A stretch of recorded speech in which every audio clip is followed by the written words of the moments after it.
Synopsis: a young fighter, tragically killed while saving a child, awakens in a dangerous world overrun by devils.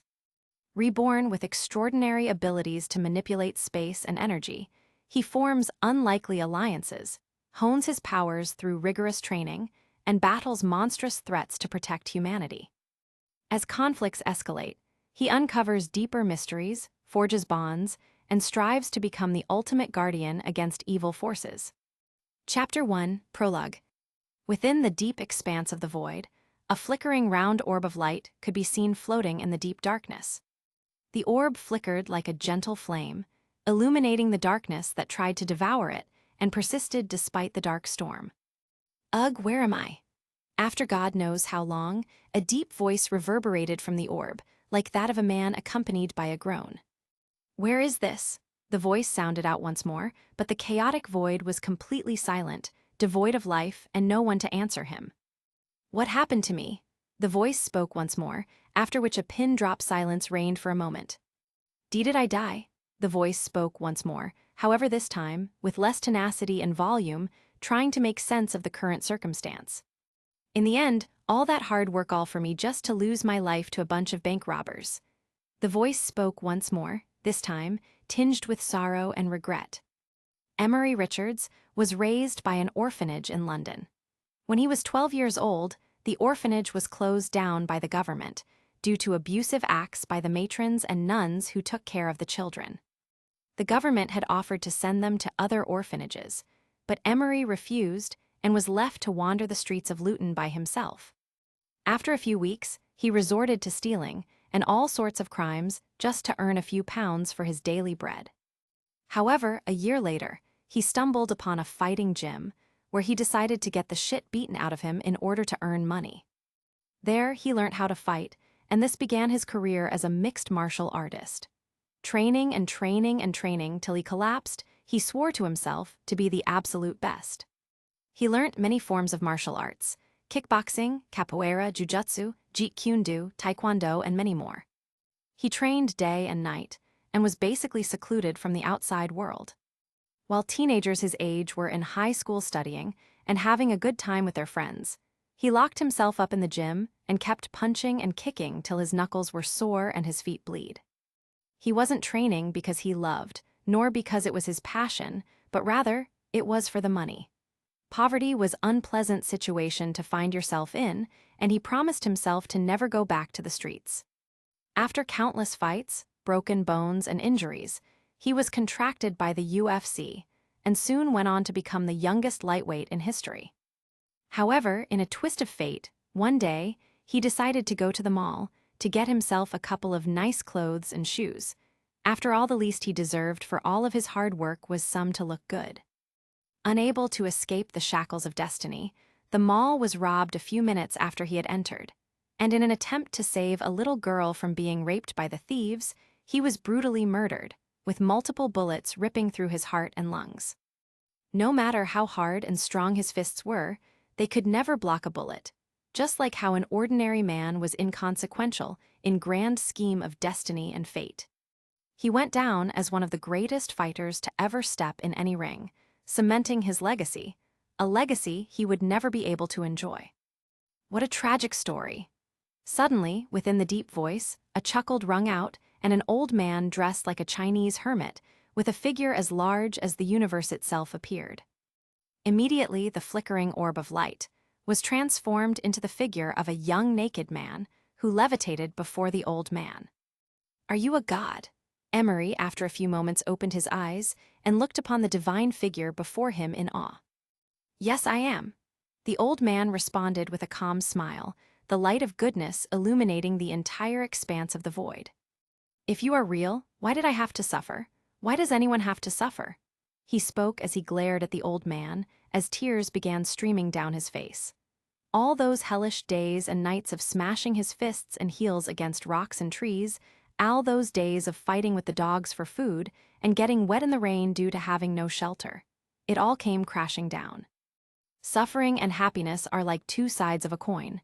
To be able to truly experience one of them, you'll have to experience its counterpart first. The old man spoke, which made absolutely no sense to Emery. Destiny and fate are concepts of the universe that have been assigned the role of maintaining the balance between happiness and suffering, and to regulate life in the universe itself. You can blame your suffering on those two concepts. However, you could also say that it was due to destiny, or better, still fate, that you and I could meet like this, the first interaction between the Creator and his creation since the dawn of time. The old man spoke, as Emery wiped his tears with his palms and furrowed his brows. As such, Emery Richards, since your fate has brought you to me, I will give you an opportunity like no other. The old man waved his hand, and a roulette appeared. Emery might have been secluded from the outside world physically, but at least during his years of blood and sweat, he had companions to keep him company: anime and novels. Now spin the roulette. You have two chances. You can spin to choose a new world to go to, and spin again to choose appearance and abilities. The old man said, as Emery stepped forward in the void, a bit dumbfounded. He knew exactly what was going to happen. Once he spun the roulette, he would most likely get Ice Kid into another world. Taking a deep breath, he spun the roulette with all of his strength, as he clenched his fists and held his breath. Dragon Ball Universe, Naruto, Jujutsu Kaisen, Marvel Cinematic Universe, DC. He saw everything. However, fortunately and unfortunately, the pointer if the roulette landed on the Chainsaw Man universe. He had never really paid much attention to the anime, but at least it was better than nothing. Taking another deep breath, he spun the roulette once more, as he saw the names and appearances of multiple characters: Goku, Vegeta, Madara Uchiha, and many more. However, the pointer landed on the image of a silver-haired man with beautiful ocean blue gem-like eyes that shone like stars. Immediately, Emery took a deep breath and wiped the sweat off his forehead. You have chosen, young one. I wish you happiness and contentment in a world out of the reach of destiny and fate themselves. I wish you all the best. The old man smiled and waved his hand, as a portal immediately swallowed Emery's body in an instant. Chapter 2, Gojo Satoru. Japan. On a small farmland at the outskirts of Kyoto, a desolated wasteland owned by the Yakuza, a figure stood before an old worn-out shack as he knocked furiously. Knock, knock. The young figure had short blonde hair, wore an eye patch and a long brown overcoat, and he held a small orange cute animal in his hand with a chainsaw in its head. Come on, man, open up. He roared as sweat dripped down his cheek and knocked even furiously. Creak. Soon, the door creaked open, as another young figure opened the door with an annoyed expression. The new figure was a silver-haired topless youth who wore a pair of dark glasses. He had a bored look on his face, and his skinny body was packed with lean muscle. What is it, Denji? He raised an eyebrow and looked at the young man before him and asked. Satoru, let me in. The Yakuza are coming for me. Please, he pleaded, as the silver-haired youth sighed and let him in before shutting the door. The moment he shut the door, a bunch of fierce-looking men with tattooed bodies came rushing towards the area. Do you think he went inside there? One man spoke, as the one in the lead looked ahead at the old worn-out shack, and a hint of fear flashed in his eyes. Don't you know who lives there? The man in lead spoke and took a step back. He's even worse than the devils out there. Another person spoke. Let's go, we'll tell the boss he escaped, the leader said as they rushed into the woods where they came from. Woo, thank you for letting me in here, man. Those guys would have killed me, the blonde-haired youth with the eye patch said while wiping the beads of sweat from his forehead. Sigh, you can't keep running away from those people, Denji. Sooner or later, they're going to find you one day. I can't protect you forever. The silver-haired youth, Gojo Satoru, sighed and said. I know, man. Because of that, I've decided to become a devil hunter. Me and Pachita are going to hunt devils in order to earn money to pay those people off. Denji smiled enthusiastically. A devil hunter? With that weak strength of yours, you're only gonna put Pachita in harm. Come here, Pachita. He smiled and patted his laps as the soft furry ball leapt from Denji's arms into his laps, and he stroked it softly, causing it to release soft purrs. Come on, man, you didn't have to say that. I know you're strong and all, but I'm no weak slouch either. Denji smiled and paced around and began shadow boxing. You're hilarious, you know, Satoru chuckled. Both boys had been orphaned since a young age and had nothing but each other to rely on. Their friendship was deep and they saw each other as brothers. You know, instead of mulling around all day, Satoru, why don't you help me out today, huh? The tomato demon has been causing havoc all over. If we can kill it, we can make a lot of cash to pay off some of the debts, he said energetically as Satoru shook his head. Come on, buddy, you gotta help me. I don't know if I would be able to take it down by myself, he begged as Satoru finally sighed and agreed. Fine, let's go now. Denji smiled enthusiastically as Satoru shook his head and walked into a worn-out wardrobe and picked up a slightly dusty, worn-out long-necked jacket and put it on. After that, he removed the glasses, revealing a pair of bluish gem-like eyes before he swiftly closed them, hissed in pain, picked up a long dark piece of cloth and wrapped it around his eyes, spiking his hair up. You know, I still don't get why you wear this blindfold. I get that your eyes are weird and all that, but it's kinda creepy, Denji said. Says the guy in the eye patch. Satoru laughed as Denji picked up Pachita and both of them walked out with laughs. So that's him, huh? As the two youths walked out of the shack, several pairs of eyes hidden within the woods as the figures spying on them began to converse. Yes, boss, that's him. He's the guy it's been searching for. One of the figures spoke in the darkness. I can understand why it wants the silver-haired brat. There's that weird energy around him, but the other brat, there's nothing special about him. Another figure spoke with a deep and commanding voice. Meanwhile, Satoru, who was walking beside the non-stop chatterbox Denji, sighed inwardly. He had picked up the energy signature of multiple figures spying on them with the unique ability of his eyes, yet he chose to ignore them. This world is even more dangerous than my previous one, he murmured to himself as Denji raised an eyebrow. Emery Richardson, the legendary UFC lightweight champion, had been reincarnated into the body of a young Gojo Satoru in this world. He had no parents in this world too, and no family, except Denji, whom he saved from a group of Yakuza when they were young, although he also got beat up in the process. Although he had the Limitless and 6 eyes, he had to learn every single technique from scratch. There were no experience, nor memories, nor nothing to make references from. The knowledge of the Limitless, as well as other techniques from Jujutsu Kaisen Gojo clan, was etched into his brains. Thankfully, cursed energy was abundant in this world due to the presence of the devils. Negative energy was probably the most abundant of all energy sources in this world, hence he did not need to worry. The only problem was he had no prior understanding of some of the techniques, especially Limitless. He was no physicist, and although the 6 eyes gave him the ability to see energy, mass, and matter at the atomic level, learning it from scratch was a bit of a stretch from him. He had only mastered a few other techniques from the Gojo clan's arsenal, which he thought would, at the very least, give him an edge above ordinary people. Oi, Satoru, what are you thinking about? Denji asked, seeing Satoru getting all quiet. It's nothing, focus on the battle ahead.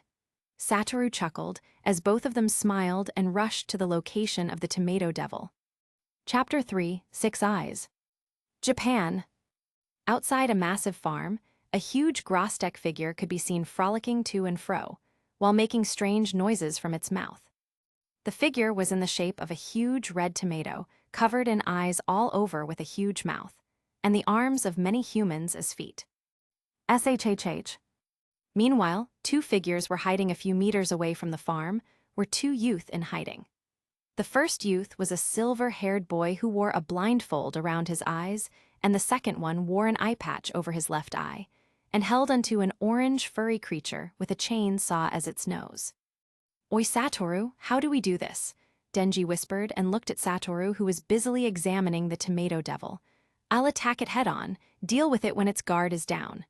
Satoru smiled and walked out bravely. Hey, ugly! He shouted out, and the Tomato Devil immediately spotted him with one of its disturbingly huge eyes. SHUA. Making those weird noises this time with increased volume, it used one of its legs to hurl a tray full of tomatoes towards Satoru at fast speed. Meanwhile, Satoru was as fast as a cheetah.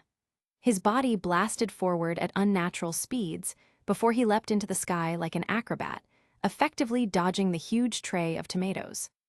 He instantly costed his fist with immense amounts of cursed energy, twisted his body, and descended before smashing his fist into the body of the tomato devil. Divergent fists, boom. His fist instantly smashed into the head of the devil, creating a hole in its head from the sheer amount of force. And a second later, an immense amount of overwhelming energy spread through the body of the tomato devil, decimating its body from within. Blood splashed everywhere, and Satoru landed with a flip and a cocky smile. The tomato devil exploded with a bang, sending a small wave of blood and flesh all over. "Oi, why didn't you let me kill it?" Denji suddenly appeared from behind with a slightly shocked and pseudo-angry expression. "How weak, I didn't know it was going to die in one punch." Satoru shrugged and shook his fist to wipe the blood off it. "Anyway, you can have it, Denji. It's all yours. You can sell it to pay off your debts." Satoru turned around and walked away while Denji smiled and began to harvest pieces of the corpse to sell. A few minutes later, Satoru reached his shack.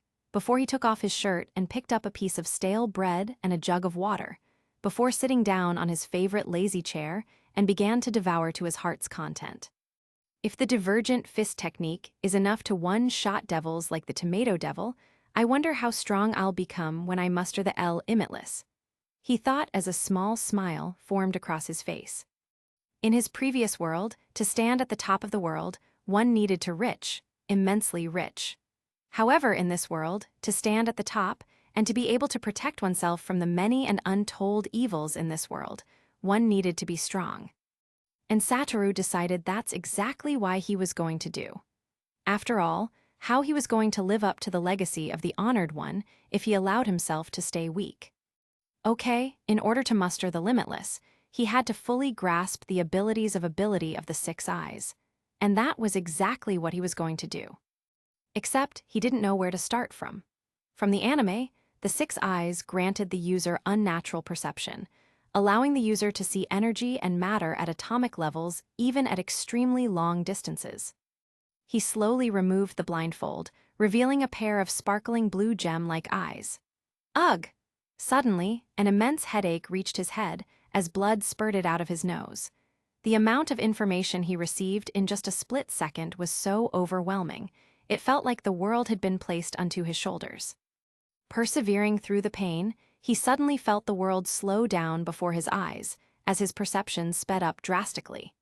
In that one moment, over a minute's worth of information had been processed by him as he gritted his teeth and persevered. In the anime, Satoru Gojo had only been able to fully grasp the power of the six eyes by mustering reverse cursed techniques, but he, on the other hand, wasn't privileged to such an extent. He had to find other ways to muster the six eyes without reverse cursed technique. Else, he wasn't going to able to use the limitless. After a few seconds, more and more blood burst out of his mouth, and in that moment, he could see minute particles of a certain wavelength of energy in the air. Not just that, every single object in his room had literally turned into atoms in his sight. Surprisingly enough, he beckoned to the atoms of the energy as it followed his command like a loyal soldier and entered his body. Soon, more and more atoms of the energy began to fill his body as he erupted in a crazed smile. A radius of about 30 km around him was fully visible to his eyes. He was like a god, feeling all energy within said radius completely under his control. Ugh! After a few seconds, he forcefully shut his eyes and wiped the blood from his nose and mouth. A full 3 minutes. He sighed before he picked up a piece of cloth and wiped his nose and mouth. Without the reverse cursed technique, the only thing I can do now is to train my brain to be able to withstand the influx of information from the six eyes, or at least for a few minutes. He thought and clenched his fist, feeling the immense amounts of cursed energy flowing through his body. Before I start with the limitless, I should be able to learn converging fist and hopefully black flash. He smiled, picked up a white cloth, blindfolded his eyes, and walked out of the abandoned shack to train once again. Chapter 4: Zombie Devil Eye. Japan, few weeks later. The midday sun shone brightly unobscured by clouds and sat majestically in the deep blue sky. A silver-haired, shirtless youth stood before an old and worn-out shack under the heat of the sun, with sweat glistening down his body. His piercing blue gem-like eyes were piercing and beautiful, and his breathing was hurried. After a few seconds of taking deep breaths, he got back into practicing various martial arts moves, with each punch and kick creating whooshing sounds in the air. After a few minutes of practicing, he sat down cross-legged on the ground and began meditating with his eyes closed. Examining him closely, one could see his body being covered by a thin sheath of a bluish flame, and his every breath caused the energy around him to pulsate. After a few moments, he stood up, walked to a small table a few meters from his body, picked up a towel and a pair of glasses and out the glasses on. He stretched his back lazily and walked into his shack to take a bath. After a few weeks of hard work and training, he could boldly say that he had mastered the basics of jujutsu sorcery. Now, it was time to move on to even more advanced cursed techniques. It was time to move on to the limitless. Holding a bucket of water, Satoru walked into the inner part of the shack for a bath. Pouring cold water on his body, he shuddered for a moment and smiled. Just the thought of becoming some kind of a lord over space through the limitless is making me restless, he thought, as a smile formed on his face. The probabilities of the limitless paired with the 6 eyes were endless. In Jujutsu Kaisen, the ancestors of the Gojo clan were only able to base the limitless on 4 aspects of spatiokinesis. Dividing space infinitely, which they call infinity, pulling infinite layers of space into one another, which they call lapse blue, pushing apart space, red, and erasing a point in space, purple. In other words, the limitless simply allowed the user to divide, pull, push, and erase space at will. However, the possibilities were endless in Satoru's opinion. Apart from these 4 aspects, he wondered if the limitless could allow for other forms of spatiokinesis, such as manipulation of void energy. After taking his bath, he quickly wiped himself and lied on his bed. Speaking of which, it's been a while since I last saw Denji and Pochita. Wonder how they're doing? He spoke to himself, and after a few minutes of thinking, he fell into a deep slumber. It's all right, Pochita. After this, all out debts with the Yakuza will be settled. We can save enough money to buy nice things for ourselves and Satoru. Sitting on the backseat of a small car, a shirtless Denji gently rubbed Pochita's fur and murmured to himself. Here we are. After a few minutes, the driver parked the car in front of an abandoned warehouse and walked out, revealing his figure. A short middle-aged man wearing a brown overcoat and a hat. This is the place, Denji. Let me take you inside. He was led by the man and entered the abandoned warehouse with Pochita in his arms and readied for battle. However, after a few minutes of walking, he saw nothing around and couldn't help but ask. Hey boss, we've been walking for quite some time. I don't see signs of any devil. Are you sure this is the place? Be patient and follow me, Denji. I can assure you this is the place, the man said and continued walking. But after walking a few more meters, he stopped suddenly, with his head hung low and remained silent. Seeing this weird behavior, Denji couldn't help but take a step back unconsciously, while Pochita made angry noises. Meanwhile, back at the abandoned shack, 6 men stood in front of the shack, with the one in lead being a young man with short dark hair and a sinister smile on his face. What a disgusting piece of shithouse. How could the person the Lord be so interested in live in such a place? The short-haired man spat out in annoyance. Go in and drag him out. I want him sprawled at my feet in a minute. He spoke impatiently, and the other 5 men nodded, armed with steel pipes and knives. They were about to break into the shack, when Satoru walked out with a cocky smile. He was dressed in his long-necked sweater, and his eyes were tied with a white blindfold, spiking his hair up. His hands were in his pockets and had a condescending look on his face. I was wondering when you'd show up. He spoke, glancing at the short-haired man who held his sinister smile. So you did notice us after all. However, it doesn't matter, because tonight you and your friend will become food for our lord, the zombie devil, he said, and glanced at Satoru, whose facial expression hadn't changed the slightest despite the hint. So they've got Denji. I guess I'll have to wrap things up real quick, Satoru said and took a step forward while cracking up his knuckles. Seeing as his men were still standing there as their enemy advanced towards them, the short-haired man roared out in anger. You idiots, this is the part where you attack him. Hearing their boss speak, they rushed out towards Satoru with raised weapons. Chuckling, Satoru blasted out with impressive speeds, reached the first man in the blink of an eye, and executed a flying kick. His feet smashed into the head of the guy, literally kicking the man's head off his shoulders, as blood spurted all over, painting a gory scene. "You fools, use your real forms," the man roared out as the remaining men nodded, and immediately their skin began turning gray and they rushed toward him with bloodthirsty looks. "I see, you guys have formed contracts with the zombie devil. The good news is, I'm in a bit of a hurry. The bad news is, I hate zombies." Satoru picked up the blade from the hand of the first man who had died first and rushed towards the opponents at fast speeds. Switching to reverse grip, he leapt into the air, spun around and slashed the blade forward, coated in a sheath of cursed energy. Like a hot knife through butter, the knife went right through the body of the first zombie, as blood spurted from his corpse. Without wasting any moment, he rushed towards the second, clenched his fist and smashed it out. The zombie was blasted into a bloody mist, as blood rained down. Rushing towards the third, he switched his blade to his right hand and began to execute a set of extremely advanced blade techniques, weaving and slashing like an advanced samurai. The next moment, he came to a stop, behind all the zombie men, as their disembodied and decapitated bodies collapsed to the ground, spraying blood all over. You better start talking. Where have they taken Denji?" Satoru walked towards him calmly. "You think I'll tell you?" the dark-haired young man roared out before his body transformed into a more large and muscular zombie. Without wasting any more time, Satoru rushed forward and threw a punch forward. Bang! The zombie also sent its fists hurling forward, but at the point of impact, it was sent flying several meters.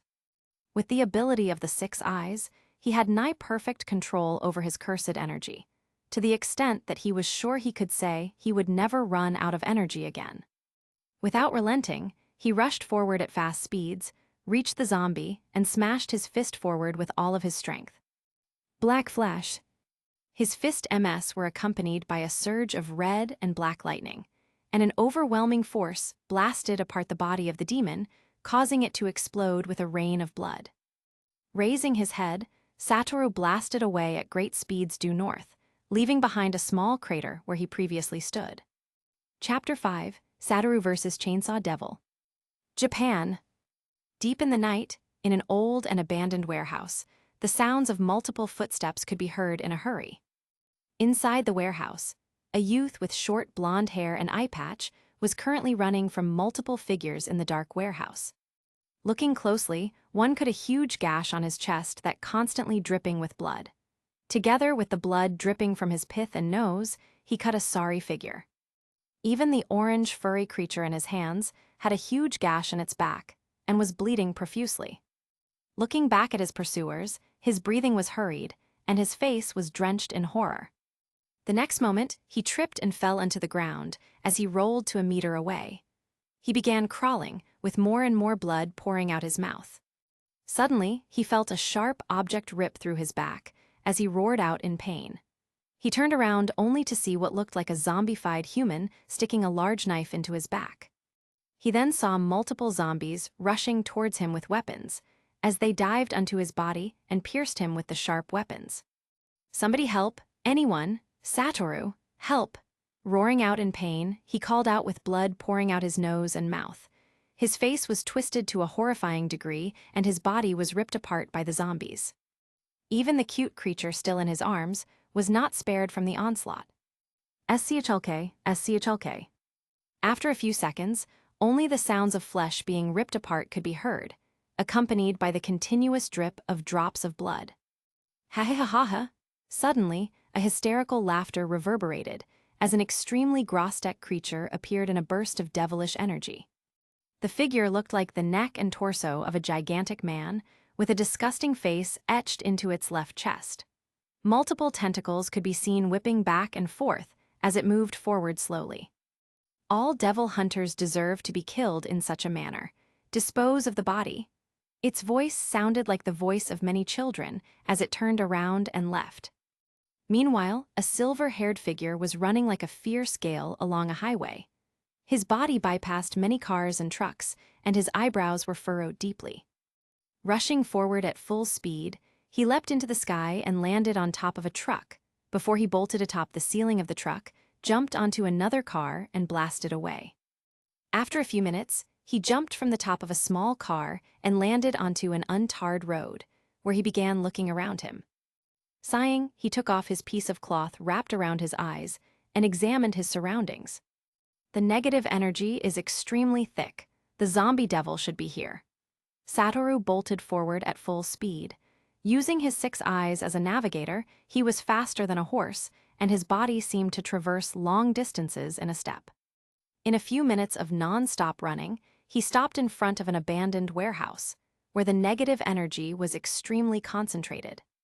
Slowly and steadily, he made his way into the warehouse like an assassin. There's blood. Right when he got to the entrance of the warehouse, the strong scent of blood assaulted his nose, as a shocked expression appeared on his face. The next moment, he bolted into the warehouse at full speed. As when he entered, what he saw made even him who had fought so many fights and was used to blood in his previous life sick to the stomach. There were an uncountable number of zombies, and they all were attacking a figure with a robotic head and a chainsaw on his forehead. His arms were morphed into a chainsaw which was soiled with blood. The moment Satoru entered, the 6 eyes were solely fixated on the chainsaw demon, as a bead of sweat dripped down his forehead. The information from the 6 eyes was that the figure in front of him was no longer human, but his emotions said otherwise. The bloodied shirt, the pair of worn-out trousers, and the shoes he himself had bought, which was being worn by the figure. At that moment, his heart seemed to fall apart, seeing his best friend and brother figure turned into a malicious demon by unknown means. "Denji," Satoru called out, attracting the attention of the chainsaw demon, the zombies and the zombie demon, which now had a massive gash on its forehead.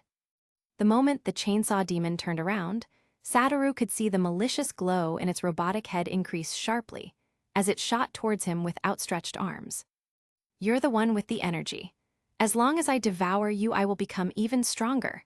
He zombie devil roared murderously as it shot towards Satoru as well, together with all of the demons. Immediately, he was besieged from all sides. The chainsaw demon on his left, he zombie devil in the middle, and the zombie army on his right.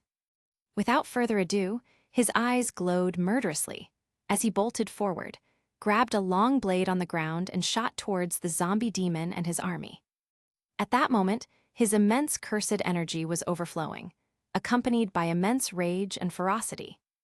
The zombie army overtook the zombie demon and bolted towards him. Satoru leapt into the air and descended with an overhead slash. Boom! Immediately, a massive shockwave erupted, along with a fierce gale, before every zombie stopped abruptly as Satoru landed on the ground.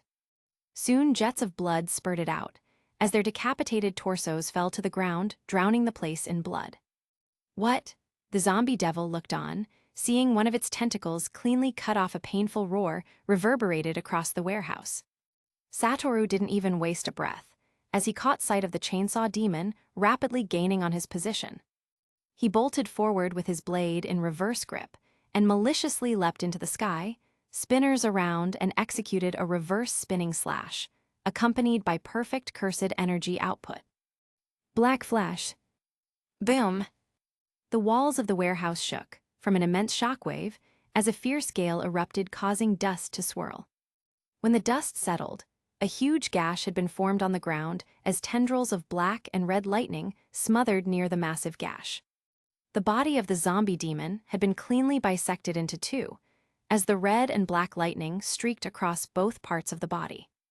"Why you how are you so strong?" The Grostek face of the zombie demon twisted to a terrifying degree, as horror and shock could be seen in its eyes. Meanwhile, Satoru landed on the ground like a ninja, drenched in blood, as the long blade in his hand shattered at once.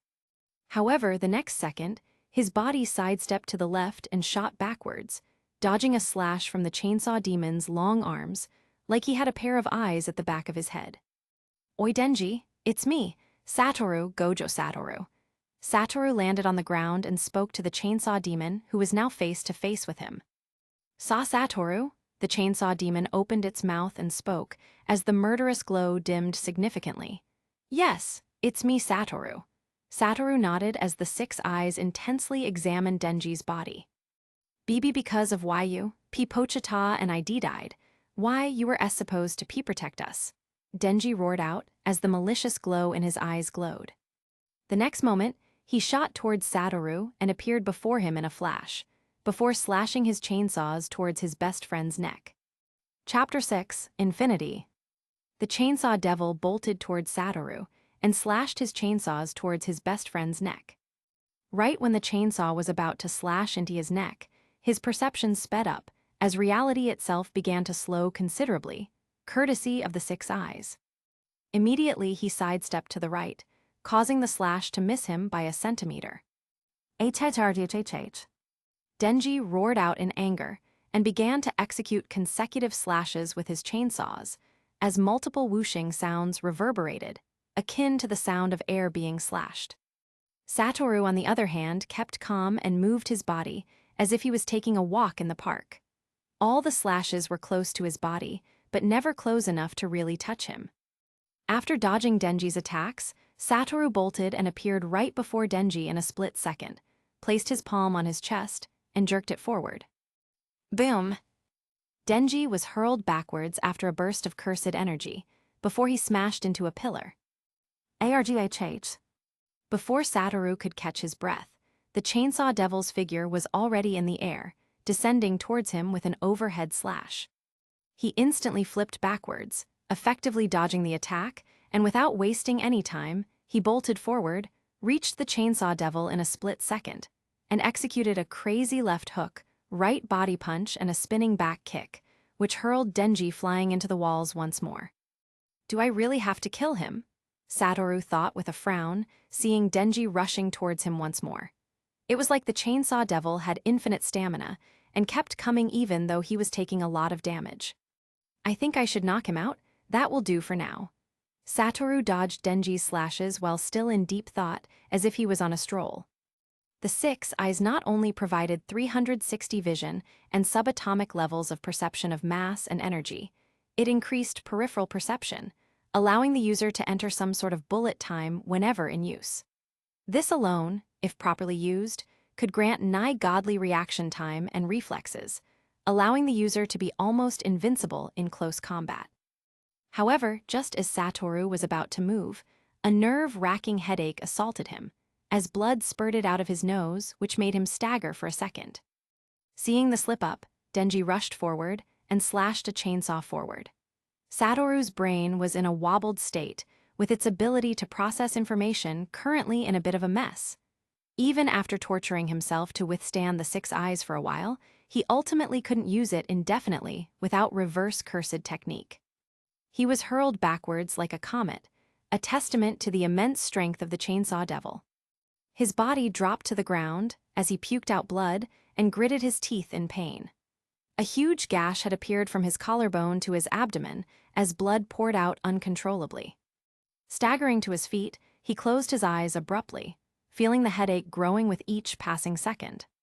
Taking advantage of Satoru's current state, Denji rushed forward, appeared before him, and slashed his blade towards him again. Even with his eyes closed, Satoru could ultimately perceive his surroundings, as he sidestepped, turned around, and executed a spinning kick which hurled Denji backwards a few meters. I'm losing too much blood. I have to end this quick. Satoru thought for a moment, feeling the immense amount of pain in his chest. The next moment he rushed out, at full speed, leapt into the air and descended with a spin, before throwing a punch forward with all the amounts of force he could currently muster, his fists coated in red and black lightning. Black flash. In a split second, his fists were right before Denji's robotic face, but right when the fist was about to smash into him, he vanished with a step, causing Satoru's attack to miss him. How? Before Satoru could even realize, he felt a sharp pain within his abdomen as blood spurted out of his mouth immediately.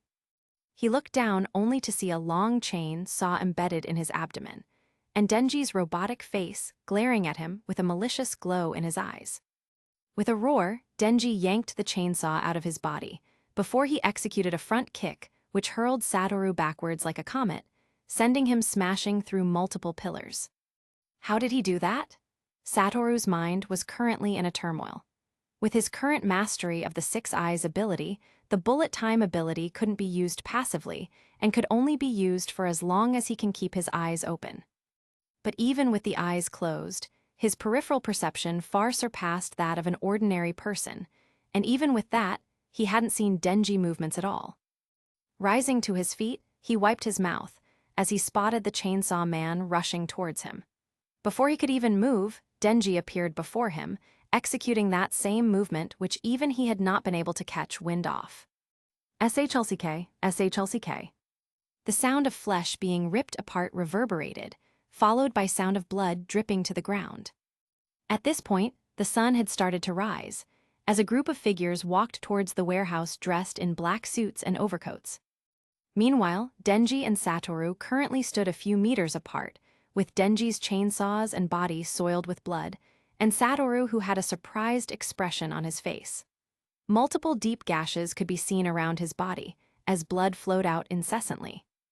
Blood spurted out of his mouth the next moment, as he dropped to his knees. Die!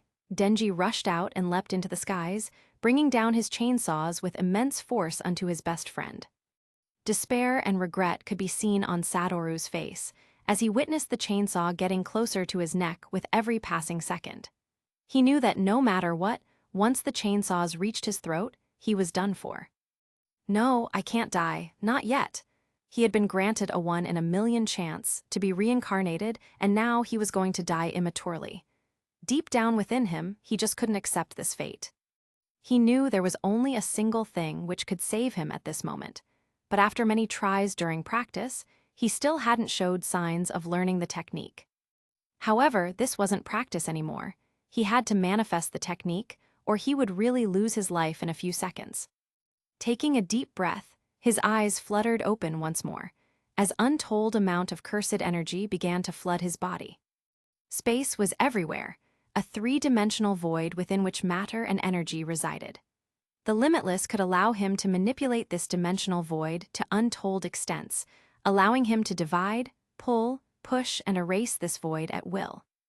The next second, the cursed energy within his body began to react with the space around him, as it began to wriggle and wobble around him. 4 figures had walked into the warehouse at this point, and were witnessing the showdown between the 2 best friends. The one in lead was a beautiful young woman with long pink hair and unusual golden eyes with red circles in the middle.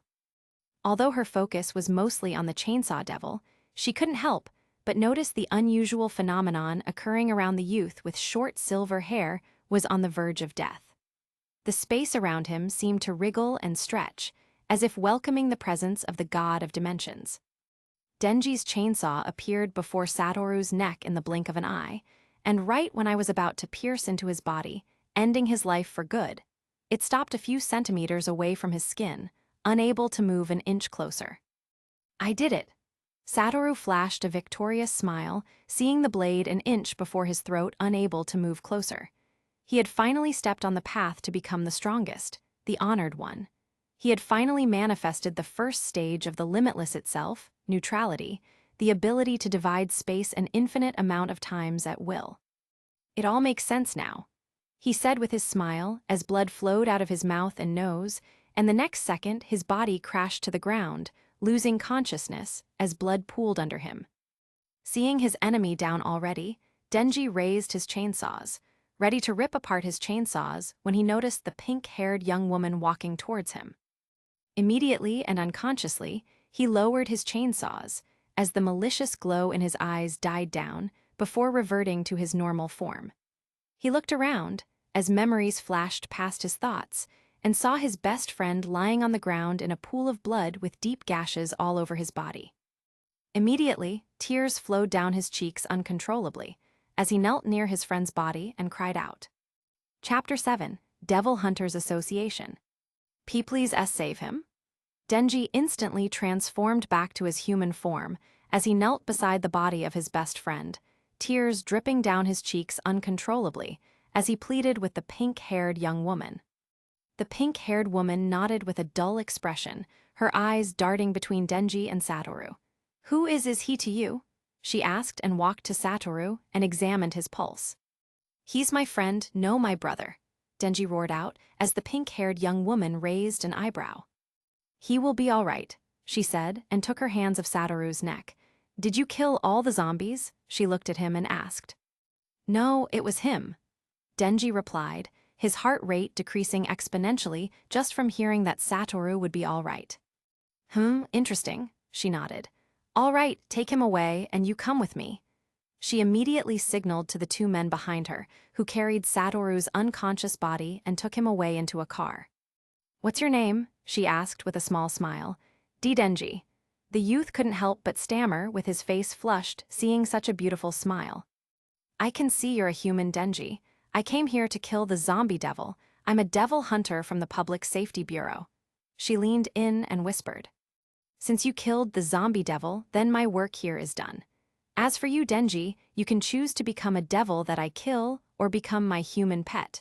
Know that I feed my pets really well." She whispered once more, however, a subtle murderous light flashed within her eyes. "I didn't kill the zombie devil, Satoru did, and what's for breakfast?" Denji scratched his head and spoke with a silly smile. "Oh, how interesting." She raised an eyebrow and said with a laugh. "Anyway, for breakfast, I think bread, peanut butter, and jelly should be on the menu. What do you think?" She smiled and said, as Denji felt his mouth water. A few days later, within a room in a large facility, a young man lay on a bed with a peaceful expression. His eyes were tightly shut, as his shirt's silver hair was sprawled over the pillow. "Oog!" With a groan, his eyes fluttered open, revealing a pair of beautiful azure eyes that shine like gems. He sat up after a moment and rubbed his forehead with a sigh, feeling the mild migraine. "Where am I?" Seeing the unfamiliar environment, he curiously looked around, before he spotted some clothes neatly folded over a small table, as well as a white piece of cloth. He walked out of the bed, and the moment he stood on his feet, he couldn't help but lazily stretch his waist, before he quickly examined his body for any damage or scars.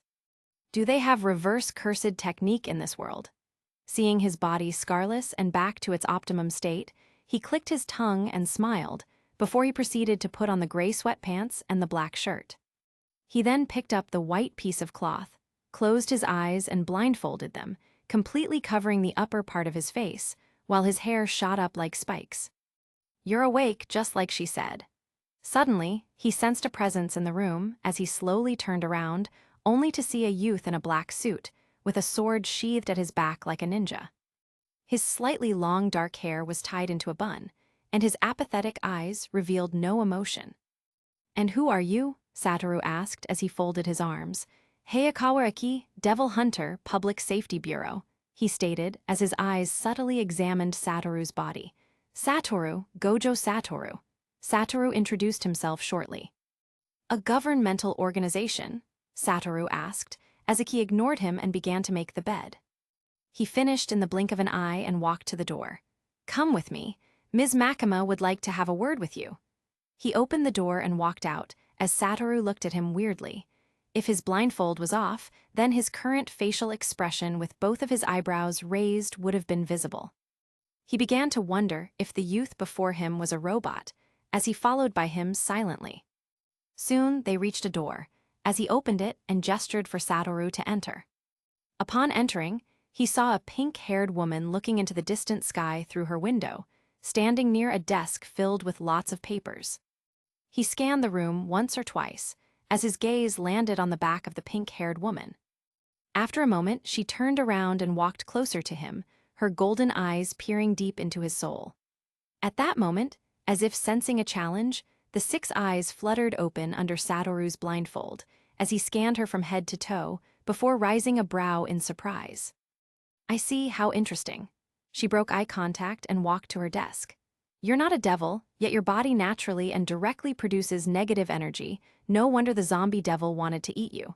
I wonder how many devils would be able to keep their hands off you if they sensed you." She spoke, with a slight smile, as Satoru sat on a chair and crossed his legs. His expression was relaxed, and a calm, even playful smile appeared on his face. "What's interesting is a devil being the head of the Public Safety Bureau and leader of the Devil Hunters," he said, while looking at the glass tag on her table and seeing her name and accolades. Immediately after his words sounded out, the atmosphere turned chilly the next moment, as she raised an eyebrow in surprise due to his words. Enough with the games, what do you want from me? Satoru leaned in fearlessly and asked with his playful expression replaced by an utterly serious one. I've taken an interest in you and your abilities, she spoke, looking condescendingly at him. Ha ha ha. Satoru erupted in a fit of laughter before he gestured for her to continue. You have two choices before you go, Satoru. For the first choice, I can assume you're a devil because you're producing negative energy and execute you right here, or become my pet, she said with a small smile while keeping her eyes still on him. Oh, really? Satoru's smile never left his face. He was still as relaxed as ever before he opened his mouth and uttered, I guess I'm going to have to refuse your offer, sorry. He stood up and faced off with her. Hearing his answer, a murderous light flashed in her eyes before she extended her finger forward like a gun and pointed it at him. Satoru only smiled, removed his blindfold, and performed a hand seal, while space seemed to wobble with every flare of his cursed energy. Both of their eyes glared into each other, as the tension between them began to create flaming sparks in the air. Satoru! Suddenly, a figure immediately rushed into the room and rushed towards Satoru, who immediately deactivated his cursed technique and embraced the figure who had rushed into his arms. You're fine. Denji, who had just burst into the room, embraced Satoru tighter, a relieved smile appearing on his face. Oh, sorry, was I interrupting something? He asked, while his eyes suspiciously darted between Satoru and Makima.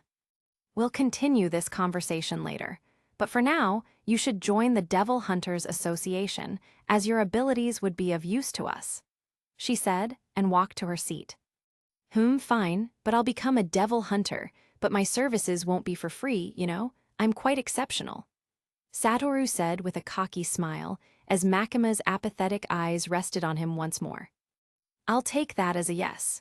He shrugged and walked out with Denji, not forgetting to wink at Makima before leaving. Chapter 8, Progress. Tokyo, Japan. Public Safety Division. A small black van pulled up in front of a tall building, as a couple of figures walked out. Whoa, very nice. One of the figures, a youth in a white blindfold with silver hair, dressed in a casual black shirt and gray sweatpants, smiled upon seeing the huge building before him. Cool, right? Wait till you see the inside. By his side, two youths, one of which wore a white shirt with folded sleeves, black pants, and a black tie with blonde hair. He playfully elbowed the silver-haired youth and said while the black-haired youth in a suit beside them rolled his eyes. The three of them entered the building, as the blonde-haired youth showed the silver-haired youth around, as both of them laughed around. Ding! Soon the three youths walked out of an elevator, reaching the top floor of the building, which were hostels for state devil hunters. After walking for a bit, they reached a room, B03, after which the black-haired youth took out a pair of keys from his pockets and opened the door. This is your room, Satoru. He stood at the door, while Satoru and Denji entered the room and examined the place. Wow, this place is awesome. Satoru chipped in seeing the neatly arranged room. It was a room which contained a single hall, a bedroom, a kitchen, and a training room. Wow, man, I'll get my stuff. We can be roommates at last. Denji rushed out with joy, but was stopped by Iki. What? Ms. Makima ordered you to stay with me, and inasmuch as I hate the idea of it, you're stuck with me. Aki looked Denji in the eye and said as his smile dropped immediately. Anyway, Satoru, under Ms. Makima's orders, you are to join Special Division 4 under my orders. Aki spoke and walked to Satoru, who was currently comfortably seated on a nice couch. Under your orders? I don't think so. I'm more of a lone wolf type of person, and I don't think we would get along, Satoru said with a cocky smile, as Iki gritted his teeth and clenched his fist. Anyway, thanks for showing me to my room. I'll see you when it's time for the mission.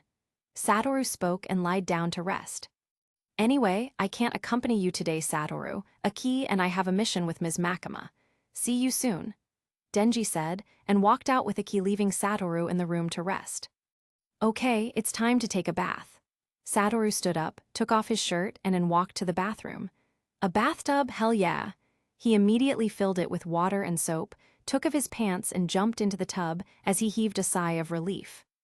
A few minutes after soaking in the tub, he walked to the shower, washed down and dried himself with a towel. After a moment, he wrapped a towel around his waist and walked out while humming a song. He to the bedroom and opened his wardrobe only to click his tongue upon seeing the clothes inside. Whiter shirts, ties, blazers, overcoats, and pants. He also saw a few pairs of shoes neatly arranged in a drawer. Suits aren't really my thing, though. He sighed, picked up black pants, put them on, before searching and searching until he found a long-necked black leather sweater with side pockets. He then smiled and set it aside, before he picked up a white round neck shirt, put it on and walked out to the hall. Seeing the fridge, he paused, walked to it, and opened before a smile formed on his face. He immediately picked out a can of soda and some chips before he walked to the couch, sat and relaxed as he ate to his heart's content. These people really know how to furnish a room. He took a sip of the soda as he sighed dramatically and relished the taste. He relaxed for a while and ate, but right after, he walked into the training room, which was filled with sets of gym equipment, punching bags, and a specialized area for practicing techniques and martial arts. He walked to the specialized area and sat down cross-legged.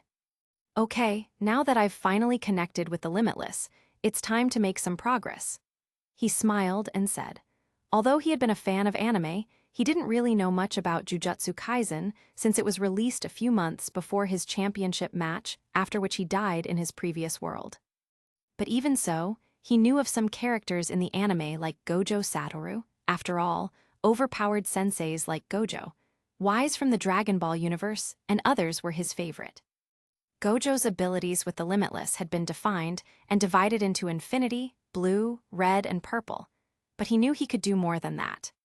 Closing his eyes, he materialized infinity with a hand seal, as he focused on Tride forming an infinity around a small bag lying on a nearby table. Space was everywhere, and if he could manifest an infinity around his body, he could definitely manifest it in another point in space.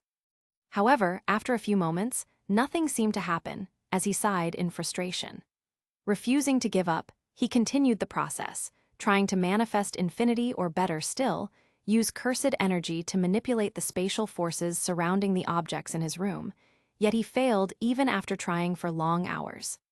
What is the issue? Why am I failing? After a while he stopped, lied down, and thought to himself. Hold on, the key to manipulating spatial forces should be… Ugh, come on. After an idea lit up in his head, he touched his face only to realize that his eyes were clothed and blindfolded. Who could blame him? It was kind weird when you could still see normally even after your eyes were blindfolded. He instantly removed the blindfold and opened the 6 eyes as his view of the world changed. At that moment, he could see the atoms of spatial energies, like small blue fireflies occupying what looked like a dimensional void of existence. It looked magical and beautiful to him. With his eyes still opened, he channeled the power of the neutral version of the limitless, the infinity, as he saw the atoms of space divided themselves into an infinite number around his body. Smiling, he flared his cursed energy and used the 6 eyes, cursed energy, and limitless to begin to manipulate spatial forces around the small bag he tried to lift previously. The next moment, the bag began to levitate as a smile formed on his face. He continued to manipulate the spatial forces to move the bag up, down, and sideways. He then used more cursed energy to allow the bag to shoot towards him like a bullet, but the moment it reached him, he formed a hand seal as infinity materialized before him and stopped the bag. Yes, he laughed in joy and ecstasy, seeing as he was making progress. No wonder it was said that without the 6 eyes, the limitless was unable to be mastered. It's basically like a catalyst which helps you to communicate with spatial forces via cursed energy. He thought as he calmed himself. He was going to continue practicing, from the smaller objects to the larger ones. Chapter 9, in action. Within a huge temple that resembled a court in one way or another, several figures could be seen seated in front of a desk, while another figure stood before them. The figure standing before them was a beautiful woman dressed in black pants, a white shirt with pink hair. Her hands were folded behind her, as she listened attentively to the words of the figures seated at the high table like some sort of jury. The American issue has got the Soviet warhawks crowing even louder than usual. The first figure seated at the table, a middle-aged man dressed in a suit and glasses spoke with an evil sneer on his face. There have been rumors of military use of devils as well.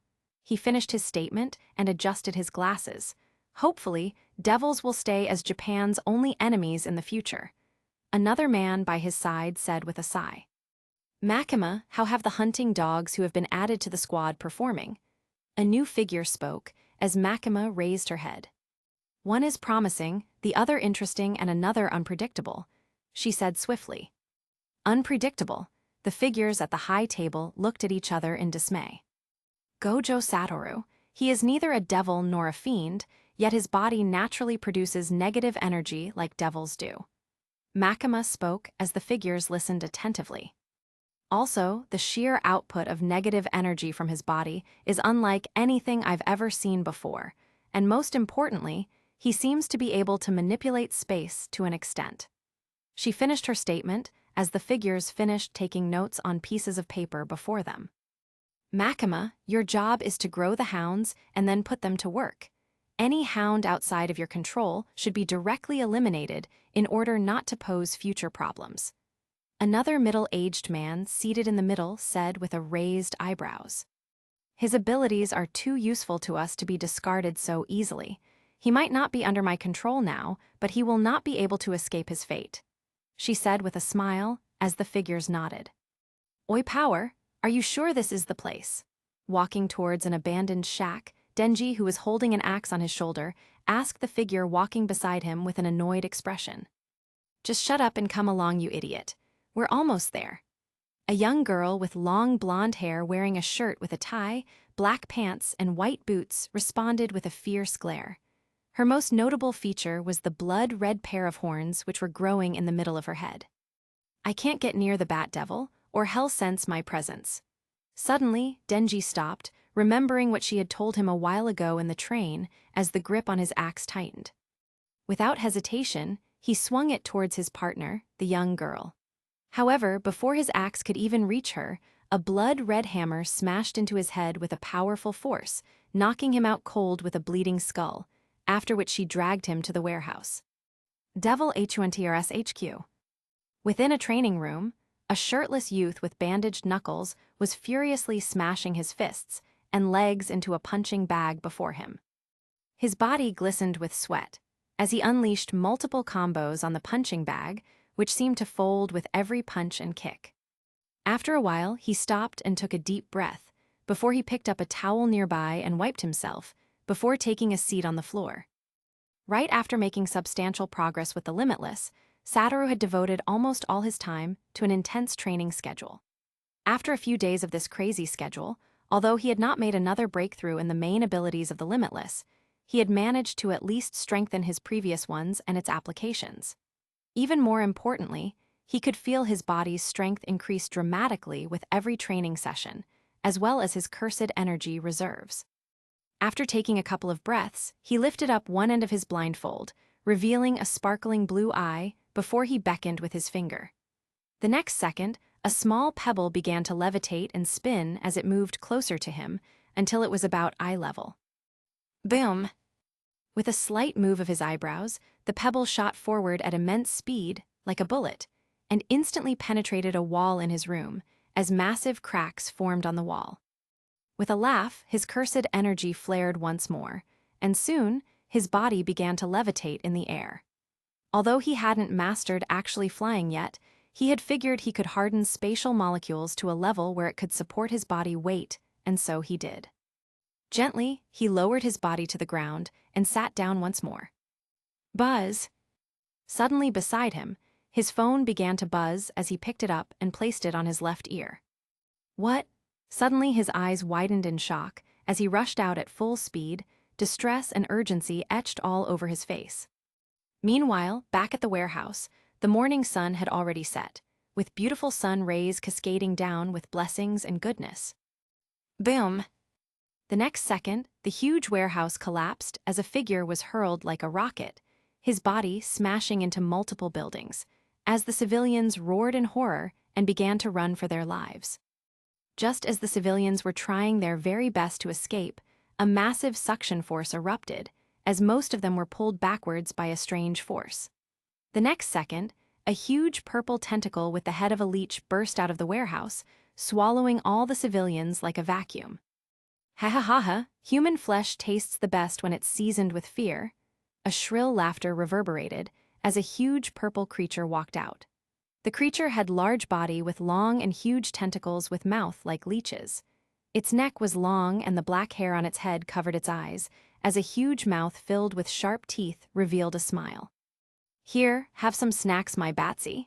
It pushed its tentacles into the mouth of another creature beside it, as humans were swallowed and chewed like good. The second creature was a massive bat with a huge wingspan. Ugh! Suddenly, a figure walked out from the collapsed buildings. His arms morphed into long chainsaws, and his robotic head also had a chainsaw protruding out of it. His buttons were opened up, and the malicious glow in his eyes intensified with every minute. "Oh, you're not dead." Seeing him walk out unharmed, the two devils couldn't help but exclaim in surprise. "You two have killed many humans, right? I guess it's okay for me to kill you then." "Die, brat." The leech devil shot multiple tentacles towards him, which exploded forth towards him with a powerful force. Denji snarled and blasted forward. His body moved like a bullet, as he slashed his chainsaws towards the incoming tentacle, drawing massive spirits of blood, along with a shrill cry of pain from the leech devil. But he didn't stop there. He rushed towards the bat devil, who seemed to take a step back in fear, as she slashed his chainsaws with all of his might. However, before his attack could land, another tentacle from the leech demon smashed into his body, swatting him from mid-air into a building like a fly, as he crashed into the ground and caused a large crater. Sonar cannon? The bat devil's mouth morphed into a cannon, as it fired a massive blast of sound wave which immediately eased multiple buildings to the ground, sending Denji flying like a comet, as he crashed into the ground a few meters away. Before he could even react, a tentacle wrapped around his body, attempting to squeeze the life out of him, as his bones let out creaking sounds. The tentacle pulled him towards the leech and bat devil, as both of them looked at him with ridicule. "Very soon, your friend and her pet will rot in my stomach, you wretched human." The bat devil roared in laughter, as the leech devil squeezed even tighter, causing jets of blood to spurt out of Denji's body, causing him to let out a painful roar. "Poor human, let me put you out of misery." The leech devil laughed evilly, bringing Denji close to her face as his mouth opened wide. However, just as she was about to drop him into her disgusting mouth, her tentacle was cleaved by an invisible force, as the space around her body seemed to fold like a mirror and shatter. Multiple buildings behind her were slashed into two by the same invisible force as they collapsed. "Arghhh." A shrill, painful cry reverberated, along with a spurt of blood, as Denji's body was pulled away by an invisible force. Suddenly, the dust cleared, as a figure dressed in a black leather jacket with both of his hands in the side pockets, an inner white shirt, black pants and shoes appeared. His silver hair was spiked up, and one end of his blindfold was pulled up to his forehead, revealing a glistening blue eye. His body levitated in the sky, and indifferently glanced at the two devils before him, as he gently lowered Denji's body onto the ground. "Who do you think you are? Sonar cannon." The bat devil roared out in fury, as its mouth morphed into a cannon and fired a highly condensed sound energy wave which instantly destroyed everything in its path. The dust settled after a few moments only for the two devils to see the silver-haired youth standing in the air, as if were a solid ground with his fingers in a hand seal, and a cocky smile on his face. "Let's get this over with." Satoru smiled as he stretched forth his palm and pointed it towards the bat devil first. Instantly, immense fear seemed to seize the body of the bat devil as it was rendered completely immobile. The space around its body, to the normal eye, resembled a shattered mirror as it began to fold. The next second, the sound of whistles and slashes reverberated as the bat devil's body was cleanly divided into three, as blood and intestines spurted all over, painting a bloody scene. The figure of a young girl with blood-red horns on her head instantly fell to the ground, along with a white fluffy cat in a cage. Satoru merely glanced at her, as an invisible force grabbed her and the cat and brought them near Denji's body. "Sai, I was planning on slicing you into two pieces, but you're so weak." Satoru chuckled as his eye glanced at the leech devil, who seemed to be paralyzed due to fear and immense horror. Is this his true power? Meanwhile, on the roof of a building a few meters away from the battlefield, Aki stood with a completely gobsmacked expression as he saw Satoru in action. Chapter 10, Team. Is his true power? On a tall building a few meters away with a gobsmacked expression as he watched Satoru in action. Devil Hunter HQ. Within the office of the head of the Devil Hunters Association, a beautiful young woman reclined in her seat, while her eyes were completely transfixed on the screen of her laptop. Her long pink hair was tied to a bun, and her golden eyes flickered with a mix of surprise and shock. On the screen was the video of a young white-haired youth, in a blindfold, who seemed to be levitating in the sky, while his every move seemed to break the laws of physics themselves. "I was hoping to slash you into two, but you're just so weak," she heard him say before he flashed a cocky smile which made her furrow her brows. Meanwhile, after slaying the Bat Devil, fear and immense terror seemed to grip the heart of the Leech Devil, as it seemingly froze, seeing the corpse of its mate. Satoru descended slowly towards Denji, who seemed to have awoken at a point, and Power, who had her eyes transfixed on him the whole time. "Who are you?" When he reached them, she felt the immense and overwhelming amounts of negative energy his body emanated and couldn't help but ask. "Gojo Satoru, Special Division 4, I'm a civilian devil hunter." He picked up a card from his pocket and waved it to her before he flashed her a small smile and walked over to Denji. "Oi, do I really have to keep coming over to save your ass?" Satoru asked, as Denji turned his head slowly and flashed a small smile. Thanks man," Denji uttered before he closed his eyes once more. Suddenly, a figure descended behind them and walked directly to Denji and Power. "You finally decided to show yourself," Satoru smiled as Iki glanced at him. The Leech Devil, who had been effectively ignored by everyone, came back to its senses in a few seconds.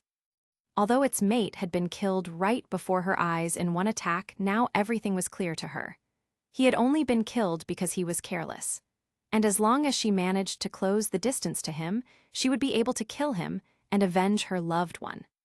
And before everyone could even realize, she shot towards them on her 4 feet, using her tentacles as propellers to move even faster, as the ground beneath her feet was crushed due to the immense force she was traveling with.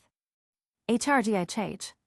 A bestial roar escaped from her lips as she blasted one of her tentacles towards the disgusting humans with immense force. Iki and Power were wide-eyed as they saw the tentacle in front of them in a split second, traveling with enough force to level a building. Boom! However, just as it was about to ruthlessly smash into them, it stopped a few inches away from their bodies, as the overwhelming force crashed into a small building behind them. Seeing the huge tentacle an inch from taking his life, Aki couldn't help but wipe a drop of sweat from his forehead as he stared at Satoru, who stood unconcerned as usual. "You dirty human, I'll rip your flesh from your bones and drink your blood. I'll make you regret killing my Batsy," the Leech Devil roared out as it blasted another tentacle towards them, only for it to stop in front of them just like the previous attack. "Being the kind person that I am, why don't I let you go meet your mate in the afterlife since you miss him so much?" Satoru chuckled and took a step forward before he waved his hand. Slash. The sound of slashes and mirrors reverberated, as the massive tentacles before them was instantly cleaved by an invisible force and collapsed to the ground along with spurts of blood. A simple technique, an application of the limitless, which involved using space itself as a weapon, by hardening and thinning its molecules via cursed energy to create invisible slashes, effective and precise. ARGHH. The Leech Devil let out a roar in pain, and with a mere glance from Satoru, its body was hurled flying like a meteor, as it smashed into multiple structures, causing even more destruction. "Let's end this." Satoru smiled and formed a hand seal with both hands, and the next second, long and huge stone pillars arose behind him like spears, and with a command, they shot towards the Leech Devil and completely rammed through its body, pinning it into a building like a bullseye, effectively ending its life. Which devil do you have a contract with?" Aki looked at Satoru, who picked up Denji's body and asked with furrowed brows. "Contract, like an agreement, Do I get paid? He asked, as Iki helped power up, as both of them looked at him like he was a fool. Back at the HQ, after taking Denji to be healed, Iki, Power and Satoru sat together in a lounge. Power had a grim expression on her face as he continually examined Satoru, who was sipping his soda with a smile, while Iki lit up a cigarette and smoked as he heaved multiple breaths.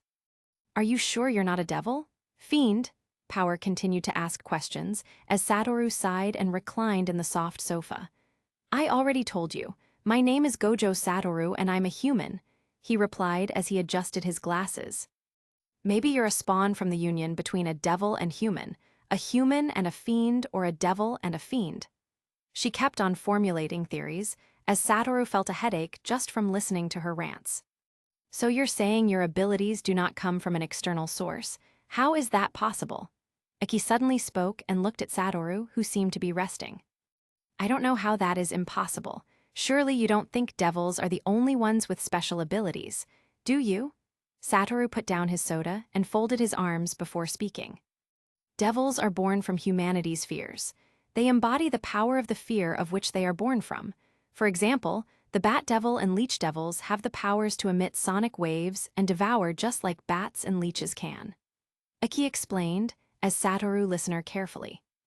The Chainsaw universe wasn't a place he was familiar with, unlike other animeverses. At least some information about the universe would enable him to know how to tread forward from now on. In this world, humans are at the bottom of the food chain, and in order to survive, power is necessary. He flicked the cigarette away with his finger before he looked at Satoru and continued. There are various ways to gain power in this world, but the most effective is to have a contract with another devil in exchange for their ability. Satoru furrowed his brows. In other words, you use the abilities of devils to take down devils, he asked, as Iki nodded. However, it's not so easy. Just as Iki was about to continue, a voice resounded, as they turned around only to see a young woman dressed in a black suit, with short dark hair and a blindfold over her right eye standing beside them. Himeno-senpai. Iki nodded as a form of greeting, while Power and Satoru sat calmly. In order to gain power from a devil, you'll need to sacrifice something of value. She smiled and sat beside Satoru. In my case, I made a contract with the ghost devil, and in exchange, I offered up my right eye. She pointed to her blindfold and said, before resting her gaze back on him. What about you, hotshot? She smiled seductively and winked with her left eye. So, in other words, you need to sacrifice a part of your body in order to be able to make a contract with a devil? Sounds like trouble. Satoru furrowed his brows and spoke, ignoring the young woman beside him. My contract with the fox devil allows me to summon her, but offer up pieces of my flesh in return. Iki said, and took out another cigarette. Why don't you tell us more about you, Satoru? Power, who had been quiet all this while, suddenly spoke, as Himeno and Iki looked at him. I hate to say this, but I think we'll be working together from now on. Why don't you let us know a bit about you? Iki chipped in. Well, I have not made a contract with any devil, and I don't know if I ever would, he said and crossed his legs. As for my power, let's just say I can manipulate space, he said, as everyone looked at each other in confusion. Well, how about a little demonstration? Himeno said as Power nodded. Fine, just a bit. Satoru sighed and gestured to Power. Stretch your palm towards me. He stretched his palm first and gestured for her to do same. However, when her palm was a few inches away from his palm, it stopped completely, as if an invisible wall was separating both palms from each other. Satoru pointed to the phenomenon that was happening, as Iki and Himeno looked at each other and at him. She's not completely stopped, but the more she tries to move, the slower she goes. He explained as he moved his hand forward and touched her palms, but the moment he pushed back his palm, the invisible wall formed once more, as Power's palm was blocked once more. You're using space as a force field? Iki asked after a bit of thought. Not exactly. This technique allows me to materialize infinity into reality. With it, I can create an infinite distance between myself and any object. He spoke, after which he sat down under the shocked gaze of Iki and Himeno. That's truly overpowered, Himeno said with a surprised smile. It's a pretty simple theory, actually. No matter how fast you run, you cannot cross an infinite distance because it never ends. It's the same way, any object that tries to reach me would have to cross an infinite distance to reach me, unless I wish otherwise. Satoru picked up his soda and spoke nonchalantly. What about you? Satoru pointed at Power. I'm a fiend, the blood fiend. I was once the mighty blood devil, but after taking on a human form I became fiend. Power said with a cocky smile. Biozezeze. Suddenly, Aki took out his phone from his pocket, which was buzzing, and left abruptly, without saying a word. Office of the Head of the Devil Hunters Association. Makima reclined in her seat as she gazed at the ceiling, lost in a flurry of thoughts, when she heard a knock on the door. Come in, she spoke, as Aki entered the office and bowed respectfully. You called for me, Ms. Makima. He stood like a soldier and spoke, while she placed her hand on her cheek and let out a small smile. No need to keep standing. She gestured as he sat after a bit of hesitation. I just wanted to know of your thoughts about your team, Special Division 4. She wrapped a finger in the table and spoke, her golden eyes glaring deep into his. Denji is rash and unpredictable. Power is eccentric, but her abilities are not bad, and Satoru is ridiculously strong. He cleared his throat and said after a bit of thought. I see. You have become a lot more reserved after meeting your new team, unlike the Aki I knew before. Makima said with a small laugh as Aki coughed in a bit of surprise. Anyway, as for Denji and Power, if they should refuse an order, you know what to do, but as for Satoru, you'll have report to me first. She spoke as he nodded. If that's that, then I want you to prepare your team for a new mission. She spoke and handed him a file. You'll be working with another team, so don't worry about backup. She smiled and said, as Aki took the file and looked through. Chapter 11, First Mission. Devil Hunter HQ, B03. Satoru woke up the next morning feeling a slight headache as he opened his eyes. Although he had gotten used to the headaches and the side effects of having the 6 eyes, having a constant headache every morning was pretty annoying. He sat in his bed for a while before he unwillingly pulled himself off the soft mattress. He was dressed in only a pair of baggy sweatpants, and he walked to the hall, opened the fridge, and took out a bottle of water before downing everything in one go. He walked to the bathroom to brush his teeth quickly, and began his morning routine, which normally consisted of intense training. After about a couple of hours, he stepped out of the training room and entered the bathroom for a cold shower, before putting on a pair of black baggy sweatpants and a tight black t-shirt and walked to the hall with an excited smile. It was time for his favorite meal of the day, breakfast. Call it whatever you want, but after spending his whole life in poverty, Satoru knew and understood what it meant to have a plate of toast and jam, fried eggs, bacon, and orange juice on his table for breakfast every morning.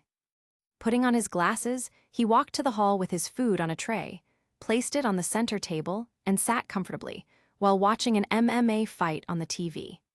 Who knew the Chainsaw Man universe would have things like MMA, boxing, and some other fighting sports from his previous life? Come on. Picking up a slice of bread and placing it in his mouth, he suddenly exclaimed as he watched one fighter land an illegal elbow attack. Knock. As he was engrossed in the attack, he heard a knock on the door, as 2 figures suddenly entered unannounced.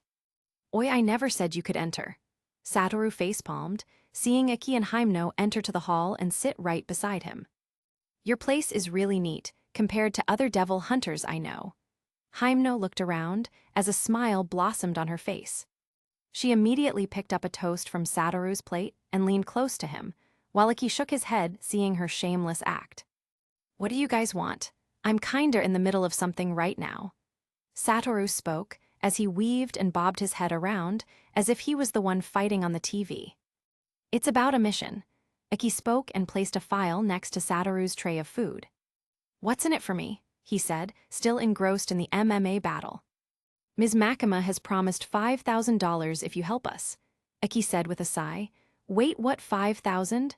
Hymno cried out in surprise. What? Why the hell is he getting paid this much? Our allowances are not even up to this. Her eyes darted suspiciously between Iki and Satoru. Well, his working conditions are a bit different from ours. Although he works under Special Division 4, he's more of a civilian devil hunter. Aki whispered. Fine, I accept. Let's hear the details. Satoru sighed and unwillingly turned off the TV and turned to the both of them. A devil has been spotted in Hotel Morno and ever been tasked to stop it. We don't know what devil it is, neither do we know how strong it is, but all we know is it's consumed a piece of a bullet from the gun devil. Aki's voice turned stern as he finished his statement. Gun devil? Satoru repositioned his glasses well, as Himeno couldn't help but blush seeing his beautiful eyes. One of the strongest devils in the world. She chipped in, as Aki nodded with his fist secretly clenched. How strong is it? Satoru asked while going through the file. He killed 1.2 million all over the world in a matter of minutes, including my family. Aki said as he took a deep breath. I see, Satoru nodded with a frown. The gun devil was so strong that as it moved, pieces of its flesh that resembled bullets fell off, and devils who feast on those pieces grow stronger. Himeno chipped in and explained. Aki immediately pulled out a metal bust chain and showed it to them. This is a piece of flesh from the gun devil, he said, as the bullet began to wriggle. It can detect any other piece of the gun devil's flesh, so with this, we can find the devil and kill it. He spoke sternly. This is where we need your help, Satoru. We don't know how strong the devil has become. We need you on our side at the very least. Himeno chipped in and looked at him with a dreamy eye. Fine, but don't forget to tell Makima to pay me, otherwise I won't be as understanding and agreeable as I am now. He said, picked up the tray and walked to the kitchen before he walked to his bedroom for a change of clothes. You think he can handle whatever thing is inside there? Himeno suddenly looked at Aki and asked with a frown. You've not seen him in action, Himeno. If anyone can handle the Eternity Devil, it should be him. Aki smiled and said, as he reclined in Satoru's comfortable sofa. A while later, Satoru, Himeno and Aki walked out of the HQ and rendezvous with Denji, Power, and 2 new teammates in front of a small coffee shop. Satoru! Denji was the first to run to them, as he went and hugged Satoru, who stood with a surprised expression. I guess you're back in one piece. Satoru patted Denji's shoulder, wondering how he was back to full health so soon. I guess you guys have met already, so let me introduce you to the final member of our team. Aki spoke, referring to Denji and Power, as well as the new mysterious figures standing beside him.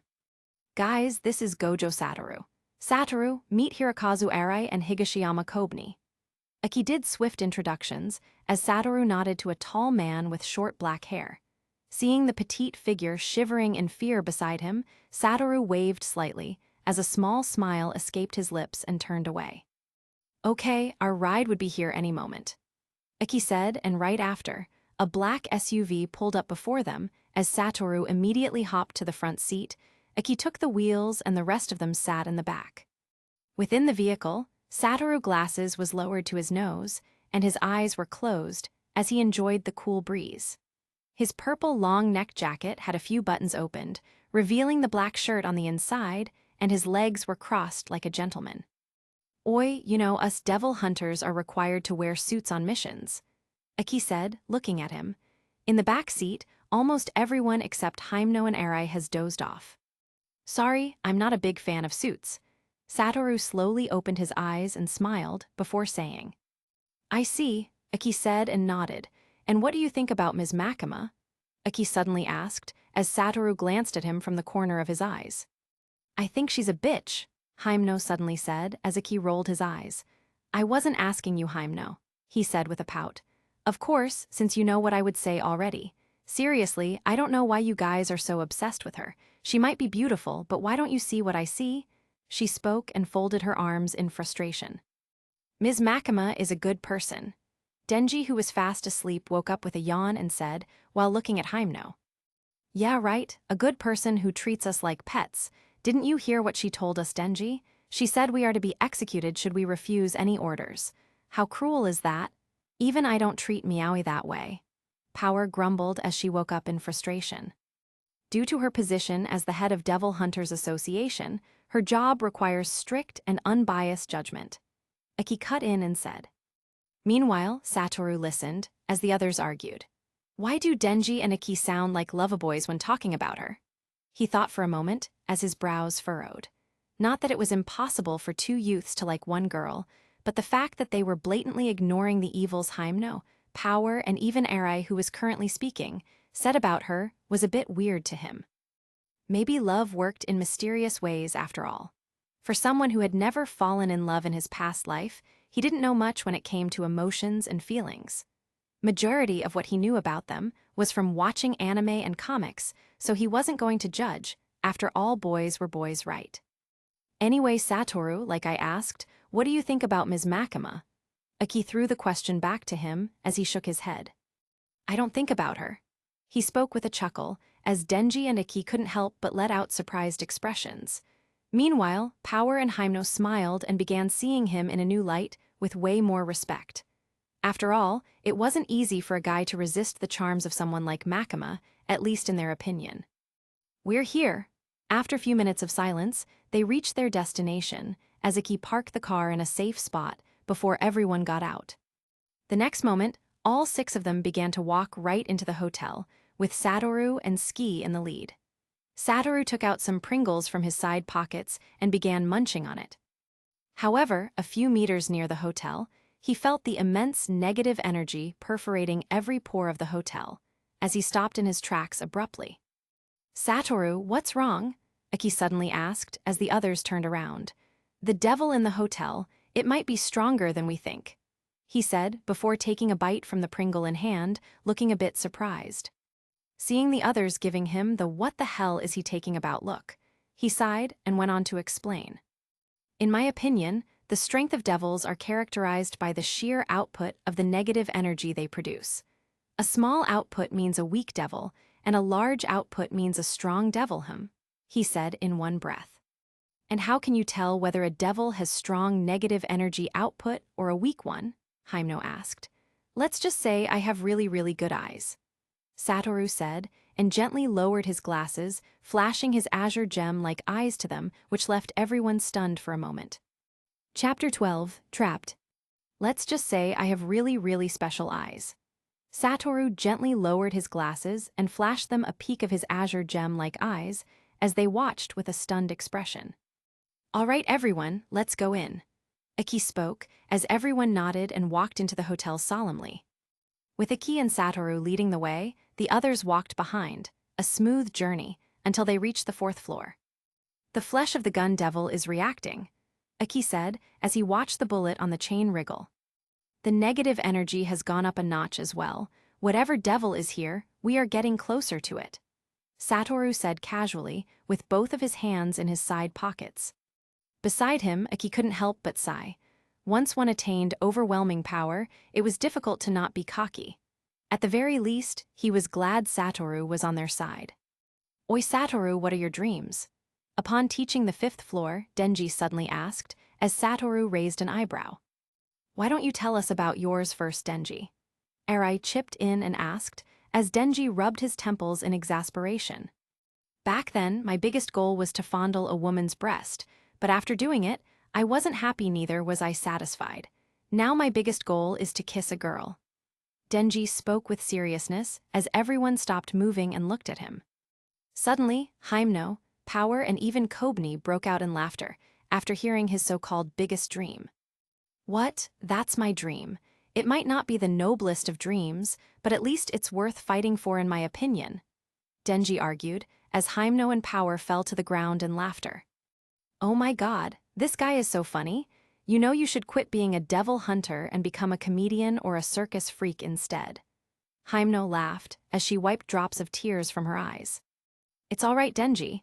As long as it makes you happy and you think it's worth it, I support your dream, Satoru suddenly said as Denji flashed a grateful smile. Anyway, speaking of dreams, what's yours, Eri? Hyamno asked as Eri rubbed his head in a shy manner. My dream is to settle down with a beautiful girl and have a family, children, 2 boys and girl, to grow old together and to die in each other's arms, Eri spoke as Satoru rolled his eyes.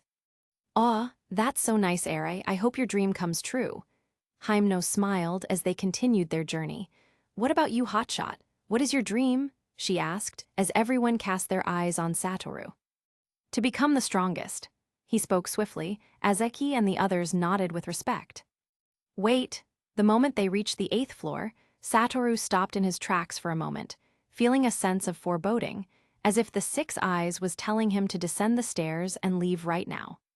Suddenly, he saw an immense amount of negative energy instantly cover the entire floor, as space around them began to fracture like mirrors. It was as if they were being pulled into another plane of existence, or even more specific, a domain. Not only that, he also sensed a new and foreign energy creeping through the surrounding shadows. This new negative energy was of a lower output compared to the previous one, but it had a dark element to it. However, he was the only one who could see this at the moment. Even Power, who was even more attuned to negative energy on a level near his, hadn't been able to see nor sense a single thing. "What's it, Satoru?"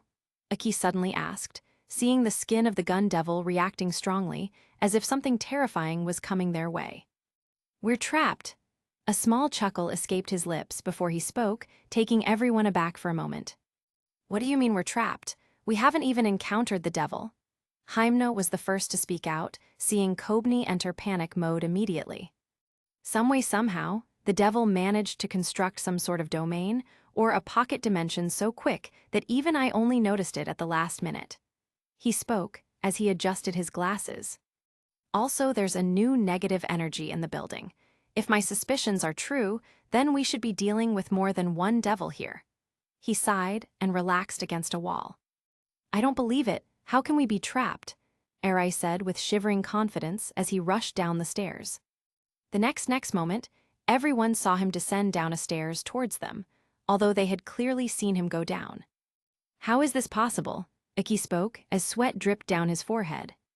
"Oi, Denji, you and Power should try entering the rooms to see if you can get access to other different rooms." Satoru spoke as Denji and Power entered the rooms, while Arai and Aki descended and ascended the stairs. However, a moment later, a door creaked, as Denji and Power came out of the very door they walked in and faced everyone, while Aki and Arai also arrived on the same floor. "Satoru, it's like we're trapped on the 8th floor," Aki said as Kobni began to scream in panic. Satoru was lost in deep thought when a door creaked and opened, and 2 Grostek beings walked out.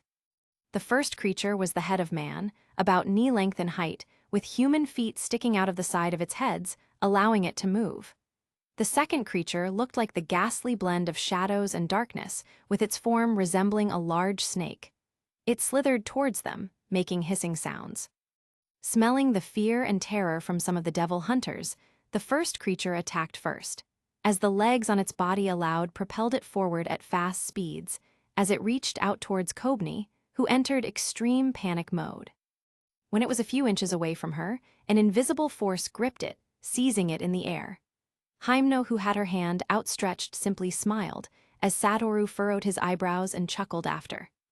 "An invisible arm?" he spoke, as Hymno's eyebrows lifted in surprise. Her contract with the ghost devil allowed her to summon any body part of the ghost devil. The next second, blood burst out from Power's body and coalesced into a katana which she slashed with a bloodthirsty laugh, effectively splitting the devil into 2, killing it immediately, as blood splashed all over. "Satoru, how do we deal with the snake devil?" Aki asked after studying the huge snake figure before them. "It's not a snake devil. Its body seems to shift in between shadows, so it's likely to be a physical manifestation of the shadow devil. It would be a bit troublesome to deal with due to its ability to turn shift between corporeal and incorporeal states." Satoru murmured as Aki raised an eyebrow. The next moment, the snake-like devil figure began to turn incorporeal, as its body began to shift in between the shadows of the lampstands. The next second, before they could even realize, multiple tentacles erupted right from within their own shadows and pierced towards them. "Watch out!" Aki roared out, but it was too late. No one had expected such a turn of events. A few inches from their bodies, the shadows were forcefully halted in their tracks by an invisible shield, as everyone opened their eyes only to see the tendrils of shadows right before their faces. After a few seconds, the shadows retreated and phased out of existence, as Hymno heaved a sigh of relief. "Thanks, Satoru, you saved me yet again," Power said, as a large hammer materialized in her hand. The next second towards the shadow devil which had now phased into existence. Don't thank me, I didn't think it was going to work. What? Everyone's jaws dropped at his statement. I thought you said it was impenetrable, Hyamno asked with a frown. It should be, I just haven't tested it against invisible and incorporeal attacks. He spoke, and the next instant he sidestepped to the left and narrowly dodged a shadow tendril which shot right past his face. The next moment, Power, who had gone on the offensive against the Shadow Devil, was hurled towards with immense force, as she crashed into Satoru's infinity and slid to the ground in a helpless manner. My attacks can't touch it, she spoke, as Satoru sighed and began to walk forward while slowly taking off his glasses. Oi Satoru, what are you doing? Denji roared out as Iki furrowed his brows. Don't worry, it's troublesome, but I have a way to restrain it. He flashed a confident smile and stood face to face with the Shadow Devil, which had increased in size and now filled the entire hallway.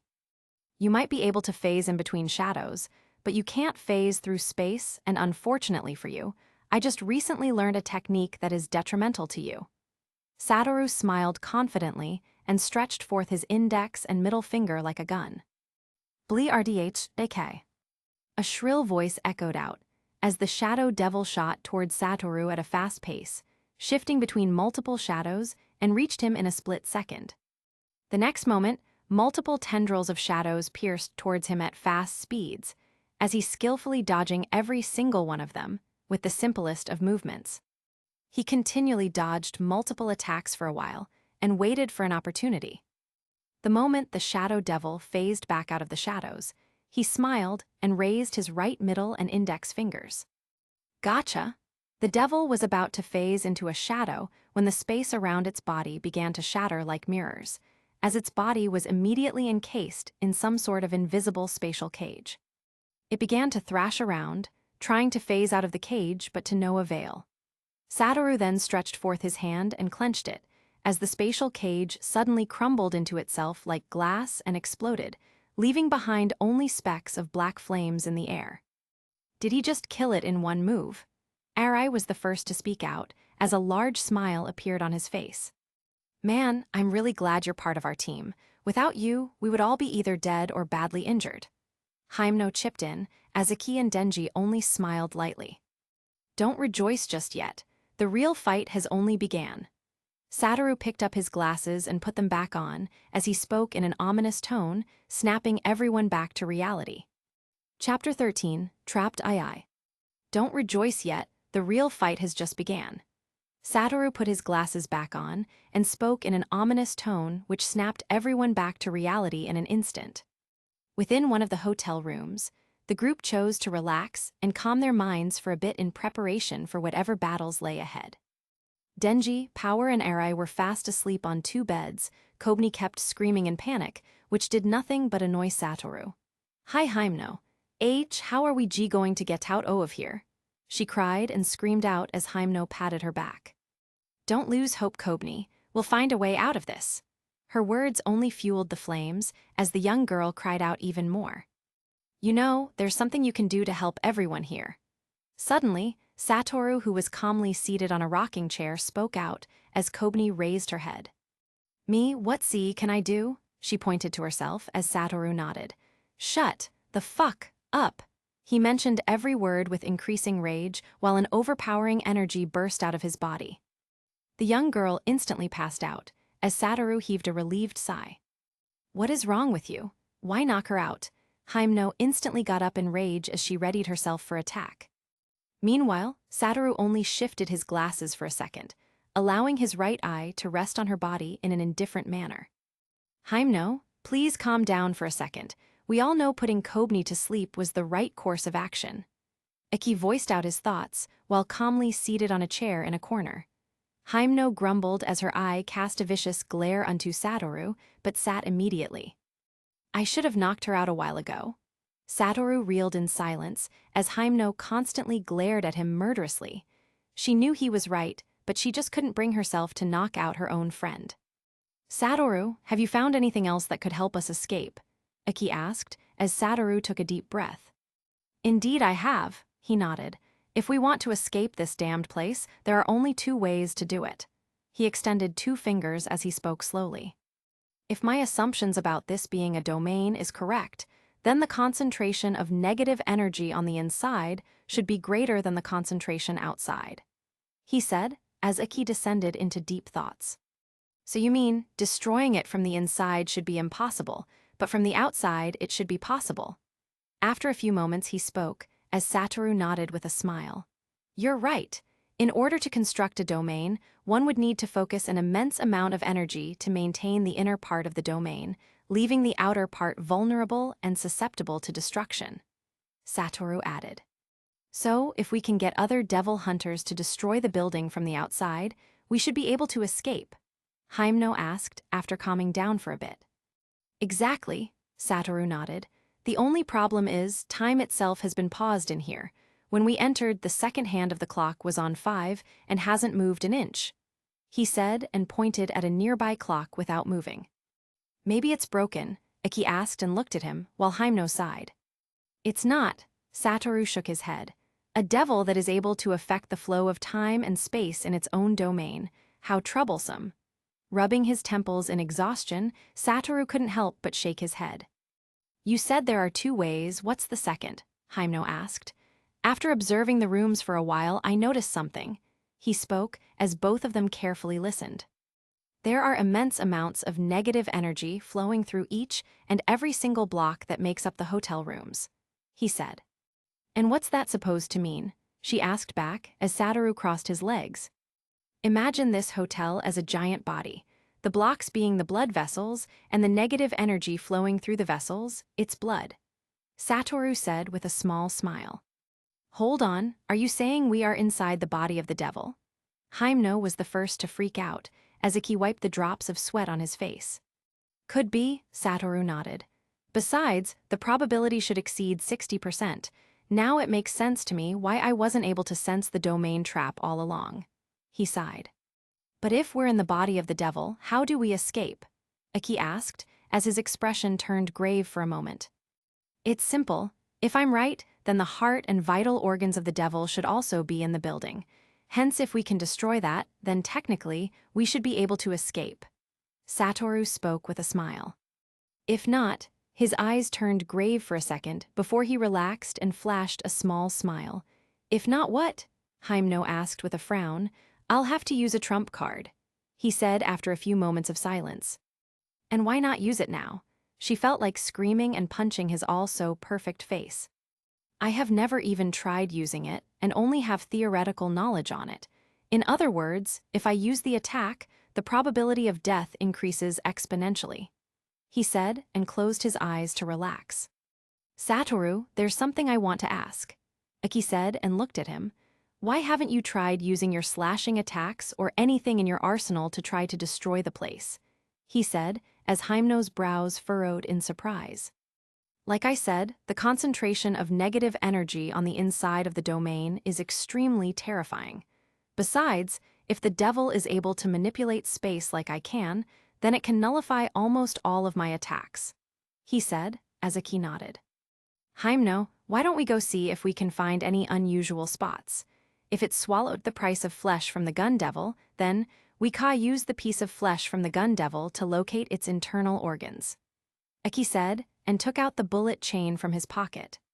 Fine, she sighed and stood up as both of them walked out, leaving Satoru in deep thought. The hallway of 8th floor was like an unending abyss, as the 2 devil hunters strode without fear nor fatigue. Aki held out the flesh of the gun devil as a compass and let it lead their way, as they constantly examined their surroundings. Oi, Aki, do you think we'll really make it out of here? Suddenly, Hyamno stopped and asked, which made Aki stop after a few steps. I don't know, he said after a moment, which made her sigh heavily. You know, I don't trust Gojo Satoru. He's planning something, she said, as she calmed herself and continued the walk with him. I don't trust him either, but he's the only one who can see what is happening outside the physical. At the very least, I do trust his abilities and his affection for Denji.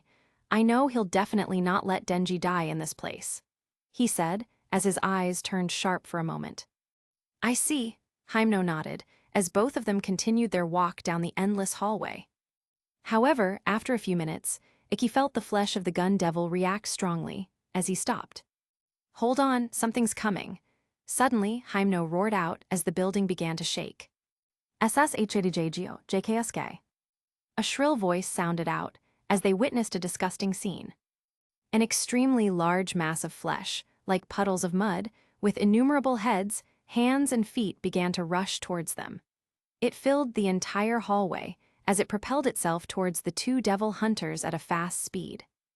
Give me the chainsaw boy and the one with the immense negative energy, and I'll let you go. Its voice was like the shrill screams of women and children as it moved towards them without stopping for a moment. Run! Aki and Hyemno instantly bolted away at full speed, with fear evident in their eyes, as they tried their very best to escape the monster behind them. Meanwhile, Satoru was calmly meditating within the hotel room when his eyes snapped open in a split second. He instantly took off his glasses and walked out, as the whole building began to shake furiously, alerting the others who were fast asleep. What the hell is going on? Eri roared out, as he, Denji, and Power bolted out the room, leaving a terrified Kobni who chose to follow them at the last moment. Satoru stood in front of the hotel room as the others stood behind him. His eyes turned sharp in a moment as his negative energy began to bubble inside his body, like larvae, ready to erupt. In a few moments, everyone saw Aki and Hyemno being chased by the disgusting mass of flesh, as terror and fear gripped some of the hearts of Eri and Kobni as they took steps back. Meanwhile, Satoru stood fearlessly with both of his hands in his side pockets, with Denji and Power standing on his left and right respectively. Oi Denji, Power, get ready to catch, he uttered and raised his index and middle finger. Catch! Power and Denji looked at each other in confusion, but readied themselves nonetheless. Meanwhile, the devil was infinitely close to both Aki and Hyemno, who were still running for their lives. While running, Hyemno instantly slipped and crashed to the ground, as the devil conjured huge spears from its mass of flesh which shot towards her. Closing her eyes to accept her fate, she felt a hand wrap around her waist, as Aki grabbed her and bolted forward like a cheetah, while dodging the long spears. Though they had escaped the spear attacks, the devil had now moved infinitesimally close to them, as one of its heads opened wide like huge maw and threatened to devour both of them. Hyemno's eye widened, as she spotted the huge maw filled with sharp teeth that looked over and cast a large shadow over their figures. In a split second, the huge mouth dropped on their bodies in an attempt to swallow them whole. However, when the teeth of the huge mouth was an inch from Hyemno's head, an invisible force latched onto their bodies, as they felt a massive force pull their bodies forward. The next second, they were immediately flung in the air, as Denji and Power caught both of them and bolted back to Satoru's position. Meanwhile, the devil reached them in a moment and opened its mouth once more in an attempt to devour Satoru, when it smashed into an invisible shield heavily, causing the ground to crack. Who are you? Satoru walked forward fearlessly and asked, standing only a few meters away from the devil. I am the Eternity Devil, the shrill voice resounded as the hallway shook. You humans are trapped in this dimension, but I can let you go. In exchange, I want you and that chainsaw brat to sacrifice yourselves. Ha ha ha ha ha ha ha. All of the mouths spoke at the same time, as the eyes greedily glared at Satoru and Denji's figure. Chapter 14, Eternity. You humans are trapped in my dimension, but I can let you go if you sacrifice yourself, along with the chainsaw brat. The Eternity Devil spoke, as all of its eyes greedily glanced at Satoru and Denji's figures. Within the hotel room, everyone sat in silence and in deep contemplation. There's no way I'll allow you guys to sacrifice yourselves. I say we team up and take down that disgusting devil. How hard can it be? Power was the first to speak up, trying to rally and raise the willpower of everyone, but to no avail. Everyone had clearly seen what the Eternity Devil was capable of and how it almost killed Aki and Hyemno. I think Power is right. We can't allow our teammates to go and sacrifice themselves for us. That would be cruel and selfish on our part, Aki said, while taking off his blazer as he sat down and reclined in his seat. Meanwhile, everyone's eyes momentarily glanced at the back of the silver-haired figure who was facing the window, Satoru, the brains of the team, who stood in deep contemplation. He didn't know what would happen if he truly fought against the Eternity Devil. At the very least, he didn't want Denji be caught up the battle, because he'd only distract him. "It's all right, I'll go," he suddenly said without turning around, which caused Aki and Denji's eyes to widen in shock. "Oi, if you're going then I'm going too. The Eternity Devil wanted us both. I can't let you go die," Denji roared out as Satoru glanced at him from the corner of his eye. He didn't like playing the asshole to people he cared about, but now he had no choice. "You won't." He adjusted his glasses as he looked out the window once more into the setting sun. Unbeknownst to them, they had been there for a whole day and a half on the outside. "Why not? Are you crazy? I'm not going to just let you go kill yourself," Denji roared out as Satoru subtly sighed. "If you go with me, you'll only get in my way, Denji. You'll be a nuisance because you're weak, and your weakness would cost me dearly in that fight." Satoru steeled his resolve as he spoke, eliciting multiple gasps from the rest of the team. "Him a nuisance to you?" Denji held a sob, as he held back a tear and walked out, slamming the door behind him. The moment he did, everyone couldn't help but cast a glance at Satoru, who heaved multiple deep breaths before taking a seat in exasperation. After a few minutes, only Denji and Aki were left in the room, as Aki cast a glance at Satoru, who seemed to be meditating. "You know, I understand why you would say those hurtful things to him." Aki suddenly spoke, as Satoru opened his eyes and sighed. "I had a little brother once, and I know the lengths I'd travel just to keep him safe," he added with a small smile, as Satoru rested his cheek on his fist. "So how do you plan on facing the Eternity Devil? Do you have a plan of attack or a contingency?" he asked, as a smile formed on Satoru's face. "Well, I do have a plan, attack," Satoru spoke briefly. "Besides, what if the Eternity Devil doesn't keep its word and let you guys out? What would happen then?" Satoru asked and looked at Aki, who became speechless for a moment. "I don't know, but we'll probably fight till our last breaths," he said with a small smile, as Satoru smiled. "Also, if it indeed keeps its word, we'll alert the HQ for reinforcements and get you out of there as soon as possible. You'll just need to hold on for as long as you can," Aki said, and patted Satoru on the shoulder before walking out. After a few minutes of preparation, Satoru walked out with a smile, as he met the others who were waiting outside for him. "It's time," he smiled and stretched his back lazily. "Oi, if you die in the battle, I'll kill you myself." Power spoke and embraced Satoru like a bear and raised him up before patting his back with a smile. "I'm sorry for shouting on you earlier, Satoru. Then you for everything." Hymno and Kobni walked up to him and hugged him as his nose scrunched in distaste. "Why does it sound like you guys are already preparing for my funeral?" he joked, which elicited a small laugh from the rest of the team. "Oi, I know you didn't mean what you said earlier. You were just saying it to keep me away from the danger." Denji suddenly walked up to him with a slightly down look. "Be safe, okay?" He spoke and patted his shoulder as Satoru ruffled his hair, causing him to smile a little. "Okay, Devil, we're here." At the end of the 8th floor, the team stopped, as they stood on guard and waited for the enemy to show up. "SS HHKFTTDBSK." The shrill voice scream sounded out, as the puddle-like disgusting mass of flesh, heads and limbs moved towards them. "Oi, Devil, you said you'll let the rest go if we surrender. We've come to surrender, but let them go first." Satoru spoke out and took off his glasses slowly, revealing his glistening pair of azure eyes. "Fine," the multiple mouths on the devil spoke at the same time, as a door materialized and opened abruptly beside them. Kobni was the first to rush forward, after seeing golden rays of sunshine. It was like seeing a light at the end of a dark abyss, as she rushed forward with ecstasy and bliss.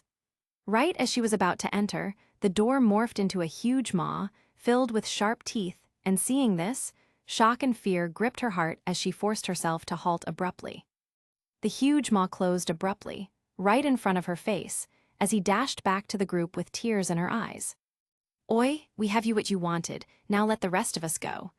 Hymno roared out, with anger and terror slowly gripping her heart as well. "Fools, you dare trust the words of a devil? Ha ha ha ha." The eyes of the Eternity Devil glanced condescendingly at the group, as its mouths laughed hysterically. "I'm going to eat you all up, just like I did to all the puny humans in this hotel." It roared out once more, and in that moment, Aki couldn't help but glance at Satoru. He was right after all. They were never supposed to trust the words of a devil. At this point, regret and worry were useless, and they could only prepare themselves for the incoming battle. Satoru's negative energy began to bubble, covering himself in a sheath of energy that took on a slightly pinkish hue. Denji opened his buttons and pulled on the string on his chest, as his head turned robotic like a chainsaw protruding from his forehead, as his arms morphed into long chainsaws. Meanwhile, Aki and Kobni readied themselves to provide the necessary assistance to the main attackers of the team, if necessary. Boom!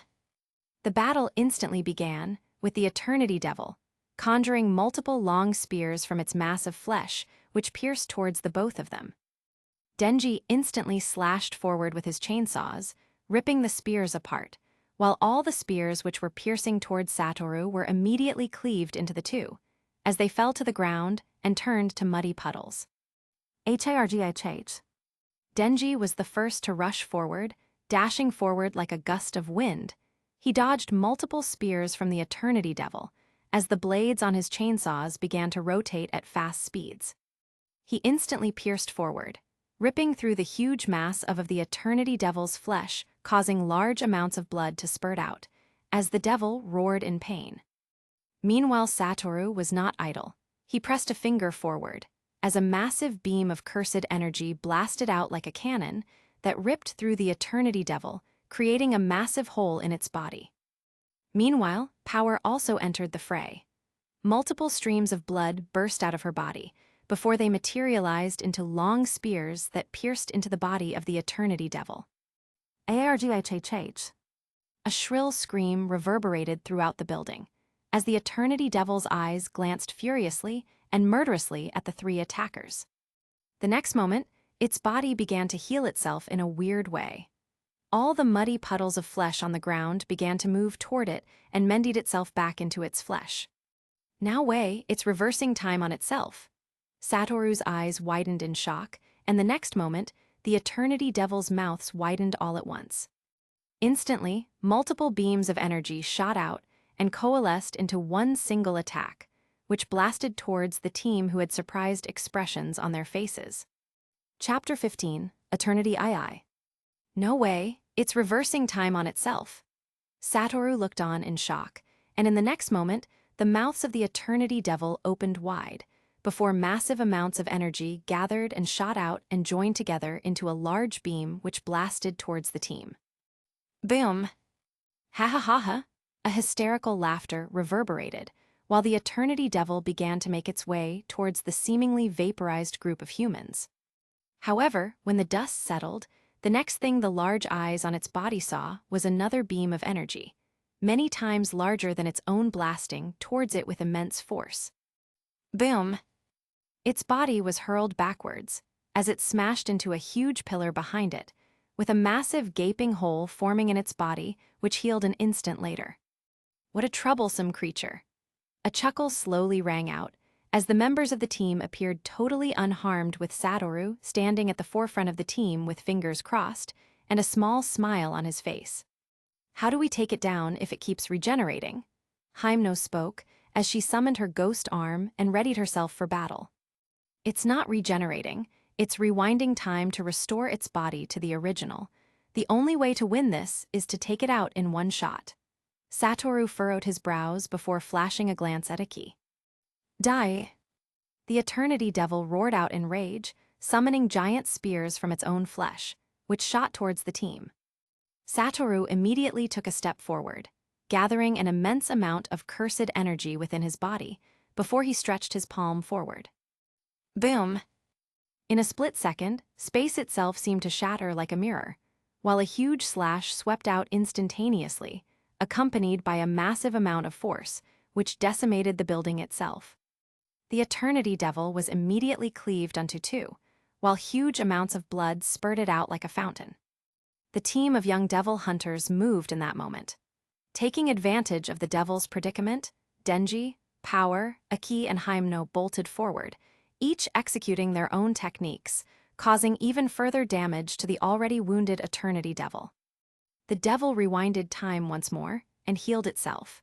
Seeing the devil hunters close to it, an immense amount of energy burst out of its body like a shockwave, sending everyone flying while spitting blood. You dare to harm me? Die!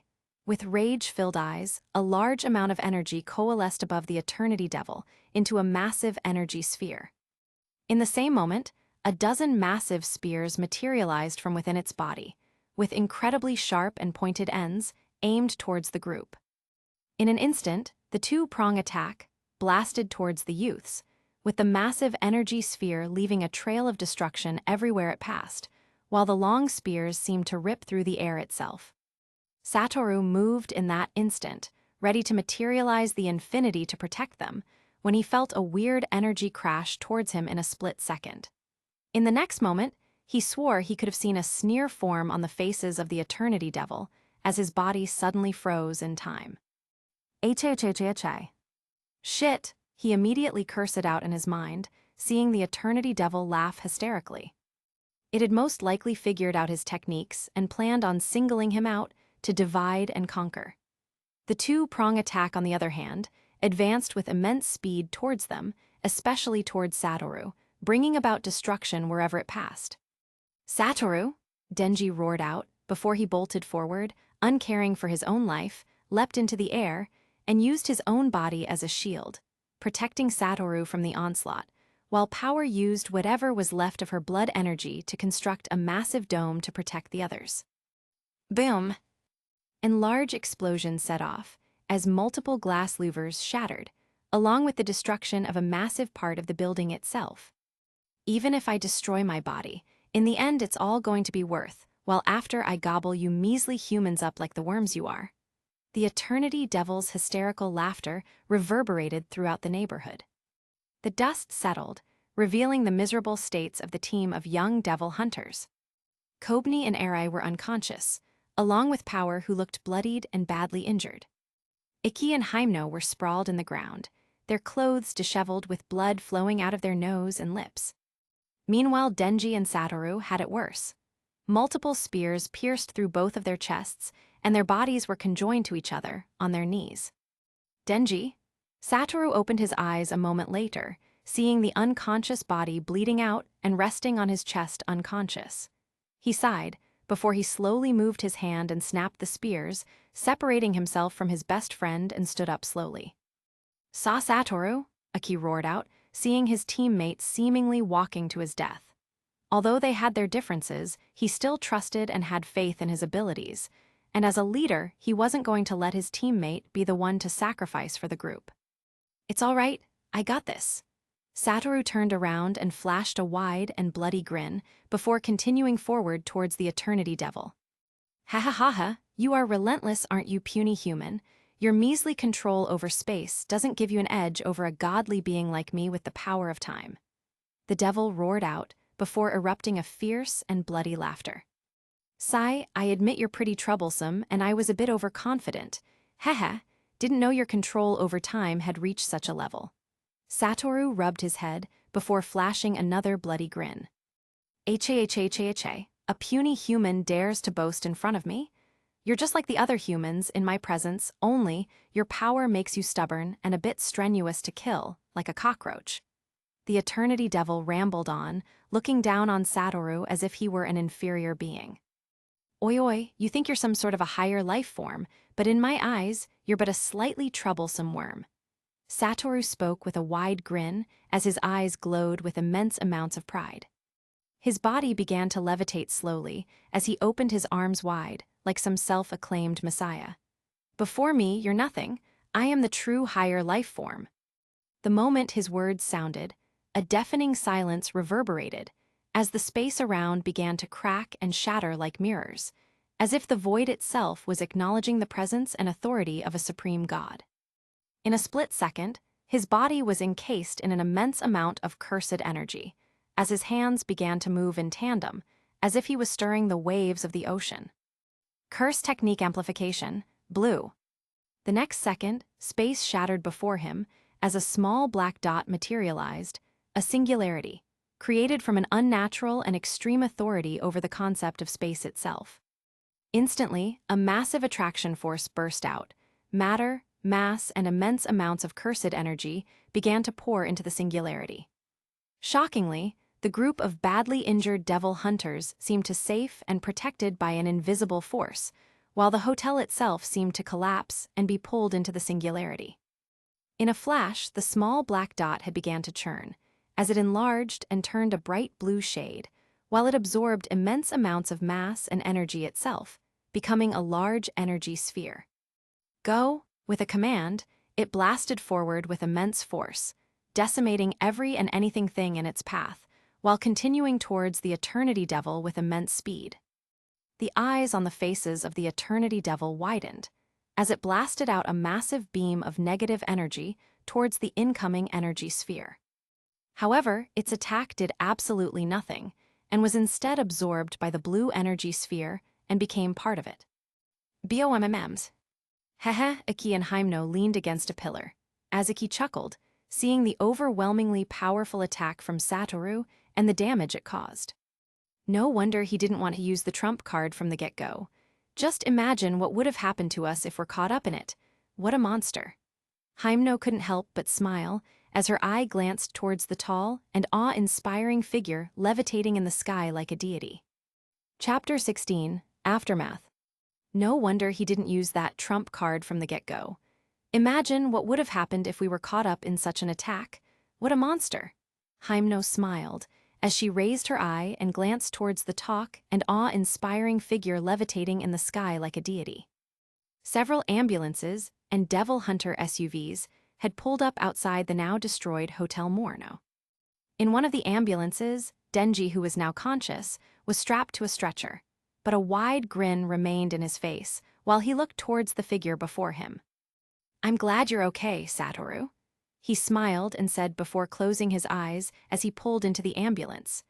Meanwhile, Satoru only smiled and winked at him before turning around and walking to the rest of the team. Power had also been taken away for immediate treatment, due to immense injuries just like Denji. Currently, only Aki, Hyemno, Kobni, and Arai remained at the site, receiving treatment from several nurses while filing reports to the devil hunter superiors. To think we almost died on this mission. Hyemno, who was currently getting treated due to the bruises on her hands and face, smiled and said, "I think I'm going to develop a PTSD for hotels after this." Arai sighed as he sipped the coffee from a small cup in his hand. Who would have thought such destruction could be caused from one attack? I mean, if you guys hadn't told me, I would have never believed it. Arai continued, failing to notice Satoru walking towards him. He wasn't wrong, though. The so-called trump card from Satoru had caused immense destruction spanning a few kilometers. It felt both unreal and unnatural to them who weren't used to seeing such battle casualties. Noticing the shadow of a figure walking towards them, he turned around and freaked out, seeing the handsomely sculpted face of the white-haired young man. Satoru only smiled and shrugged before looking at Iki and the rest. Satoru, I want to thank you for saving my life." Kobni surprisingly stood up and bowed slightly, offering thanks with a rather firm gaze. "It's all right." Satoru smiled and sat on an empty chair beside them while rubbing his eyes in exhaustion.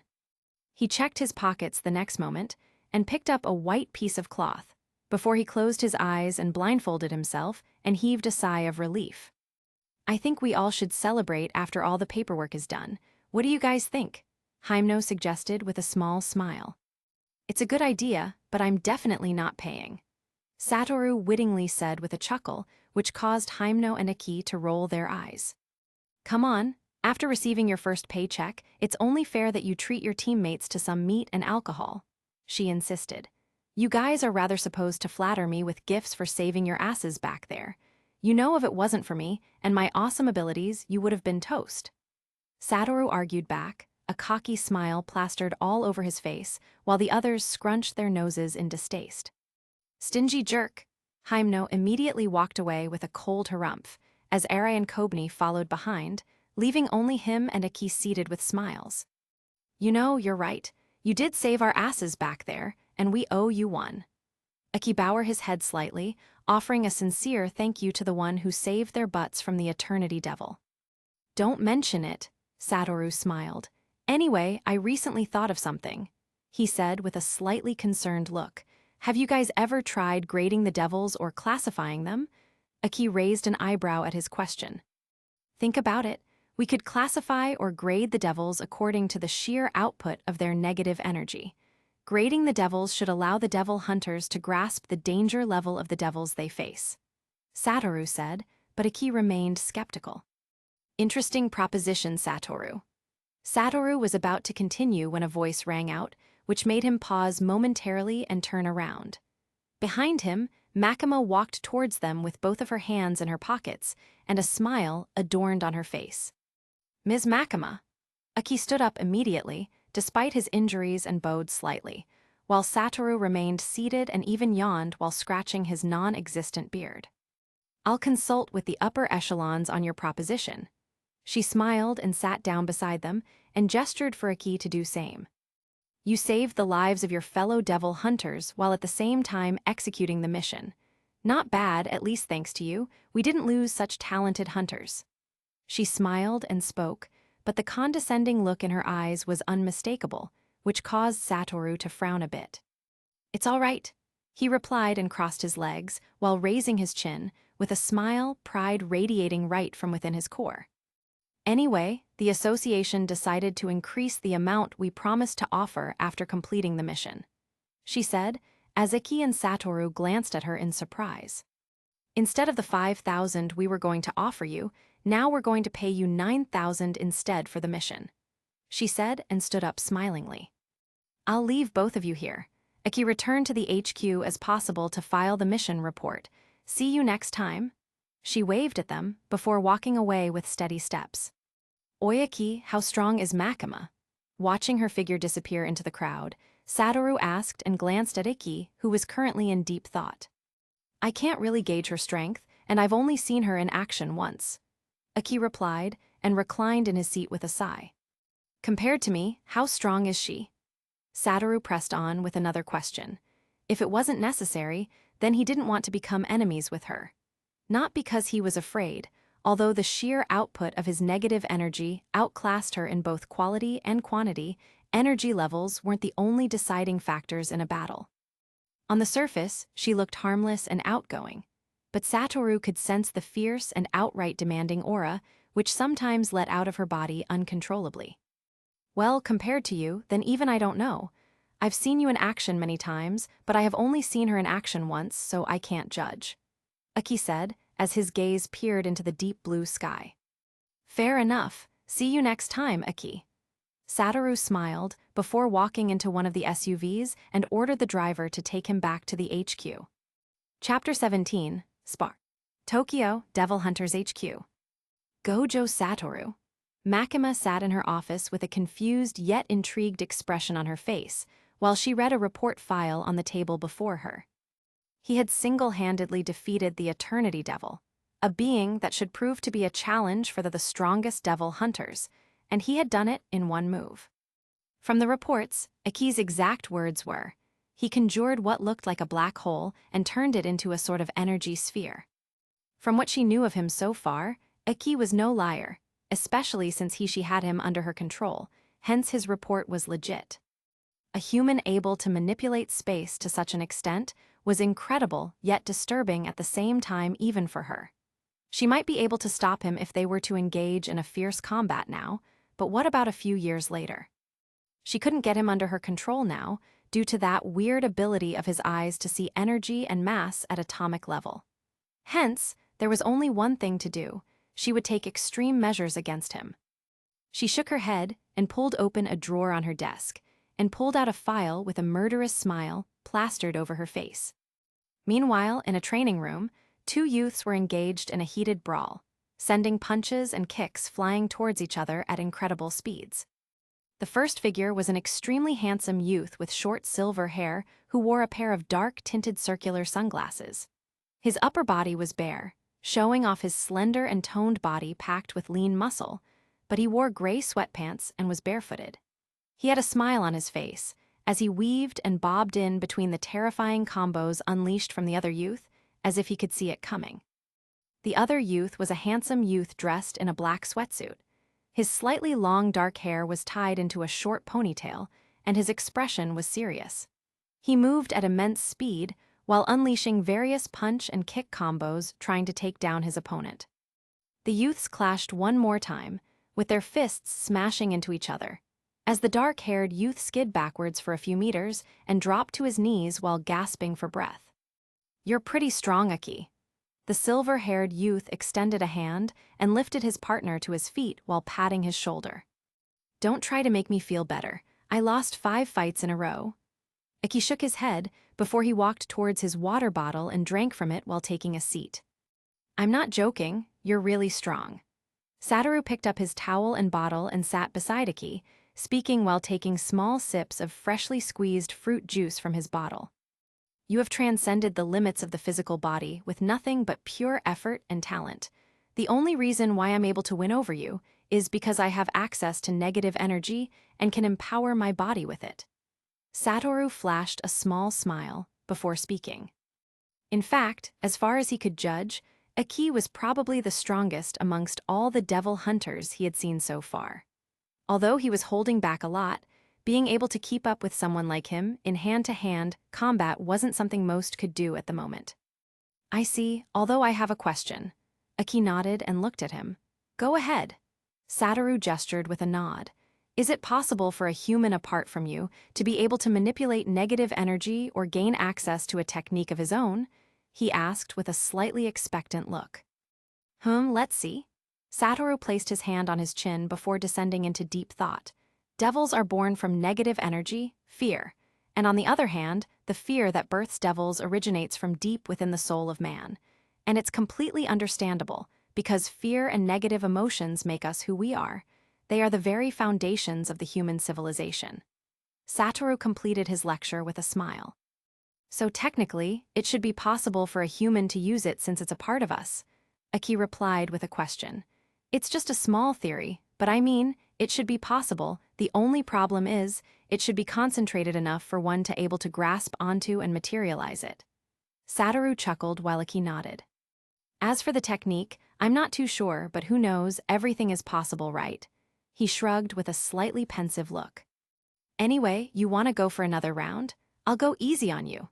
Satoru smiled and walked to the center of the training room before he got into a martial arts stance and gestured towards Aki. "You better." Aki bolted forward with a small smile before he unleashed a flying kick towards Satoru.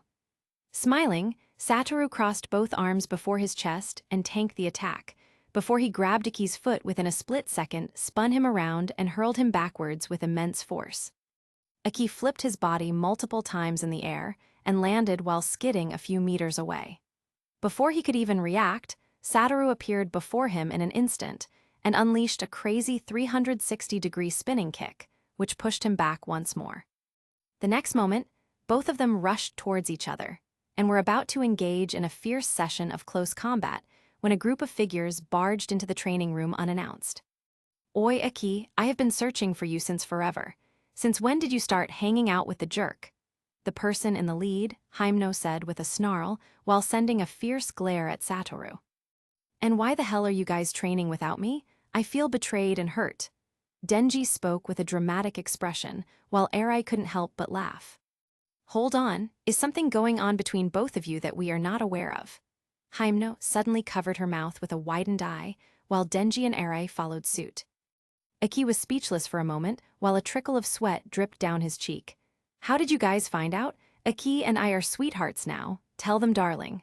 Satoru decided to play along. He winked and placed his arm around Aki's shoulders and laughed. Aki felt a chill down his spine before he quickly shook off Satoru's arm. "There's nothing going on between us. Stop with the drama." Aki roared out and secretly wiped the drop of sweat off his cheek. "I'm heartbroken." Satoru placed his hand on his heart just like Denji did and playfully collapsed to the ground, as the others, including Power, couldn't help but laugh. "I said enough," Aki roared out while gritting his teeth as the others laughed even more. Satoru laughed the hardest, seeing the embarrassment on Aki's face. Fine, we'll stop teasing you." Himeno wiped a tear from her eye and said, giggling in between her words. "Anyway, we're going out for a couple of drinks and wondered if you wanted to join us." Himeno said while casting a glare at Satoru, who winked at her. "Who's paying?" Satoru playfully said while Himeno's glare intensified. "It's none of your business, stingy jerk. Now are you coming or not?" she yelled at both of them. Fine, fine, just give me a moment to freshen up, Satoru said and walked away with his towel and water bottle. Oh, I forgot. Aki, darling, would you like to join me into bathroom? Satoru playfully winked at Aki, who gritted his teeth in frustration as the others burst out in laughter once more. Stop laughing, all of you. He stood up, picked up his towel and bottle and stormed out angrily. Chapter 18, Moment. Within a small drinking bar, multiple figures could be seen sitting at a table drinking and making merry, with excited expressions. The cruel reality of the universe was that humanity was still at the very bottom of the food chain and would soon probably face an extinction crisis.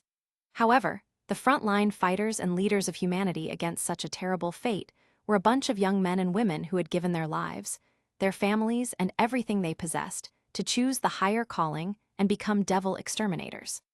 After several hard days of work, the most important thing these youths needed was rest and relaxation. Oi, oi, everyone, I want us to make a toast. As they drank and ate, a semi-drunk beautiful young woman with an eye patch hit a spoon on the glass of beer before her and spoke on top of her lungs, drawing attention to herself. What are we toasting to, Senior Heimno? A youth with blonde hair dressed in an all-black suit spoke out while looking at the eye patch girl. I want us to make a toast to the stingy jerk who refused to invite us out to have a drink even with all the money he makes.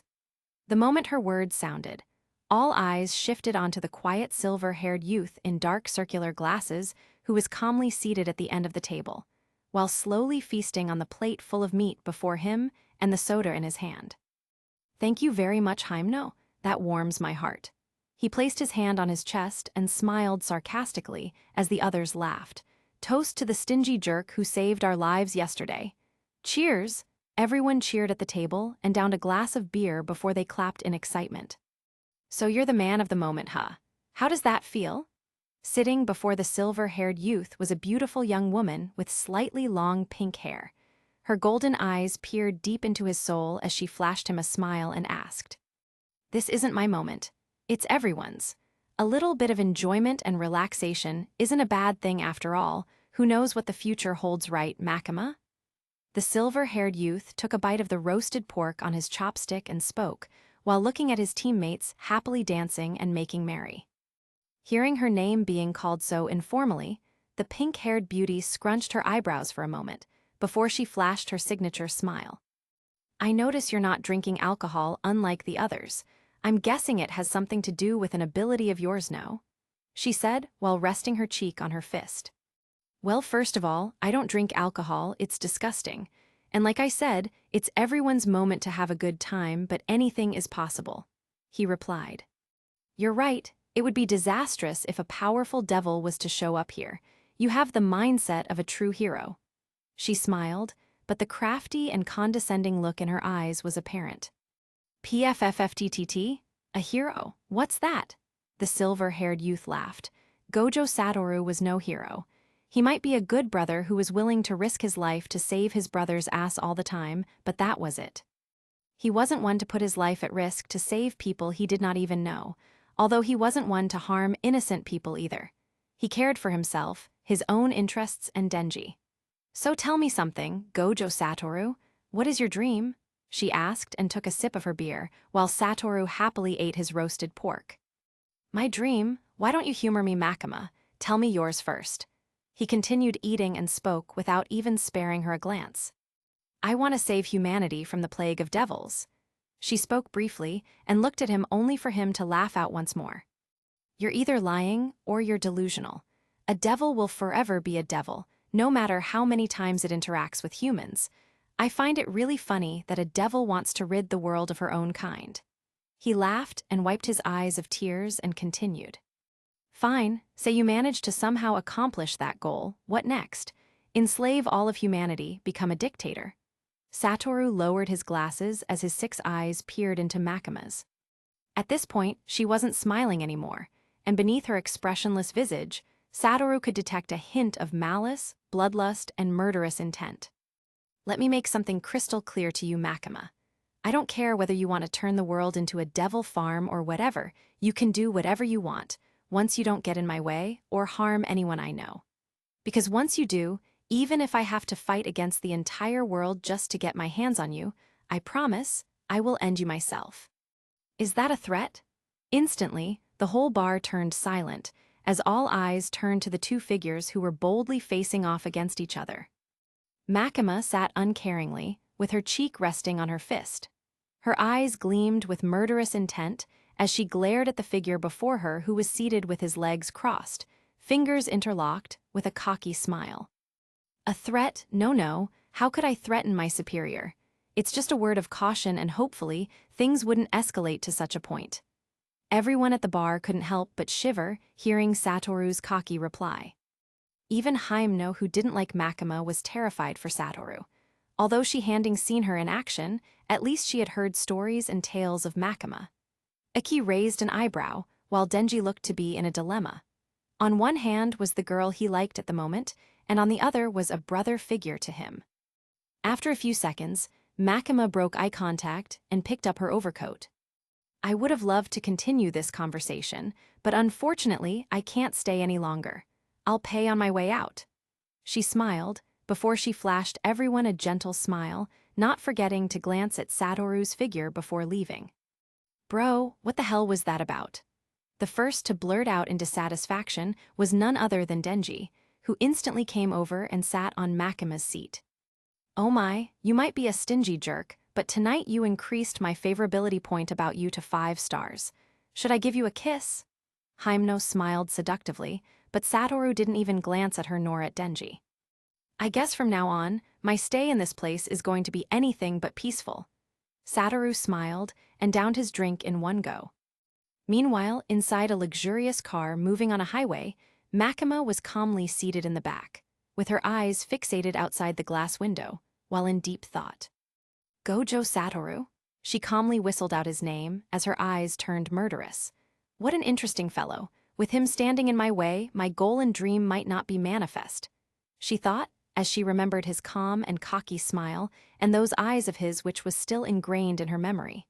A pair of eyes that even she had to be weary of. Since you want to play, let's play. She let out a small laugh as the car drove off, speeding along the highway. Chapter 19, Gunfire Crisis. Thank you for the information, ma'am. We'll get back to you as soon as possible. A young man dressed in a black suit bowed respectfully to an old woman within a small neighborhood before turning around and walking away with the petite young girl beside him. Bang! Watching the backs of the two young devil hunters, a murderous light appeared in the eyes of the old woman, before she stealthily picked up a small gun and fired multiple times. This is Team C Phase 2 of mission accomplished. Within an alley, 2 figures armed with pistols stood over the dead bodies of about 3 young men. The first figure was a middle-aged man dressed who held a cigarette to his lips. He picked up a walkie-talkie and made a report before leaving swiftly with his partner. Kyoto train station. At a train station in Kyoto, several figures dressed in suits were calmly waiting to receive an important guest. After a few minutes of waiting, the train finally arrived, and a pink-haired, beautiful young woman who was slightly disheveled and bloody walked out with a serene expression. Ms. Makima, what happened? You're hurt. The figures in suit instantly rushed towards her with worried expressions, seeing her bloodied figure. Don't worry, I'm fine. It's not my blood. She smiled and reassured. Ms. Makima, we just received a call that Special Division 123 and 4 have been ambushed by multiple gunmen. One of the figures, a young man with spiky hair and a scar on his nose and cheeks, spoke with a frown. I see. Rent out a shrine, one with the highest altitudes, call the Prime Minister, and tell him I need about 15 inmates on death row, and lastly someone get me a change of clothes. She spoke and walked away, as the rest of the group followed behind her and listened to her orders. Meanwhile, in a small restaurant, multiple figures were seated at a table, having breakfast, as they argued, joked, and laughed with one another. Oi Satoru, what happened between you and Makima yesterday? Suddenly, a young man dressed in a shirt with rolled-up sleeves who had blonde hair spoke with a snarl, as he glanced at another youth with silver hair and glasses who sat a few meters away from him. Why do you keep asking, Denji? I said nothing happened. The silver-haired youth rubbed his temples in exasperation as he spoke with an exhausted sigh. You're lying. I've never seen that bitch act in such a manner. You must have done something to anger her. Hymena's right. I can still feel chills all over my body when I recall those murderous eyes of hers. Hymeno said, and Power backed her up, while shivering in her seat. I only asked her to increase my salary by a notch, and she got all murderous on me. Who knew your boss was so petty? Satoru ended his reply with a cold harumph as the others raised their eyebrows. Only Denji seemed to really accept the response as he went back to eating. Meanwhile, Satoru couldn't help but raise an eyebrow, seeing the serious look Aki was giving him. I can't believe you can eat the ramen here. Its tastes fucking terrible. Suddenly, a man sitting at a table across theirs grumbled, as everyone except Satoru turned their attention towards him. He had short dark hair, with average looks.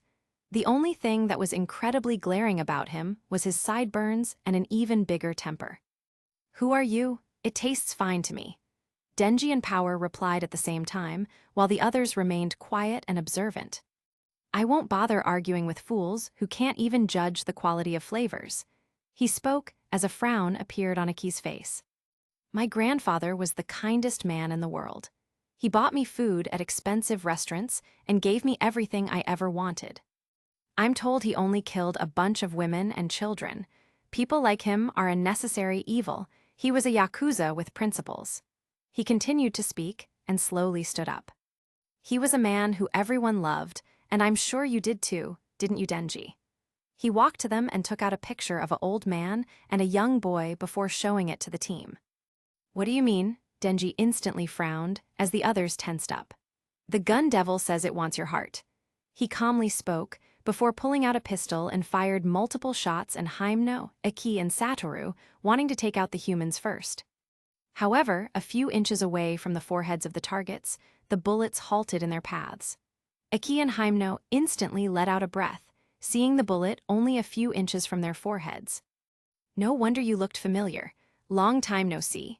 Suddenly, Satoru, who had been quiet all this while, turned around and flashed a smile at the dumbfounded man. It's you, Satoru. He immediately took a step back in fear, seeing the handsome face smiling at him. The one and only. Satoru chuckled, and Power rushed forwards in an instant, before burying her fist into his face, hurling him right through the building, accompanied by an explosion of shockwaves and gusts of winds. He landed in the middle of the road, forming a small crater beneath him, and groaned in pain. Oi, you are getting your ass kicked, aren't you? A young woman in a pink sweater, along with several other men, walked towards him and helped him up. Oi! Suddenly they heard a chuckle and turned around only to see Satoru levitating in the air before them. We have to run now. The man with the sideburns roared out and was about to leave when the young girl grabbed him and hit him on the head. Have you forgotten that you are not a normal human anymore? She spoke while examining Satoru, who was floating before them. Who is he anyway? She asked, as the man instantly pulled off his right arm and transformed into a devil with two long katanas for arms and another one sticking out of his forehead. Back then, when I lived with my grandfather, we called him the Yakuza Nightmare. He single-handedly killed about 100 of our men with his bare hands just for beating up that fool Denji. The man who had just transformed into what looked like a katana devil roared out while he kept his gaze on Satoru's figure. Quite impressive, but here's your chance to enact revenge. Make it quick. The young girl cockily patted the katana devil's shoulder and retreated. You know, back then, I did promise you that I was going to kill you the next time we met, no? Satoru cracked his fists and landed on the ground gently while a cocky smile hung on his face. And before you die, you should know that the culprit for your grandfather's murder wasn't Denji, but me. Satoru laughed as he watched the katana devil rush towards him in immense anger. We should go help Satoru? Denji and the rest of the team were currently engaged in a battle with the gunmen. He can handle this on his own. You need to focus on the fight ahead. Hymeno slapped some sense into him while they hid, protecting themselves from the rain of bullets directed towards them. Chapter 20, Katana Devil. Bang! A silver-haired youth gently lowered his glasses and examined a devil whose body was currently sprawled on the ground after being hurled through multiple buildings with immense force. You're tenacious, he calmly spoke, while still looking at the figure of the katana devil who was slowly rising from the rubble, with a bloody figure. Die! The katana devil roared out once more, before he bolted forward at immense speeds, leapt into the sky and slashed his katanas towards the silver-haired youth. Sigh, you never learn, do you? The youth sighed before he bolted forward at immense speeds. It was as if space itself was propelling his body forward, as he traversed the seemingly long distance with a step and leapt into the air as well. With but a simple glance from his piercing blue eyes, the katana devil was pulled towards him as if he was a magnet, by an attractive force, as the youth grabbed him by the neck and smashed his figure into the ground, with an incredible amount of force which shattered the ground, forming a large crater. Shit, we gotta help the boss. Multiple armed figures began rushing towards the silver-haired youth armed with guns and began firing on sight. Boom! However, the bullets stopped right before him, as if an invisible wall protected his body, and with another glance, an immense attractive force crashed into their bodies. Their frail bodies immediately exploded on contact, as a massive shockwave erupted, destroying a building in the process. The silver-haired youth smiled seeing the result of his attack, but he instantly bent over and dodged a slash from a katana, as if he had eyes on the back of his head. I'm going to have my revenge today, even if it is the last thing I do. The katana devil roared in fury before he got into a stance, akin to an experienced samurai warrior about to draw his sword and unleash a powerful attack. Oh, Satoru raised an eyebrow and looked on with interest. If you are able to surprise me with this attack, I'll spare you. He smiled and calmly placed his hands in his pockets, waiting for the enemy to unleash the attack. What sort of devil hunter is he? Why did I have no information of someone as strong as him? The girl from before, who had retreated into the shadows, watched Satoru's impressive show off with a little bit of shock on her face. Normally, she wasn't one to get easily impressed, but after watching his exploits, she had no choice but to rate him at the very top of her list, maybe even at the level of someone like Makima herself. I'm still waiting for the attack. Satoru rolled his eyes impatiently, seeing the impressive amounts of negative energy the katana devil was accumulating.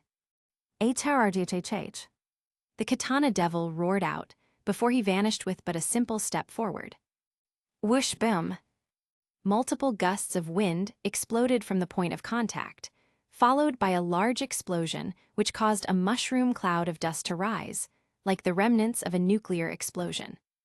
Ha ha ha ha, I finally have my revenge. Grandfather, I have finally avenged you. The dust settled after a few seconds only to reveal the katana devil laughing victoriously. It's too early to be celebrating, don't you think so? Suddenly, a shackle resounded, before he turned around only to see Satoru standing in the same place he had been standing from before, only this time, a large crater had formed under his feet. How are you still alive? The katana devil panicked instantly, seeing the seemingly dead opponent alive and well. It was as if the attack hadn't even touched the helm of his clothes, and the cocky smile and awe-inspiring demeanor made him look untouchable. Your attack wasn't bad, but unfortunately, your movements couldn't escape my eyes. Satoru had a carefree smile as he lectured. The katana devil instantly retreated, wanting to escape the clutches of the silver-haired youth who currently resembled death itself in his eyes. You want to escape, not this time. Satoru chuckled, lifted two fingers like a claw, and swiftly waved them. Bang! The next moment, a massive gash swept out, as the legs of the katana devil were cleaved off neatly, along with a building nearby as blood gushed out in torrents. Please, no. Stay away. The katana devil roared out in pain, as it tried its best to crawl away from the seemingly devilish figure who was slowly walking towards him. I did promise to kill you, didn't I? If I go back on my word, then what sort of a human am I? Satoru couldn't help but laugh, seeing the miserable state of the katana devil. No, I gotta help Katana out. If he dies, everything would go haywire. The girl in the pink hoodie instantly grimaced before crossing her fingers. Snake, she roared out, as a massive serpentine creature burst out of her shadows and shot towards Satoru, who was calmly walking towards the katana devil. Please, spare me.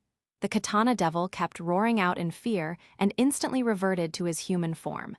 His face was wet with tears, and his face was morphed with terror. Satoru calmly walked forward with his hands in his pockets and stood a few meters away from the man. Stretching forth his palm, space began to distort, like shattered mirrors, but right as he was about to fire an attack, he extended his arm towards his left. "You're in my way." The next moment, a round blue energy sphere, the size of a basketball, materialized along with the distorted space and blasted towards the large serpentine creature who was only a few meters away from Satoru's figure with jaws wide opened, ready to swallow him whole. Boom! A massive explosion set off in a moment, as multiple buildings exploded or crumbled due to the immense amount of force from that one single attack. The young girl couldn't help but gawk in surprise while a hint of fear materialized in her eyes. Her contracted devil, the snake devil, a powerful devil at least in her opinion, had been obliterated in a single attack from the silver-haired youth. The only remnants left of it were the bloody stains that were slashed all over the ground. "If you want to attack, don't hide in the shadows."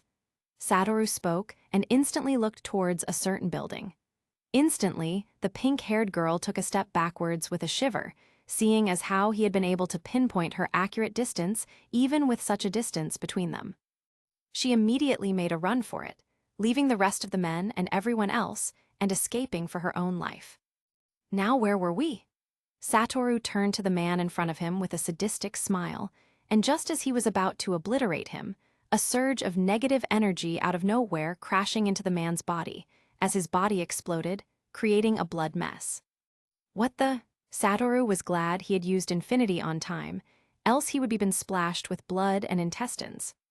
Suddenly around the battlefield, all the men holding onto guns were instantly turned into ground paste, accompanied by massive surges of negative energy. "Satoru, what the hell is going on?" The team instantly regrouped, seeing the exploded body parts around them, as they wondered whether the attacker was a friend or enemy. "This energy? Makima?"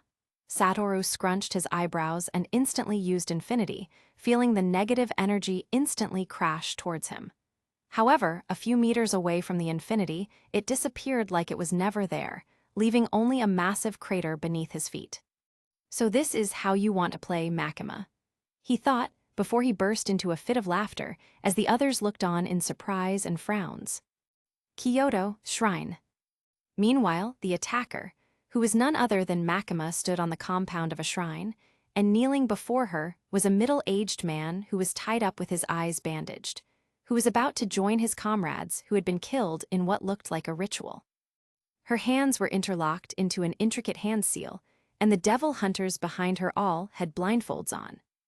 "I could eliminate you now if I wanted to, but that would create suspicion and might cause a few hindrances here and there. Consider yourself lucky, Gojo Satoru." She slowly let go of both hands and turned around, leaving the man wondering what was wrong. "I'm done. You can take off your blindfolds now."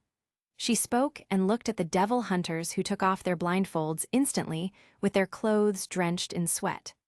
"Get rid of the dead bodies and get everything else ready," she said before walking away calmly. Chapter 21, New Objectives. Tokyo, DVL H20RS HQ.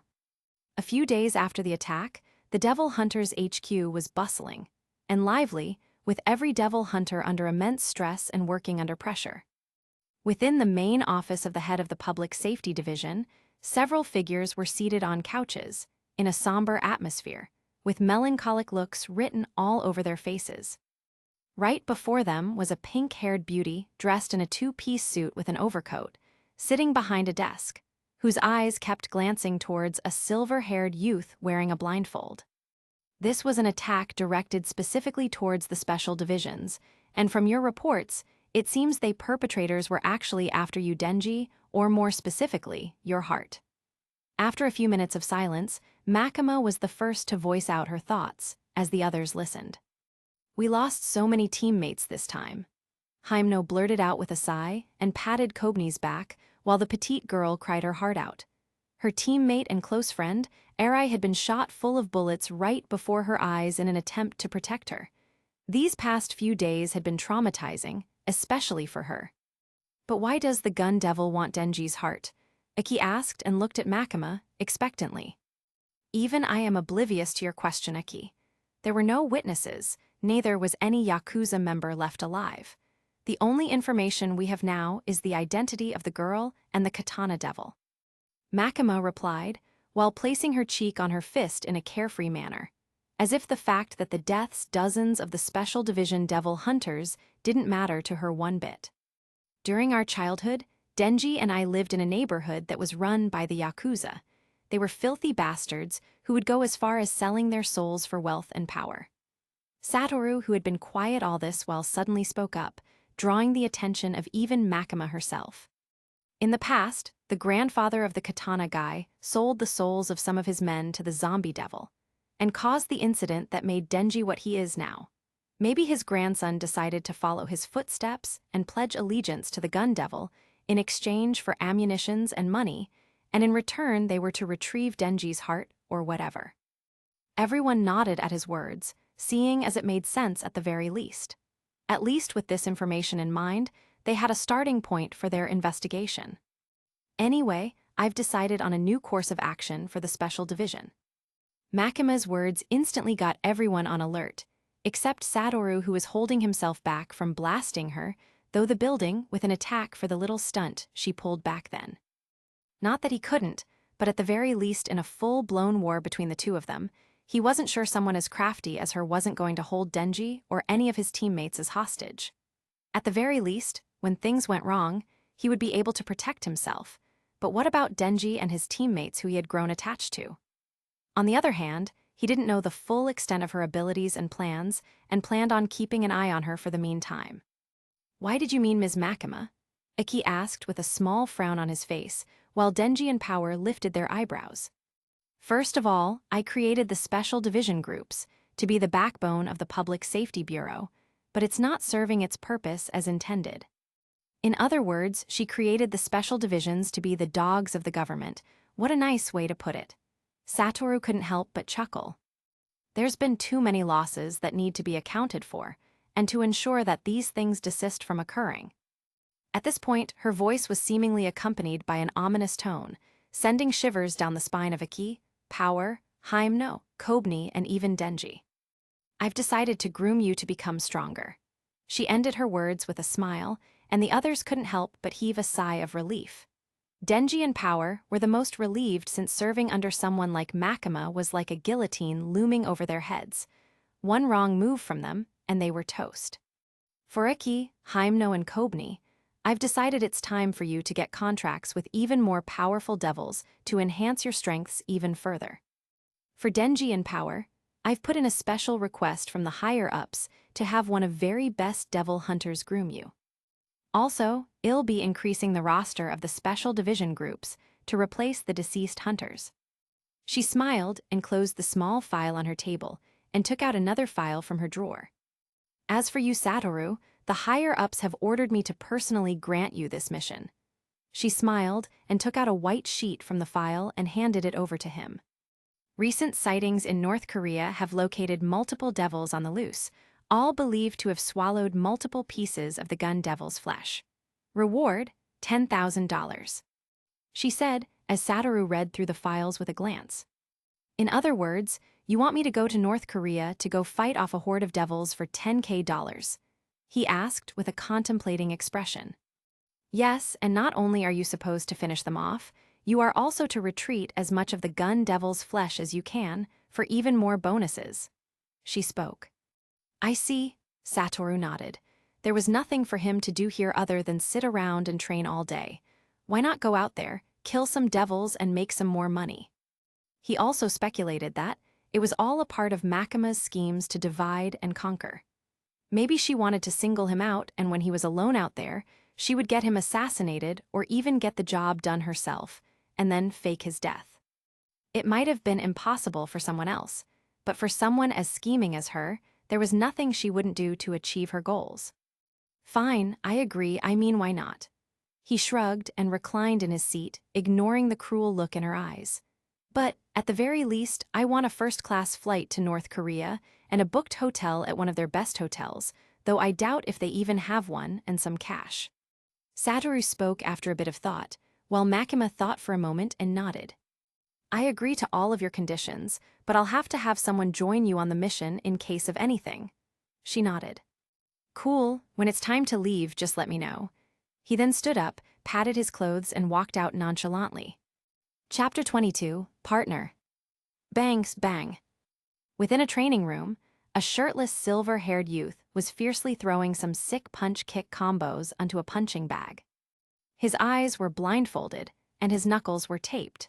His slim figure was packed with lean muscle, and his visage could only be described as incredibly handsome.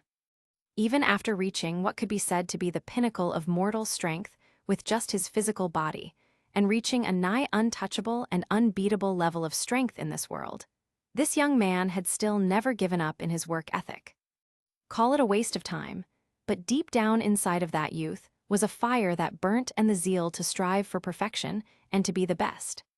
After a few minutes of continuous training, he unleashed a spinning back kick, which hurled the punching bag flying to the other end of the training room like a meteor. He took a deep breath and picked up a towel and a blue bottle, before he downed its contents quickly and wiped himself of the sweat. He sighed after letting his mind wander through thoughts, before taking a seat on a stone slab. After learning blue, my progress with the limitless has probably reached another bottleneck. The next stage is to master reverse cursed technique in order to be able to use red, but the thing is, I've been trying to go according to what was written, but it's just not working. He thought for a while and decided to try his luck once more. He slowly took off the blindfold, revealing a pair of piercing azure gem-like eyes, and adjusted his breath for a moment. Multiply negative with negative, multiply negative with negative. He calmed himself and began to slowly gather negative energy within his palms. The reverse cursed technique was a technique which allowed one to create positive energy by just multiplying negative energy with negative energy. Multiply negative with negative. Gathering one portion of negative energy on his right palm and another on his left, he slowly brought them together, trying to get the reddish flame-like energy to multiply itself. Bang! The next moment, the energy between his palms exploded, hurling him into a pillar, as his body slowly fell to the ground. Fuck! He sat up and cursed it out before rubbing his shoulders, which were currently in pain. Multiply negative by negative, multiply negative by negative. He slowly calmed himself and tried repeating the process, trying to hypnotize himself with the chance, but inevitably it exploded in his face once more, sending him flying again. Multiply negative by negative? What does that even mean? He roared in confusion and lied on his back with a sigh. After failing for probably the gazillionth time, he was starting to feel exhausted. According to the Jujutsu Kaisen anime, or from what he watched at least, he learned that reverse cursed technique was just multiplying negative energy by itself to create positive energy.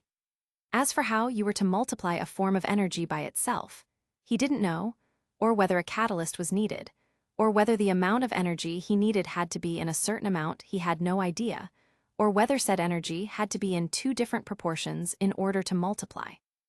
All these were variables that should be considered when trying something nigh impossible, such as trying to multiply a form of energy by itself.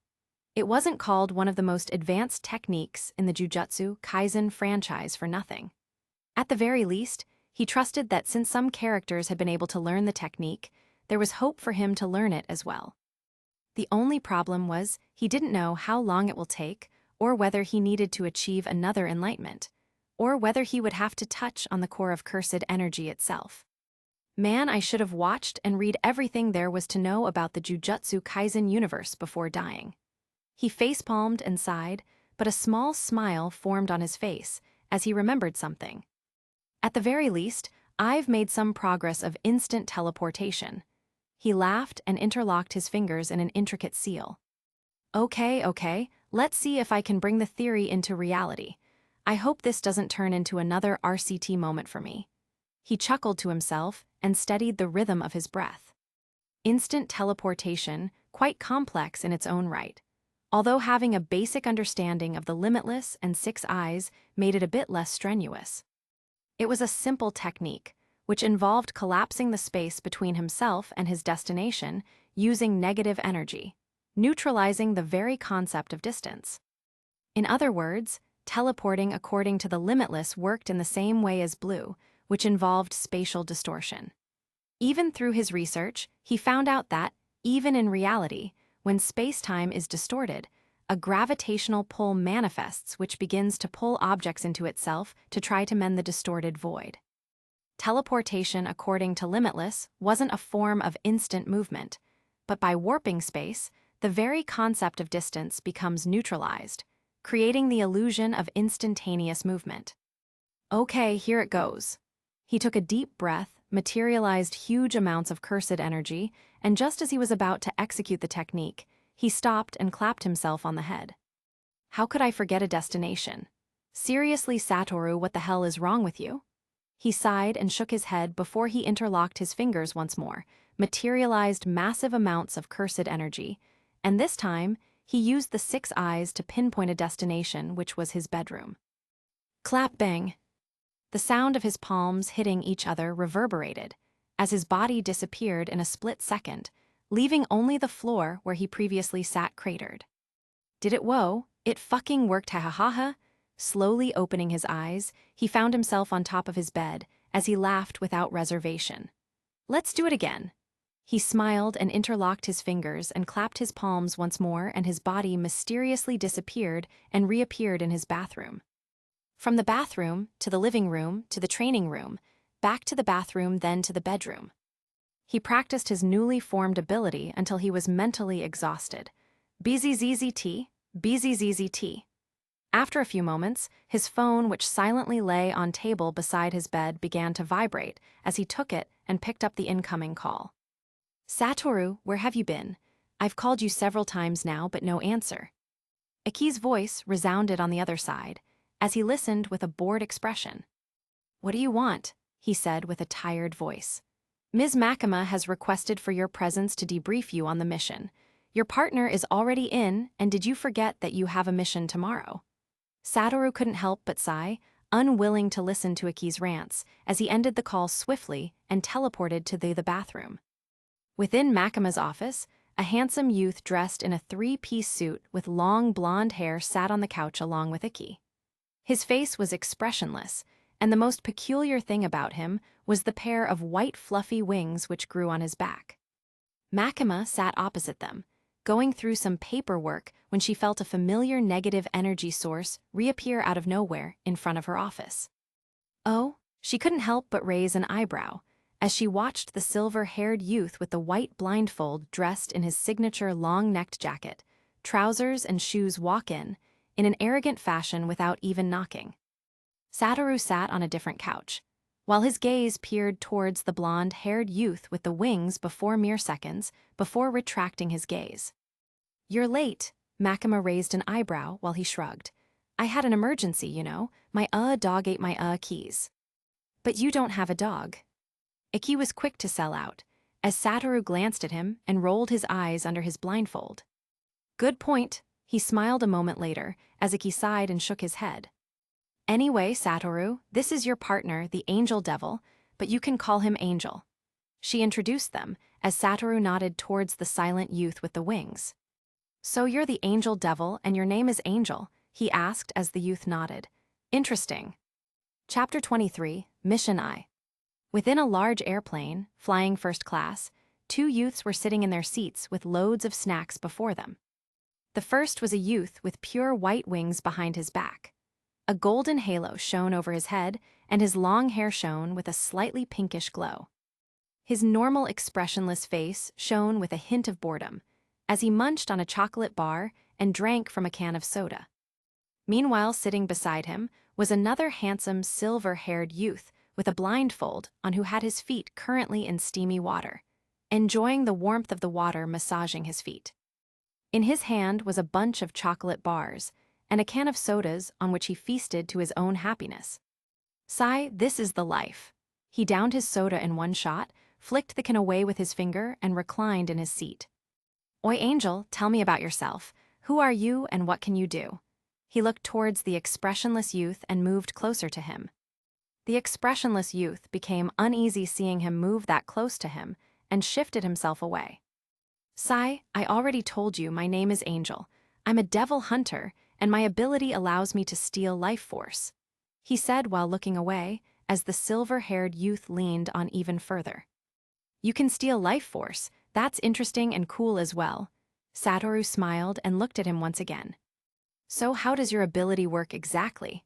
He picked up a bag of hot chips and began munching on them while keeping his glance on Angel.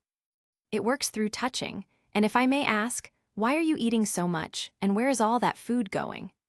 Angel spoke with his normal bored tone, while his eyes glanced at Satoru, who was drinking another can of soda, which was like his third since the plane took off. Oh, don't mind me.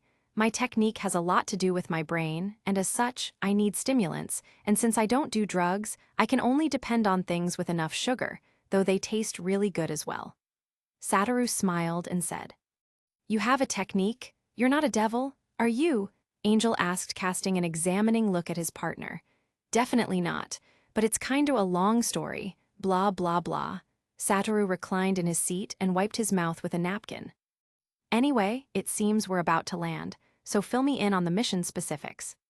Satoru finally turned serious and looked at Angel. I don't remember. Angel spoke and turned away as Satoru raised an eyebrow. The mission folder is with the luggage I never read through, Angel added as Satoru sighed. I'm only here to supervise you, so no fighting for me, make sure you don't die, Angel said in his usual monotone voice. Dealing with you is going to be even more exhausting than dealing with those devils. Satoru shook his head and continued feasting. The plane soon landed at the airport, as the two youths walked out holding onto backpacks. We're finally here. I was starting to get bored already. Satoru smiled and walked down, and the next moment he stopped for a bit. The average negative energy in this country is leagues higher than Japan's. This mission might be even more complicated than I thought. Standing on the stairs of the plane, Angel, who was also lost in thought, crashed into him and took a step back in panic. However, seeing as Satoru was evidently fine, even though he had clearly touched him, he sighed and walked down after him. They then walked outside the airport and saw a man in a black suit waiting for them in front of a black SUV. Welcome to North Korea. My name is Lee, and I've been assigned as your designated driver. I'll gladly answer all questions you have about the country as well as the mission, so please make yourself comfortable. Lee, a handsome 30-something-year-old man with short dark hair, gestured to the car as Satoru nodded with a smile and sat in the front, with Angel having no choice but to go to the back.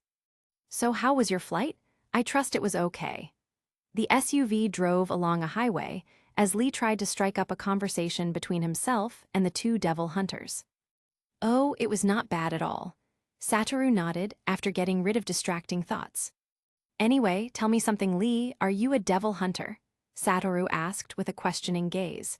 Oh no, but I worked for the Devil Hunters Association a few years now. I work for the state. Lee flashed them a small smile. Since you were a devil hunter, then tell me something, Lee. Why is the amount of negative energy in this country exponentially more compared to my state? Satoru asked with his hands on his chin. Good question. Our country could be considered one of the leading countries in the productions of weapons, such as missiles, guns, nuclear bombs, among others. Hence the fear of these weapons have managed to grip the very souls of our citizens, making this place a utopia for devils due to the immense negative energies. He explained, while Satoru and even Angel listened attentively. And what about our mission? I haven't intentionally read through the file thoroughly, but can you give us a gist on what we're supposed to do? Satoru asked another question. Well, although our country is infested with devils, there are particular places that are infested with so much devils that it is unfit for human settlement. However, your mission is to destroy the main base of operation of the devils, which is in Ryanggang. We believe that Ryanggang is the base of the devil operations, since it is the most overpopulated with devils and also housed some incredibly powerful devils. Lee explained, and Satoru couldn't help but sigh. Makima. After all the ideas you could have come up with to kill me, a suicide mission. Really? Satoru laughed and mumbled to himself. She's probably trying to use this mission as a means to truly ascertain how much of a threat I am or how dangerous I truly am, and how much opposition I might pose to her. He thought for a moment. Anyway, it ain't like I didn't suspect this from the get-go. Let's just get this over with and get out of this place. Satoru rubbed the back of his neck with slight annoyance and said, "You're really confident. I pray luck is on your side because trust me, you'll need it, my friends." Lee sighed melancholically. "What sort of encouragement is that? It's like you're sending us off to die." Satoru chuckled. "Oi, Angel, I know you decided not to fight. I also like doing things on my own, but with a devil horde on this level, you'll need to participate to ensure none of them manage to escape." Satoru spoke with a smile, and even Lee couldn't help but be shocked at his words. Even Angel was dumbfounded after hearing him. He could be considered one of the strongest devil hunters after all, but after hearing Lee's description of the mission, he felt like the chances of survival were minuscule even for him. This was a suicide mission in all of its glory, but it seemed like Satoru didn't share his opinion. "Fine, but I do hope you're as powerful as your words, or we'll just be going to our deaths." Angel sighed, and Satoru laughed cheekily. After a few minutes, they arrived at a hotel and made their way into one of its many rooms with their stuff. "You guys should settle in for today. I'll be here to pick you up for the mission premiere tomorrow. The room service isn't bad here." Lee spoke with a smile and walked out, leaving the two youths alone in the big room. "This place isn't bad." Satoru looked around and jumped onto the bed and relaxed. After that, he rushed to check out other parts of the room with a large smile on his face. "I'm not usually good at talking to people, but you don't seem to be depressed or sad about the fact that we've been sentenced to death, literally." Angel suddenly spoke and looked at Satoru, who was back on the bed, and bouncing himself up and down on the bouncy bed. "Why should I be? I didn't come here with the intention to die, so why should I be sad? In fact, the probability of me dying on this mission is less than 10% unless something unexpected happens, of course." Satoru smiled and said, "Your ego knows no bounds." Angel couldn't help but frown. He didn't know if Satoru was delusional, crazy, or he actually meant what he was talking about. "Besides, the mission is the least of our worries now." He smiled and sat up on the bed. "Why do you say that?" Angel asked with a blink. "Because we're going to be assassinated." Satoru spoke and lied back down, and Angel couldn't help but shake his head. Chapter 24, Mission II. "Besides, the mission is the least of our worries now." Satoru smiled and sat up on his bed. "And why do you say that?" Angel asked with his finger on his chin. "Because we're going to be assassinated." Satoru spoke with a laugh and lied back down on the bouncy bed. Angel furrowed his brows and looked at him. "What do you mean by we're going to be assassinated?" he asked as his frown deepened. "It's exactly as I say. In a couple of hours, a group of men are going to barge in, armed with weapons to take us out." Satoru spoke and began to roll on the bed.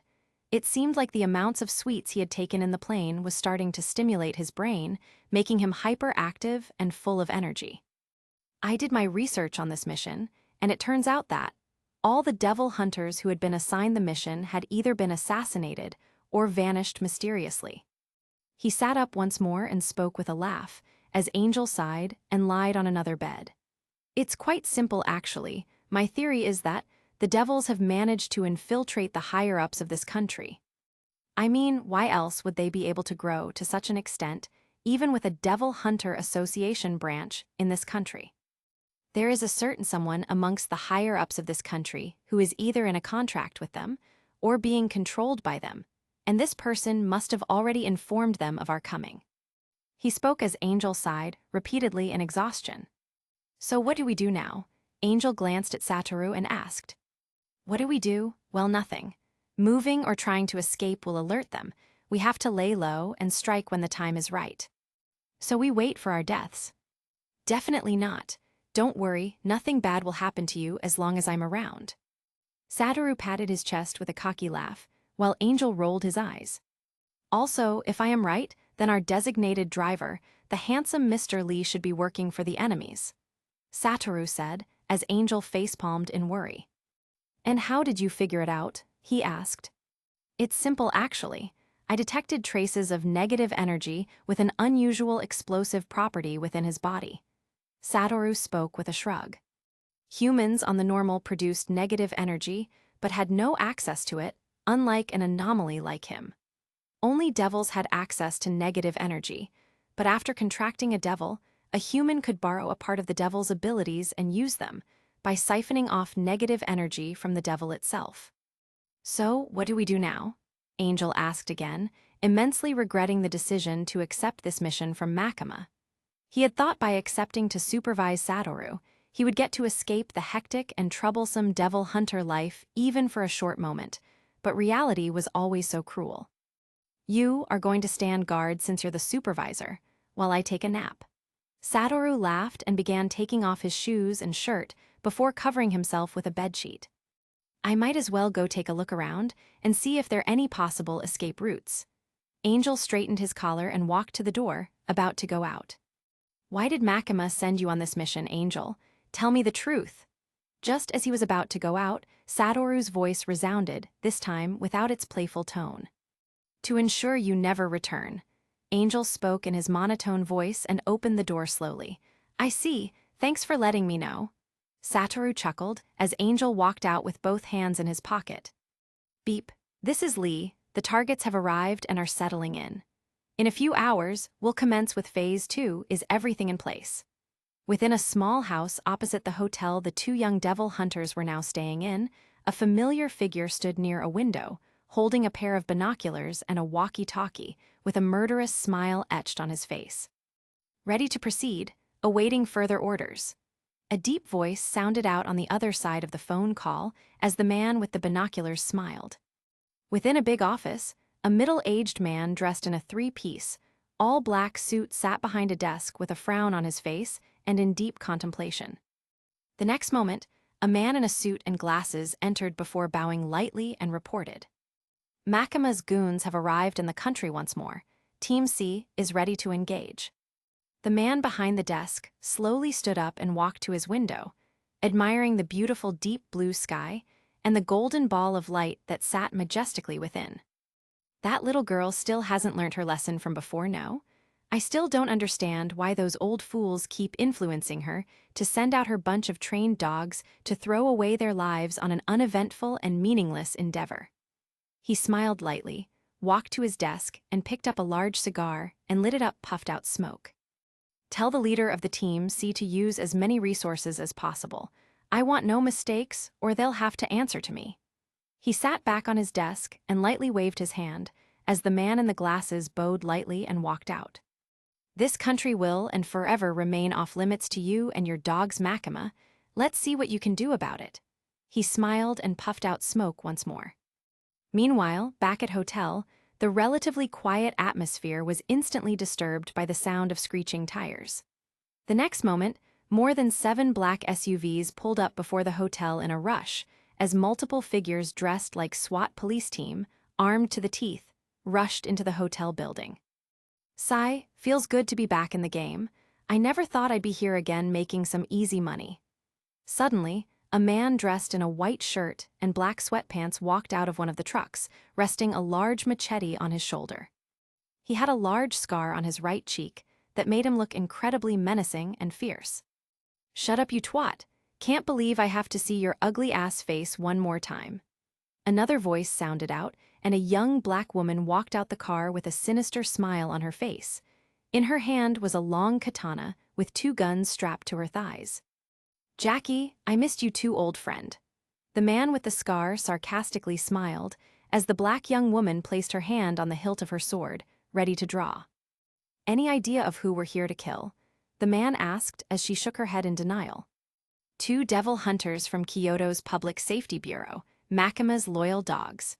Suddenly, a chuckle reverberated, and both of them turned around only to see none other than the so-called designated driver walking towards them with a smile.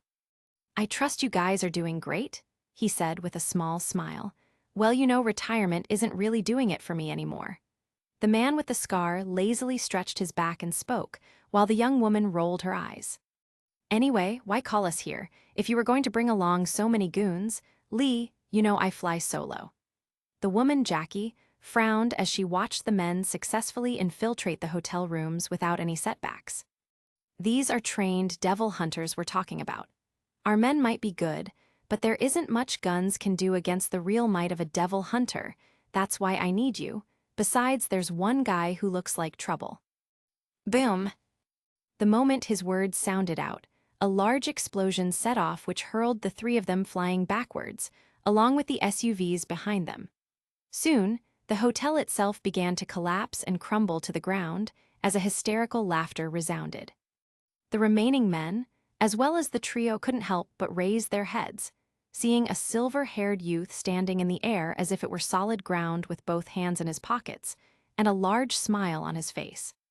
Right below him, another figure walked with his wings outspread, holding onto a decapitated head and gently munching on it, while occasionally wiping off the bloodstains on his lips. I thought you were never going to show up. I was starting to grow tired of waiting for you lot. Satoru chuckled, while the faces of everyone hardened for a moment. Is that the one who looks like trouble? Jackie smiled and slowly unsheathed her katana, while Lee nodded solemnly. Oi Satoru, are we seriously going to kill them all? Angel spoke and looked at Satoru, who couldn't help but facepalm and sigh. You just ruined my badass entrance. Of course we're going to kill them all. What do you think we were going to do, play video games? Satoru shook his head and turned his head towards his enemies. Now where we? His bored expression suddenly morphed into a sinister one as he slowly unfolded his cloth around his eyes. Chapter 25, Mission III. You have just ruined my amazing and badass entry. Of course we are going to kill them. What do you think we were going to do? Play video games with them. Satoru couldn't help but facepalm before he turned away. Now where were we? He slowly took off his blindfold, with a crazed grin plastered all over his face as he faced the opponents. Oi Lee, how much is in it for me if I kill the silver-haired brat? Jackie slowly unsheathed her katana and got into a stance with a murderous smile on her face. 3 million for the head of the silver-haired brat, and 50,000 for the head of the angel fiend. Lee smiled as the two mercenaries readied themselves. Oi Fang, I call dips on the silver-haired brat. Jackie instantly roared out with a victorious smile and readied herself for battle. What the hell do you take me for, Jackie? You think I left retirement all the way here for nothing? The man with the hideous scar, Fang, snarled and brandished his huge saber.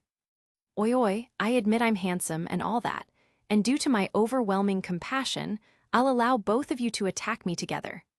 Satoru smiled and landed on the ground in a split second, as if his body seemed to ignore the concept of distance. I'll handle the rest of the men while you handle those three. Angel spoke with his monotone voice and unfurled his wings. Boom!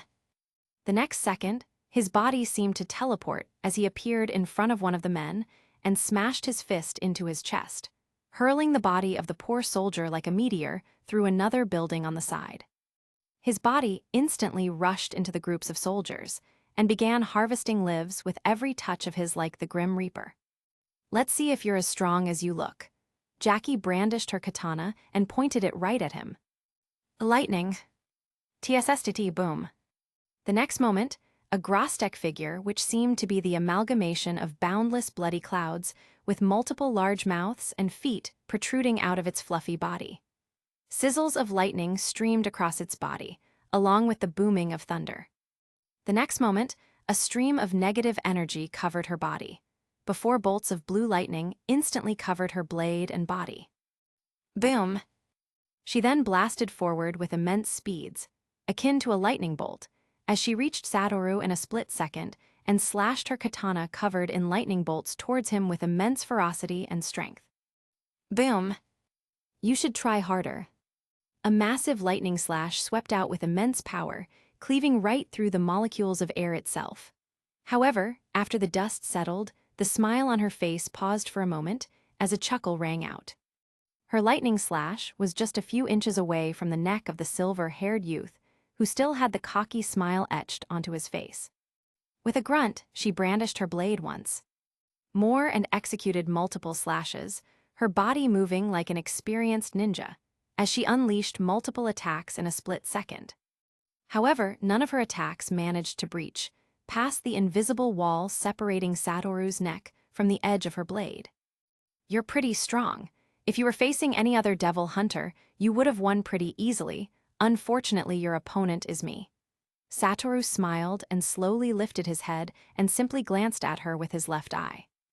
Boom! In a flash of ephemeral azure light, her body was hurled through the sky by an immense force, as she crashed into ground, forming a large crater. What the hell was that attack? If I hadn't protected myself with the lightning shield in that last moment, I would have been toast.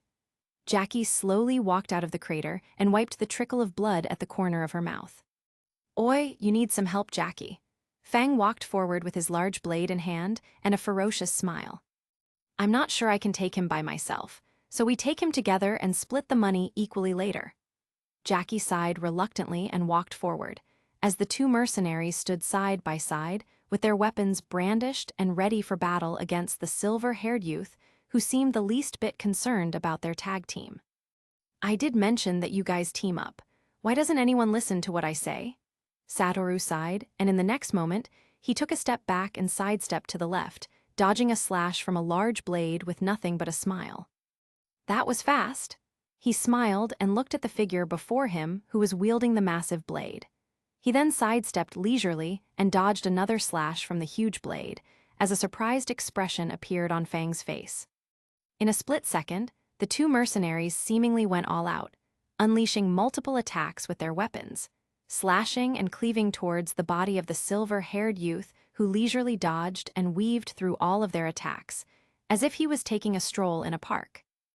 What? The next moment, he smiled, interlocked his fingers and disappeared mysteriously, right under the noses of the two mercenaries, leaving them completely flabbergasted for a moment. However, his body materialized behind Fang, standing back to back with the mercenary, as Satoru grabbed his shirt from behind and hurled him backward with immense force, as the body of the mercenary smashed through a small building and crashed into the ground, forming a crater. Fuck, what sort of monster is this? My old bones can't handle this. He puked out blood, lifted and supported himself with his blade, and sighed with dread. In a split second, Satoru reappeared before him with a cocky smile, before he engaged the experienced mercenary in close combat. Bangs bang! Their bodies moved at immense speeds as they exchanged blows that would utterly crush the average human with a pulp. Fang skillfully slashed out his blade, unleashing several attacks which sent out massive shockwaves that ripped through the building they fought in. Your strength isn't bad at all. Let me guess, you have contracted the knife devil. Satoru smiled, leisurely dodging Fang's attacks and occasionally unleashing a counter of his own. He could even see the unusual property of the negative energy Fang was siphoning of, one that seemed to possess the ability to slash through objects. With the 6 eyes not only giving him unnatural reflexes amplified by the bullet time ability and the unnatural perception, he was basically untouchable in close combat. Spotting an opening, he leaned in with immense speeds before he unleashed a crazy combo. A side punch, left hook, and finished with a spinning back kick, which hurled the experienced mercenary flying through the building while spitting blood. Whoa, he's really making quick work of that mercenary. Angel, who was grabbing onto a soldier by his neck, instantly drained him of all of his life force, before mercilessly crushing the head of the soldier, causing tendrils of blood to spurt out. After that, he raised his head to look at Satoru, who was beating the shit out of Fang, and raised an eyebrow before he shrugged and went back to hunting the other soldiers. Chapter 26, Mission IV. Wow, he's making quick work of that mercenary. Angel couldn't help but cast a glance, seeing Satoru totally dismantle the experienced mercenary in close combat, as he drained the life force of a poor soldier by clasping a hand on the soldier's neck before crushing his skull under his feet. Ugh! The dust finally settled on the other part of the battlefield, revealing a completely bloodied Fang who was one knee, supporting himself via his massive blade, which was now riddled with cracks. Meanwhile, Satoru calmly walked forward, his expression still cocky, smiling at his handiwork. To him, nothing beat the feeling of beating up a full-grown man with nothing but your bare knuckles. He was about to bolt forward when he spotted a sizzle of lightning heading his way, and instantly interlocked his fingers and disappeared in a split second. The next moment, Jackie, who looked a bit disheveled, appeared beside Fang, and along with her was a devilish figure who had seemingly appeared out of nowhere. The humanoid devilish figure had a face made out of thin metallic chains with no eyes and nose, only a mouth filled with sharp teeth. Its arms were morphed into long chains that had small sharp blades running on each lateral plane that gleamed with metallic sheen. I've contacted the higher-ups. Reinforcement will be here soon. We just have to hold on for a bit. The devil suddenly opened its mouth and spoke in a familiar tone as Jackie and Fang nodded. Ha ha ha, so I was right. You are a devil after all.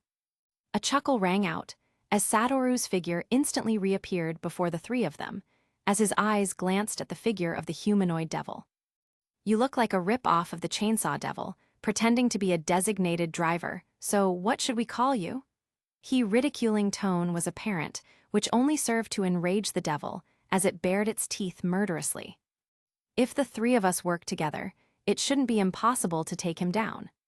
Fang wiped the trickle of blood on his lips and nose and staggered to his feet, his eyes filled with immense hate and rage. Nodding, the three of them seemed to position themselves according to a strategic formation, with Jackie and Fang standing on the left and right, and the chain devil in the middle. Go! Boom! The two mercenaries instantly bolted forward at their top speeds, immediately unleashing deadly attacks, while covering Satoru's left and right flanks, while the devil propelled himself forward with his chains, clashing head-on with the white-haired youth, leaving no room for escape. Good formation, although I'm surprised you thought you could beat me with only this. Satoru's smile vanished as he turned serious all of a sudden. He wasted no time and instantly went for the two mercenaries, blocking their attacks with his infinity before countering with his own attacks. Bang! They moved at incredible speeds, leaving only after images of themselves, while attacking with deadly force. Satoru sidestepped to the left, dodging a deadly slash from Jackie's katana, before he unleashed a spinning side kick which smashed into Fang's body, as the body of the experienced mercenary curled like a shrimp due to the immense force of the attack and was hurled a few meters away. Satoru was about to blast Jackie away with another attack, when he sensed danger and disappeared from the spot. The next second, a long chain covered in sharp blades slashed towards where he previously stood and cracked the ground with bang. Reappearing in an instant, he wasted no time and headed straight for the devil, unleashing multiple blows onto its body without holding back. Harg die. The devil who was blasted away bolted towards Satoru in rage and slashed its chains towards Satoru, while Jackie and Fang instantly regrouped and unleashed devastating attacks onto the body of the white-haired youth. Satoru didn't retreat nor dodge the attacks. They directly tanked the attacks from Jackie and Fang before he destroyed the attacks from the devil with the limitless. Boom! The next moment, the four of them clashed in a 3-on-1 battle, rapidly destroying their surroundings with every clash.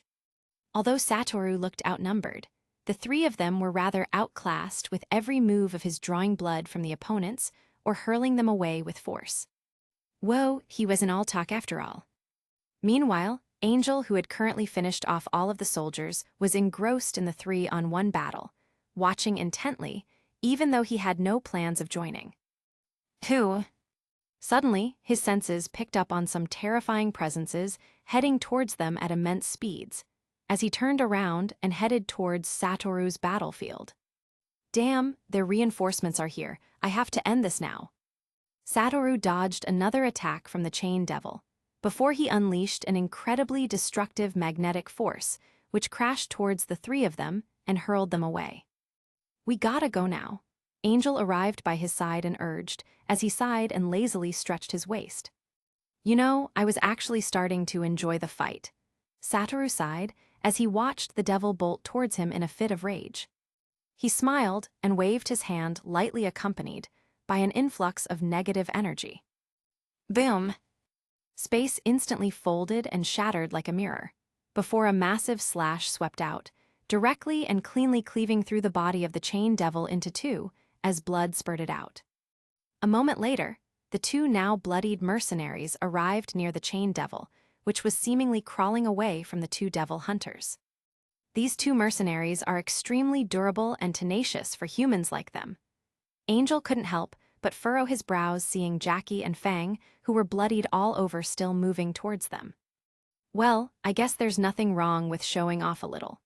Satoru smiled and flexed his arms, before he bent his knees slightly, stretched out his left arm, and bent his right arm towards his face with the index and middle fingers bent in a flicking position. Within sudden influx of negative energy, space itself began to wriggle and fold before shattering like a mirror. Curse amplification technique. Soon, an ephemeral blue light materialized, as energy and matter were instantly pulled inside the small dot-like black hole that had been somehow summoned by the white-haired youth. The black hole soon merged with the energy and matter, before taking on a crystal blue shade and expanding to the size of a small bottle cover. A blue. Boom. With a flick of his bent index and middle fingers, the small blue energy sphere blasted forward at immense speed towards the three of them, who at this point had been seized by an invisible force. An explosion akin to several missiles getting dropped at a single point set off, at the point of impact, completely destroying and destructuring every and any object in its path. "How did you do that?" Angel couldn't keep his straight face anymore, as his eyes widened in shock, seeing the level of destruction an attack from a mere human could bring. "I could teach you if you want, but I'm not sure you'd understand." Satoru chuckled, before turning around and gazing into the sky, his eyes turning sharp in the process. A few hundred meters away was a devilish figure blasting through the skies at immense speeds like a missile, rapidly gaining on their position. The figure's head was shaped like a missile, with a metallic body that was slightly larger than an average human. Flames could be seen bursting out of its feet, propelling its figure at such insane speeds. A moment later, it raised its head and glanced in a direction, seeing a pair of azure glowing eyes transfixed on its figure from a distance, as its bloody mouth parted and flashed a wide grin. "All right, Angel, we gotta go." Satoru smiled and cast infinity around himself, gesturing to Angel, who reluctantly touched the invisible wall. The next second, he interlocked his fingers and instantly disappeared along with Angel, leaving behind a small crater. Boom! A few minutes after they left, the devilish figure landed within the vicinity, Superman style, accompanied by a massive burst of flames, before its body began to morph into the body of a young handsome man with golden hair. How interesting! He had a smile on his face as he walked around and inspected the damages and level of destruction caused by the clashes. "It seems that bitch Makima has finally produced some bigger dogs this time." He spoke with a ridicule-laced tone before shaking his head and walking deeper into the damaged area. Chapter 27, Mission V. Swoosh! Two figures mysteriously appeared out of thin air, in the middle of a dark alleyway, while one of them cautiously looked around for hidden cameras, spies, or anything that would expose their identity. "Calm down, there's nothing here. I wouldn't have teleported us to this place if it was full of people and all that." One of the figures, a silver-haired youth dressed in a long-sleeve, long-necked black jacket, pants and shoes, as well as a pair of dark circular shades, spoke and sat on a nearby rock. "And how are you able to teleport? Humans shouldn't be able to do that. Even 99% of devils can't." The other figure, who was a youth with long pinkish-brown hair, dressed in a slightly disheveled suit, with a pair of wings attached to his back, spoke with his eyes full of shock. "It's not exactly teleportation. I warped space. Transporting just myself isn't much of an issue, but transporting another living figure along is a bit taxing on my brain. It seems I haven't figured it out completely." The silver-haired youth spoke with a sigh, while he scratched his head in exhaustion. "Anyway, thanks for getting us out of that situation. I might have lost if you weren't with me." The youth with the wings also picked up a small rock and sat while resting his head against a nearby wall. "Of course you should thank me. I could have teleported away and left you there to die, but I don't want to leave a stain on my reputation." The silver-haired youth smiled cockily while straightening his collar, leaving the other youth to roll his eyes at his words. "However, since I've saved your sorry ass today, then why don't we even it with you not making sure I don't return, huh? How's that?" The silver-haired youth, Satoru, smiled and gestured with his hand. I don't know. I've never disobeyed Makima's orders before." Angel couldn't help but sigh, while running his hand through his hair in exhaustion. Come on, don't tell me after everything we've been through, you still want to kill me. Not that you can, though. Satoru couldn't help but slightly raise his voice in annoyance. I'm a devil hunter. I have to follow the instructions of my superiors, no matter how extreme they may be. Angel couldn't help but sigh, although the depressed look on his face was unmistakable and glaringly apparent. Heh, don't tell me you're in love with her too. Satoru chuckled as Angel rolled his eyes. Come on, I think you guys would make a cute couple. He teased Angel even more, causing the winged youth to cover his face with his palms in shame. It's not like that. It's just that Makima, she's extremely terrifying. He blurted our in defense but noticed the slip-up and sat down quietly. So you're terrified of her? That's new. Satoru placed his hand on his chin and scratched it gently. Well then, what are my chances of winning against her in a fight? Satoru asked with a smile, as Angel raised up his head and stared at him for a while. I've not seen everything you're capable of, so it'll be hard to judge. Angel thought for a moment. That invisible wall technique you have might be quite the headache for her, but once she's able to penetrate through, you might lose in a head-on clash. Angel spoke while still in deep thought. Physically, being a devil gives her physical stats way stronger than a normal human like you. Besides, I once saw her crush a devil to death with just a finger. A feat I don't think even someone like Kishibe can perform with just physical strength, not to talk of you. His words were honest, but he didn't hold back at all. I see. Satoru couldn't help but nod with a small smile. Now that I think of it, what devil is she anyway? Satoru asked and looked at Angel. She has this power that can control people. I'm not really clear on what exactly she is, but what I can tell you is, making an enemy out of her is really dangerous. You might not know, but she seems to have multiple connections with powerful people in the government. Hence, fighting against here would be akin to trying to fight against the country of Japan itself. Angel spoke while looking at Satoru and shook his head, seeing his words were falling on deaf ears. Power to control people, huh? Very interesting.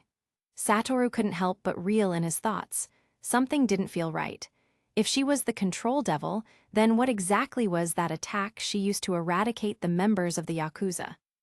It seems I need to up my game, before our relationship escalated into a full-blown war. Satoru sighed and stood up before stretching his waist lazily. Where are you going? Angel asked with a frown. To find a place to sleep. You didn't think I was going to stay here in this godforsaken alley with you till God knows when? Satoru chuckled and began to walk away as Angel rolled his eyes and chased behind him. Oi, we can't be seen in public, you know. We need to call the HQ, tell them the mission has been compromised, and get the hell out of this place. Angel spoke and showed emotion other than surprise for the first time. You can return if you want to. I can here to complete a mission, and that's what I'm going to do. I'm not going to let that 10,000 USD pass me by. Besides, like I said before, it's not good for my reputation. He smiled, straightened his sleeves, and walked out of the alley while whistling like a completely normal person. Angel could only grumble, forcefully retract his wings, take off his blazer and chase up to him. Tokyo, Public Safety Bureau, Devil Hunter HQ. Within the office of the head of the Public Safety Bureau, a beautiful young woman with pinkish brown hair, dressed in a white shirt, and sat behind a desk while looking through some paperwork. Knock. Come in. Hearing the knock on her door, she raised her head, revealing a pair of golden eyes with round red rings within, and spoke. Soon, a young man with a small scar on his nose, dressed in a suit, entered and bowed lightly before presenting a file on her table. Our informants from North Korea have brought us some news regarding the Reborn mission. The young man spoke as she nodded and dismissed him with a simple wave of her hand. She then took out a white sheet from the file and read silently, and after a few moments, her ace was riddled with surprise. Not only did those two survive the assassination, they managed to completely take out the assassins, who were a group of skilled mercenaries and are now being chased by the missile devil. She mumbled to herself before she erupted in a small laugh. Gojo Satoru, you have managed to surprise me yet again. Let's see how you fare against the North Korea's notorious devil group. She smiled as a cruel look appeared in her eyes. Chapter 28, Mission VI. North Korea, Suncheon 7:00 p.m. GMT. Within a small guest house in this relatively small town in the country of North Korea, Suncheon, Satoru, and Angel were relaxed and made themselves comfortable, in preparation for the long and arduous journey ahead of them. I wonder why you chose this place. I mean, it's not bad, but there are better hotels we could have stayed in instead of here. Angel asked while comfortably relaxing in a small couch with his legs dangling in the air while watching TV. Although he and Satoru weren't best of friends, at the very least over the course of the dozen days they had been in this country, he wasn't as cold to him as he was before. Meanwhile, Satoru was comfortably studying a small map in his hand, while munching on a bag of chips and soda and some chocolates. If we had gone to a hotel, we would have had to pay for accommodation, and maybe you forgot, but we left all of our belongings back in the hotel when we were attacked. Besides, I was only able to get this place for us to stay because the manager is a beautiful woman whom I managed to charm with my looks, and now I have to take her on a date. Not that I want to complain, though. Satoru sighed and forced out a small smile. He indeed got this place for free due to charming the manager, but she demanded that he go out on a date with her this evening, and even though he was handsome and all that, he had no idea on what to do on a date. By your reaction, I'm guessing you have no idea what to do, right? Angel let out a small laugh as Satoru facepalmed. I did intend on charming her, but I didn't think it would work. He sighed and put away the map before picking up the can of soda and downing everything at once. Love is probably the most complicated thing out there, Angel sighed. I don't know what that is supposed to mean, but I can assure you, I have no such feelings of attraction towards her. Besides, I feel like you're talking from experience. Satoru shook his head and looked at Angel's downcast expression. Before I became a devil hunter. You mean before Makima found you and you became her pet? Angel had only started when she was cut short by Satoru, who chuckled and threw the soda can away like a toy. You don't need to say it like that, but yeah. Angel rolled his eyes and continued. I did have some I had affection for. She was the one I loved and the only one who loved me. But on the day Makima found me, she used her powers on me and I fell unconscious. When I woke up, all the people in my village were dead, their life force drained from their bodies. Including her, all that remained of her beautiful visage was a dried-up husk of what it once used to be. His voice seemed to decrease at the end of his words as he sat and buried his face in between his knees. So she made you kill them and your girlfriend? That's harsh. She's even worse than I initially thought. Satoru couldn't help but sigh dramatically. I want to say it's not your fault, but it's clearly your fault since you were weak enough not to resist her, but you can right the wrong by killing her with your own hands. Satoru spoke, as Angel sighed in sorrow. Angel nodded and lied down for a moment before asking again. How far with the mission? Glad you asked. By studying the map, I realized that this town is only 290 kilometers away from Ryonggang, which is about 180 miles, give or take. He pulled up the map and examined it one more time. Also, I found out through some research that the base of the Devils is in a province due north of Ryonggang called Hiatus. I just need to get the correct coordinates, and I'd be able to teleport us there with a bit of preparation. Satoru spoke with a confident smile. Anyway, it's time for my date. He checked the time on the clock on the wall and chuckled before he got up, picked up a jacket and put it on. How do I look? He stood in front of Angel with a confident smile. Black jacket, pants and shoes, not bad, but the blindfold makes you look a bit mysterious and weird.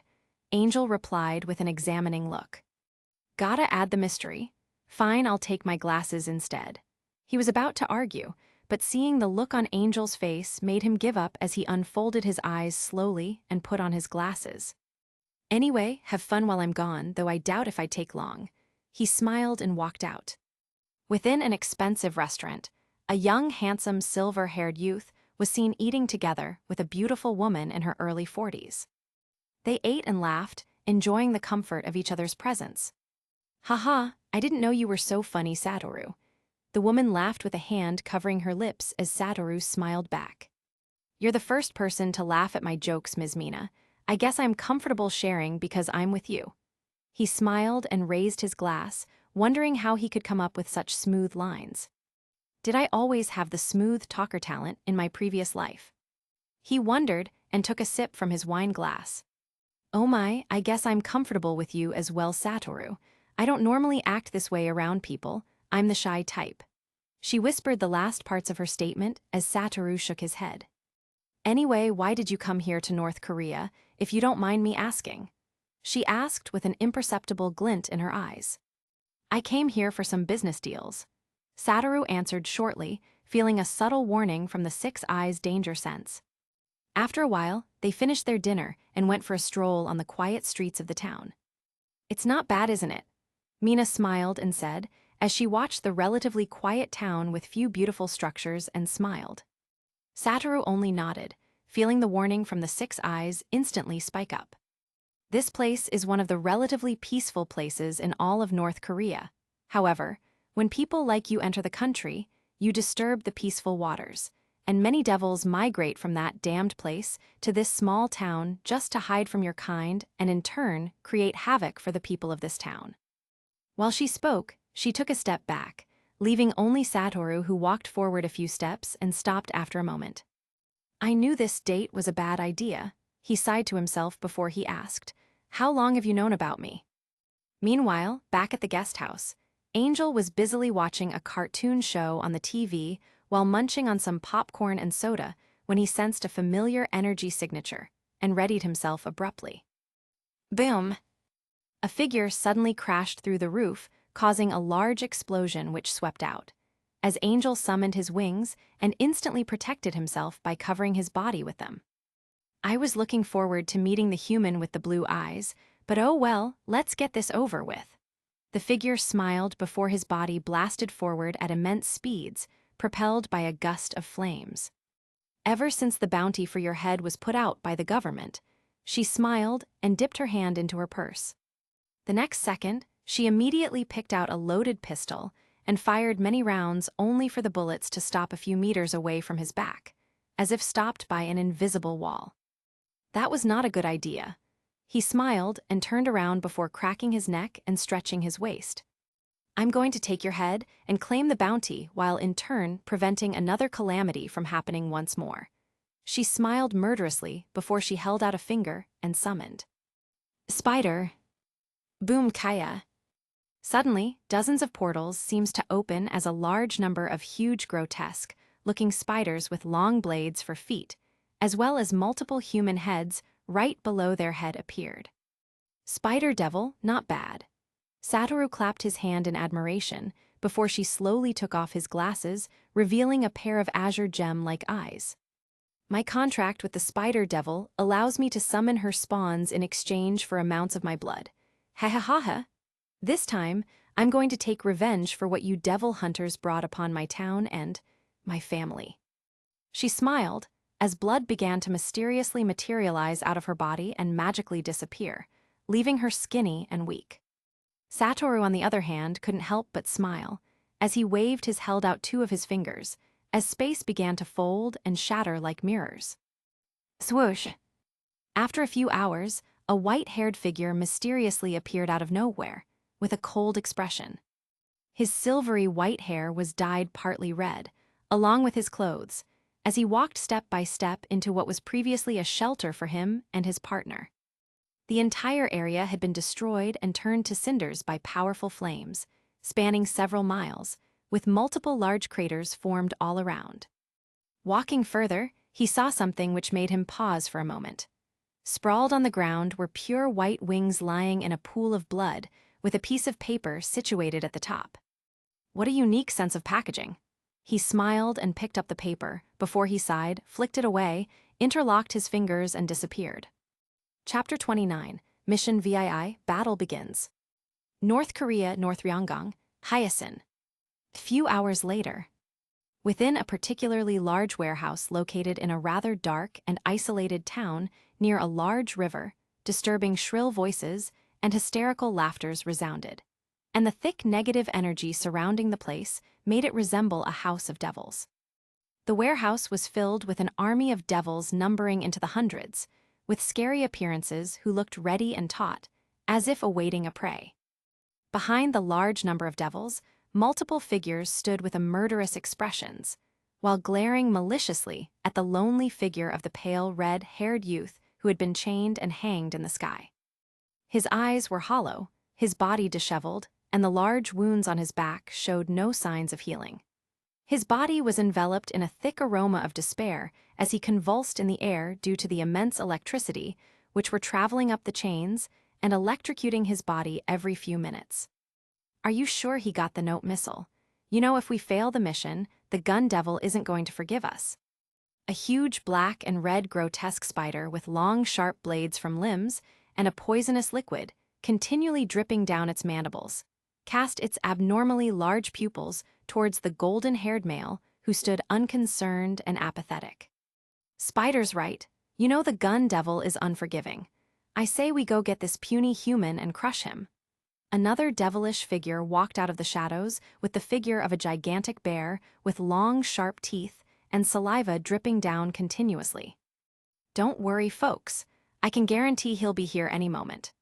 The golden-haired male spoke with a smirk and sat on a nearby stool, completely unbothered and unfazed, even with the several monstrous creatures standing very close to him. And how do you know that, missile?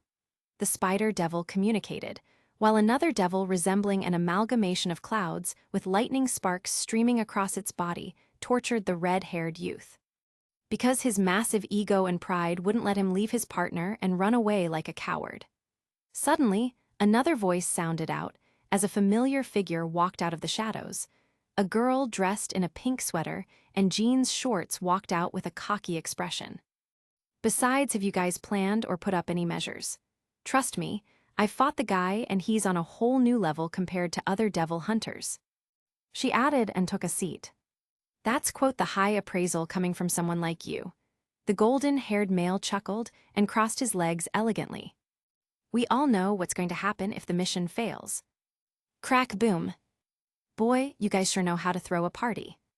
She had not even finished her statement when the ceiling of the warehouse shattered, and a figure slowly levitated onto the ground like a god.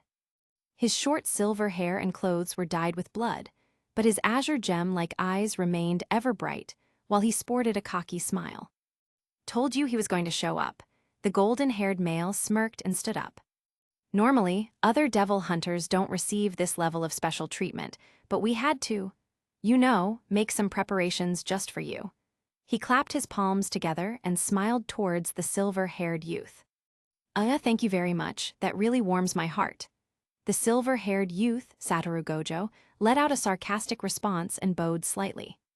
We thought you were going to be a coward and escape just like the vermin you are, and leave your partner to die. The gigantic bear let out a deranged laughter, as Satoru glanced at Angel and let out a cold smirk. Well, actually, it's quite unfortunate that I have to save his sorry ass. I wouldn't want my reputation to be stained after all, but on the other hand, the main reason why I came here is for your heads. His 6 eyes gleamed ferociously and scanned the warehouse, while his immense amounts of cursed energy bubbled within his body like an active volcano ready to erupt. Quite the bold claim. Anyway, you heard the man. What are you waiting for? Attack! The golden-haired male smiled and looked towards the devils before a loud roar escaped his lips, like many explosions. The devils immediately rushed forward like a demonic army, their negative energies forming black cloud that looked over their heads like a symbol of despair to their enemies. Sigh, there's a little too many of them, not to talk of those guys in the back. The only advantage I have is that they don't much about my abilities. Satoru couldn't help but sigh inwardly. He was being cocky on purpose. However, deep down he knew this wasn't a battle he could win on his own at the moment. Using the 6 eyes continuously for hours against the spawn of the spider devil had taken quite the toll on him, and not only did he have to fight the spider devil itself, he had to face off against the humongous bear devil and the golden-haired man, but he had fight against hundreds of other devils while trying to save Angel as well. Anyway, let's get this party started. A small smile bloomed on his face as his body bolted forward at immense speeds as if distance itself was pulling him in, before unleashed his bubbling cursed energy, punching out with immense ferocity, along with the might of red and black lightning bolts. Boom! Japan, Tokyo. Devil Hunters Association, head office. I'm glad everyone was able to make it. Within her office, Makima looked at the multiple figures who had taken a seat on her couch and smiled. The mission in Japan has entered a very serious phase or a decisive moment. Gojo Satoru, a civilian devil hunter and angel, one of our very best, have been ambushed and are currently fighting for their lives. She spoke as two of the figures, a youth with blonde hair and another with long dark hair, felt uneasy. We've tried infiltrating North Korea, but the country has been closed down with suspicious reasons, and using one of my abilities, I've managed to control a creature and manipulate its vision. She stood up, raised her fingers, before negative energy began to bubble in her body. Soon, a massive screen appeared on the wall as the figures in the couch looked on with intrigue, seeing Makima wipe off blood on her lips. I'm okay. This is the least I can do for our hunters, to project their heroic deeds onto all so that their patriotism and sacrifice would forever be engraved on our hearts. She smiled and sat down as the blonde-haired youth and other youths let out a nervous chuckle. Meanwhile, a middle-aged man in a long brown coat with a menacing scar across his cheek couldn't help but murderously glare at Makima. Hold on, isn't that Satoru? The blonde-haired youth, Denji, instantly arose from his seat as the contents of the screen became clear to everyone. A silver-haired youth in bloody clothes, decimating an unending horde of devil with his fists, along with power of red and black lightning. Shit, Denji, along with Power and Hyemno, rose from their seats in horror, seeing their friend and teammate besieged from all sides. Ms. Makima, can't we do anything to help them? There's gotta be something. I can't let him die. Denji banged his fists on Makima's table in anger. Like I said before, Denji, there's nothing we can do for them. North Korea has closed off all of its borders and isolated itself from the rest of the world. All infiltration from us have failed, and we definitely can't intrude openly upon their country, else the only result will be war. Makima's voice was calm. A hint of playfulness could even be seen in her eyes as she palmed her cheek gently. Calm down, Denji. We know Satoru is strong. He's created miracles always. Let's be patient. We all know someone like him wouldn't barge into such a situation without a plan. A key word somehow calmed him down as he sat on his seat shiveringly.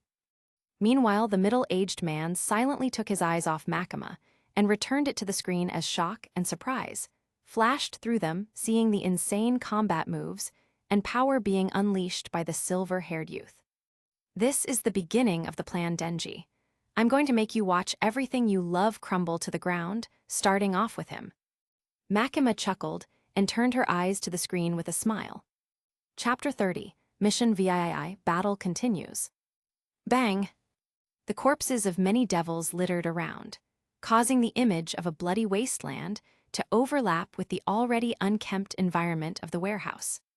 However, no matter how many devils lives the silver-haired Grim Reaper harvested, more and more kept coming at him. To make matters even worse, the massive spider devil in the distance had began reproducing dozens of spawns, which came at him with no regard for their lives.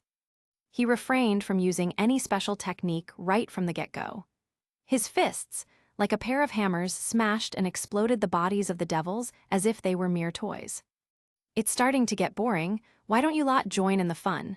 At least make it worth my while. Satoru taunted, before unleashing a punch with his fist coated in immense cursed energy and reddish-black lightning towards a group of devils. Boom! Their bodies were torn apart from the immense force of attraction, as well as the energy from the lightning and immense cursed energy. Oi bear, why don't you go test out our friend over there, huh? The golden-haired man looked towards the monstrous bear and chuckled slightly, drawing the attention of the girl and the spider devil. Gotcha, Satoru chuckled, seeing them withdraw their attention from him in a split second before he interlocked his fingers and disappeared suddenly.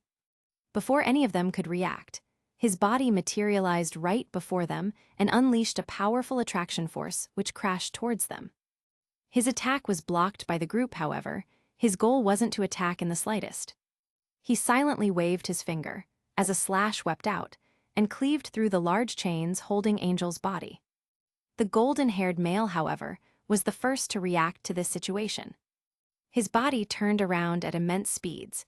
Before he hurled a small fireball, which instantly formed in his palm towards Angel's falling figure. The next moment, the spider devil and bear devil retaliated, with full force. A massive beam of negative energy blasted towards Satoru from the spider devil, while the huge bear roared out, blasting out sound waves with immense power towards Satoru's body.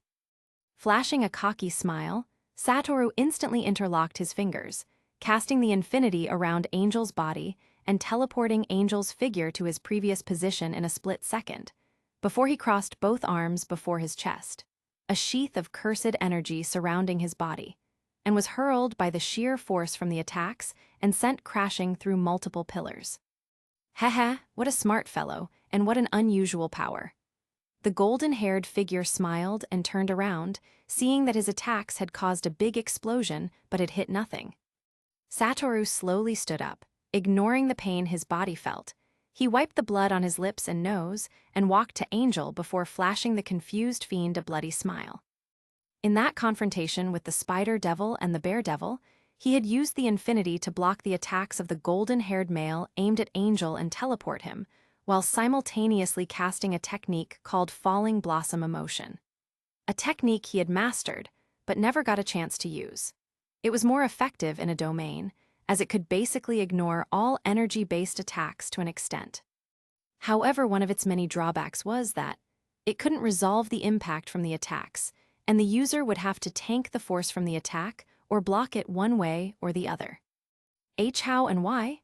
Angel raised his head as his eyes met Satoru's azure gem ones. He could sense a hint of compassion and empathy, but mostly arrogance. How doesn't matter? As for why I saved you, 2 reasons. I don't want it to stain my reputation, and I'm still aiming for that $10K. Satoru smiled and helped Angel up. No wonder you didn't use your technique from the beginning. If you had used it, we would have noticed and formed contingencies against it. Smart move. The golden-haired man laughed, as the devils resumed their attacks and rushed towards both of them once more. Can you fight? Satoru asked Angel. My negative energy is dried up and I'm injured. Angel retorted. I can't do anything about your injuries yet, but let me help with the energy department. Satoru smiled as his hands began to glow with immense amounts of energy before he placed his palm on Angel's chest, infusing a large amount of energy into his body. Wow, that was amazing. I'm not at my peak, but I'm not far away either. He smiled and clenched his fists. Good, Satoru laughed. I want you to handle the lesser ones while I handle those 4. He pointed to the 4 final bosses and sighed. Are you sure you can handle them? Why don't we just escape? If we teleport, they can't catch up to us. Angel suggested.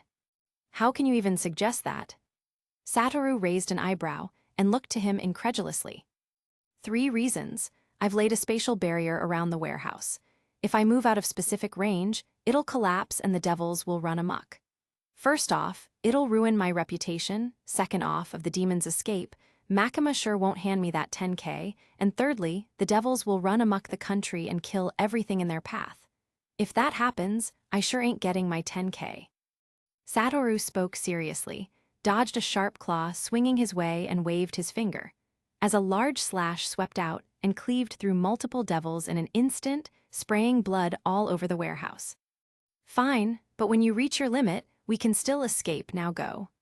Angel laughed and grabbed a devil by the neck, draining all of its life force, as an empty husk dropped the ground. Satoru interlocked his fingers and disappeared, before he reappeared before the final bosses. I've got to admit, the party has been boring for the most part. However, it's time to let loose a little and go all out. He began to stretch his waist as large amounts of cursed energy burst out, wobbling space around his body. I'm beginning to see why the gun devil wants your heart. You are really special, Gojo Satoru. You're too bright for your own good. The golden-haired man rose up as his body began to morph, taking on a devilish form with flames surrounding his body. The girl in pink sweater slowly retreated and summoned a large devil to take her place. A part of me wants to grab Angel and teleport away from this damned place because I'm reaching my limit, but another part wants me to shatter my limits. How much stronger will I become after I shatter my limits? Let's find out then. Satoru wiped a trickle of blood flowing down his nose as a small smile appeared on his face. Boom! The next second, the five of them bolted forward, 4-on-1, and clashed as a massive shockwave erupted, along with fierce winds. Meanwhile, back at Makima's office, everyone's eyes were glued to the screen, seeing the incredible display of power from the silver-haired figure. Oi Denji, is Satoru a god? Himeno couldn't help but ask, completely unable to comprehend how a normal human being like them could wield such an immense power and fight beings on such a level. Denji, Aki, and Power remained silent, but their fists were tightly clenched. Makima and Kishibe, on the other hand, were surprised and shocked respectively. In Makima's opinion, Satoru was like a cockroach who didn't die no matter how many times he was hit, while Kishibe was wondering who trained him to fight the way he did. Chapter 31, Reaching Limit. North Korea, Ryanggang. The battle within the warehouse had escalated rapidly, and at this point, the warehouse itself had already collapsed. The mutilated corpses of countless devils lay around along with pools of blood, painting a gory and gruesome scene that could even cause a normal human to collapse on sight. Angel held back none of his strength. With every movement, he harvested the lives of multiple devils, leaving behind only empty dusks. However, the situation was not looking good even for him. It was as if the devils kept resurrecting, as more and more kept rushing towards him despite the huge number of lives he was continually harvesting. Boom! Meanwhile, on a second battlefield in another area, a huge explosion set off, followed by a massive wave of flames, as two figures were hurled flying with force. A devilish figure with a metallic body dressed in formal clothes immediately stabilized itself, while a silver-haired youth drenched in blood slammed into a pillar and bounced back onto his feet instantly. He's incredibly fast. Although the six eyes could react, my body can't move fast enough due to the difference in speed being extremely large. Satoru wiped the blood off his nose and shook off the headaches while examining his opponent before him. Not bad at all. Although you're barely able to keep up with me, it's a feat that about 90% of devil hunters can't pull off. The devil spoke, as flames burst out its body in waves. Don't get cocky. Your speed isn't all that impressive. Satoru grinned and bolted forward at full speed, using the power of attraction from the Limitless to pull himself forward, greatly increasing his speed. Both of them immediately clashed once in close quarters, unleashing deadly attacks onto each other. Although Satoru was human, with the continuous use of Black Flash, he had grown and adapted to its effects, incorporating the technique into each move, while strengthening his attack even further with the force of attraction, unleashing deadly force. To think a human would be capable of unleashing such force. The Missile Devil spoke, as both of their fists smashed into each other as a massive shockwave erupted. Boom! At this point, Satoru had basically turned off the infinity, as the toll of using it non-stop was getting unbearable. Unleashing deadly punches and kicks, he was able to go toe-to-toe with the Missile Devil even to the point of overpowering him, although by a small margin. With a smile, he fingers swept out stealthily, as a massive slash swept out towards the Mission Devil who had been blown back by a kick. Swoosh boom! In a split second, the Missile Devil reacted, dodging the almost instantaneous slash in a split second by a hair's breadth, greatly surprising Satoru. However, behind him, the gigantic bear devil wasn't so fortunate. The massive slash cleaved into its body, though it didn't cause extreme damage to its body, only a shallow wound. A testament of its abnormal defense. ROARR. The bear devil roared with its eyes ablaze with fury.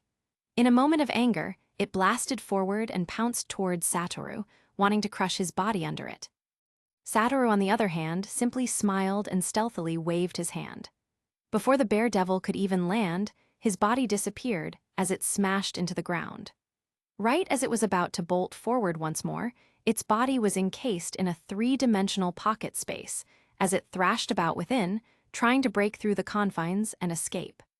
Smiling, Satoru instantly dodged a beam of concentrated negative energy from the spider devil, but was blasted back by a flame attack from the Missile Devil, even with falling blossom emotion active.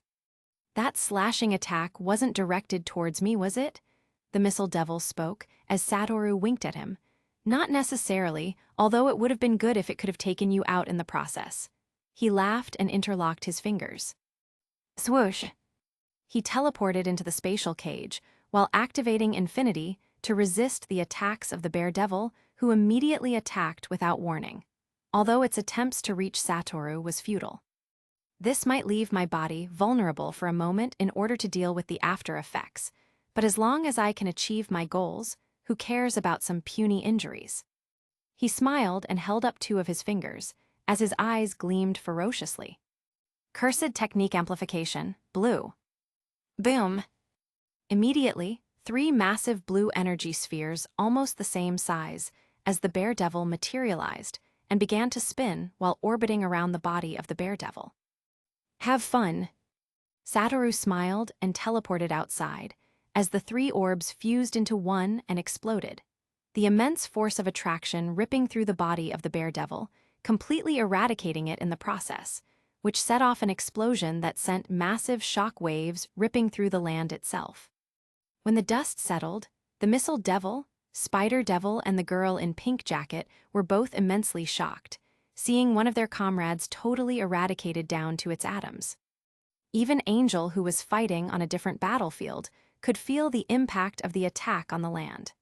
If the spatial cage handing resolved most of the impact, the damage would have been irreversible. They were all aware of the defenses of the bear devil, which made them all the more weary of the blue energy sphere, knowing full well that it wouldn't end well for them if it didn't end well for it. You guys should see looks on your faces. It's priceless. Satoru's figure came into sight as he leaned on a pillar and wiped off the blood that was flowing out of his eyes and nose. His body looked frail and disheveled, with several parts torn off, as he spat out blood from his mouth. Pathetic human, die. The spider and missile devils finally came to their senses and attacked together. Multiple long needles formed by condensed negative energy pierced towards him, as a massive fireball blasted towards him with enough force to raise a small town to the ground towards him. Is this my limit? How disappointing. Trying to manifest the infinity technique, the only thing he triggered was an extremely potent headache which made him groan in pain as he let out a sigh before his body was enveloped by the massive fireball. Japan, Tokyo, Devil Hunters Association, HQ. He took out the massive bear. Meanwhile, back in Makima's office, the spectators couldn't help but exclaim in wonder, seeing how Satoru skillfully took out the bear devil. However, upon seeing what happened next, everyone's hearts sank, especially Denji, who was gripping his seat so tightly it cracked. Meanwhile, Makima had a small, imperceptible smile on her face, as if everything was well within her expectations. Not only had she managed to defeat an incredibly powerful foe, she had also managed to weaken the Devil Army of North Korea in the process. Chapter 32, Rebirth. North Korea Ryanggang. Is this my limit? How disappointing. Trying to unleash his infinity to block the attacks heading towards him, the only thing he triggered was a massive headache which made him groan in pain and sigh, as his body was enveloped by the world-destroying attacks from the 2 devils. Boom! No, Angel's eyes widened in shock, as sorrow gripped his heart all of a sudden, before his body was hurled like a meteor by mere shockwaves from the attack. Meanwhile, in Makima's office, Denji instantly crumbled to his knees, with tears in his eyes, as Aki and Hyemno let out sorrowful and exasperated sighs. Even Kishibe couldn't help but sigh, seeing a talented prodigy with such godly potential destroyed right before his eyes. He didn't think Satoru could recover or even live from an attack on such a magnitude. He could only take a cigar and smoke, while clenching his fist even tighter, strengthening his resolve to kill Makima even more. In the end, even you were defeated. Farewell, Gojo Satoru.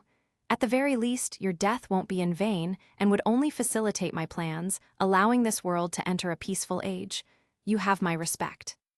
Makima let out a small, imperceptible smile, as she subconsciously released her tightened fists and reclined in her seat. The spatial barrier that held the area under lockdown had been torn to shreds by the immense force from that blast from the missile devil. while the shockwaves ravaged the land, causing almost irreversible damage to the area. Meanwhile, Angel recovered and instantly rushed towards Satoru's position regardless of the devils rushing towards him. Upon reaching the epicenter of the explosion itself, he saw a figure calmly seated on the floor with his back resting on a pillar. Walking toward the figure, he could notice the third-degree burns on the neck and face of the figure, as well as the large holes perforated in his body by the spider devil's attacks as blood pooled in greater measures. "Oh, Angel, I think you should leave." The figure turned its head to him, revealing a face which was half burnt and half bloodied, which still held the familiar cocky smile he remembered. "Why are you so stubborn? We could have left." Angel couldn't help but smash his fist on the ground as immense sorrow and grief gripped his heart, seeing the once tall and proud figure, someone he could call a friend, reduced to such a state. "It doesn't matter. I knew I wasn't going to make it anyway." Satoru coughed vehemently before he heaved a small sigh and said, "I couldn't let my reputation be soiled. At the very least, I look cool, right?" He spoke as a tear dripped down Angel's cheek. "Tell Denji not to cry." His heart rate seemed to depreciate as his pupils dilated within their sockets, his body fatigued beyond measure and rigged with immense pain. Well, looks like we won in the end." The missile devil reverted to his human form and walked forward, standing a few meters away from Satoru's figure. "You're the first human to have driven us to such extent. You have my respects, Gojo Satoru, but in the end, even you are not God." "Ha ha ha ha." The golden-haired male laughed hysterically as a small, imperceptible frown materialized on Satoru's face as he took his last breaths. I'm not a god."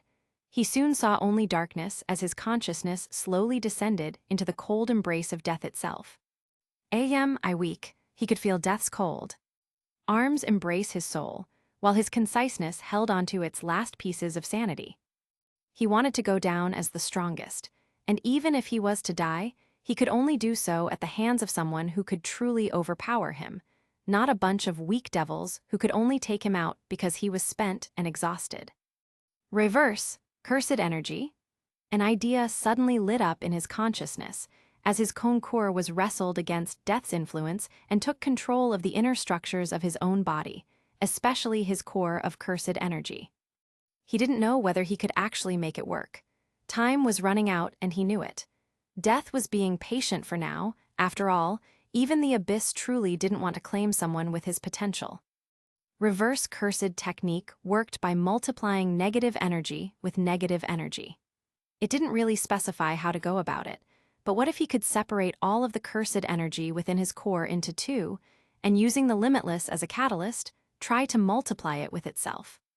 He didn't know if it would work or not, but he immediately got to work. Everything happened within a split second, as his consciousness tirelessly operated within his body. However, within a few seconds, the last dregs of life were slowly leaving his body. As he slowly took his last breaths, the glow in his eyes slowly dying off. Meanwhile, back in Tokyo, the group of devil hunters helplessly watched as the glow within the eyes of their silver-haired comrade dimmed significantly, as the familiar smile on his face dropped unnaturally. The most affected amongst everyone was Denji, who felt as if his heart was getting stabbed 1,000,000 times.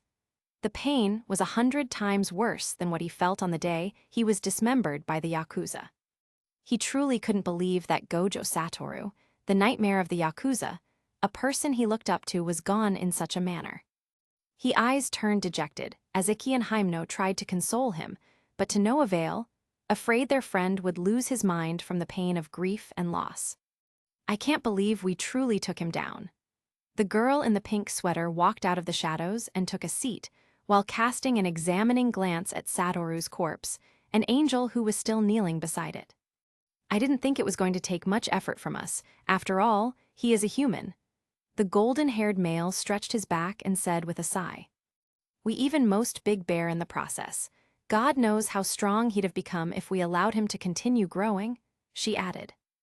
"Anyway, kill the angel fiend and wrap up the body. The gun devil's waiting," he ordered, turned around and took a few steps away. Beatum. Just as he was about to exist, his senses picked up on a beating sound. One so keen that the normal ear couldn't hear, a testament to his terrifying senses. Beatum. The sound reverberated once more with increased ferocity, like the sound of beating drums, and this time even Angel noticed and lifted his eyes, now filled with shock. Makima, whose face was riddled with a celebratory smile, suddenly frowned, her keen senses picking up on an energy signature, while the beating sound reverberated. At this point, Aki, Denji, Hyemno, and Power couldn't help but be stunned at the revelation. Hell, even Kishibe's cigarette dropped out of his mouth unwillingly, as the sounds akin to a heartbeat sounded out. Beatum. The sound reverberated once more, tendrils of an unknown pure energy began to spread out. One that disgusted yet terrified the devils, as if they had met their nemesis. End him now? The golden-haired male roared out and transformed back into his devil form, before he gathered a small but extremely condensed fireball within his palms and unleashed a frightening attack, multiple times stronger than before. The spider devil also attacked without holding back, as the other devils rushed towards them. However, within a distance of a hair's breadth, their attacks were immediately sniffed out, akin to a candle flame within a thunderstorm. Boom! The next moment, an extremely powerful and seemingly infinite energy burst out with immense force, setting off an explosion akin to multiple nuclear bombs exploding in a single vicinity. As everyone and everything except Angel was hurled back by the immense force, with the body of the fallen silver-haired devil hunter as the epicenter. Chapter 33, Enlightened. The next moment, an extremely powerful and seemingly infinite amount of energy burst out, setting off an explosion akin to that of multiple nuclear warheads, hurling everyone and everything except Angel with immense force, with the body of the fallen silver-haired devil hunter as epicenter. What just happened? At this point, the group of young devil hunters at the headquarters couldn't help but rise to their feet as they witnessed the events unfolding on the screen before them. Denji, who had almost gone crazy, now had a relieved smile on his face. He knew nothing or no one else could create such a phenomenon except for his big brother, Gojo Satoru. Deep down within him, he trusted and believed in him more than he did in himself. Makima, on the other hand, felt like exploding in a fit of rage. The corner of her lips couldn't help but twitch in fury and annoyance while witnessing the events currently unfold. She couldn't understand how one simple human being could be so troublesome to deal with. Not only did her power not work on him, he seemed to be creating miracles upon miracles, continually escaping all of her schemes and machinations. I guess I'd really have to make a move myself. She closed her eyes and thought. Meanwhile, Kishibe let out a small chuckle while his eyes lingered on Makima, who was trying her very best to maintain her calm expression. After the dust settled, the figure of the golden-haired male came into sight, with his clothes disheveled and torn apart, along with the spider devil, who seemed to even be injured, and the girl in the pink sweater. What the hell was that about? She couldn't help but swear while coughing. I don't know, but whatever that was, it might have been a last-ditch effort to try to take us down together or... The golden-haired male tried to explain the situation, but his eyes widened the next second, seeing a familiar figure standing a few meters before them. Even Angel was shocked, seeing as how even he couldn't react to the speed at which the figure who was on his last dregs of life had awakened with. Oi, long time no see. The silver-haired youth chuckled, and all of a sudden, all the burns, holes, and every single injury in and on his body healed within a split second. How are you still alive? The girl in the pink sweater couldn't help but exclaim in shock, as if she had seen a ghost. Haha, I can't believe it worked. I can't believe it worked. Ha ha ha ha. Satoru, who seemed like a ghost, couldn't help but stretch wide his arms as he laughed hysterically, like a mad scientist who had succeeded in a revolutionary experiment. What is he talking about? The golden-haired male couldn't help but feel a chill down his spine. Even Angel couldn't help but retreat a few steps in fear. I did it. I finally transcended the limits of mortality. I thought it was impossible, but I did it. Satoru couldn't help but hang onto the orgasmic sensation of success as a pleased smile hung on his face. The golden-haired male was having enough of his madness. He instantly transformed into his devil form and blasted forth at incredible speeds before throwing a punch packed by the power of an exploding missile. However, Satoru only sidestepped and dodged the punch with his eyes closed, before he dodged another with nothing but simple movements, as if he was taking a walk in a park. "You think you're some kind of god?"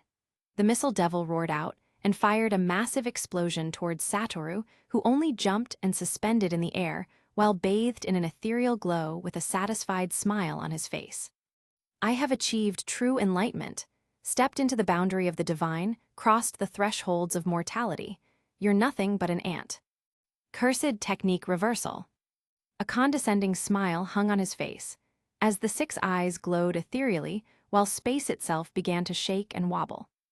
Holding up his index and middle fingers, a small black hole materialized, before it turned into a small red energy sphere along with the folding and shattering of space like mirrors. Red. Boom. The world itself seemed to wobble, as if acknowledging the presence of a terrifying existence. The next moment, the dense energy sphere exploded, immediately shattering space like a mirror, while effectively repelling and crushing everything in its path. The missile devil was hurled back like a comet, with his body bearing full brunt of the attack. Along with almost a third of the devils, he was almost torn to pieces, as he immediately reverted to his human form and puked out a mouthful of blood. Damn, what the hell was that? The girl in the pink sweater couldn't help but wipe a bead of sweat on her forehead and stealthily made a run for it while abandoning her comrades. However, a few meters away, space instantly shattered before her, and her body was sucked into a black hole along with her horrified screams and torn to shreds as space mended itself in a split second and returned to normal. "I'm being watched." Satoru, who seemed to lie in the air as if it were some sort of mattress, suddenly turned around, facing what looked like a small crow perching on top of a rock, feeling the somehow familiar negative energy surrounding its body. "I guess you're satisfied with the show, right, Makima?" His voice trailed off in the distance as he turned around and faced the small crow with a cocky smile. Can see us," Hyemno stuttered and took a seat in horror. She didn't know if Satoru had gone crazy at this point or something. Even Kishibe had an unnatural expression on his face before he let out a small smile. It seemed he wasn't the only one with enmity with Makima, and with a beast like the silver-haired brat on his side, he was sure he could put Makima down. Meanwhile, the orchestrator of all this had an unnatural smile on her face, with her eyes bubbling in pure, unadulterated rage. "What the hell are you waiting for? Kill him!" The golden-haired male roared out towards what remained of the devils in fury, while clutching his bloodied left arm in pain. The devils instantly rushed forth, and this time, even the spider devil entered the fray, rushing towards the opponent, in hopes of using sheer numbers to tie him down one more time. "Oi, Satoru, do you need help? I can take care of the lesser ones while you deal with the stronger ones," Angel offered with a serious expression. "Nah, I'm good. You might want to leave this area," he chuckled, while Angel nodded, bolted away with incredible speed. In the face of pure strength, all schemes and machinations will crumble. Satoru couldn't help but flash a small smile towards the small crow, knowing fully well that his nemesis was watching. Throughout heaven and earth. At this point, even Makima was on her feet, unable to sit any longer, seeing her nemesis bathed in an ethereal glow, proclaiming himself unrivaled under the heavens. "I alone am the honored one." Satoru completes his statement with smile, as his arms began to slowly move around, as if he was churning the waves of an ocean. Cursed amplification technique, lapse blue. He finally interlocked his fingers and uttered, as an overly large and dense blue energy sphere materialized behind him in a split second. Cursed technique reversal, red. On his right, a dense red energy sphere materialized, the same size as the blue sphere, as a magnetic wave of distortion exploded forth from the space in between the two energy spheres. By combining attraction and repulsion, the power of annihilation is realized. Cursed technique, hollow purple. He smiled and held up his fingers as he mumbled to himself. The next second, the two dense orbs began to fuse into one, accompanied by flashes of purple lightning, in the clouds and around him akin to the inescapable fury of a god. Soon, a dense sphere of purplish color materialized together with multiple black holes, which blasted forward towards the devil army, completely annihilating everything in its path down to the atoms. He's a walking natural disaster. Angel, who had run as far as his legs could take him, stopped and turned around. His jaws dropped in the next second, seeing the churning winds and flashes of purple lightning in the sky. However, the next second, the earth itself quaked, before a massive purple light exploded forth, with immense shockwaves that hurled him flying backwards even though he was several kilometers away from the epicenter. After the dust settled, he raised his head only to see the land totally destroyed and laid waste to, unfit to be called a habitat for living organisms any longer, while the silver-haired god like being levitated in the sky, a satisfied expression on his face. Meanwhile, Makima couldn't help but take multiple deep breaths to calm herself, while Denji and the others cheered although the screen had vanished a few minutes ago due to the mysterious purple light. Makima, your arch-nemesis finally appeared, huh? Kishibe smugly spoke before he took out a cigar and walked out with the others, leaving Makima within deep fury. Chapter 34, Premonitions. Time skip. Kyoto, Japan. Bangs bang. Within a small training room, a silver-haired youth unleashed several blows onto a punching bag riddled with holes. His moments were gracious, and although he moved at incredible speeds, every single punch-kick combo was executed with a calm disposition, like that of an immortal. After a while, he stretched his back and let out a yawn before walking forward to pick up his towel and a bottle, took a sip, and sat cross-legged on the ground while wiping his face off. Sigh, what a beautiful morning it is. Feeling the waves of sunshine gently caress his body, he let out a satisfied chuckle and lied down, while his piercing blue eyes couldn't help but stare at the ceiling. Why do I keep having these bad premonitions, as if something terrible is about to happen to someone or something? He sighed deeply and furrowed his brows before he sat up in annoyance. After teleporting from North Korea a few weeks ago along with his partner, after they completed one of the hardest Devil Hunter missions, it had been only a few weeks. However, ever since he returned, he'd been having premonitions, as if something troublesome was on its way. He didn't know what or who was coming, but having such premonitions without having an idea of what was going to happen was annoying in the very least. Might it be Makima? He sighed as the image of pale red-haired young woman flashed through his mind. Anyway, it shouldn't matter, after all, I'm the strongest. He smiled and lied back down. How strong am I anyway? After learning how to use purple, I might have crossed the threshold for at least mastery of the limitless. He smiled, picked up a small pebble before he flicked it with a finger, accompanied by a flash of blue light. The pebble blasted forward at nigh sonic speed, before piercing a hole through a multiple metallic dumbbells, as if they were nothing but paper. Unbothered by the superhuman feat he had just executed, he still remained in deep thought. As of now, the only thing he needed to do was learn or materialize his domain expansion, and he would have reached complete mastery of the limitless. However, there was so much he could already imagine achieving with the limitless that at this point, even a domain felt somewhat normal for him. Besides, he had not yet even explored the mysteries of reverse cursed technique and positive energy. He had only recently uncovered another use of positive energy, that apart from healing wounds, the positive energy itself was the bane of devils. Just like water and fire, the two were the natural bane of each other. With devils being formed from negative energy, using positive energy on them, which was their natural opposite, would not only kill them, but naturally erase them. It worked like the concept of an acid-base reaction or the neutralization reaction. Mixing an acid and base with equal pH and pOH respectively would only neutralize both of them. However, if the acid is stronger than the base, then a part of the acid would remain, while the base is neutralized, or vice versa. It worked in the same way for him. If the devil was extremely strong, he'd have to use an equivalent amount of positive energy in order to kill or even erase it. Oi Satoru, I knew I'll find you here. As he mused to himself, a loud shout drew him out of his thoughts, as three figures barged into his training room unannounced. The first was a young man in a white shirt, black tie, and pants and sneakers. His hair was blonde and messy, and a large smile was plastered all over his face. The second and third were two youths as well, one with long, pale red hair, dressed in an all-black suit with an apathetic expression, while the other was slightly tall, dark-haired, and dressed similarly. "What do you guys want?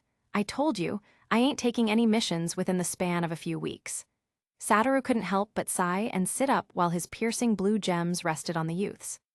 "Our missions would be a lot easier if you were with us, and we would be able to accomplish much." The tall youth with the dark hair smiled and said, "So what, you guys still want me to babysit? Come on, Aki, you've grown a lot stronger. Can't you still handle those weak devils with ease? Besides, Angel is there with you, isn't he?" Satoru chuckled and covered his eyes with his arms. "Weren't you the one who kept blabbing on and on about reputation? What, now you don't want the reputation anymore?" Angel couldn't help but raise an eyebrow. "Don't try to tempt me, Angel. I won't fall for your tricks. Besides, I'm having lunch with Kishibe."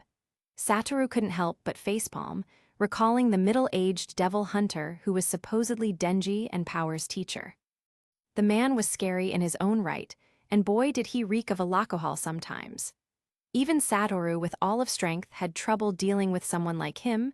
Hell, even Makima herself, the head of the Devil Hunters Association, was somewhat accountable to him. There was this great place downtown that sold this amazing strawberry cake and coffee, and boy was it delicious. If you want. Say, when is your next mission there? I'll be glad to taste some of that strawberry cake if you don't mind." Seeing Satoru reluctant to join, Aki couldn't help but resort to his trump card, and it worked as well as he thought it would. For someone with such strength, you're quite persuasive." Angel shook his head, seeing who was probably the strongest devil hunter, fooled by something as flimsy as food. "Oi, how dare you? And how dare I miss out on that amazing strawberry cake? I haven't had sweets in a while. It better be good, Aki, or I'm teleporting your ass to the moon." Satoru laughed and stood up enthusiastically with his towel. "Aki is right, man. The cake is so soft and creamy, it tasted like heaven. Besides, there's this girl I've met in a shop opposite that. She's pretty hot." Denji, who had been quiet all this time, finally laughed and backed Aki up. "Oh, really? And here I was thinking you were in love with Makima." Satoru flashed an interested grin and paid attention to Denji. "Bro, I know, like I'm still trying to wrap my head around this whole emotion thing. On one hand, there's Ms. Makima. She's extraordinarily beautiful, she's calm, of a pure heart, and her smile." While he daydreamed, Satoru and Angel couldn't help but exchange glances, wondering which Makima he was talking about. Makima was many things in Satoru's opinion. You couldn't deny that she was physically attractive, but you could also definitely not deny that she was evil. Heck, if pure-hearted had an opposite, that was exactly what she would be described as. Hold on. This new girl, her name is Makima as well?" Satoru asked, wanting to clear the confusion in the air. "No, her name is Rize, pay attention." Denji cleared his throat and spoke, as Satoru and Angel exchanged looks once more. "She's very cute, she likes to take me out, and I think she cares more about Denji than I do." Denji sighed bitterly and sat down. "Bro, I think she's a keeper. If she cares more about you than you do, then you better hold on to her like your life depends on it." Satoru patted Denji's shoulder and smiled, offering advice only a big brother would give. "Thanks, bro, I'll think about it," Denji smiled back. "And how do you know so much about love? Have you ever been on a date even before?" Iki asked with narrowed eyes. "How do I know so much? Well, I've watched a lot of K-drama within these few days, and I do consider myself quite knowledgeable now, and about my last date, let's just say it didn't end well." He spoke while picking up his towel and bottle. "Anyway, let me go take a shower first, and let's go enjoy a creamy slice of the strawberry cake woo." Satoru laughed and twirled around, before teleporting away like a magician, causing the others to sigh. Chapter 35, Rize. Japan, Kyoto. The afternoon sun sat majestically in the clear blue skies, showering scorching rays of goodness and light onto the earth. Bang! A large explosion set off, followed by the cacophonous sounds of shattered glass and a loud rumble within a small building. The next second, a figure was hurled through the thick walls of the building before crashing into the ground, a small crater forming around her in the process. Her long dark hair was tied into a bun, her visage beautiful, and her eyes.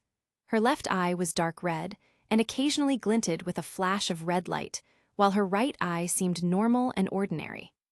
She puked blood from her mouth, staining her white shirt a deep shade of pink in the process. Who would have thought such a simple mission would actually turn out to be an annoying and troublesome one? She stood up and wiped the blood from her lips, before gently unsheathing the long katana at her waist.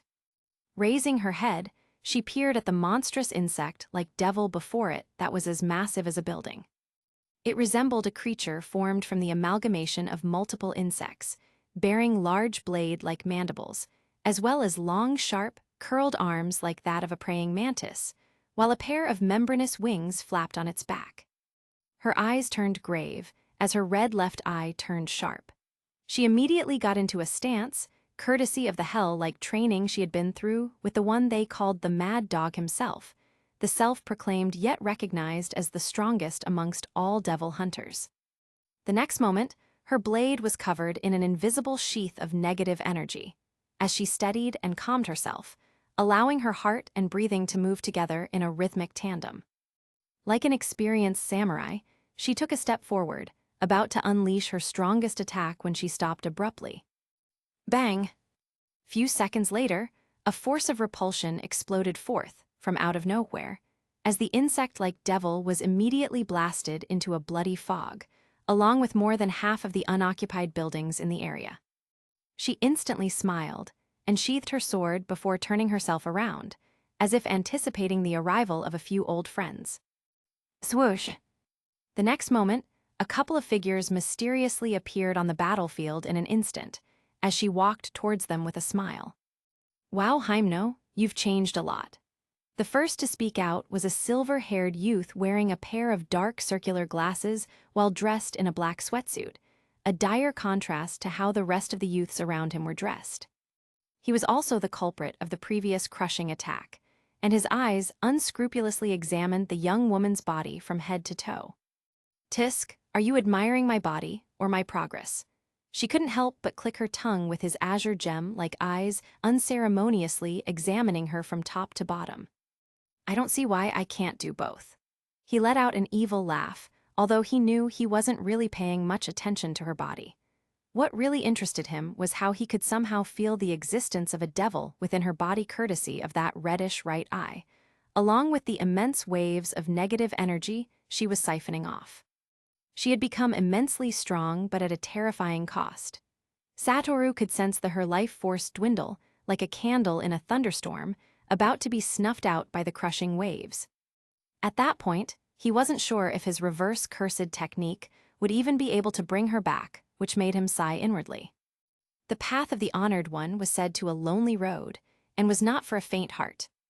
Humph, stingy jerk. She let out a small snort before a small smile formed on her lips.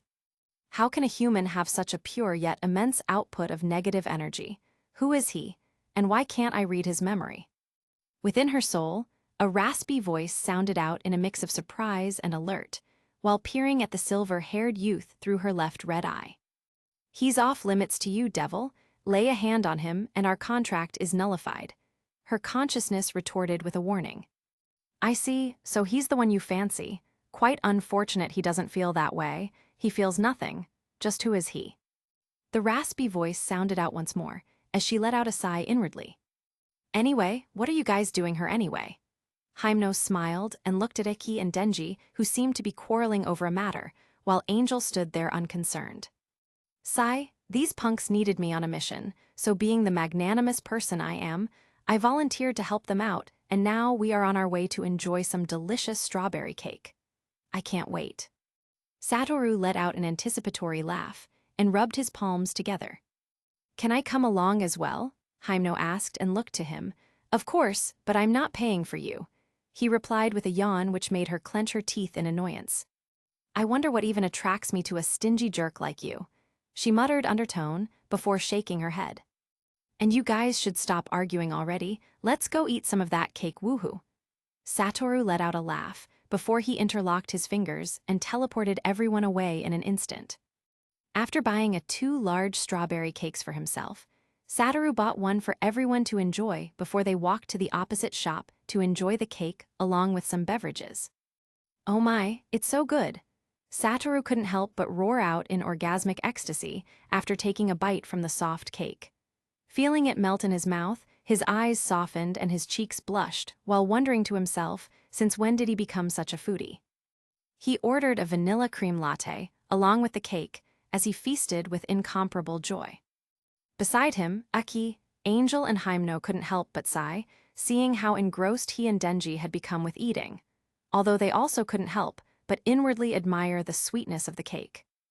"Anyway, Satoru, I heard a rumor a while back that North Korea will soon be invaded by devil hunters from various countries, some sort of devil exterminating adventure." Aki spoke out and looked at Satoru, who was busily eating. "I don't care, and I'm planning on joining if that's what you want to ask. I have lots of better things to use my time for." Satoru chuckled, as Aki and Angel nodded. "Unfortunately for us, Makima might order us to join," he sighed. "I suggest you stay, lest you get caught up in some secret conspiracy by the higher-ups of the country, although I doubt they'll pass up the opportunity to properly and openly subdue North Korea and gain access to their weapon arsenal. It'll probably allow them to stand on equal footing with the Western countries." Satoru continued, while the others nodded. "Denji, it's been a while, I missed you so much." Right as they were eating, a figure instantly rushed up and hugged Denji from behind, with a large smile hung on her beautiful face. "Heh." Denji turned around and awkwardly embraced her back. Rize, I want to introduce you to my brother, you know, the one I told you about." After a few seconds of hugging, Denji separated himself and cleared his throat before he gestured at Satoru. "Huh, such immense output of energy. Is there a powerful devil lurking nearby?" Meanwhile, the moment she appeared, Satoru caught whiff of a powerful energy, but he eventually refused to go search for it, until he turned his head and focused his eyes ahead. The next moment, his pupils dilated slightly, as a small smile materialized on his face, although inwardly he wondered why Denji would choose to have such a powerful devil as his girlfriend. Was he being controlled? It didn't seem like that. Was he being threatened? Even more less so. "You must be Rize. I've heard a lot about you from Denji." He extended her hand and shook it gently, while intentionally letting a tendril of negative energy drill out, wobbling space around him slightly. The next moment, the joyous expression on the face of the dark-haired beauty immediately morphed into that of surprise, as a hint of anticipation flashed in her eyes as she let out a smile. Chapter 36, Rize II, Revelation. Tokyo, Japan. Flashback. Standing on the balcony of her coffee shop, a beautiful black-haired young woman couldn't help but peer at the figures who had exited the cake shop opposite hers with smiles on their faces. Her dark black eyes examined each and every one of them swiftly and identified them easily, before her gaze finally landed on the silver-haired youth, wearing dark black circular glasses while dressed in a black sweatsuit. He was quite the figure now. Others even referred to him as a legendary devil hunter. Being able to wipe out hordes of devils as well as multiple archdevils in one attack wasn't something to scoff at. He was such a troublesome figure to the extent that even multiple archdevils among her own circle felt threatened by his existence. Not only had she been sent here to acquire the heart of the Chainsaw Man, her job also included fatally injuring or even killing the silver-haired youth. "We finally meet Gojo, Satoru. Let's see if you are as strong as the rumors portray you to be." She smiled and walked out into the main hall of the shop, while her eyes cautiously examined him, even down to his most minutest movements. Not a single opening to take advantage of. Also, the sheer output of negative energy emanating from his body is no joke. How interesting. This is going to be even more stressful than I originally thought. She mused to herself, put up the widest and cutest smile she could muster, and jogged to the messy blonde-haired youth who sat by his side. Right as she was about to hug Denji, she felt the body of the silver-haired youth tense up for a moment, as his azure gem-like eyes dilated for a moment before he calmed himself. Had he sensed me? Did I blow my cover? She couldn't help but wonder as she hugged Denji, who introduced them to each other, and then he extended his palm for a handshake. It was in that moment that she felt the incomparable power hidden deep within his body. She knew she had been found out, seeing him intentionally leak out a tendril of negative energy from his body. But what surprised her the most was that the tendril of energy seemed to command absolute obedience from surrounding space and dimension, which made her speechless for a moment. Contemplating whether to attack or not, her body tensed up, while still maintaining the smile on her face. Denji has told me a lot about you, Rize. He suddenly spoke out with a chuckle before he freed his hand and returned to eating his cake as if nothing else mattered to him. Was it that he hadn't noticed her? It was highly unlikely, and the tendril of negative energy he unleashed was evidence of that. Or was it that he knew but didn't care one bit? Did he think himself superior to her in all aspects? Such thought flickered across the mind of the young woman as she took a seat beside Denji with a cute smile on her face, while occasionally glancing at the silver-haired youth adjacent him. Sigh, Denji, Denji. Satoru couldn't help but sigh inwardly. He didn't know why misfortune always seemed to accompany Denji. He could tell that Denji was definitely feeling some sort of emotion towards the devil, as evidenced by how he interacted, smiled, and even looked at her. Of course, not all devils were evil. However, even he couldn't tell whether she felt any sort of emotion toward him. He could probably take her down right now if he wanted to. But will Denji be okay with that? What if it turned out that both of them really did have feelings for each other? He didn't want to go down that path and lose the trust and affection of the only person who probably only mattered to him in this world. Sighing, he took a sip of his cream latte and came up with a conclusion. He wasn't going to interfere in Denji's love life, however. He was going to protect him from the shadows should the need arise. At the very least, he was happy Denji wasn't going out with someone like Makima. If that happened even, he wouldn't be able to rest easy knowing how cruel and cunning she could be. Being a big brother is one of the hardest things to do in the world. Satoru cast an eye at Denji and Rize, who seemed to be lovingly chatting with each other, although he still sensed her gaze lingering on him, as if contemplating whether he knew about her secret identity or not. Now that I think about it, you've really grown stronger since the last time I saw you, Hyemno. Angel suddenly spoke, while casting a glance at Hyemno, who had her eyes occasionally gazing at the silver-haired handsome devil sitting right across her. Not just you, it seems you all have gotten some sort of power-ups one way or the other. He continued while glancing at Aki as well. What did you expect? We definitely couldn't allow ourselves to be left behind far in the dust by him. Hyemno was the first to reply, as she rubbed her forehead in exasperation, remembering the tough training Kishibe had put she and Aki through, although it was nowhere near the level of pain Denji and power had gone through. However, even with all the massive power-ups, we've still been left far behind in the dust by him, so much that we can't even see his shadow anymore. Aki sighed and clenched his fists while staring at Satoru, who looked unconcerned at the hearing of their plight. Piece of advice from me, Aki, don't try comparing yourself to him. He's on a whole other level. Angel replied bluntly, while even Rize was taken aback by his response, wondering how a fiend almost as strong as an archdevil could have such a high evaluation of a simple human. Haha, you're right, I'm just that cool. Satoru couldn't help but wink at them as Angel and Aki rolled their eyes while Hyemno blushed slightly.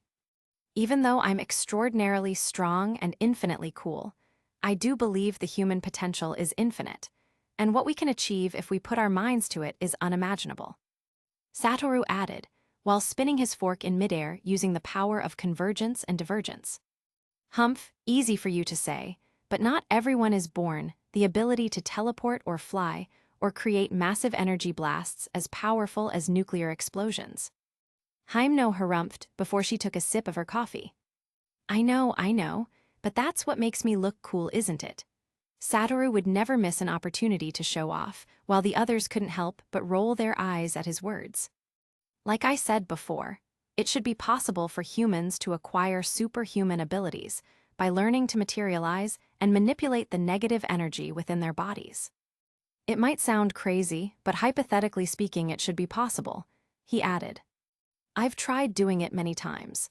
I can feel this fiery energy inside of me, but no matter how many times I try, I can't reach it. Aki sighed, and even Satoru raised a brow, clearly intrigued by Aki's confession. In order to access negative energy as a human, you should be willing to embrace the dark side of yourself or the negative aspects of humanity. You should be able to attune yourself towards negativity, embracing your inner demons. Now tell me, Aki, are you willing to embrace your inner demons? Satoru cleared his throat and spoke, while Aki's eyes widened at the spark of revelation.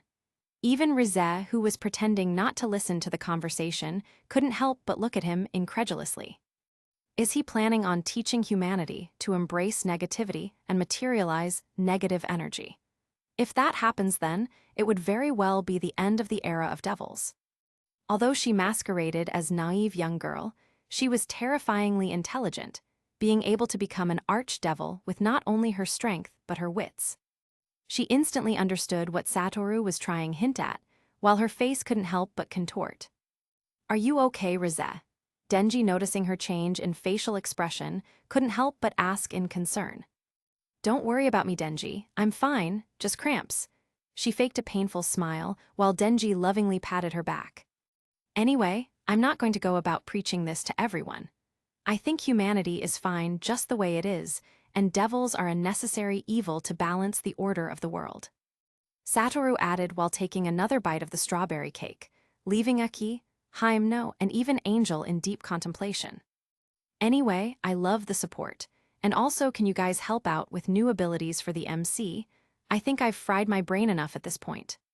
Chapter 37, Battle of the Strongest Eye. Tokyo, Japan. A handsome silver-haired youth walked into a hotel dressed in an all-black long-necked jacket, pants, and boots. His eyes were wrapped in a black blindfold, adding a touch of mystery to his disposition, while the gentle smile on his face couldn't help but attract gazes from everywhere onto himself. Which floor was he in? I think I forgot. Let me check. He walked right to the counter, taking measured steps while his small smile still hung on his face, and approached the young woman behind the counter who was instantly charmed by him. Excuse me, I'm supposed to be having lunch here with someone, but I seem to have forgotten what floor. Mr. Gojo, he has been waiting for you, right this way. As he was putting in his request, a cool and calm voice sounded out behind him, as he turned around and saw a middle-aged man in a butler's suit standing behind him respectfully. Sorry for the inconvenience. He smiled and winked towards the young woman who blushed fiercely and responded with a stammer. It's all right, sir. He couldn't help but chuckle as he was liked away with the butler into an elevator. Ding! The elevator bell rang out while its doors opened up, signaling its ascent to the 4th floor of the hotel, as the youth and the middle-aged man walked out with dignified expressions. Here we are, sir. The butler bowed slightly after reaching the second room on the 4th floor numbered 108 and gestured for him to go in alone. Thank you very much. Satoru smiled and nodded to the butler before he raised his head and entered with a dignified expression. Upon entry, he saw a middle-aged man with a menacing scar on his left cheek sitting behind a long dining table filled with exquisite dishes. The man was slowly sipping wine while smoking a cigar with a relaxed expression while indulging in his own memories. We meet again, Gojo Satoru.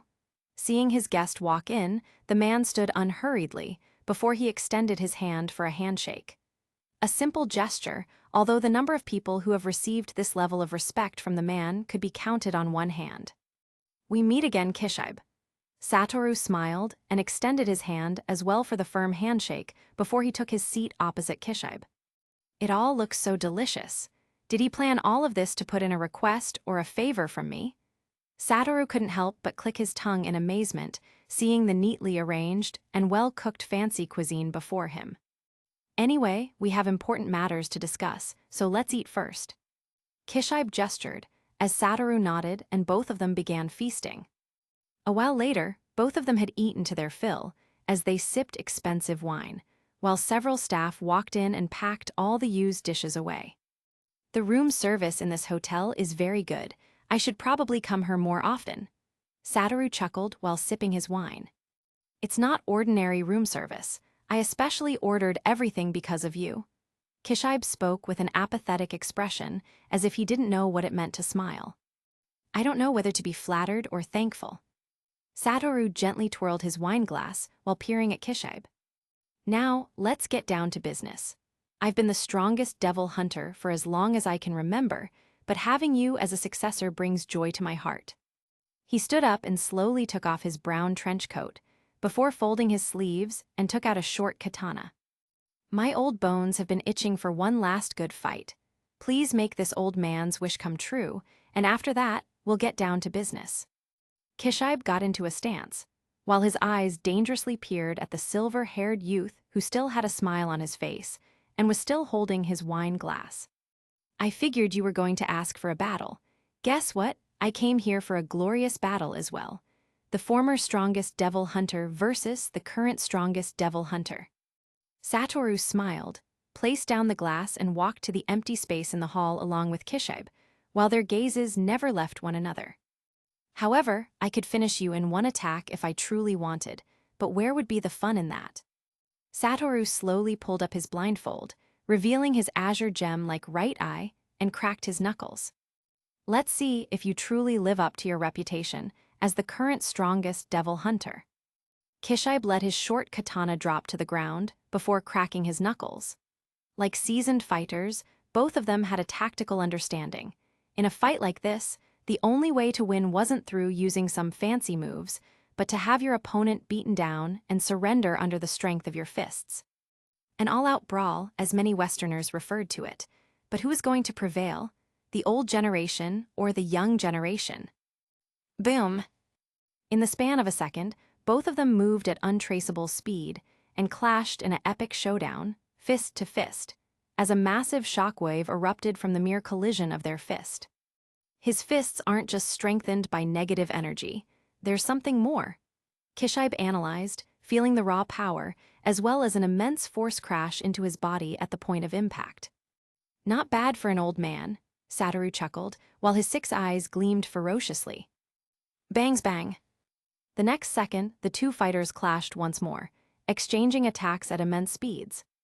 Satoru seemed to have the upper hand, as he unleashed fist after fist and kick after kick, as the old man, although could dodge with ease, seemed to find trouble countering some of the attacks.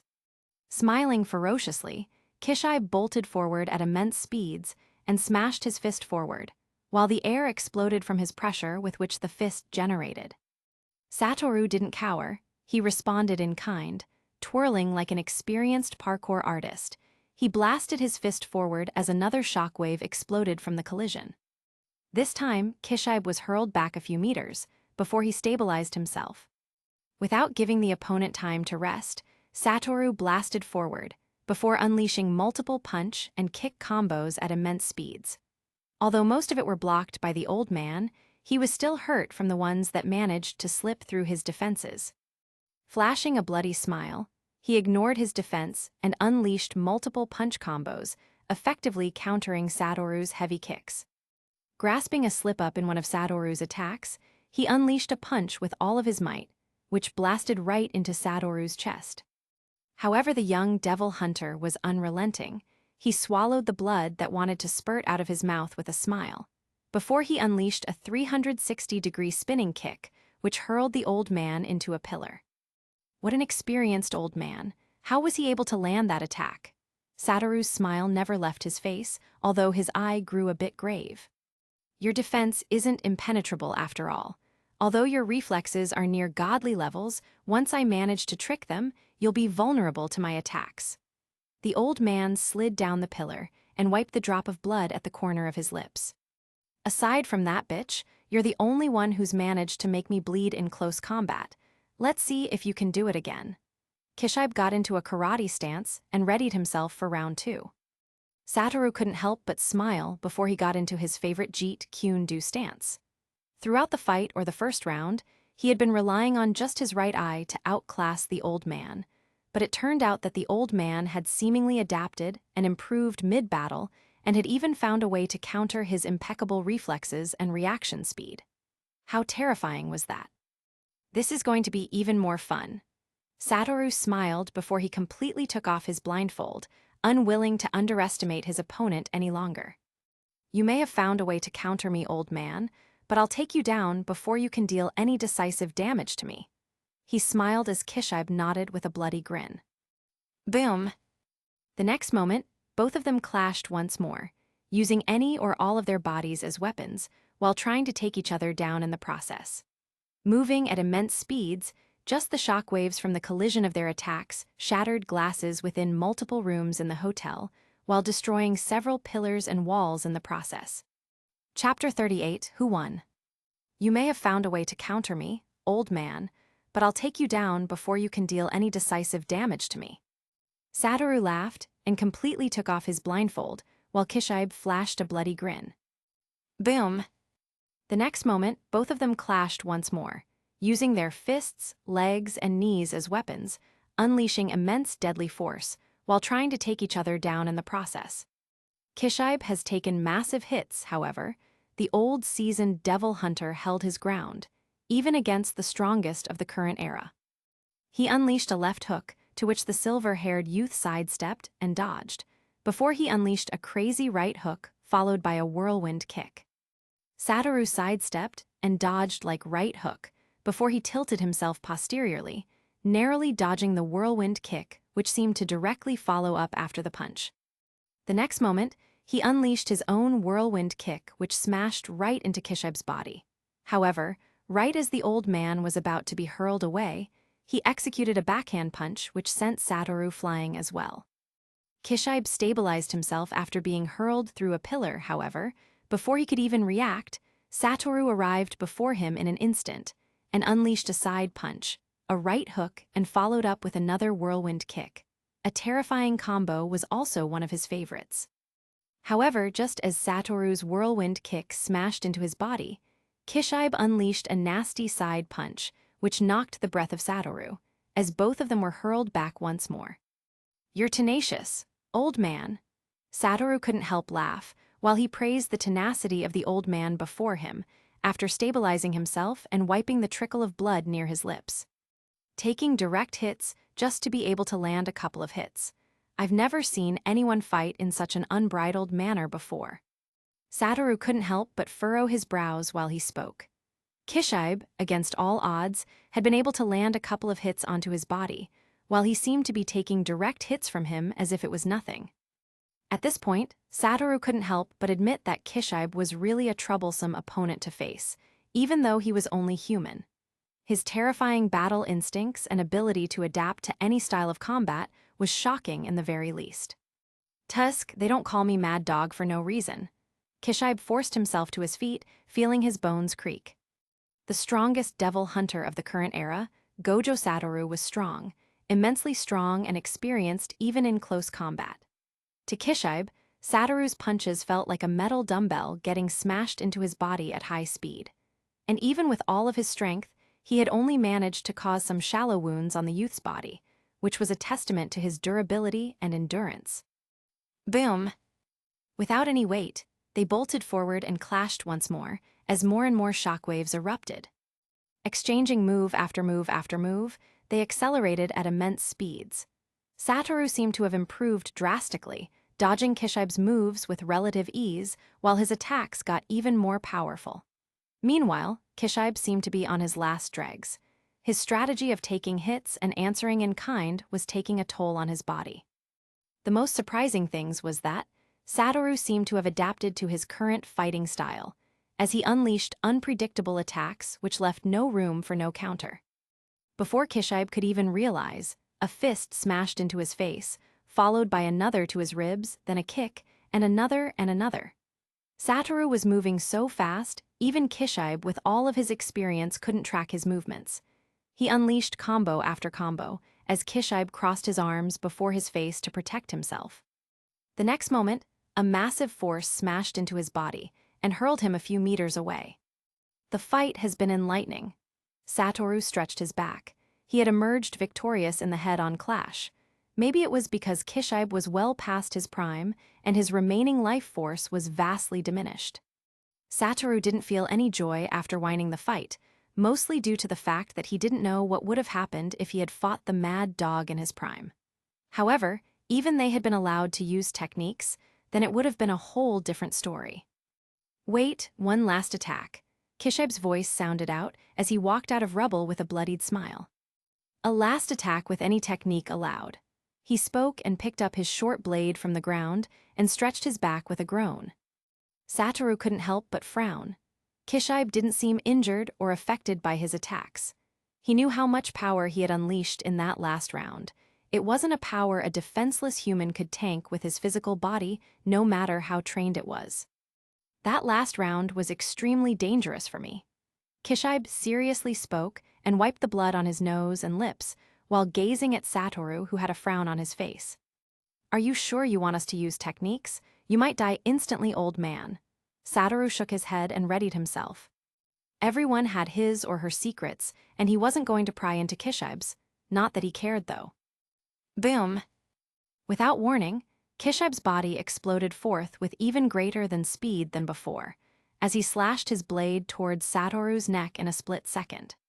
However, the silver-haired youth disappeared when the blade was a few inches from his neck. Appearing behind Kishibe in the blink of an eye, an ephemeral blue and red light seemed to flash behind him, as Kishibe's body was instantly pulled forward by an attractive force, before Satoru smashed his fist forward coated in the red light. Before the fist could smash into Kishibe's body, the ephemeral blue light that was pulling his body seemed to fuse together with the red light on Satoru's fist, as purplish light exploded on contact, along with flashes of lightning. Kishibe hadn't even been able to react to the change of events, as the destructive force from the purplish light crashed into his chest almost instantaneously, along with the force from Satoru's fist, creating the occurrence of superimposition of forces. Boom slash. Kishibe's chest was immediately destroyed from the attack, as the entire floor of the building came crushing down. The next moment, Satoru, whose figure was visible, stood alone with a frown on his face. The next second, blood dripped down his neck before a long slash opened up right in his neck. He couldn't help but be shocked at the turn of events. His neck had actually been stealthily slashed by Kishibe, and he had not even noticed it coming. He had underestimated his opponent and had not even bothered using his infinity and was paying dearly for it. Blood spurted out of his nose and mouth before a wide grin materialized in his face. Chapter 39, Bomb Devil. The dust died down completely, revealing a room that had been destroyed to the utmost. Soon, a silver-haired figure came into view, his face serious while traces of a smile hung on his lips. Just as he was about to move, a long gash on his neck opened up with an incessant flow of blood. Stupefied by the wound, his eyes remained still for a moment, and he coughed out blood and staggered. He was shocked. Although he had purposefully turned off his infinity in order to complete his final attack, he was still shocked at how his opponent had been able to split his throat without being noticed by the 6 eyes. Wiping the blood off his nose and mouth, he proceeded to channel positive energy, as a cool energy unlike the previous erratic one gently brushed over his body, completely healing all of his previous wounds, as the bleeding gash on his neck closed up instantly. Sai, you're still alive even after I slashed your neck open. You're the tenacious one. Suddenly, an old voice sounded out, as he turned around only to see his opponent, Kishibe, the mad dog, the previous strongest devil hunter, sitting on a rock smoking a cigar while staring at the wound on his neck which had effectually healed. Kishibe at this point was on his last dregs. His right arm was bent to an unnatural angle, while a huge portion of his torso was gone, leaving behind only a heart which beat in an irregular pattern. I can heal you if you want. Satoru offered, but the old man shook his head and shrugged. I'll be fine. I have some tricks up my sleeve, you know. How else would I be able to become the strongest in a world ruled by unimaginable powers? He sighed and closed his eyes. The next moment, all of his wounds began to close up just like Satoru. It's positive energy. Satoru couldn't help but raise a brow. He had been too engrossed in the fight earlier he had failed to notice such a small detail. It's not coming from his body. It should be. Satoru couldn't help but examined further with the 6 eyes. The positive energy wasn't part of the energy Kishibe was siphoning off his contracted devils. It seemed to be coming directly from another source within his body. as if an otherworldly presence was hidden within his body and was crudely using the positive energy to heal him up. After a while, Kishibe was back to normal, although he looked even paler and skinnier than before, while his eyes seemed to have sunken in even more. Using his life force as a medium of exchange to contract whatsoever devil was in charge of that. Satoru mused and perched himself on the fragments of a shattered pillar. No wonder you weren't the least bit worried about my attacks. Satoru spoke out first, while slowly taking out a white cloth from his pockets and blindfolding his eyes. Those eyes of yours are really troublesome. Kishibe spoke with a puff. That single last attack had cost me weeks of studying your techniques. At the very least, I had to make you drop that stupid invisible barrier around your body, and even without that, you proved me wrong once more, and I almost died. Kishibe sighed once more and said, "You're truly terrifying, old man." Satoru smiled and said, "That's quite a high appraisal coming from someone as strong as you." Kishibe raised a brow. "It's not a high appraisal, it's the highest." Satoru nodded with a laugh. "Anyway, now down to business. What do you think about Makima?" he asked straightforward, not beating about the bush. "Fine, I'll admit, she's hot, but I don't think about her." Satoru joked around, but seeing the serious look on Kishibe's face, he cleared his throat and continued with his statement. "I received a piece of information from an anonymous source, and after thorough information, I found out." Kishibe paused and reached out for a small piece of folded paper in his pocket and tossed it to Satoru. "That the mysterious disappearance of the gun devil is linked to her one way or the other." His eyes trailed on the youth's visage, waiting for a response. "Wait, on 2 assassination attempt on me. And brothers' lives, the assailants did mention that the gun devil wanted me and my brother's heart. Why is that, and is it related to her?" Satoru couldn't help but clench his fist silently as a murderous smile formed on his face. If Makima was truly behind all of this, then he would fulfill the promise he made to her. "I don't know why you're involved, but I might have a clue about your brother." Kishibe flicked the burnt-out cigarette from his mouth. "In the past, when I was a young devil hunter, there was once a frightening existence known as the Chainsaw Devil, an entity feared by both devils and humans. For some reason, the part of my memories about that time seems to be in shambles, but what I remember is the Chainsaw Devil was extremely strong, and one day it disappeared." Kishibe massaged his forehead and spoke. "If by any chance, the devil that merged with your brother is the Chainsaw Devil, then his potential is limitless, and I would understand the allure of his heart for most devils." He ended his words with a sigh. "I don't know much else, but Makima might be plotting something big, and we've got to stop her. I need your help." Kishibe added, "As tempting as that sounds, I'll have to refuse your offer." Satoru spoke and suddenly stood up, brushing the dust of his clothes. "I fly solo. Besides, don't worry about Makima, old man. I made a promise to her, and I intend on keeping it." He interlocked his fingers, ready to teleport away. "What do you plan on doing?" Kishibe suddenly asked. "All I can say is, she won't be around for very long." Leaving those words behind, his body vanished in a split second, leaving Kishibe alone by himself. "Good luck then, you'll need it," he mumbled as he watched the place where Satoru's figure had disappeared from. Meanwhile, within the city, several citizens were escaping for their lives, while shrill screams reverberated through the area along with the cacophonous rhythms of explosion. A black SUV instantly zoomed across the city roads in a rush, as the car dodged multiple explosions being fired at it. A moment later, a familiar, beautiful young woman with black hair walked out of an exploding building with a smile on her face, while glancing at the SUV, which was speeding along the roads. "Gojo, Satoru, let's see if you'll continue to hide after I rip out your brother's heart." Her voice was laid with a murderous tone as she waved her hand happily.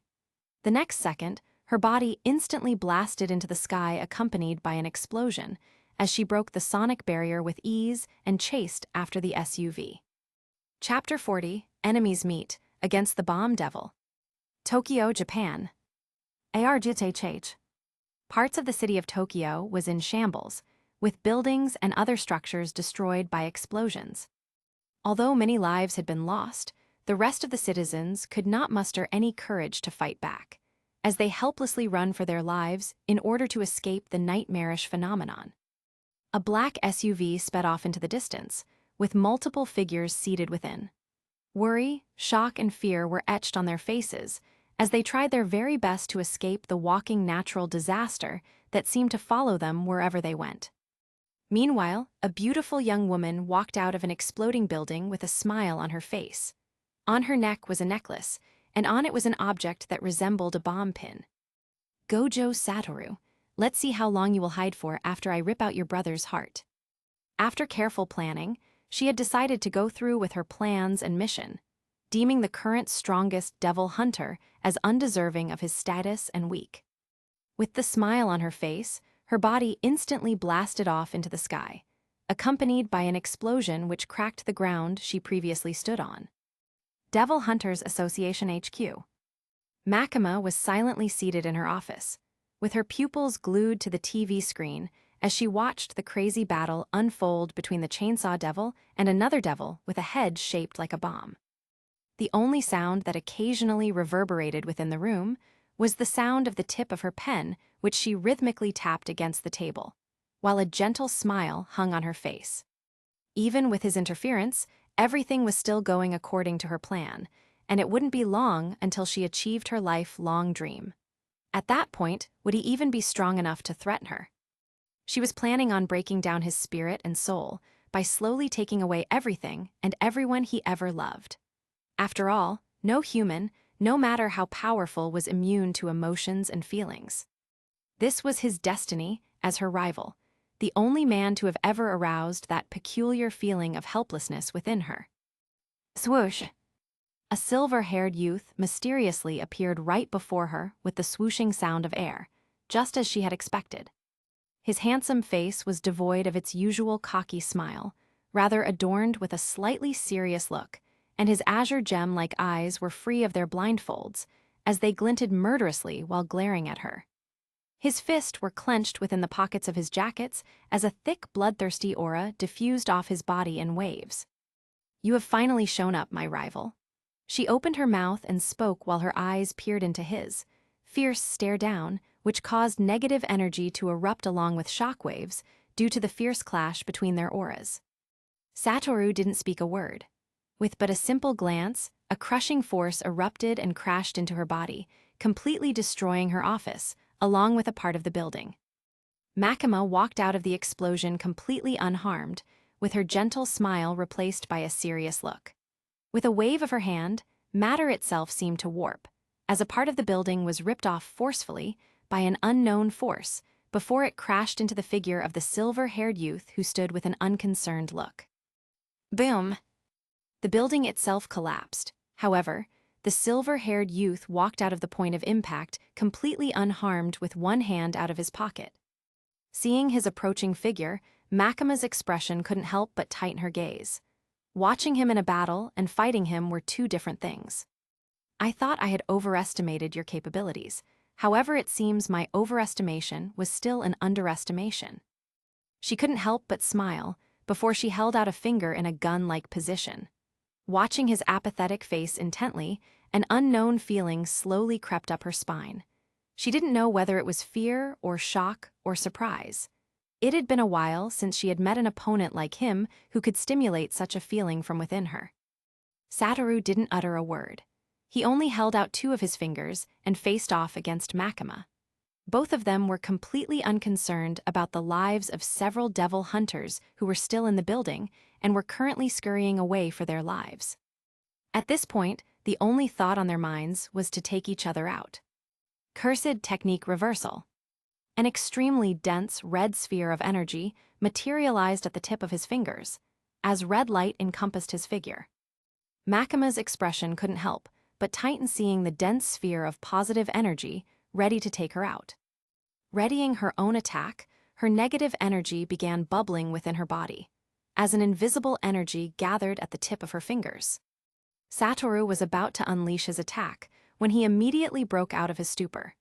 His eyes widening and pupils dilating in an instant, as his 6 eyes picked up Denji, Angel, Aki, and several others' energy signature from miles away. Slowly turning his head towards the window, He glared intently at the city of Tokyo, which had now turned into an explosion field.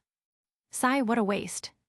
He immediately cancelled out his technique, glared intently at his nemesis, and teleported away, leaving a surprised Makima alone who kept gazing at the area he once stood. He was going to kill me, but why do I feel this loneliness? Her eyes couldn't help but tighten, as she instantly felt the previous unknown feeling that accompanied his presence die down within her soul. Meanwhile, within another part of the city, blood was splattered all over, as a couple of figures were engaged in a heated battle with a troublesome devil. A black-haired youth was instantly hurled through a building by an explosion from the devil who had a bomb-shaped head, before it punched out with a force akin to multiple exploding bombs. Boom! An auburn-haired youth and a young woman with pale red hair were instantly sent flying as well while puking blood, as the devil walked towards the body of the chainsaw devil, which had been bisected into two, separating its torso from its lower body. Taking steady steps, the devil reverted to its human form, as she eyed the unmoving, dark-haired young woman whose body was covered in burns, still holding onto her blade, and the man with a shark head whose lower body had been exploded into bits by one attack from her. Nothing of this would have happened, Denji, if you had just given me your heart. I wouldn't have had to injure any of your friends and would have left in peace. Standing beside the corpse of the chainsaw devil, she uttered and extended her fingers, which morphed into sharp claws. With a smile, moved her hand forwards, ready to rip out the heart of the chainsaw devil, when a red light instantly illuminated the area, following which an immense repulsive force instantly blasted forth, hurling her body through multiple buildings at once. The next second, Satoru appeared with a swoosh, holding onto multiple blood bags as he burst them open and poured them right into the chainsaw devil's opened mouth. The next moment, its body began to reconnect, as Satoru sighed and walked to the dark-haired, unconscious young woman who had sustained multiple third-degree burns. Stretching forth his palm, a cool energy spread all over her body, and within a few moments, a new skin formed all over her body, as the burnt skin fell off as if she was shedding skin. Ugh, what took you so long, man? Aki walked out of a destroyed building with a bloodied face and injured body before sighing in relief, seeing Satoru finally on the battlefield. Soon, Angel and Power also walked out with injuries and regrouped, while both of them simultaneously sighed seeing him finally arrived. Boom! The bomb devil appeared in a flaming explosion, as she peered towards the silver-haired youth. I was willing to leave you alone, thinking maybe, just maybe, you truly had a shred of feelings towards Denji. Satoru began to walk forward while his negative energy bubbled within him and exploded forth. If he's willing to give me his heart, I'm planning on giving him mine. A shrill laughter reverberated from the bomb devil as it readied itself for an attack. Wrong answer. Satoru grinned murderously before he waved his palm, causing an extremely powerful attractive force to blast out with potent destructive power. Chapter 41, Final Battle Against the Bomb Devil. A part of me wanted to believe that you truly loved Denji and that you wanted to be with him. I guess I was wrong. Satoru calmly walked forward, and with each step, the amount of negative energy bubbling out of his body seemed to double by the moment. If he's willing to give me his heart, I'll give him mine. The bomb devil laughed before her body bolted forward, propelled by an explosion as she shattered the sonic barrier in an instant. Wrong answer. Satoru's eyes gleamed with incomparable fury. Holding out his fingers, an extremely powerful repulsive force burst out of his body, accompanied by flashes of red ephemeral light. Before the bomb devil could even reach his position, the destructive force instantly crashed into her body, hurling her away with massive force while simultaneously crushing everything in its path. Are you guys okay? Satoru couldn't help but turn around and saw Himeno, Aki, Power, and Angel watching him intently. She's Denji's. I'm well aware. Aki wanted to try to explain the situation, however, Satoru shook his head. He had known Rize was a devil since the beginning and could have destroyed her at that time if he wanted to. If you knew she was a devil, why didn't you exterminate her right from the beginning? Are you aware of how many lives have been lost due to your recklessness? Himeno couldn't help but blurt out in grief. The number of deaths she had witnessed today far too countable and could not be overlooked. Even Aki couldn't help but sigh, as he clenched his fists tightly.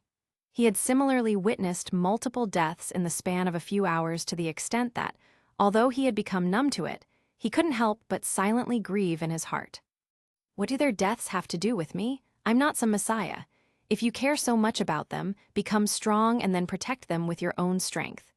Satoru's words echoed, stunning Aki and Hyemno at once. He's right, you're worse than a devil. Hyemno shuddered before she turned around and bolted away with tears in her eyes. Satoru couldn't help but sigh. He might have been a little too tough on her. She was going to get the reality check one way or the other. Having overwhelming power didn't mean you could save everyone. At best, you could only save those dear to you, the others didn't matter. He knew he was no hero, neither was he a villain of some sort. Someone like him abided by one rule, to do whatever the fuck he wanted. He wasn't one to harm people, neither was he one to go out of his way to save everyone. I thought the strongest devil hunter in the world would have some sense of heroism, but it turns out you're even worse than the devils. A shrill laughter resounded, as the bomb devil reappeared in a burst of flames. Die, she immediately blasted forward and hurled a punch forward, back the power of several explosions. Satoru only stood still, watching with amusement, as her attack smashed into the invisible wall before his body. What the why can't I touch him? She continued to unleash multiple punches, however the results remained the same. Seeing as how her attacks never seemed to reach the opponent, she couldn't help but roar inwardly. Deciding on another plan of attack, she retreated several meters away and stretched forth her palm. Instantly, a dense flame energy sphere materialized, resembling the condensation of multiple exploding warheads. With a mere flick, the orb blasted towards Satoru's figure, before a large explosion set off, releasing immense shockwaves that cracked the ground and ripped through several buildings. That was easy. After the dust died down, she immediately reverted to her human form and smirked, seeing no signs of her opponent. Who are you, calling easy? How the next moment, her body tensed up, as a chuckle sounded out from behind her. She immediately turned around only to see her opponent standing completely unharmed with a slight smile on his face. Not even his clothes had been affected by the explosions, nor were the people standing behind him. You think you're untouchable? At this point, she couldn't help but roar out in fury. Her strongest attack had been tanked by the opponent as if it was nothing. At such a point, even the most seasoned warriors would be anxious and show signs of fear. I could have ended you back then if I wanted to. I'm surprised you thought you could beat me. Before Satoru ended his statement, his body disappeared mysteriously, and in the next moment, a palm instantly smashed into the abdomen of the bomb devil, as blood burst out of her mouth. What is this? How can a regular strike from him be so overpowering? Who is he? Is he still human? Thoughts ran across her mind, stimulated by the immense pain and force that suddenly crashed into her body in a split second, leaving her no time to react. There's more where that came from. Satoru chuckled, before he proceeded to repeatedly smash his palm into the poor devil's abdomen, drawing blood from her with each hit, before he hurled her flying with a spinning back kick. At first I was angry, but now I'm just disappointed. I really thought you and Denji really had something going on. Oh well. Cursed technique reversal. Watching the figure of the bomb devil being hurled away by the force from his attack, Satoru couldn't help but chuckle before lifted a finger. The next moment, a dense red sphere of energy materialized from a singularity, coalesced on top of his finger, accompanied by the shattering of space as if it were a mirror. Red. The energy sphere immediately exploded, accompanied by an illumination of red ephemeral light, as an extremely powerful repulsive force blasted forth, hurling her body through several buildings while ripping them apart in the process. Sensing something, Satoru turned around only to see Denji staring at him with mixed feelings. Are you planning on killing her? He voices out as Satoru merely raised an eyebrow. What do you think I'm planning on doing? Rewarding her. He smiled sarcastically as Denji sighed. I like her. Denji uttered with his head down. Deep down, he found it hard to believe that Rize was a devil and tried to kill him. He truly felt something for her. and it hurt. If he wasn't the chainsaw devil, his whole existence would have been an insignificant speck in this world filled with unknown powers. Oi Satoru, why does everyone want the chainsaw man's heart, but no one wants Denji's heart? Denji uttered before burying his face in his arms. Satoru couldn't help but sigh. Although he didn't exactly know what Denji was going through, at the very least, he was there for him. It's all right, man. Aki patted Denji's back while trying to comfort him. Satoru, can you do me a favor? He lifted his head and asked. What is it? Satoru nodded while taking out a whole piece of cloth and blindfolding his eyes. Can you not kill her? He asked, which made the silver-haired youth pause for a moment as he glanced at Aki and Angel. Are you sure? Satoru couldn't help but raise a brow. He didn't want to be called worse than a devil by Hyemno again. Yes, I have a plan to subdue her. Denji smiled and looked over, seeing as they were near a river. You do understand that anything she does after this will be on your plate, right? Satoru couldn't help but confirm. I understand. Denji nodded as Satoru sighed once more. Fine. Boom. The next moment, another explosion set off as the bomb devil reappeared once more. This time, her body looked haggard and one of her arms were missing. Hehe, you look good. Satoru couldn't help but chuckle. And the next moment, with a wave of his hand, an invisible force suddenly seized her body and pulled her towards Denji. Without wasting any time, Denji instantly bolted forward before he grabbed her and jumped into the river with her, as Satoru shook his head. Is he going to be all right? Aki flashed a curious smile, while Angel merely rolled his eyes. If all it took to take such a troublesome devil down was to drown it, why did they have to suffer? Let's leave, he'll be all right. Satoru merely waved his hand and teleported away, leaving the others to sigh. What an anticlimactic fight that was. Aki couldn't help but laugh as he and Angel walked into the distance. Chapter 42, Temporary Hiatus. Chapter 43, I'm Back. Chapter 44, Bomb Devil Arc, Final. Tokyo, Japan.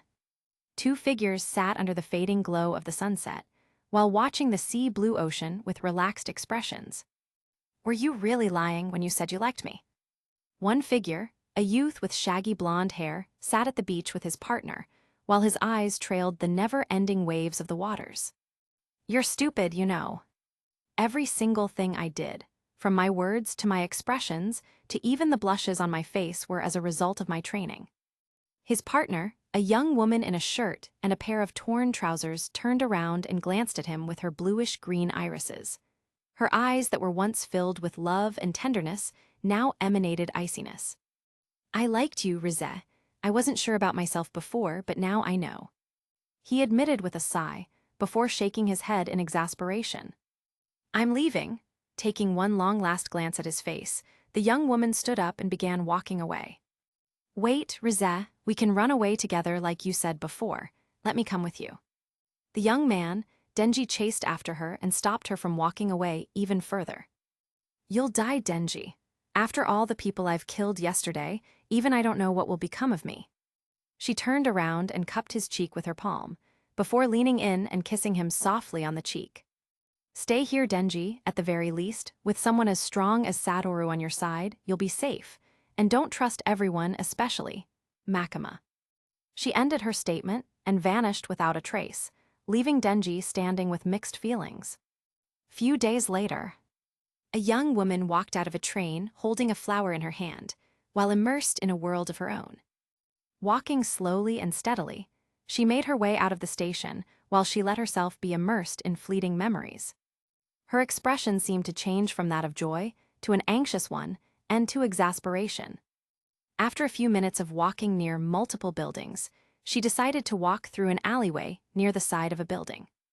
Just as she walked through, a small rat ran across her feet, startling her and bringing her out of her stupor. Raising her head, she couldn't help but be startled seeing the unnatural phenomenon occurring right in front of her eyes. A large number of rats seemed to arrange themselves in what looked like a portal as an unnatural amount of negative energy began to diffuse across the surroundings. You know, I loved the story of the country mouse and town mouse. Suddenly, a familiar voice sounded out, as a pale auburn-haired young woman walked out of the rat portal with a small smile on her face. If I had to choose between the town and country mouse, I think the country mouse is easier to kill. Back in the countryside, I have this friend who has a farm there and we kill them all the time. We even send our dogs to hunt them down. She laughed ominously while walking closer and closer to the young woman. I never thought I'll be important enough to attract your attention, Makima. Rize, the young woman blurted out while placing her hand on the pin around her neck. Hee, you shouldn't have gone near Denji. Makima let out a chuckle. With a small frown, Rize was about to pull out the pin and transform when her arm was instantly cleaved and diced by an invisible force. SHLCKK. The next second, a long spear was immediately hurled through her back, as she spurted out blood from her mouth and knelt on one knee. Out of nowhere, Angel descended behind Makima while holding onto another spear. This should serve as a warning to the Soviet Union for now. Makima walked forward and raised her finger, pointing it forward like a gun while casting a condescending glare at Rize. Bang! In a split second, a loud resounded as an explosion set off, instantly blasting a massive hole through a tall building. Ahem. The dust settled only for Makima to see a silver-haired figure calmly standing before Rize with his fingers crossed, while the ground below his feet was completely obliterated by her attack. I knew you were up to something when you left so suddenly, Makima. He couldn't help but chuckle seeing the look on Makima's face. What are you doing here, Gojo Satoru? Makima's expression was far from joyous meanwhile. Her fists were tightly behind her back. I'm sorry, I can't let you kill her. Satoru chuckled before he materialized an orb of negative energy and gently pressed it onto Rize's back, healing her wounds. Do you know how many casualties resulted from her actions? Makima interjected while casting a glare at Rize. Cut the crap, Makima. We both know you don't care about the people any more than I do. Satoru chuckled. Instead of outright killing her off at once, why don't we use her instead? He added with a smile. I'm listening. Makima put on an interested expression. Like you said, you could use her to discern the Soviet secrets. Also, she would be a good addition to the team, don't you think? Satoru sat on an invisible platform while his hand rested on his chin. Are you sure of this? Makima asked while narrowing her eyes. Definitely. Satoru nodded and cast a glance at Rize, who was encased in some sort of spatial cage. If anything goes wrong, the higher-ups would deal with you. She cast a warning glare at him while he shrugged. I know, but don't worry, after all, I'm the strongest. He laughed before he disappeared with Rize, leaving Makima with a frown on her face. Chapter 45, Manhunt. Tokyo, Japan. Are you sure of what you're asking of me? If things go haywire, you'll have to deal with the higher-ups by yourself. Makima cast a glance at Satoru, who had his arrogant smile on his face. Don't worry about that, after all, I'm the strongest. He chuckled, grabbed Rize by the arm and disappeared with her, leaving Makima and Angel standing alone. Your ego would be your downfall, and at that point in time, I'll be there to end you myself. Makima mumbled to herself before walking back into the rat portal as Angel followed behind. Few weeks later. Devil Hunter's HQ. Within his room, Satoru sat comfortably on his couch, with a slice of strawberry cake and a can of soda on a small table in front of him, while he watched an MMA fight on the TV. Sigh, I feel like I need enter some sort of seclusion like those Chinese cultivators in wuxia novels. He thought to himself while taking a sip of the soda. Dimension manipulation is even more difficult than I thought, although, after completely mastering domain expansion, I should be able to get a gist of it. He mused while rubbing his forehead in exasperation.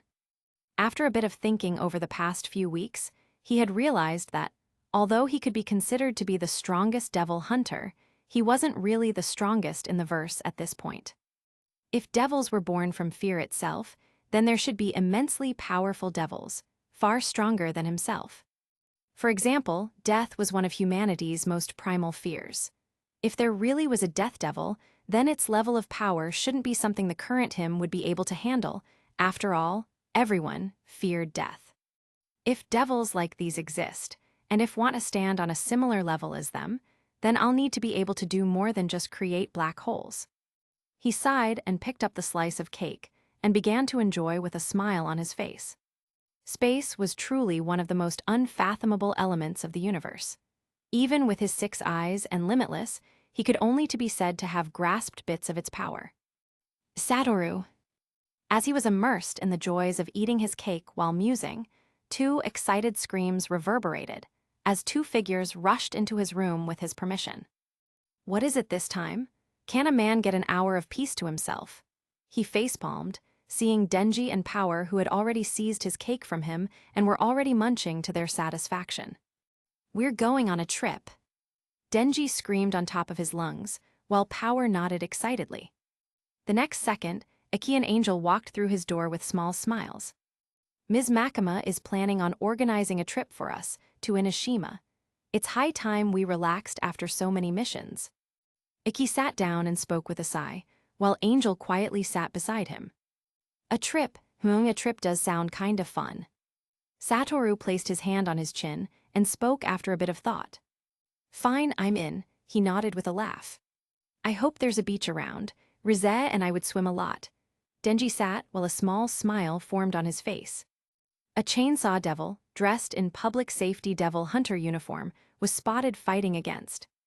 The next moment, the MMA fight on the TV was immediately ceased, and a news outlet immediately popped up, with a fair young woman seated at a table while reading out current incidents in the country. "Oi Denji, isn't that you?" Power blurted out as Iki and Satoru glanced at each other. "I do look good on TV, don't I?" Denji laughed shamelessly, while Satoru on the other hand couldn't help but frown a bit. Beep. The next moment, Iki's phone began to beeping, and he answered the call and walked away from the group.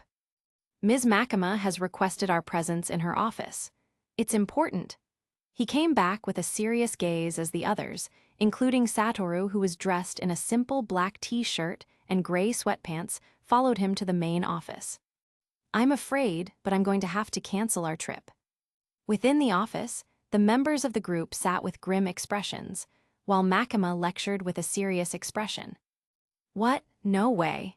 Denji was the first to raise his voice in disagreement, while Power seconded his objections. "You are in more danger than you can imagine, Denji. Beings like you who can shift between devil forms and human forms are a very rare and valuable asset to every country. The Americans, Chinese, and Soviet Union would rather have you exterminated than let me have you." She sighed and spoke, while Denji's expression hardened. "Also, according to Rize, you're not the only one in danger, Denji.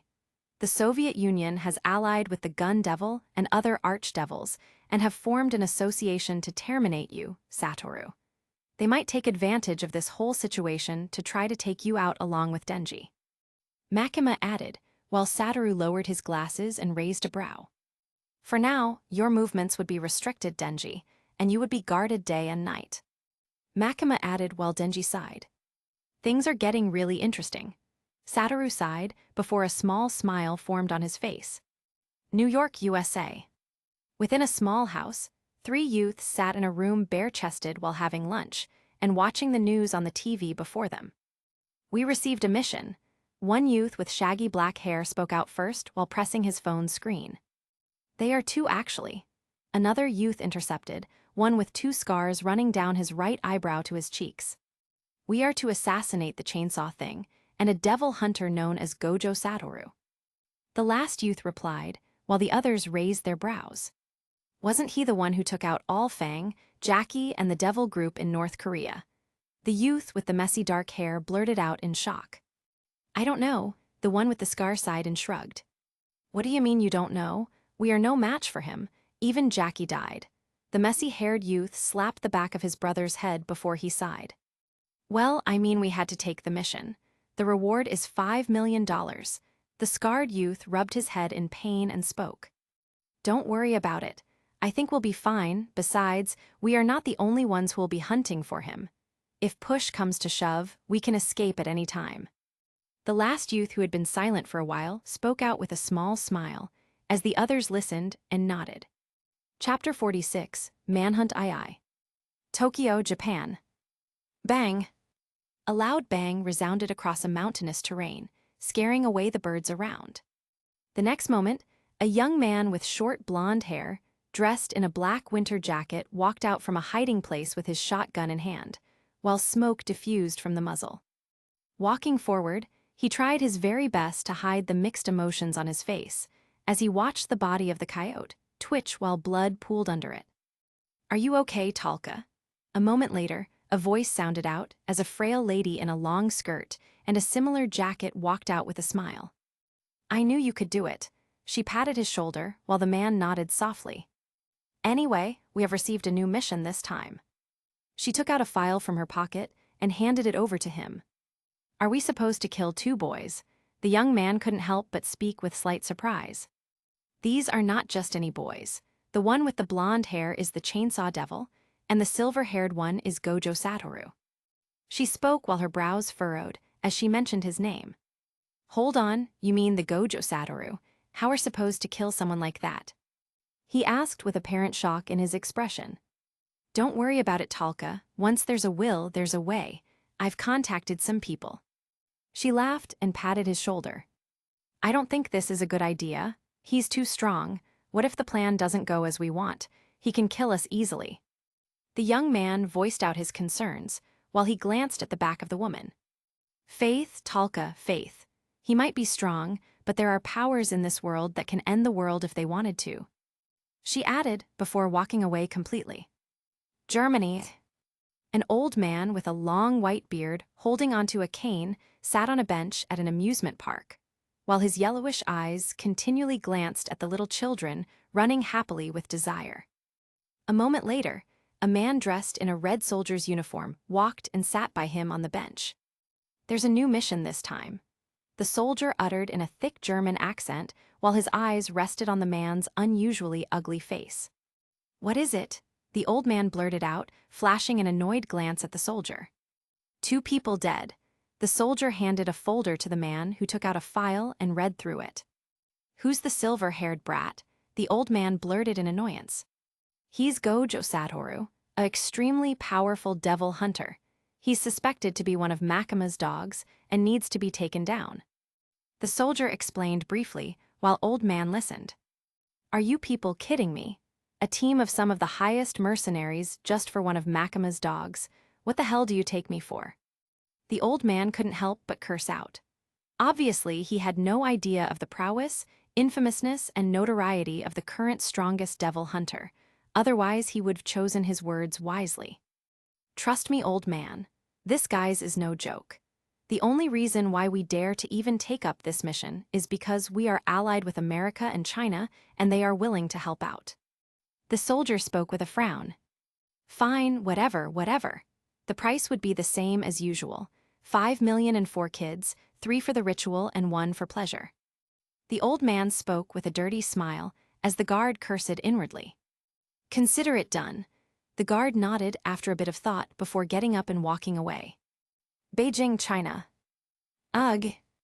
A loud moan echoed through the roof of a building, and upon further inquiry, it seemed to echo from a small building. 4 figures were entangled in a bed. Their lithe bodies moved and touched each other with obscene sensuousness, capable of arousing any man. "Quanxi, when are we leaving for the mission?" One of the figures, a young woman with a face stitched like doll, asked a blonde-haired beauty who wore an eye patch and was currently being pleasured by other figures. "We'll leave right after this session."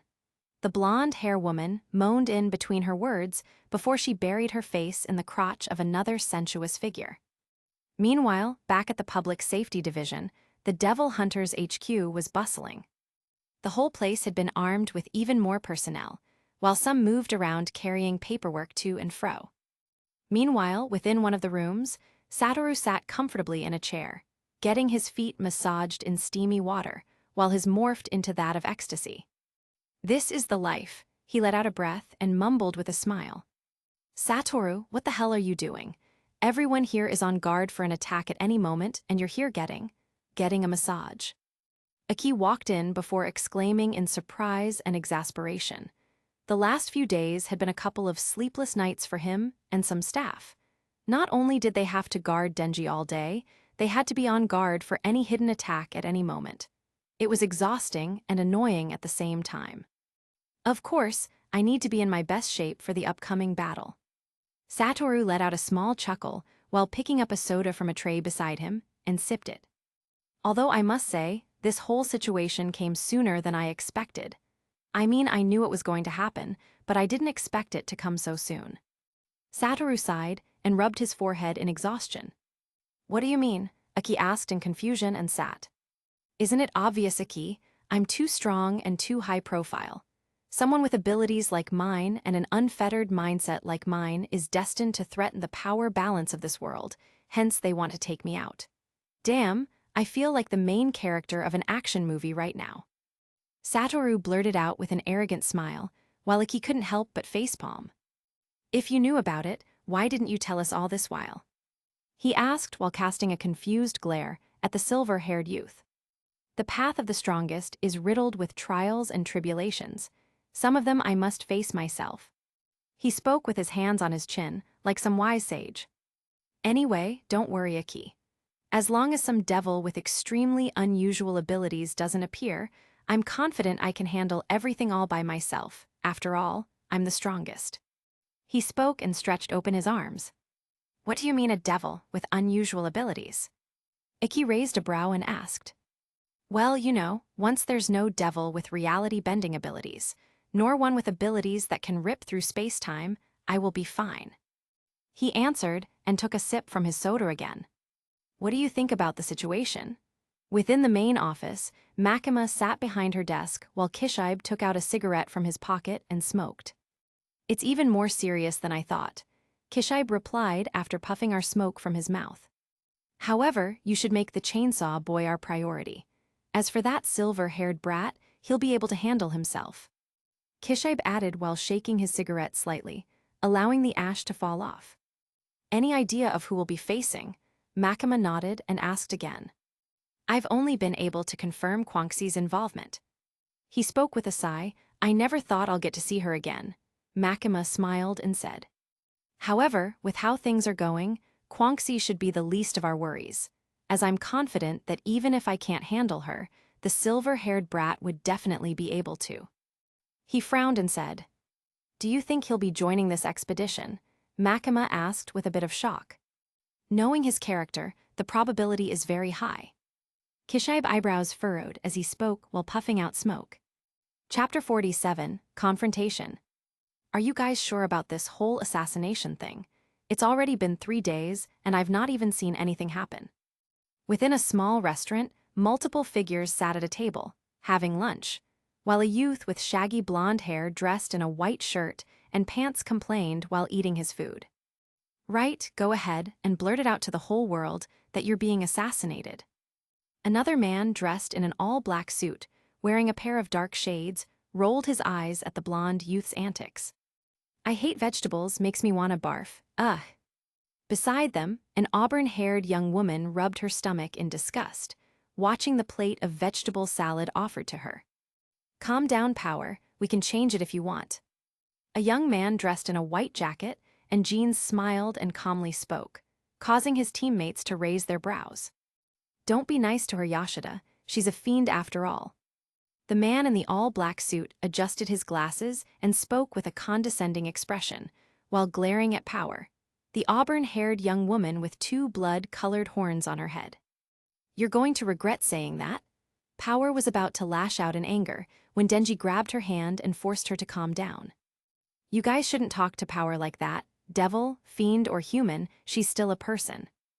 Denji mumbled on and on. Meanwhile, beside them, Yashida, the young man in the white jacket, and Hamura, the man in the all-black suit, both of them being captains of their respective divisions, had already noticed suspicious movements within the place and only chose to play along. Right across their table, 2 figures sat at a different table, while one of them maliciously glared at Denji for some reason. I've already pricked him 3 times. After the 4th prick, he would be as good as dead, and then we can focus on the real challenge. One of the figures, a woman dressed in a long black skirt, smiled towards her partner, a young man with short blonde hair, and winked.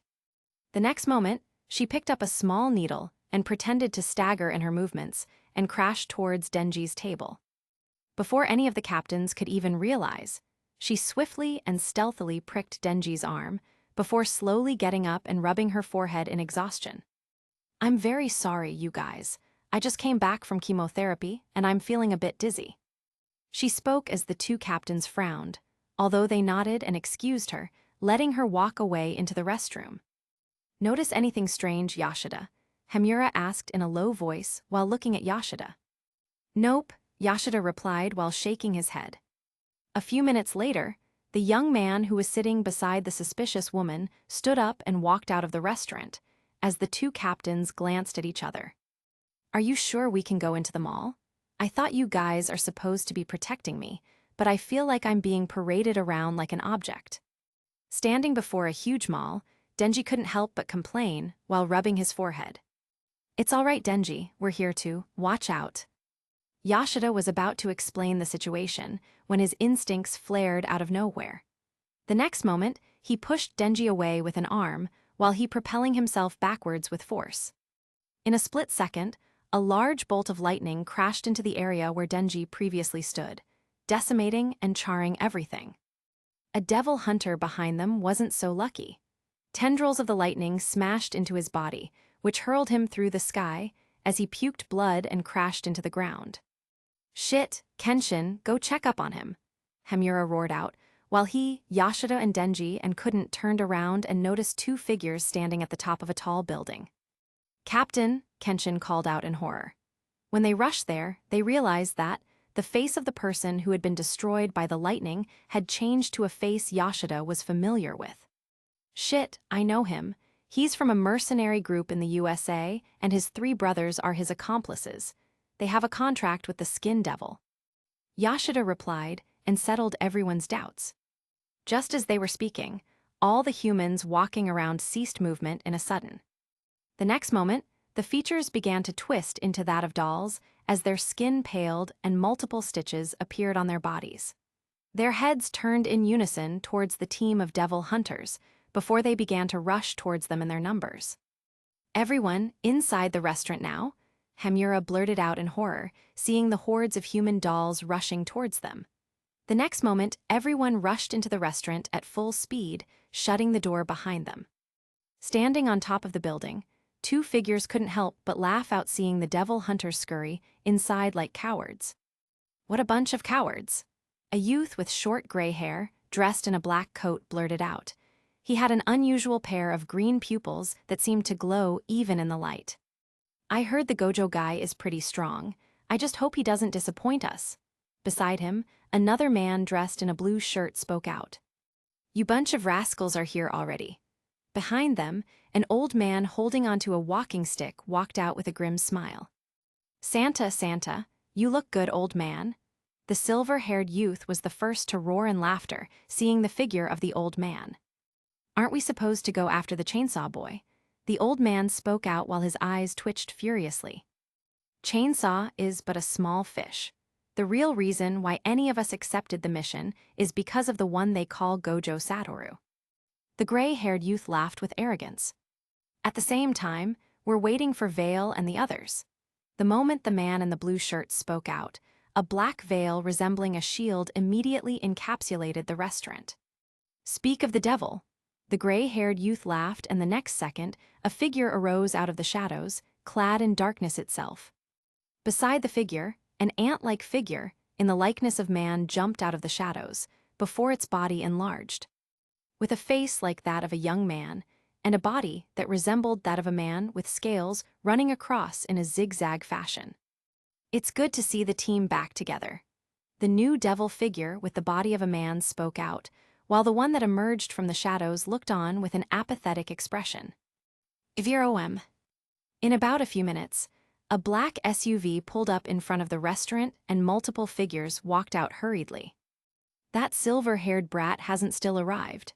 Kishibe was the first to walk out with his cigarette in his mouth and his left hand in the pocket of his coat. The next second, Makima walked out, before Iki, Angel and Hyemno all walked out behind her. "It seems we'll be seeing a couple of old friends once more." Makima chuckled as she turned around towards the group of figures on top of the building. Swoosh! Before anyone could even realize, A silver-haired youth wearing a blindfold mysteriously appeared, dressed in his signature, long-necked jacket and pants. "Oi, good to see you again, old man," he teased before turning his gaze towards Kishibe. Without uttering any other words, he walked towards the veil and gently placed his palm on it. Bang!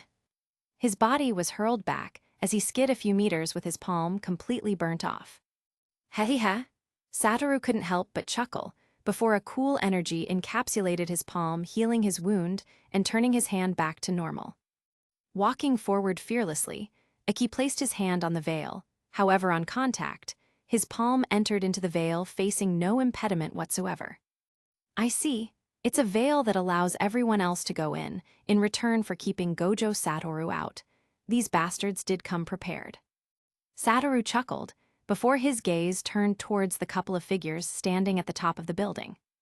"I'm guessing he's the Gojo guy. His energy output isn't bad. I wonder what devils he is contracted with," the gray-haired youth commented, while watching Satoru with examining eyes. "He's nothing impressive," the man in the blue shirt blurted out while similarly scanning the silver-haired devil hunter. The next second, Satoru raised a brow and gently lifted the left edge of his blindfold. "Aki, Angel, come with me." He grabbed both of their collars and pulled them to an empty area. "What is it? What is the problem?" they asked simultaneously, but Satoru squatted in front of them and condensed a ball of negative energy around his fingertip. "Denji and the others are in danger. I'm sending you both as backup."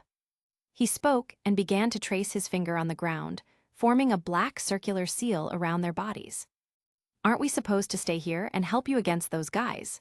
Angel raised a concern, while Satoru only shook his head. "These bunch of idiots aren't enough for me to take even seriously." He chuckled arrogantly before interlocking his fingers. Swoosh! Clasping his palms together, Aki and Angel mysteriously disappeared, while a gust of wind erupted. "What?" The group of figures couldn't help but blurt out in surprise, especially the gray-haired youth feeling a sense of familiarity from Satoru's actions. "Are you bunch of idiots going to descend from there, or should I come there myself?"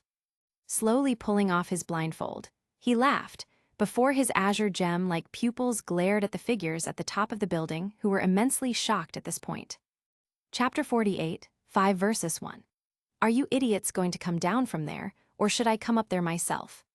Satoru slowly took off his blindfold and took a few steps forward, while Makima and Kishibe stood on his left and right respectively. "It seems our target is a bit of a cocky one. Let's humble him and then finish him off." The gray-haired youth chuckled and waved his hand, and the next moment, his body seemed to levitate, along with the man in the blue shirt, the old man and the devilish-looking figure.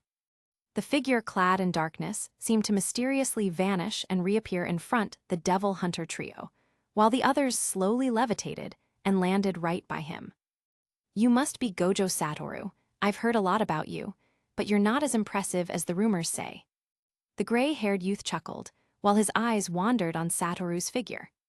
"Whether I'm impressive or not, hehe, let's decide that after I beat your asses." Satoru's cursed energy flared, like a magma from an active volcano, waiting to erupt. "Anyway, let's introduce ourselves. I'm Mirror, this is Electron, Veil, and Switch. We are the top." Cut the crap. Before the gray-haired youth could even finish his intro, Satoru was already fed up. With a wave of his palm, an invisible force grabbed onto the body of the fiend clad in darkness, Veil, and pulled him towards himself before any of them could react. Blasting forward at full speed, he clenched his fist and erupted with extreme force, smashing his fist forward into the body of Veil with no hesitation. Boom! A massive shockwave erupted from the point of collision as a massive force ripped through the body of the barrier fiend, causing its whole figure to contort and explode as blood rained down. "Hehe, am I impressive now?" Satoru couldn't help but chuckle as he flexed his arm and flashed a mocking glare at the rest of the group. He killed Veil? The first to come to his senses was the old man, who instantly blurted out in shock, seeing a fiend on the level of an archdevil get obliterated with a single punch. "You're going to pay for that." The man in the blue shirt roared in anger as his body blasted forward with full speed, accompanied by the booming sound of thunder. "I'll handle these idiots. You guys can go." Satoru flashed a gaze at Makima and Kishibe before he took a step forward and blasted forward at his full speed. Bangs bang! The two fighters immediately clashed in a bout of fierce close combat. Electron, as his peers liked to call him, was a fiend known for his impressive speeds, extremely powerful physique, and his ability to manipulate lightning. "Your speed isn't bad at all." Satoru dodged a punch from the lightning fiend with a smirk before he teleported and directly reappeared right before the fiend and casually smashed his fist into the abdomen of the fiend. Bang! A massive shockwave erupted before Satoru unleashed a whirlwind kick which smashed into the body of the fiend, before he unleashed an immensely powerful repulsive force accompanied by flashes of red ethereal light which hurled Electron flying through multiple buildings. "How is it possible for a human to be able to manipulate spatial forces?" The fiend known as Mirror, the youth with the gray hair, commented while his brows furrowed deeply. The next moment, space itself seemed to shatter like mirrors around him, as his figure disappeared into the shattered space. Standing all by himself, the old man couldn't help slam the butt of his walking stick into the ground heavily. A while later, multiple human dolls rushed out of more buildings in hordes and attacked Satoru. "So you're the one controlling the dolls, huh? I guess you have to die next." Smirking arrogantly, Satoru took a step forward, about to unleash an attack, when the six eyes sensed multiple dangerous threats heading towards him. Raising a brow, he instantly sidestepped to his left, and the moment he did, a blade materialized out of the empty space and slashed towards where he previously stood. Before he could even unleash an attack, the six eyes once more caught wind of a microscopic object smashing towards him with unreasonable force. The next second, the object enlarged into the structure of a large truck which smashed into Satoru's figure, killing multiple human dolls all around. Right beside the old man, a devilish microscopic figure enlarged to the size of a normal human and stood beside him, his gaze intently fixed on the point of collision. Beside them, space shattered like mirrors as the gray-haired youth walked out with a frown. "Is he dead?" the old man asked while he summoned his army of dolls by his side. "He was able to detect my sneak attack at the last moment. How was he able to see through the layers of space?" Mirror couldn't help but ask, his eyes filled with shock and surprise. For the first time, he had met an opponent who could seemingly counter his mirror dimension ability. "No wonder I could sense a familiar energy around you. You can shift into an illusory mirror dimension, can't you?" Walking out of the explosion with not even a scratch, Satoru chuckled, while his eyes rested on Mirror. Mirror's eyes immediately hardened as he brandished his short katana and readied himself for another bout. "And you can enlarge or shrink yourself and other things around you, can't you?" Satoru asked while his eyes rested on Switch. "Let me guess, you are the height devil or fiend, no?" He placed his hand on his chin while assessing the fiend's figure. Boom!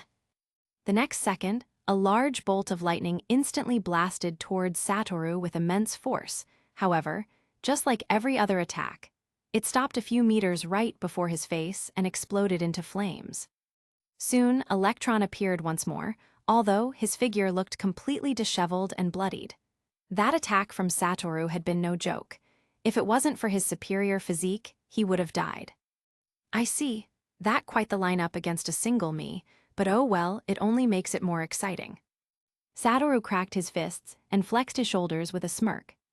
Without any hesitation, his body instantly blasted towards them at full speed.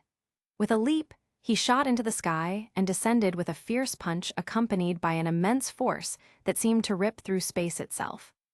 With but a wave, Mirror's figure was instantly encapsulated in a shattered space and disappeared, while Electron blasted forward and met Satoru head-on with a massive lightning bolt.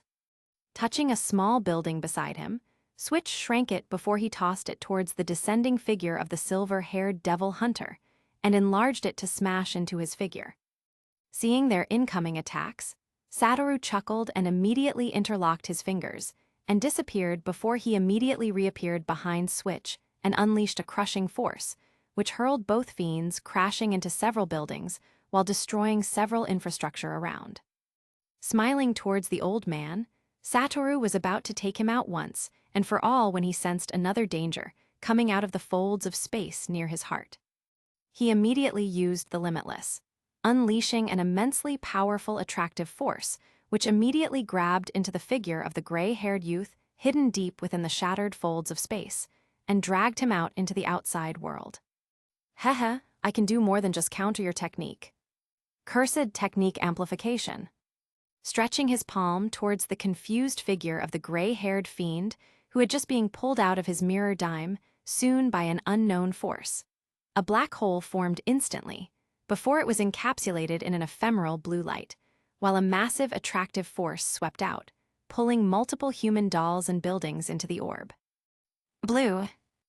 Boom. Shielding himself with nothing but his mirror dimension, the gray-haired fiend couldn't help but realize the folly of his actions, seeing as how the large blue orb distorted and shattered space all around him. Chapter 49, Darkness Devil. Seeing the massive blue orb completely distorting space and unleashing immense destruction upon the surroundings, the gray-haired fiend couldn't help but gasp in shock, realizing the folly of his actions. Who the hell is this guy? With thoughts running through his mind, he instantly tried to escape the collision with his mirror dimension. However, the attraction force from the massive blue orb was unrelenting, and before he could even react, it exploded on contact, unleashing a massive destructive force spiraling throughout the entire vicinity. Within the restaurant, two figures faced off against each other while readying themselves for a head-on clash. I've never fought anyone like you. May I have the pleasure of knowing your name? A handsome young man in a silver jacket readied himself with a taekwondo-style martial arts stance and chuckled to his opponent. You're quite the tenacious one, aren't you? Standing before him was a young woman wearing an eye patch, dressed in a tank top and combat pants and shoes. She similarly got into a stance while brandishing the short blade in her hand. With no hesitation, both of them instantly rushed towards each other and began unleashing multiple deadly blows, trying to take each other out. Smiling ferociously, the young man in the jacket unleashed multiple punch-kick combo after combo, trying to overwhelm his opponent. However, the woman in the eye patch was far more experienced, with a battle IQ that was off the charts. The weaved and bobbed through his attacks, before unleashing a nasty hook to his side, with scent, hurled him to the side. Clasping his ribs in pain, the young man, Captain Yashida, couldn't help but groan. However, his instincts kicked in a moment, and he immediately sidestepped and dodged a blade that was right across his face. But before he could even react, a kick smashed into his chest and hurled him towards a pillar. Your skills aren't bad, however they're no match for me. Smiling, Quanxi picked up her short blade ready to launch another attack. However, just as she was about to move, both she and Yashida's instincts kicked in, and both of them immediately began bolted away with immense speeds.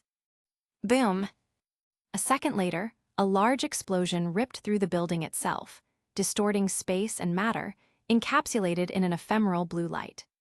Cough, cough, coughing, Yashida, being the first to escape, walked out of a pile of rubble and looked at the destruction caused by the attack. He's as terrifying as the rumors say about him. Groaning and smiling, he clutched his ribs and walked away with resolve. Meanwhile, Aki, Angel, Power, and Denji formed a team, fighting against hordes of human dolls and several other devils all by themselves. Boom! A similar explosion ripped through their vicinity, taking out multiple human dolls and several devils, giving the group of devil hunters a chance to take a breather. Oi, do you think it's possible for Satoru to handle this all by himself? Walking to a window and seeing the level of destruction caused on the outside, Angel raised a brow and asked before flashing Aki and Denji a questioning look.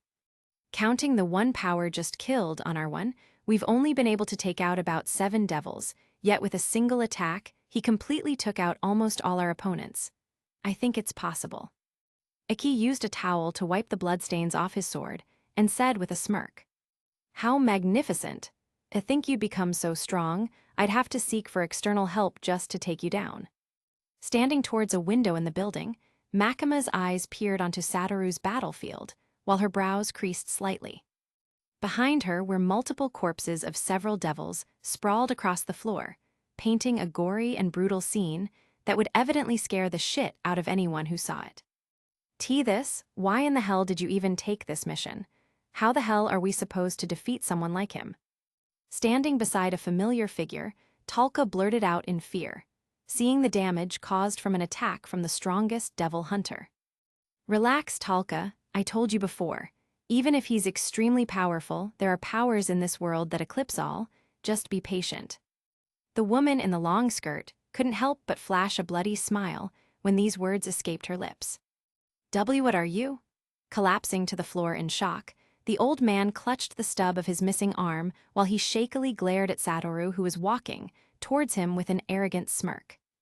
You should have done a little research before you chose to attack me, old man. Now it's too late. Satoru laughed and stuffed his hand into his pocket and walked calmly towards him. You think you're all powerful. Compared to the real powers that exist in this world, you're nothing. The old man flashed a mocking smile, his senses picking up on some peculiar yet familiar movements. Out of my way. Boom.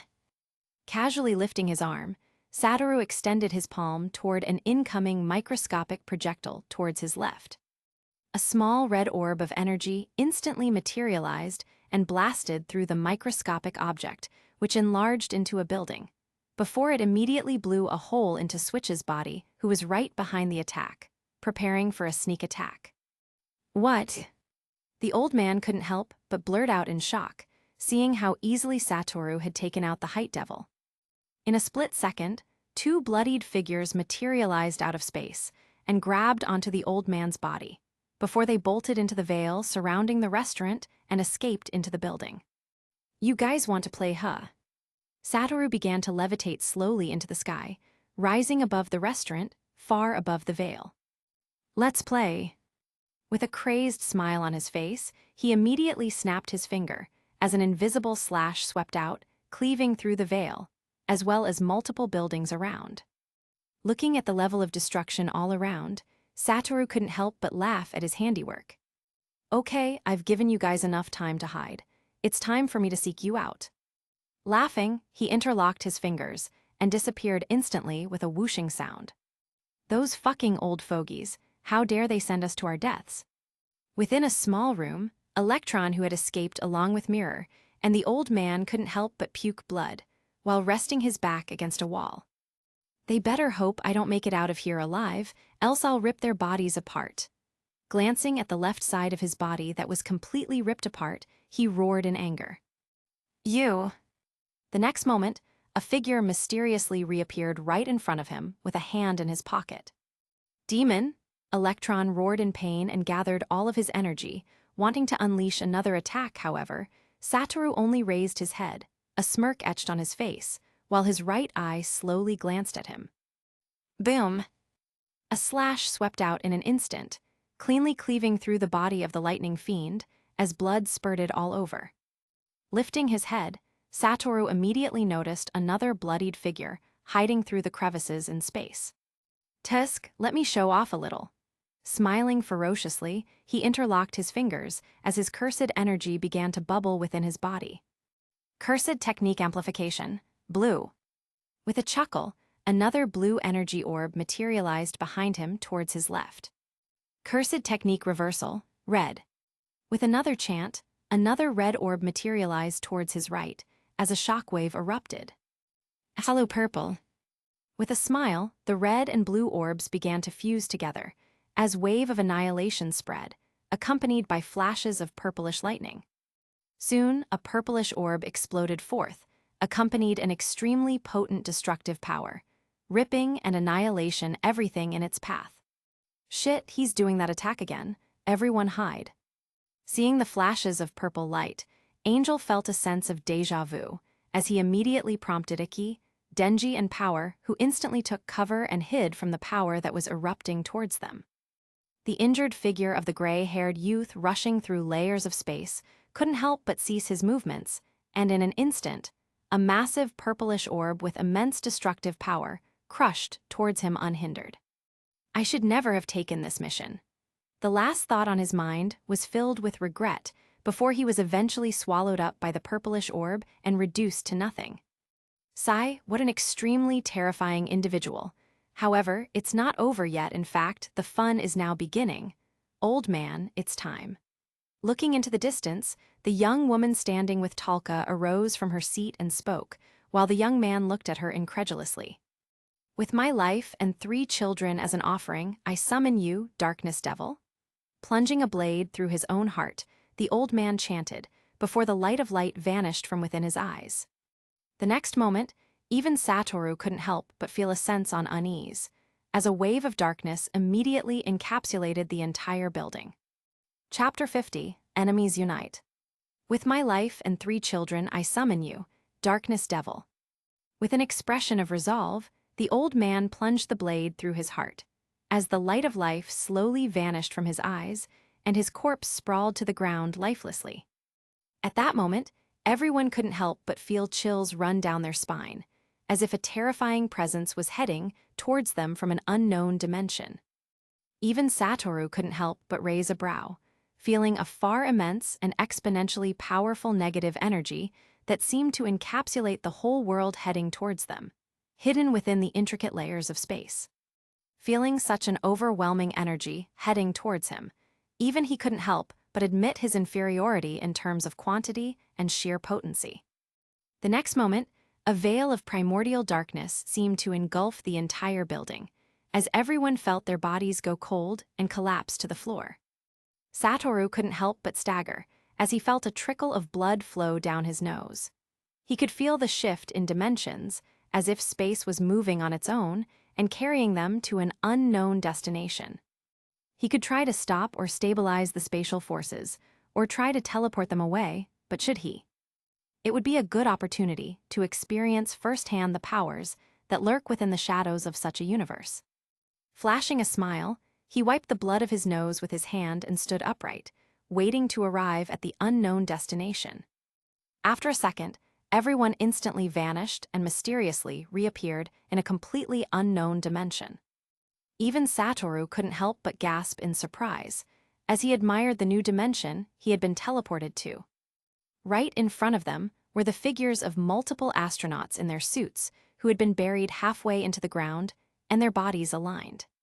The first 5 had the lower parts of their bodies inserted into the ground, while their upper part was visible and their palms were bright together in some sort of ritual seal.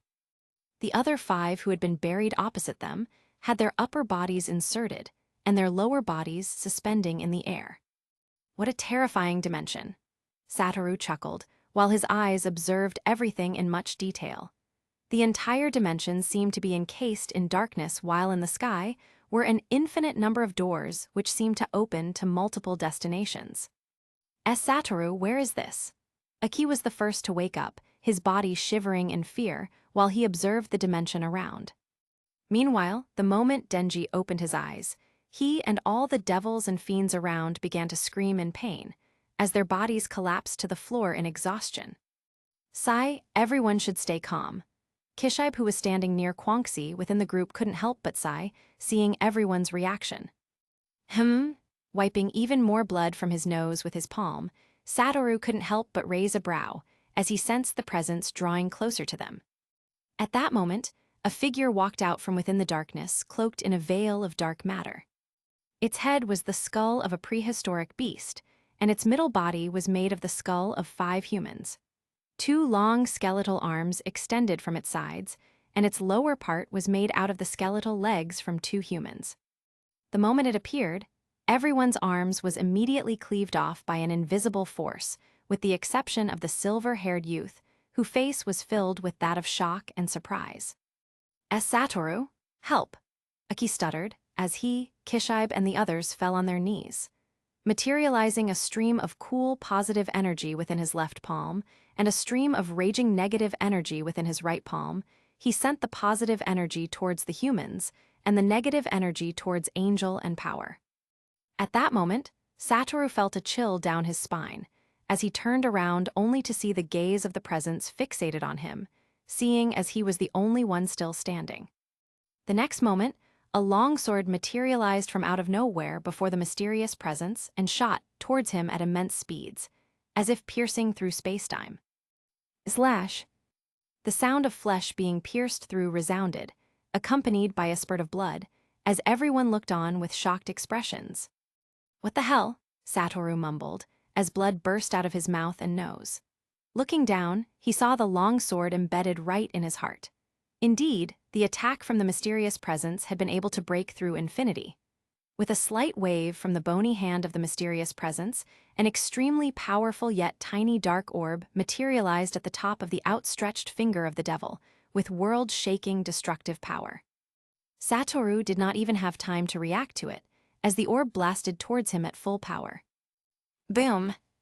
A large shockwave ripped through the land, followed by a massive explosion at the point of contact. The explosion died down, however, only for Satoru's figure to appear disheveled, but beside him stood the control devil herself, Makima. "It seems you're not untouchable after all." She flashed him a small smile as he rolled his eyes and flexed his arms. The wound on his chest was completely healed, as was his heart. The Darkness Devil, one of the four horsemen, said to materialize from humanity's greatest fears. Makima spoke and flashed him a glance. "Can it be taken down?" Satoru asked, while his cursed energy flared, his reserves being restored to optimum in a flash. "We'll need to cooperate to be able to escape," Makima replied, while Satoru raised an eyebrow and flashed her a glance. "Go!" With a command, both of them instantly blasted forward, reaching nice sonic speed in an instant, before they launched respective attacks towards the apparition of the Darkness Devil. Cursed technique reversal, red. Stretching forth his palm, Satoru immediately unleashed a deadly attack, a testament to the fact that he was planning on going all out. An extremely large red orb, covered in a red ephemeral light, smashed towards the apparition of the Darkness Devil, while space seemed to distort wherever it passed. Meanwhile, Makima pointed both of her fingers towards the darkness apparition, as her cursed energy bubbled forth. Seeing the two of them unleashing deadly attacks, the apparition of the Darkness Devil raised a finger, as a small dark orb materialized and blasted forward at full force. Boom!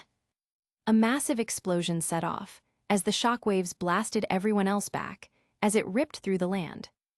After a moment, Satoru walked out of the explosion unharmed with a frown on his face.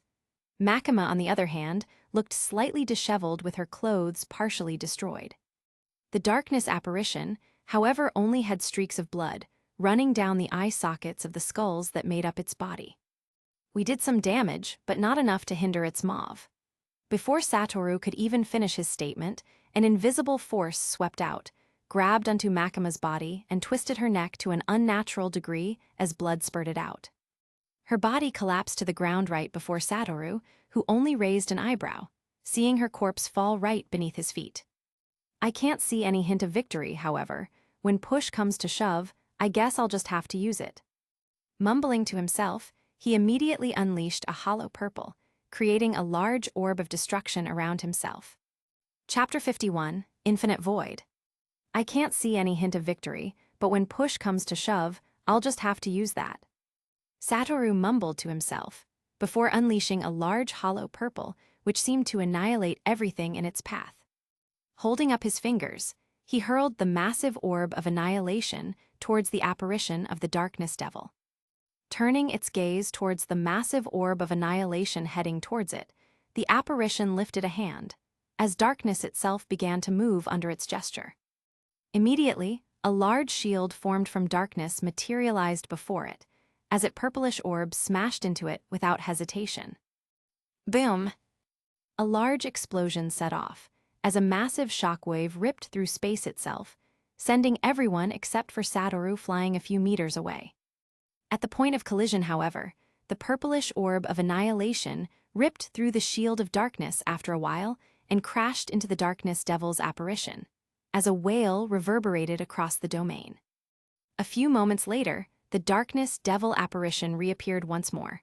However, this time, most of the bones that made up its body had vanished, as more blood flowed down its skulls.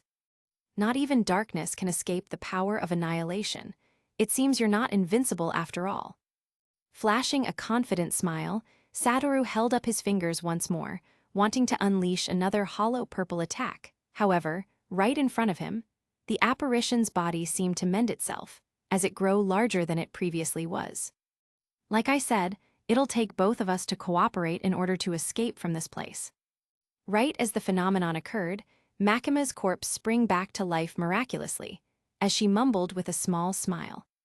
I would have been shocked if you had stayed dead for much longer. Satoru didn't spare her a glance, with his eyes completely transfixed on the darkness devil apparition, which seemed to fortify itself and grow stronger. Of course, it wouldn't be able to call myself your rival if I can't even do this much. Makima uttered and stood side by side with him, as both of them glared at the apparition of the darkness devil, ready to attack once more. Would they be able to fend off that thing? Aki looked at Kishibe and asked while flexing his arms that had been restored by Satoru's reverse cursed technique. I don't know, but if anyone would be able to get us out of this situation, it has to be them. Kishibe replied and took out a cigar box from his pocket, only to realize that there were no more cigars in the box. I don't think they'll be able to win against it. It's taking damage from Satoru and Makima, yet it still remains. Angel speculated, with he and Power seated on large rocks. Satoru's negative energy influx had done more than heal them. He was also protecting them from the influence of the darkness devil apparition. Are you okay, Denji? Hyemno, who stood by Denji, couldn't help but ask, seeing his miserable and bloodied state. I'm fine, don't worry about me. Denji pushed himself to his feet and placed his finger on the lever on his chest, ready to provide backup if needed. Go! With another step forward, Satoru and Makima launched themselves forward at immense speeds, breaking the sound barrier this time, as they shot towards the darkness devil apparition. Cursed technique, hollow purple. Interlocking his fingers, multiple purple orbs of annihilation materialized before Satoru's figure and began spinning and whirling at impressive speeds. The darkness devil apparition stretched forth its hand and sent the long sword shooting towards him once more. However, shielding himself with the multiple orbs of destruction, the long sword had no chance of piercing through his defense. After a few seconds, he wiped another trickle of blood that flowed down his nose before he grinned like a madman. The continuous spamming of hollow purple and maintaining the massive orbs of annihilation wasn't an extremely easy task for him and required a bit of effort on his part, and its continuous use was taking a toll on him. Interlocking his fingers, Satoru immediately disappeared, teleporting himself along with the massive orbs of destruction. Seeing as he was preparing for a sneak attack, Makima immediately waved her hand, as matter itself began to obey her every gesture. Instantly, an electromagnetic force of energy burst out, preceding an extremely powerful negative energy influx. The energy immediately condensed and crashed towards the apparition. Waving its hand, a large sea of darkness materialized before the apparition as it distorted space around its figure. The next moment, the reality-breaking electromagnetic force was immediately swallowed and devoured as nothing remained. However, at that moment, Satoru mysteriously appeared with a crazed smile out of the folding layers of space, which seemed to shatter like mirrors, as he conjured the massive orbs of destruction and hurled them towards the darkness devil apparition. Boom! After sending what looked like the sixth hollow purple attack towards the apparition, Satoru himself was hurled back by the extremely potent shockwaves from the attack, as he puked blood and crashed into the ground.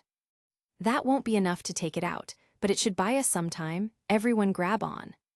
Propping himself up with his arms, he immediately staggered to his feet and interlocked his fingers, ready to teleport away along with everyone else. However, just then, an extremely powerful wave of darkness swept out, shattering space wherever it passed. Shit! Seeing the incoming attack, Satoru immediately cast his infinity, protecting everyone from the wave of darkness. However, just as the wave crushed into the invisible wall, he felt the darkness slowly eating away the infinity, as he reinforced the technique with his negative energy. Harg! Roaring out as blood escaped his mouth and nose, he held on, putting his all in the technique as he held on. Within a few seconds, the wave collapsed, as the apparition appeared once more, even larger than it already originally was. Meanwhile, Satoru dropped to his knees as he puked blood while wiping the blood from his nose. To think none of our attacks had managed to cause any decisive damage. Makima blurted out while looking at Satoru, who was healing himself with RCT. The apparition, on the other hand, was planning on giving them no time to relax. Raising its skeletal arm, it immediately summoned an extremely large orb of darkness, the size of a moon, and sent it crushing towards the group. Didn't think I'd have to use this. If anything goes wrong, it'll be game over. But at the very least, it'll be better than dying to an oversized energy orb. Satoru spoke and climbed to his feet, with a crazed smile plastered all over his face. Using the limitless, he conjured a force of attraction which pulled everyone towards himself. Stay close and don't let go, unless you want to experience what the void truly is. Mumbling to the group who now held hands, he smiled and interlocked his fingers. The next moment, an attractive force spread out once more and grabbed onto Makima's figure, who was standing a few meters away, refusing to do the group hug or whatever that was. She was instantly pulled into his arms, as his arm held onto her soft waist. Her eyes couldn't help but widen, feeling the foreign body so close to her, sending her thoughts in disarray in the moment. Seeing the expression on her face, Satoru sighed and closed his eyes and opened them in a few seconds. Domain expansion, infinite void. Taking a deep breath, he uttered, and immediately, the surroundings changed, as if they were being transported through the center of the universe at light speed. Chapter 52, Unlimited Void II. Taking a deep breath, he suddenly closed his eyes for a few moments, before his eyelids fluttered open, as his eyeballs glared with immense negative energy. Domain expansion, infinite void. Mumbling in a low voice, he crossed his fingers, as his negative energy burst out uncontrollably. The next moment, the surroundings began to change, as everyone witnessed themselves getting transported through the dark and endless void at light speed right into the center of the universe. What the? No way. Aki and Denji blurted out in immense shock, as their eyes widened, seeing the surroundings change so suddenly and manifesting such an impressive sight. Was I right about him all this while? Is he a devil? How can a mere human create a dimension with power equal or even greater than the darkness devil? Power roared in her mind, as her eyebrow twitched uncontrollably while her mouth gaped. Kishibe and Kwangxi only looked at each other, in shock, and at a loss for words. Normally, a human wasn't capable of wielding such immense power in their opinion, however. This particular person had managed to defy all odds and reach such a height by his own efforts, and without any contract from any devil. All of a sudden, Kishibe couldn't help but feel a sense of inferiority, as if Satoru was setting a new standard for being the strongest devil hunter, and even someone like him failed to reach that standard. Meanwhile, Makima, who was closest to him, was the most shocked and enthralled by the current situation. One on hand, she found it difficult trying to resist and calm herself, being pulled so close to the only man she deemed equal or even superior to her. And on the other hand, she was extremely shocked in her heart, seeing him pull out a move that would place him far above her, on a scale near the primordial devils themselves, being able to conjure a domain. She tried to speak, however, her words were mumble-jumbled and made no meaning, as a hint of fear flashed in her eyes, seeing the giant round dark sphere conjured from remnants of dark matter that stood in front of them in all its glory, like the eye of a divine being glaring nonchalantly at all of creation. Meanwhile, the apparition of the Death Devil was in a completely enthralled state, making no movements whatsoever, while its gaze remained on the giant round sphere in the middle of the dark domain void. Blood immediately flowed out of its orifices. Satoru, on the other hand, who had conjured the domain, was not in a better state. Trying to use reverse cursed technique to heal the toll on his brain, he wiped the blood flowing out his nose and grinned like a madman, seeing the apparition of the darkness devil experiencing the sure hit effect of unlimited void. He hadn't summoned the domain due to the fact that he hadn't really mastered it to an extreme level, and at the same time, he wasn't sure if unlimited void could override the darkness devil's domain, but it seems he emerged victorious in the end. Coughing out blood, he snapped out of the thoughts, and flashed another bloody smile and the apparition of the darkness devil, and then at Makima, who still couldn't believe what was happening in front of her. Unlimited void was even more potent than he had thought it would be. Just within the span of 2 minutes, he had caused irreversible damage to the apparition of the darkness devil, leaving it completely vulnerable and defenseless. However, in the state he was in now, he couldn't really take the chance now to eliminate the darkness devil and wanted to avoid any unforeseen circumstance. Despite the fact that he proclaimed himself as the strongest, he didn't really want to go toe-to-toe now with the primordials due to the fact that it was very likely that he would lose. He had only wanted to experience the terror of the darkness devil, and he had, even managing to catch it off guard and launch unlimited void to damage its apparition. Interlocking his fingers, his negative energy stirred like waves of the ocean, as he immediately utilized the limitless, teleporting everyone away in a split second, emptying his reserves. He didn't know if the darkness devil could regain its consciousness, and he felt like testing out the theory in such a time. Whoosh! With a whooshing sound, everyone instantly disappeared, as unlimited void began to crumble on its own and shattered like mirrors and vanished out of sight. The apparition of the darkness devil, on the other hand, remained stationary and unresponsive, as if in a comatose state, as it soon crumbled and crashed into the ground in an unconscious state. Japan, Tokyo. Right in front of a bunch of human-like dolls, a woman in a long black skirt, wearing a sweater, stood with her eyebrows deeply furrowed. She had been trying to summon the apparition of the darkness devil in order to complete her lifelong dream and gain access to power beyond dreams. However, after the group of devil hunters were teleported over to its dimension, it had been unresponsive. Could that guy have proved to be more of a challenge that he truly was, or am I overthinking? She tried convincing herself, but to no avail, as she felt herself losing composure with every passing second of waiting. Right in the middle of her thoughts, she raised her head only to see a bunch of bloodied figures mysteriously appear out of nowhere, a few meters away from her. How is this possible? She screamed out, seeing the figure of the bloodied silver-haired devil hunter who still had his maniacal smile plastered all over his face, and her lifelong enemy, Makima, who was slightly disheveled standing by his side. What even shocked her the most was that even the group of devil hunters and fiends who had been simultaneously teleported alongside to the darkness devil's dimension were completely fine with no signs of injuries. "You, long time no see."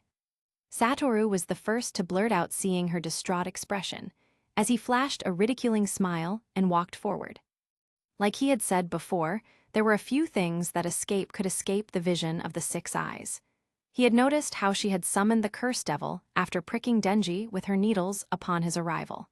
It was part of the reason why he had teleported Iki and Angel as backup. "It seems your plan didn't work out, and I guess I should now call you Santa." Makima walked forward fearlessly with her hands in her pockets, as she watched the woman take a few steps back in fear. "Arg!" The next moment, a shrill scream resounded, as her legs were immediately cleaved through by an invisible force, as her body collapsed to the floor and crawled away in an attempt to escape the punishment. However, with Satoru's power to manipulate space, it would be nigh impossible for that to happen. With another wave of her hand, her arms were cleaved off, as blood sprayed all over the ground, followed by another shrill scream from her. The next moment, her body was immediately cleaved into two and exploded from a joint attack from Makima and Satoru, who came in and fired a blue energy sphere by the limitless. Ugh! Coughing out blood once more, he sighed and crouched down, and activated reverse cursed technique to heal his cursed energy and technique burnout, while healing his injuries as well. However, in the next moment, he felt a murderous glare on him, followed by an outburst of immense cursed energy, as he raised his head only to see Makima pointing her index finger at his forehead, ready to blast a hole through his skull. "Tusk, I understand villains have to play dirty and don't care about rules and all that, but really." Satoru blurted out and stealthily gathered his slowly healing negative energy, ready to unleash another hollow purple or, if possible, a domain expansion. "Ms. Makima, please stop. He's not the enemy. Let him go." Aki and Denji roared out simultaneously, while Kishibe and Quanxi readied himself for an attack if necessary. Meanwhile, Power, Hyemno, and Angel only sighed helplessly. A fight between two overpowered characters like them wasn't something the current them could handle. Meanwhile, with her finger pointing at Satoru's forehead, Makima couldn't help furrow her brows in hesitation. If you're going to do it, just hurry and get it over with. Seeing the hesitation in her eyes, Satoru pushed his forehead forward, allowing it to make contact with her finger, as he felt her eyebrow twitch for a moment. Am I hesitating? Why did I get so weak? Meanwhile, Makima's emotions were in a turmoil. Feeling the texture of his skin pressed against her finger, she couldn't help but have a flashback to that time where he pulled her into his embrace and launched the domain. Looking right into his eyes, she couldn't help but feel her heart rate speed up exponentially. However, her face remained stoic. After a few seconds, she sighed and pulled back her hand, before walking away with a smile as Satoru let out a sigh of relief. He was sure he could beat her, or even kill her if he needed to. However, the effort he would need to do, that wasn't one he could afford at the moment. Makima was strong enough for her attacks to even harm a being as powerful as the Darkness Devil's apparition. Seeing her walk away, he couldn't help but glance at her back, recalling that look in her eyes when she hesitated. It was something different from the look she normally had in her gaze. Perhaps it was fear, admiration, or even reverence. He didn't know, nor could he tell, but at the very least, he was relieved she didn't start up a fight right then and there. Darkness Devil Dimension. Kakakakaka. Within the dimension of the Darkness Devil, a bone-rattling, fear-inducing sound reverberated across, as a wave of darkness exploded forth. Soon the comatose apparition of the Darkness Devil rose to its feet, as its gaze peered across the dimension, wanting to catch sight of its enemies. Pa pa pa. The next moment, the sound of claps reverberated. A woman dressed in a white shirt materialized within the dimension and walked towards the Darkness Devil before bowing slightly in reverence. To think Makima would collaborate with a human to try to take out your exalted self. The woman spoke in a flattering yet ridiculing tone as she peered at the apparition. Iwiwiwak. A deep voice resounded out of the body of the apparition as the woman listened attentively. Oh, your exalted self has taken interest in the human. The woman spoke out with a laugh while she nodded gracefully. It seems we'll have to pay a visit to Earth one of these days. Things have gotten really interesting. As for Makima, I think it's time we elected another devil as the fourth horseman, meaning her reign has come to an end. Smiling murderously, the woman's body vanished, leaving behind a shrill laughter which echoed throughout the dimension. Chapter 53, Aftermath. Japan, Tokyo. Devil Hunters HQ. Within a medical recovery room, 3 injured youths lied on 3 beds, with one of them having multiple drip stands attached to his body, as blood continually flowed into his veins, replenishing his vitality. Sigh, this was literally one of the worst devil hunter experiences I've ever had in my life. I never thought I would get so close to death. One of them, a youth who had his medium-length dark hair, sprawled across the pillow, spoke with a sigh. Feeling the embers of death brush across his body back then, he now truly understood what it meant to have life and to have hope. It wasn't that bad. At the very least, we got to experience the truly overpowered powers that lurk within this universe firsthand, and in addition, I have a feeling it's not over. Lying next to him was another silver-haired youth in pair of dark-tinted glasses. There was no injury on his body whatsoever, and his reason for being in the medical recovery room was unclear at the moment.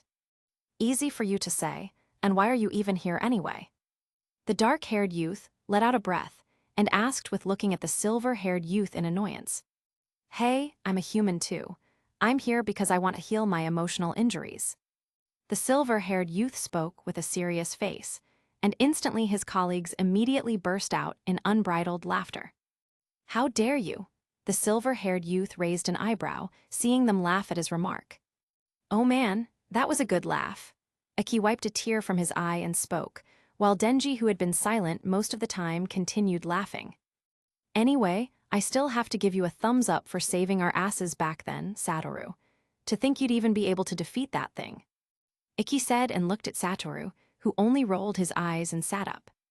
A simple thumbs up isn't enough to thank me for saving your ass back then, Iki. Satoru snarled and flashed a glare at Iki. Fine, fine. After this, I promise to get you some of that strawberry cake you like so much. Iki said with a wink, as Satoru smirked and nodded. Humph, you better, Satoru harumphed and smiler afterward. Oi, Satoru, how were you able to defeat that thing we met over there? Suddenly, Denji asked with a raised eyebrow. Yeah, what was that technique you used at the last moment? Was it a part of your technique? It felt overwhelming. Iki added with a sense of powerlessness. You guys have it wrong. I didn't defeat it. I only managed to put it into a comatose state for a few minutes. That was how I was able to teleport us away. Satoru spoke with a sigh. He didn't know how to feel seeing as there was a being in the world even more powerful than he currently was, and not to talk of the fact that there were other primordial devils lurking within the shadows of this world. So that thing is still alive? Denji and Iki asked simultaneously. Unfortunately, it still is, and even I'm powerless to completely kill it off. He sighed and added, as a realization dawned on the two youths. It seemed like they weren't safe after all. No one knew when that thing would decide to strike for revenge or anything. There was nothing humanity could do against such a being. Heck, even the strongest had only managed to stall for some time for them to escape. Why does humanity have to live in the shadow of that?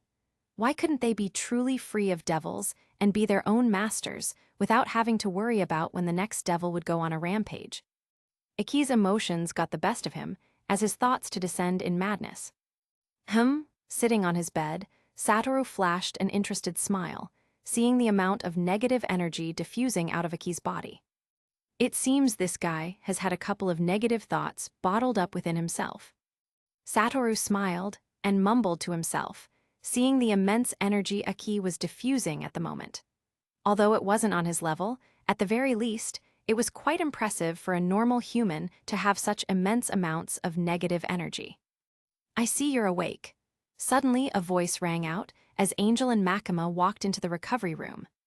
You guys seem fine and should be able to return to assumed duties soon.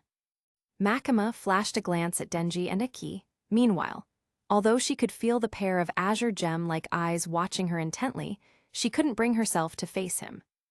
She didn't know what she felt and decided to call it a weakness, and for someone as headstrong as her, weakness wasn't something to be tolerated in her line of work.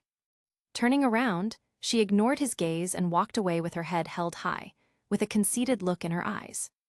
However, just as she was about to exit from the room, a hand grabbed hers suddenly, forcing her body to come to stop abruptly. Normally, if any person had dared to even touch her without permission, not even the most gruesome torture would have been able to appease her soul. However, this time it was a whole different issue. Feeling that familiar sense of weakness overwhelm her, her heart rate sped up slightly, followed by a shiver which sent chills down her spine. What is this? Why do I feel this way? Why does he make me feel this way? Screaming out internally, she tried maintaining her composure. However, anyone with keen senses would have noticed something wrong seeing the distraught expression on her face. And clearly, with the most keenest vision in the world, Satoru clearly felt her body shiver under his touch, while he could feel her negative energy flow haphazardly accompanied by an increase in heart rate. Hey, are you sick or something? Raising a brow, he asked with a smirk as a subtle naughty light flashed within his eyes. Chapter 54, Conversation. With the most keenest vision in the world, Satoru clearly felt her body shiver under his touch, while her negative energy flowed haphazardly in tandem with irregular beating of her heart. Hey, are you sick or something? Smirking, Satoru asked with a raised eyebrow before using his other hand to adjust his glasses. Turning around with a stoic expression while trying her best to hide the twitch in her eyebrows, Makima glared at him while she tried pulling her arm back. However, Satoru's grip was like iron, firmly clamping onto her wrist. What is it you want? Makima finally spoke after a bit of struggle. Let's talk somewhere private. Getting up in his hospital pajamas, Satoru wore a pair of white flip-flops and walked out of the room, pulling Makima along, despite the shocked and confused expressions of the others. Oi, Iki, I think all this shit going around is getting to my head. If not, why in the world would be daydreaming of Satoru and Makima holding hands, haha. Denji collapsed onto his bed with an exhausted expression and mumbled while staring into the sky. "You're not daydreaming, Denji. It really happened." Angel blurted out while taking a comfortable seat on Satoru's bed and losing himself in his thoughts. To think there'd come a day where the normally headstrong and stoic Makima would show such a side of her. Aki and Denji might not have seen the full thing played out, but he had seen everything. Although he wasn't a master at discerning or reading emotions, even the most ignorant person in the world would have been able to notice something wrong if they had seen what he had seen. Meanwhile, Aki only sighed and reclined in his bed while making himself comfortable, refusing to think about what he just witnessed, as unsettling as that may be. After all that had happened, he had at least learnt something: that let the strong settle their issues themselves. Involving yourself in the matters of people, as strong as them, was only going to get you killed. Bang! Shutting the door behind him forcefully, Satoru finally turned around and faced Makima before taking a seat and gestured for her to do same. However, she refused and stood while glaring at him.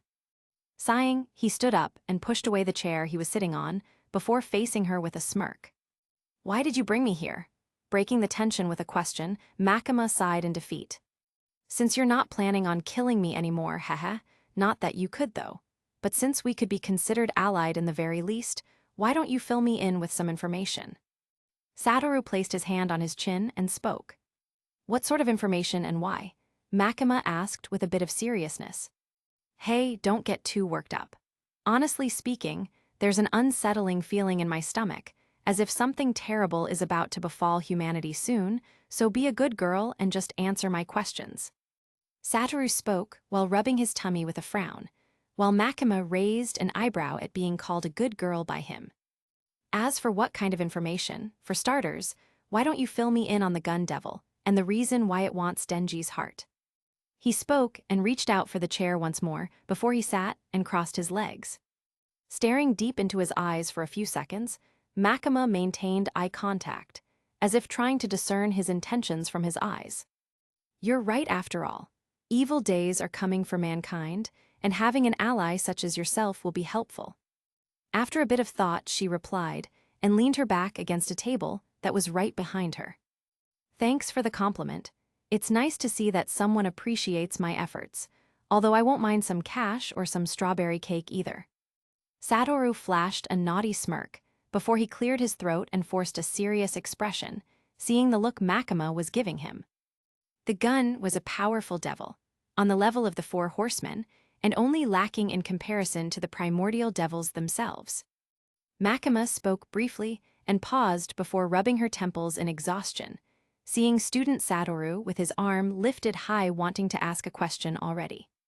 "I got the extremely powerful devil, only weaker than the primordial devils, but who the fuck are the Four Horsemen? Is it some kind of cult or band or K-pop group? You completely missed me there." Satoru spoke and reclined comfortably in his seat like a mischievous student, while ignoring the raised eyebrow from Makima. "The Four Horsemen are a rank of devils only weaker than the primal fears themselves.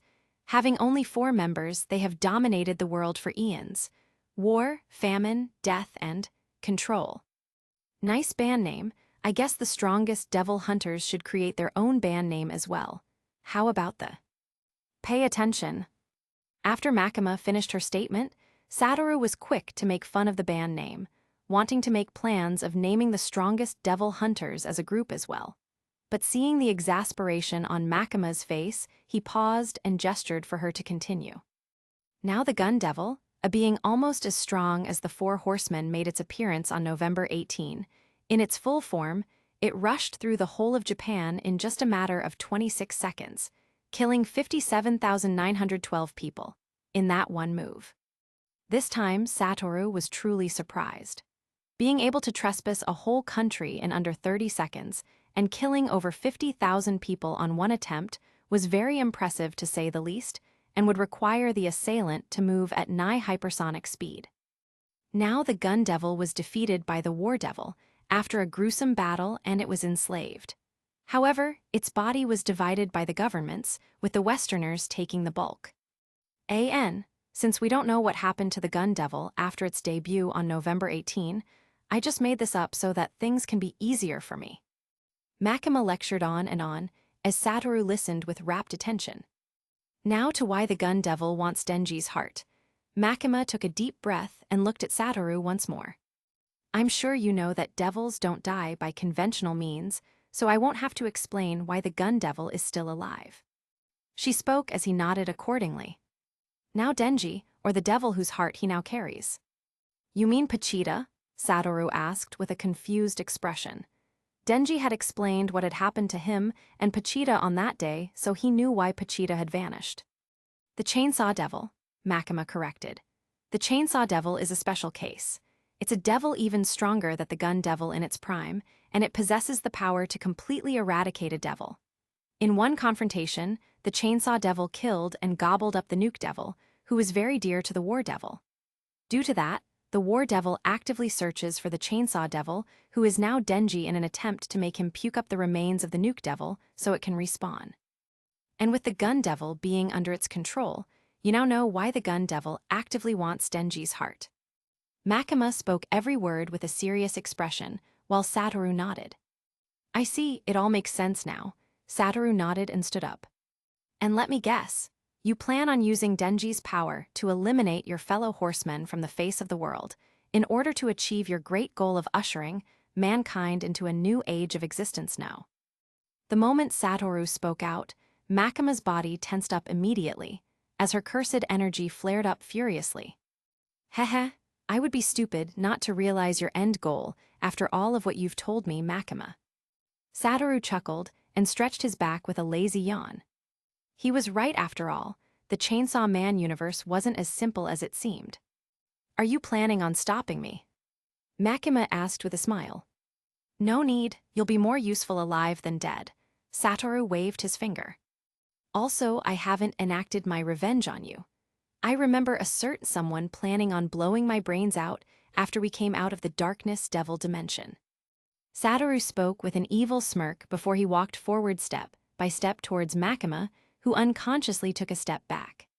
Before she could even realize it, Satoru was already in front of her, in an extremely close proximity. Feeling his nose brush against hers and his hot breath on her face, she shivered and tried to take a step back. However, Satoru wrapped his arm around her waist and pulled her even closer to him. NNGHH. Makima struggled, like a little girl. However, Satoru was unrelenting. Who would have the heart to kill such a beautiful lady such as yourself? He whispered in her ear, and her body shivered even more. Seeing in her in such a state, Satoru couldn't help but laugh inwardly. However, although he was just doing this to tease and punish her, even he couldn't help but feel a little hot, with such hot figure pressing against his body. He was a man after all. His eyes trailed down her eyes and settled on her lips before he slowly leaned in with a smile. Chapter 55. Aki's Awakening, Infernal Wrath. Tokyo, Japan. Walking down the streets of Shinjutsu, a black-haired youth in an all-black suit admired his surroundings with a cigarette in his mouth, while in deep thought. Sai, is it possible for me to retire from the Devil Hunters HQ and run away from all this? That way, I would truly be free from all the threats and destruction. Hoisting his sword to his back, he placed his hand in his pocket while he thought. Ever since their little escapade within the world of the Darkness Devil, something had changed within the young man. Something he didn't really notice at first. After a bit of contemplation, he had finally come to the conclusion that mankind was doomed for destruction one way or the other, and there was nothing they could do but to await said destruction. The Darkness Devil, a primal fear, had badly injured humanity's hope, as he liked to call him, the strongest devil hunter, Gojo Satoru, after a brief collision. The only reason why they had been able to escape was because he had caught it off guard with a tricky technique. Although he didn't show it on the outside, he had lost all hope for mankind, and his faith in the Devil Hunters Association, and most important of all, he loathed himself for being completely powerless. Against normal devils, he might prove to be quite the opponent, but against a devil on even Makima or Riz's level, he would die without even knowing what happened. It seemed Satoru was right after all. Fighting devils with the abilities of devils was indeed troublesome. The only way you could absolutely be sure of your survival in such a world was to have power of your own. Maybe I should kill myself. Escaping would do me no good. He walked in front of an abandoned building and sat in silence, weighing his options. Since when did I become a coward? Why am I so weak? He picked up a small stone and flung it with all of his might in anger, as he watched it crash into a car window. Taking a deep breath after, he calmed himself and continued his journey, unsure of himself and his destination. The outskirts of the town of Shinjutsu was a busy area, filled with multiple industries and buildings, as the folks rushed to their workplaces, bathed in the glow of the scorching sun. Meanwhile, walking by the road, the dark-haired devil hunter continued to admire the beauty of humanity. Human beings were many things, but they wouldn't have been the creator's best creation if there was nothing special about them. He mused as a sad smile unconsciously formed on his face. Growing up, he had a family, a little brother whom he loved dearly, who he had lost during the Gun Devil's raging debut. The gory scene of destruction and blood still continued to haunt him even in his sleep. Was it his fault? Could he have been able to even do anything if he had attained his current level of strength back then? Probably not. Would he be able to exact revenge on their behalf, or even try to appease their souls by eradicating the Gun Devil with his bare hands? The probability was even less than 0%. Someone help, my boy. As he was musing in his weakness, a shrill voice reverberated, drawing him out of his mindscape. Returning to his senses, he saw a middle-aged woman shouting in terror, seeing her 3-year-old boy running across the street, chasing a small balloon that kept evading him every time the boy tried to catch it. Without hesitation, he bolted across the street, before he corkscrewed over a speeding truck in slow-mo and rapidly chased the little boy. "Where's the kid? I saw him come here." Aki mumbled to himself and rapidly walked through the uncompleted building that he found himself in, choosing to ignore the thick negative energy that perfused the atmosphere from deep within the building. SHI. Suddenly, a shrill voice reverberated forth, accompanied by a burst-out dense negative energy which hurled Aki back a few meters. He immediately unsheathed his new blade and readied himself, ready to summon his contracted devils to do battle. However, just then, a shrill laughter rang out, one that looked like it originated from the depths of hell itself. Raising his head fearlessly, Aki looked ahead only to see the figure of what looked like a devilish clown the height of a human, dressed in a dirty white dress, who was gripping onto the terrified little boy by his head. Behind the clown were the disembodied and decapitated bodies of little children splattered all across the ground, painting a cruel and gory scene which caused an experienced devil hunter like Aki himself to feel sick to his stomach. "Who knew I'd catch such a big fish today? A strong devil hunter. Hehehehe, you've done good, little boy, now let me give you your reward." Speaking in a devilish voice, the clown let out a shrill laugh, before it grabbed onto the neck of the terrified little boy and disgustingly bit off little boy's head, spraying blood all over, despite the child's screams and weak protests. "Bastard, Khan." Fueled by immense rage, Aki immediately summoned a gigantic wolf behind the clown and blasted forward at his full speed with his contracted weapon that connected him to the curse devil. After experiencing the power of RCT in the darkness devil's domain from Satoru, not only did his arms recover, but his nigh-depleted lifespan was immediately replenished as well, which shocked him to the core. "Heziahe, come to Papa." With a chuckle, the clown immediately leapt into the sky, dodging a fierce slash from claw of the ginormous wolf which ripped through the building. And right then and there, a large number of disgustingly long tentacles coated with an extremely potent negative energy as well as a mysterious energy, with an extreme pointed edge erupted from the back of the clown and pierced right through the head of the wolf devil. Without even wasting much time, the tentacles squirmed and instantly the head of the ginormous wolf exploded, as blood sprayed all over. Aki's face was completely riddled with shock, despair, and fear, and before he could even realize, the clown appeared before him in a burst of speed, as a fist smashed into his body, completely shattering his blade and his nose in tandem, hurling the poor body of the youth through multiple walls. "Heziahe, pitiful." The clown spat out in disgust before it bit onto the leg of the body of the little boy still in its hand, and relished the exquisite taste. From the rubble, Aki's figure arose and puked our blood, before his face contorted in fear. In a single exchange, he had lost 2 of his contracted devils. Although other devil hunters has chosen to get contacted to even more devils, he had chosen to stay with the 2 he originally had, and trained day and night in assimilating their abilities and using them in a battle, and now they were gone. Before he could even realize, a tentacle suddenly pierced his shoulder and dragged him through the ground, as he grunted, feeling enormous pain overpowering his senses. Pitiful worm? The clown pulled on its tentacle, bringing Aki's body in front of him, before spitting in his face. The next moment, it instantly smashed the decapitated corpse of the little boy right into the face of the dark-haired devil hunter, with so much force that he felt his mind go blank for a second, as his facial bones creaked. Bang! Continually smashing the bloody corpse into the head of the youth, the clown seized its attacks, seeing as the originally fierce devil hunter was almost done for. With a simple toss, Aki was hurled flying, as he crashed into the ground pitifully with a bloodied appearance. "You're no fun, I thought you'd at least entertain me a little." The clown stomped its foot in anger, before it advanced towards Aki's figure, walking step by step. Ugh! Groaning in pain, Aki forced himself to his feet, puking blood in the process. He knew he was going to die, but at the very least, he wanted to go down fighting. Just like Satoru always said, maintaining your reputation was extremely important. Thinking about this, a small sad smile flashed on the face of the dark-haired youth, as he readied himself for another bout.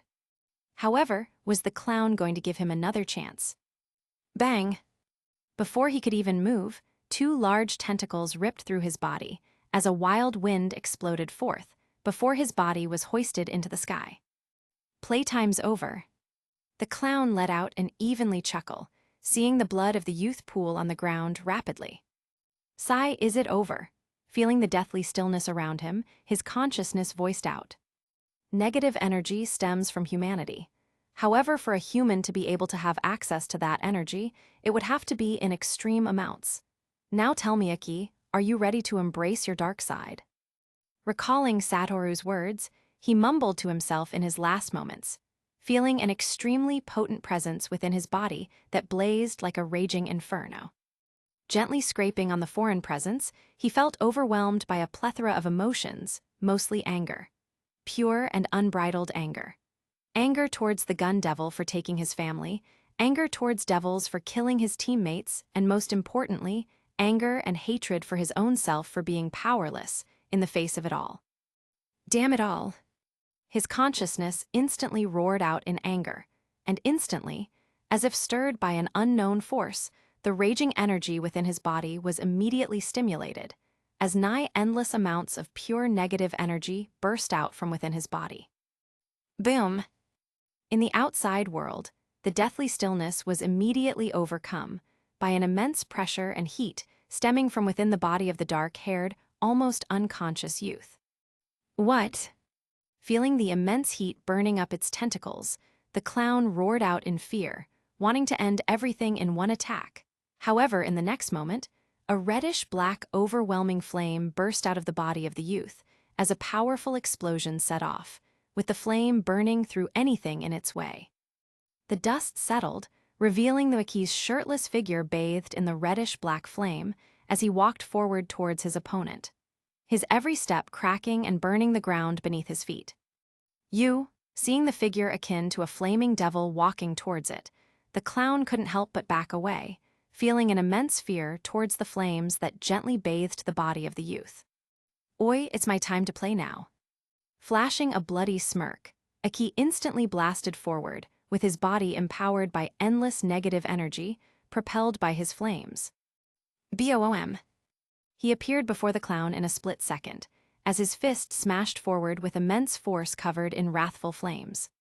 The clown's figure was instantly catapulted through multiple buildings at rapid speed, and before it could even land, Aki's figure appeared before it like a flaming angel, hurled a blast of hell flames towards its figure, as it roared and cried out, feeling parts of its body turn into ash instantly. Bangs, bang!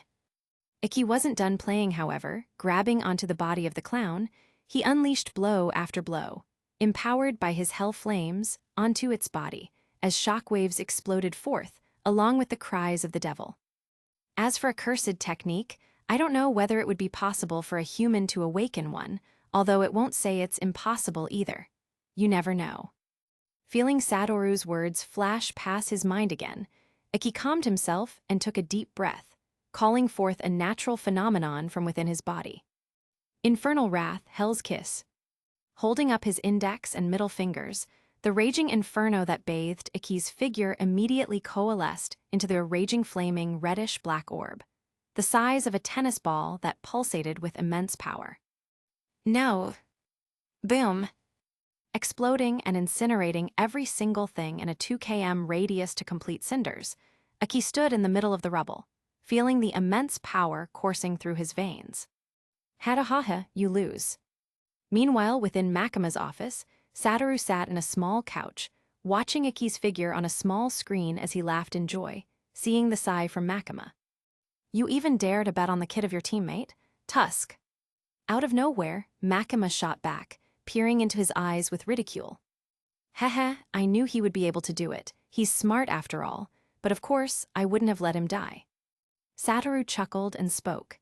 At the very least, we have a new powerhouse now, and I believe his abilities would be very helpful to us. He smiled, before watching Iki one last time and teleporting away in a flash.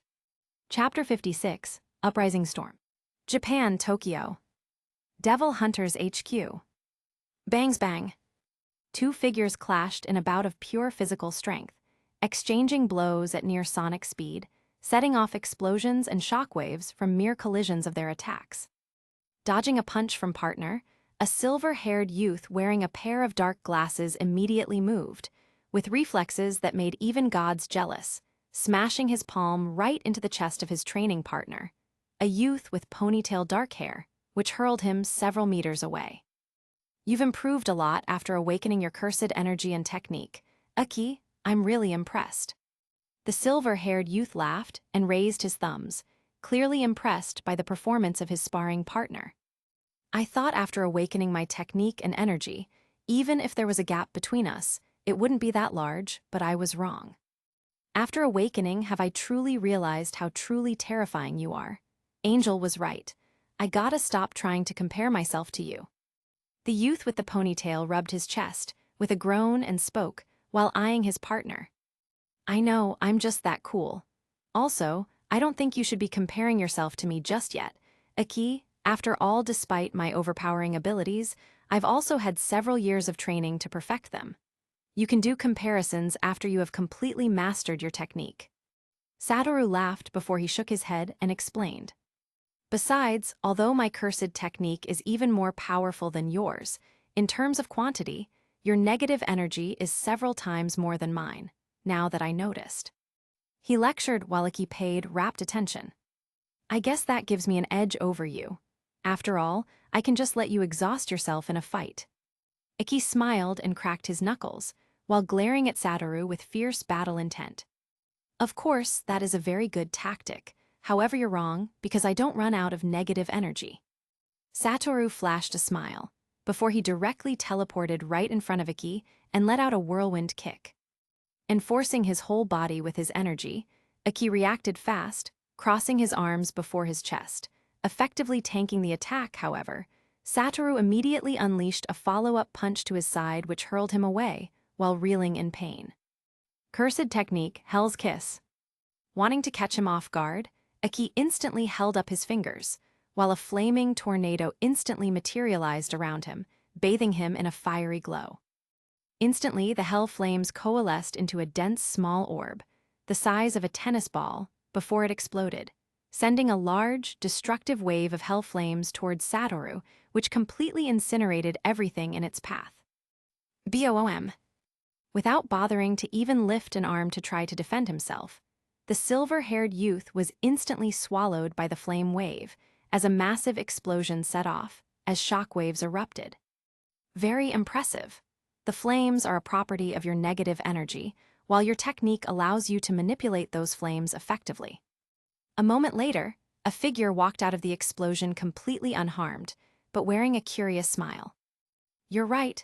However, my flames are completely overbearing, having the ability to burn endlessly until I order them to cease. And even with all that, I still can't touch you. Aki sighed and shook his head, before readying himself for another bout. At the very least, he could tell Satoru was impressed by his new ability, and that made him kinda proud. After all, a compliment from the most powerful devil hunter wasn't something you could just overlook, especially if it came from someone as arrogant as Gojo Satoru. Not many things can touch me in this world, Aki. Also, ever since you began incorporating your blade techniques into your fighting style, it seems your hand-to-hand combat is lacking a bit, but if it helps, you can always get a new blade from Angel and use it along your style. I think that would look cool. All right, show me what you've got. Satoru nodded, before he took his left hand out of his pocket, leaving his right. Sure, Aki nodded and instantly formed a hand seal. After a few weeks of adapting to his cursed energy and techniques, he had finally learnt how to use them in a battle, with Hell's Kiss being sort of the weakest. Cursed technique, Hell's Dome. Suddenly, multiple flaming tornadoes materialized after a burst of negative energy, engulfing the whole training room, creating what looked like an indestructible flaming barrier around their bodies that continually burnt without stoppage. This technique allows me to summon a barrier of hell flames that completely prevents any and everything from entering or leaving without my command. He smiled as Satoru raised an eyebrow. The next moment, he raised his palm and teleported a stream of cursed energy out of the dome, before allowing it to shoot back to himself through the flames. Just a few seconds away from the flames, the stream of negative energy began to sizzle, as if it was being boiled in a hot pan before it vanished entirely. What an impressive technique. Satoru smiled before he raised a finger. Since Aki was showing a new technique, it was about time he showed a new technique as well. Cursed energy reversal, dimensional singularity. The moment his voice sounded out, the space around the training room began to shatter like mirrors, and through the shards of space, Aki could see multiple black holes materializing in different planes of existence. The next moment, his cursed technique was immediately pulled into the shattered dimension by the black holes, before it exploded, sending a mini wave of destruction towards him, which Satoru stopped with a wave of his hand. What the hell? Aki cursed out and sat while looking at the smirk on Satoru's face, wanting nothing but to just punch him in the face. How could he just unleash such an attack on a newbie like him? A young teenage girl with short blonde hair walked with her friends away from their high school building, accompanied by laughter and teasing, and after walking a few meters, her friends walked away, saying their goodbyes with hugs. However, after taking a few steps, the young girl stopped abruptly and turned her head as a small smirk formed on her face, before deciding to walk through an alleyway. "My dear sister, how nice is it for you to come visit me? I miss you so much." The moment she entered the alleyway, she stopped a few meters away from the entrance and laughed, seeing another figure walk out. A figure of the young woman in yellowish robes with dark long hair. Her eyes were completely pink with purplish rings, matching that of the young girl's, whose eye had now changed in a red color with yellow rings. "How nice of you to come visit me, Yoru. I miss you a lot." The high school girl spoke with a laugh, as the face of the young woman contorted in wrath. "After all that you did to me, the last thing I want to do is to see your pathetic existence again." The young woman, Yoru, roared in anger as a mighty wave of energy burst out of her body, collapsing a small house before them. "Calm down, Yoru, we all know the prophecy was fake." The high school girl flashed a cute smile, which only served to annoy the young woman even more. "I didn't come here to argue. I came here because there's an urgent problem," Yoru said with frown. "Oh, tell me about it." Grinning in curiosity, the high school girl, Fami, perked up her ears, ready to listen. "Makima has chainsaw, and I think she's planning on using him to try to erase us to achieve her flawed visions of a perfect world." Yoru shook her head and spoke, as Fami lifted a brow. She appeared in the dimension of Lord Darkness with an extremely powerful ally, and managed to wound him, and now Lord Darkness wants the human or her ally for himself.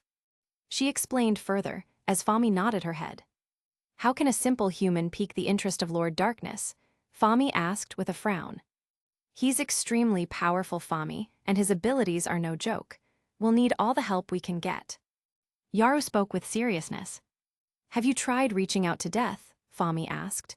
Not yet, Yoru responded and shook her head. Makima, a few centuries go by and you want plan on already killing off your family, how cruel. Fami mumbled, as a cruel light flashed through her eyes. Chapter 57, New FF.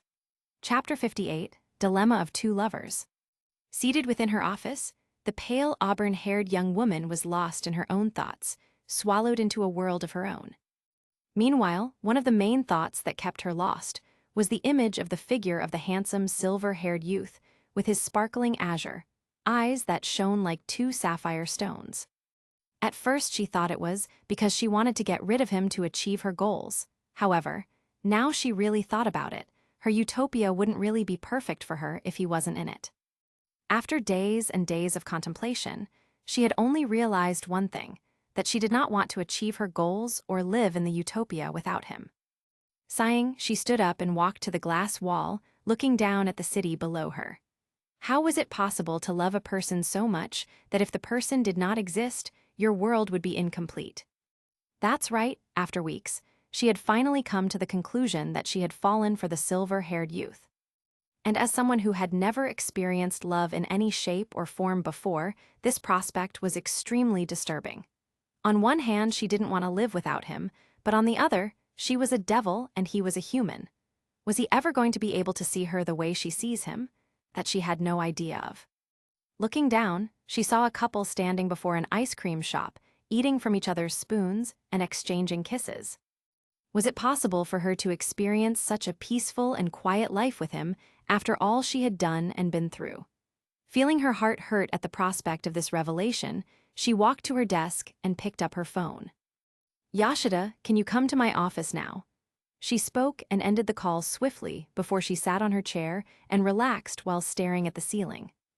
After a while, a handsome young man in a silver jacket walked in with a small smile and took a seat. Yashida, I'm going to need you to take control of the HQ for a while. There's somewhere I need to be. Makima stood up and picked up her long brown coat as she looked at the handsome young man and spoke gently. Why me? I'm certainly not the most capable person to take your place in such a situation. Why not call Gojo Satoru? Yashida spoke while raising a brow at Makima. I called you here for a reason, Yashida. As for him, he's the last person I want to see right now. Leaving these words behind, Makima walked out of the office with a stoic face, yet inwardly she was very disturbed and restless. Bang! Meanwhile, within a small warehouse, a dark-haired youth was furiously smashing his flaming fists like a pair of hammers down onto the body of a large worm-like devil. A few meters away from him was another auburn-haired youth holding a long sword, decimating devils left and right with powerful slashes of his sword. Meanwhile, behind these two was a silver-haired youth wearing a white blindfold walking aimlessly around the battlefield, while his mind seemed to be occupied. He had no regard whatsoever for the hordes of devils that were rushing towards him, as he fixed his gaze into the distance. Sigh, getting all touchy with that woman was a bad idea. He sighed and rubbed his chin in exasperation. Ever since his little moment with Makima in the office, a strange feeling has bloomed in his soul. At first, he was only doing it because he wanted revenge on her, seeing how flustered she became whenever he was near her, but now, it seemed like he had been caught up in his own web. Damn it. Cursed technique maximum output, blue.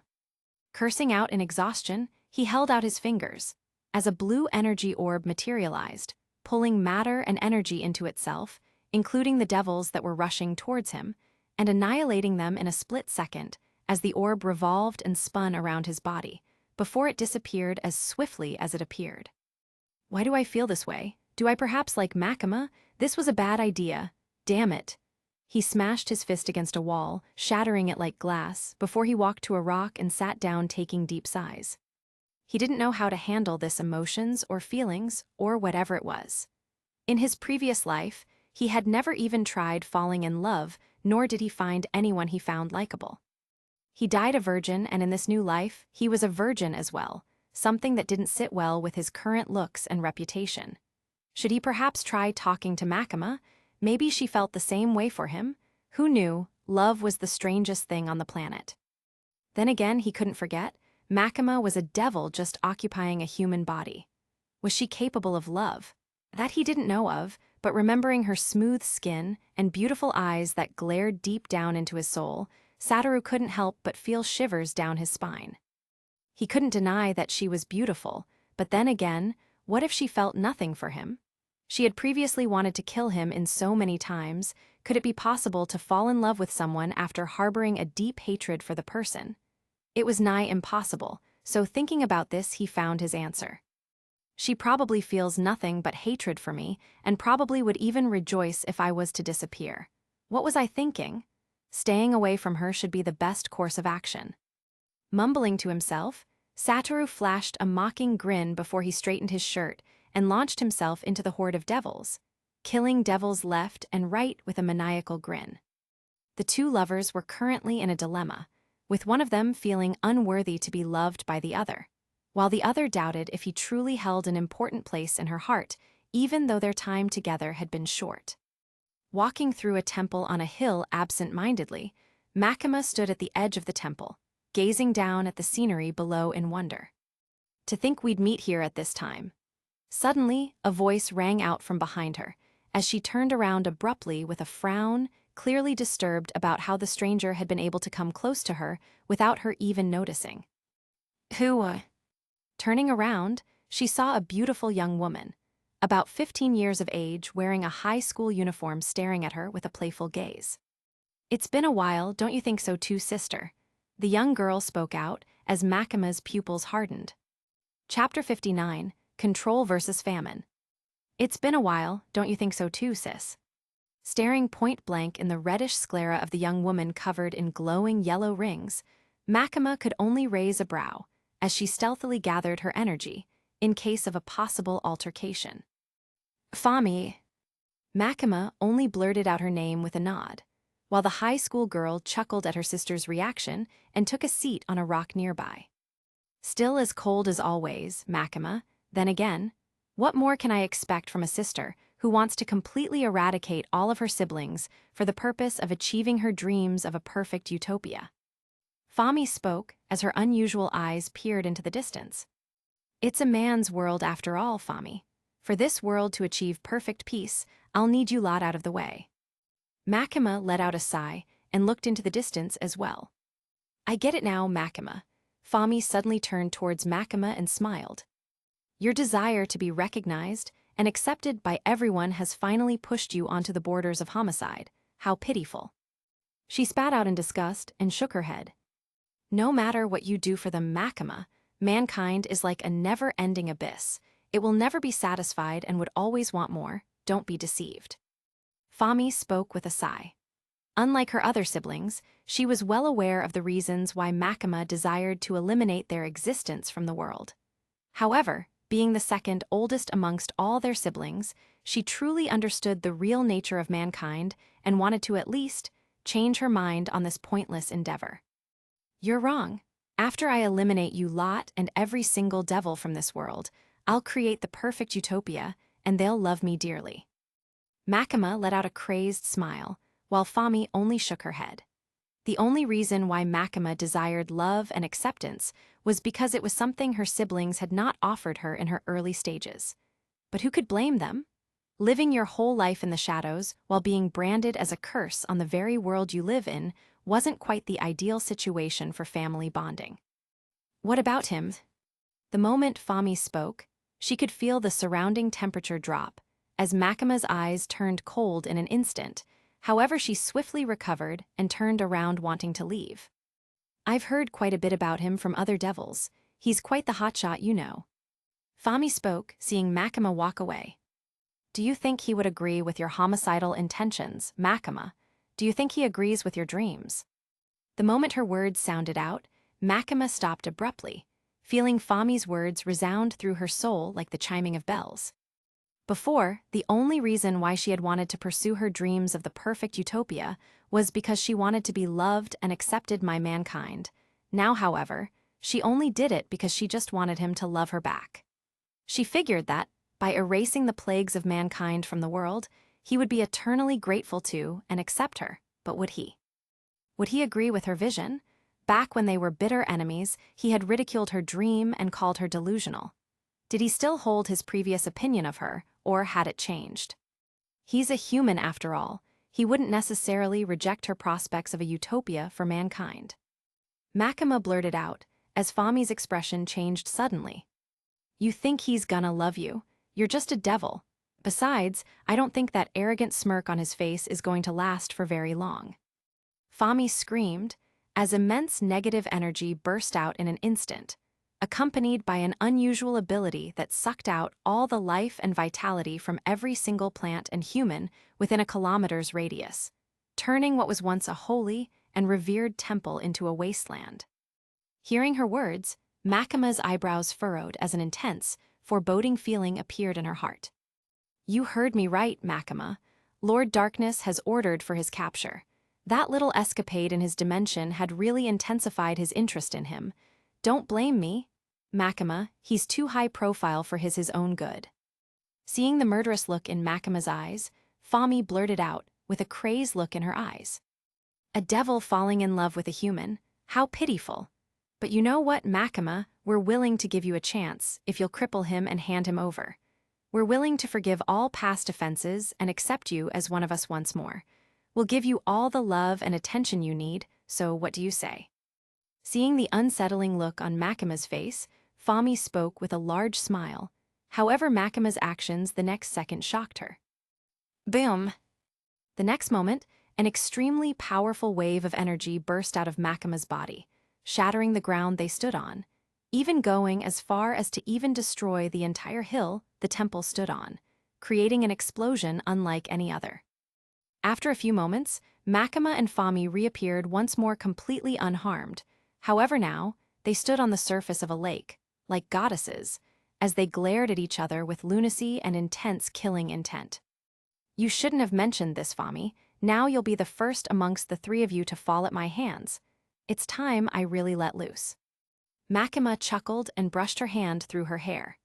The next moment, her negative energy seemed to bubble like lava, as the surrounding matter seemed to wiggle with her every move. The next moment, the area on her left, along with half of the lake, instantly froze beyond recognition, as a frightening blizzard wind burst out. Anything that even came close to the wind froze down to the molecules and shattered into powder.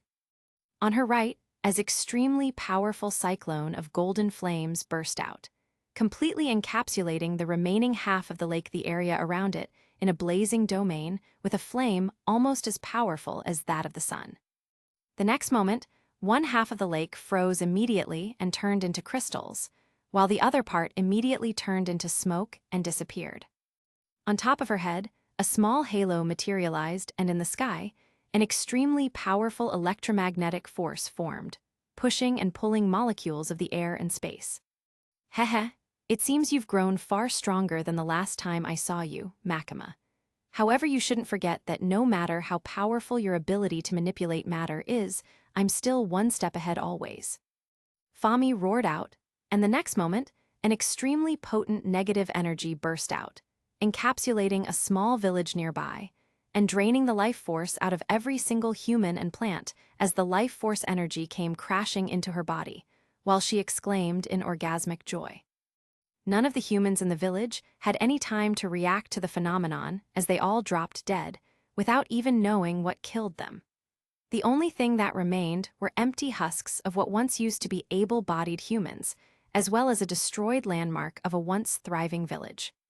Humph, coldly chuckling at Fami's actions, Makima immediately outstretched her hands and began to churn them. The next moment, the blazing flame on her right and the icy blizzard on her left seemed to mold together, creating an unseen phenomenon unable to be explained by modern science. Fire and ice, hot and cold, two parallel yet different forces on different ends of a spectrum were fusing together in an unusual manner.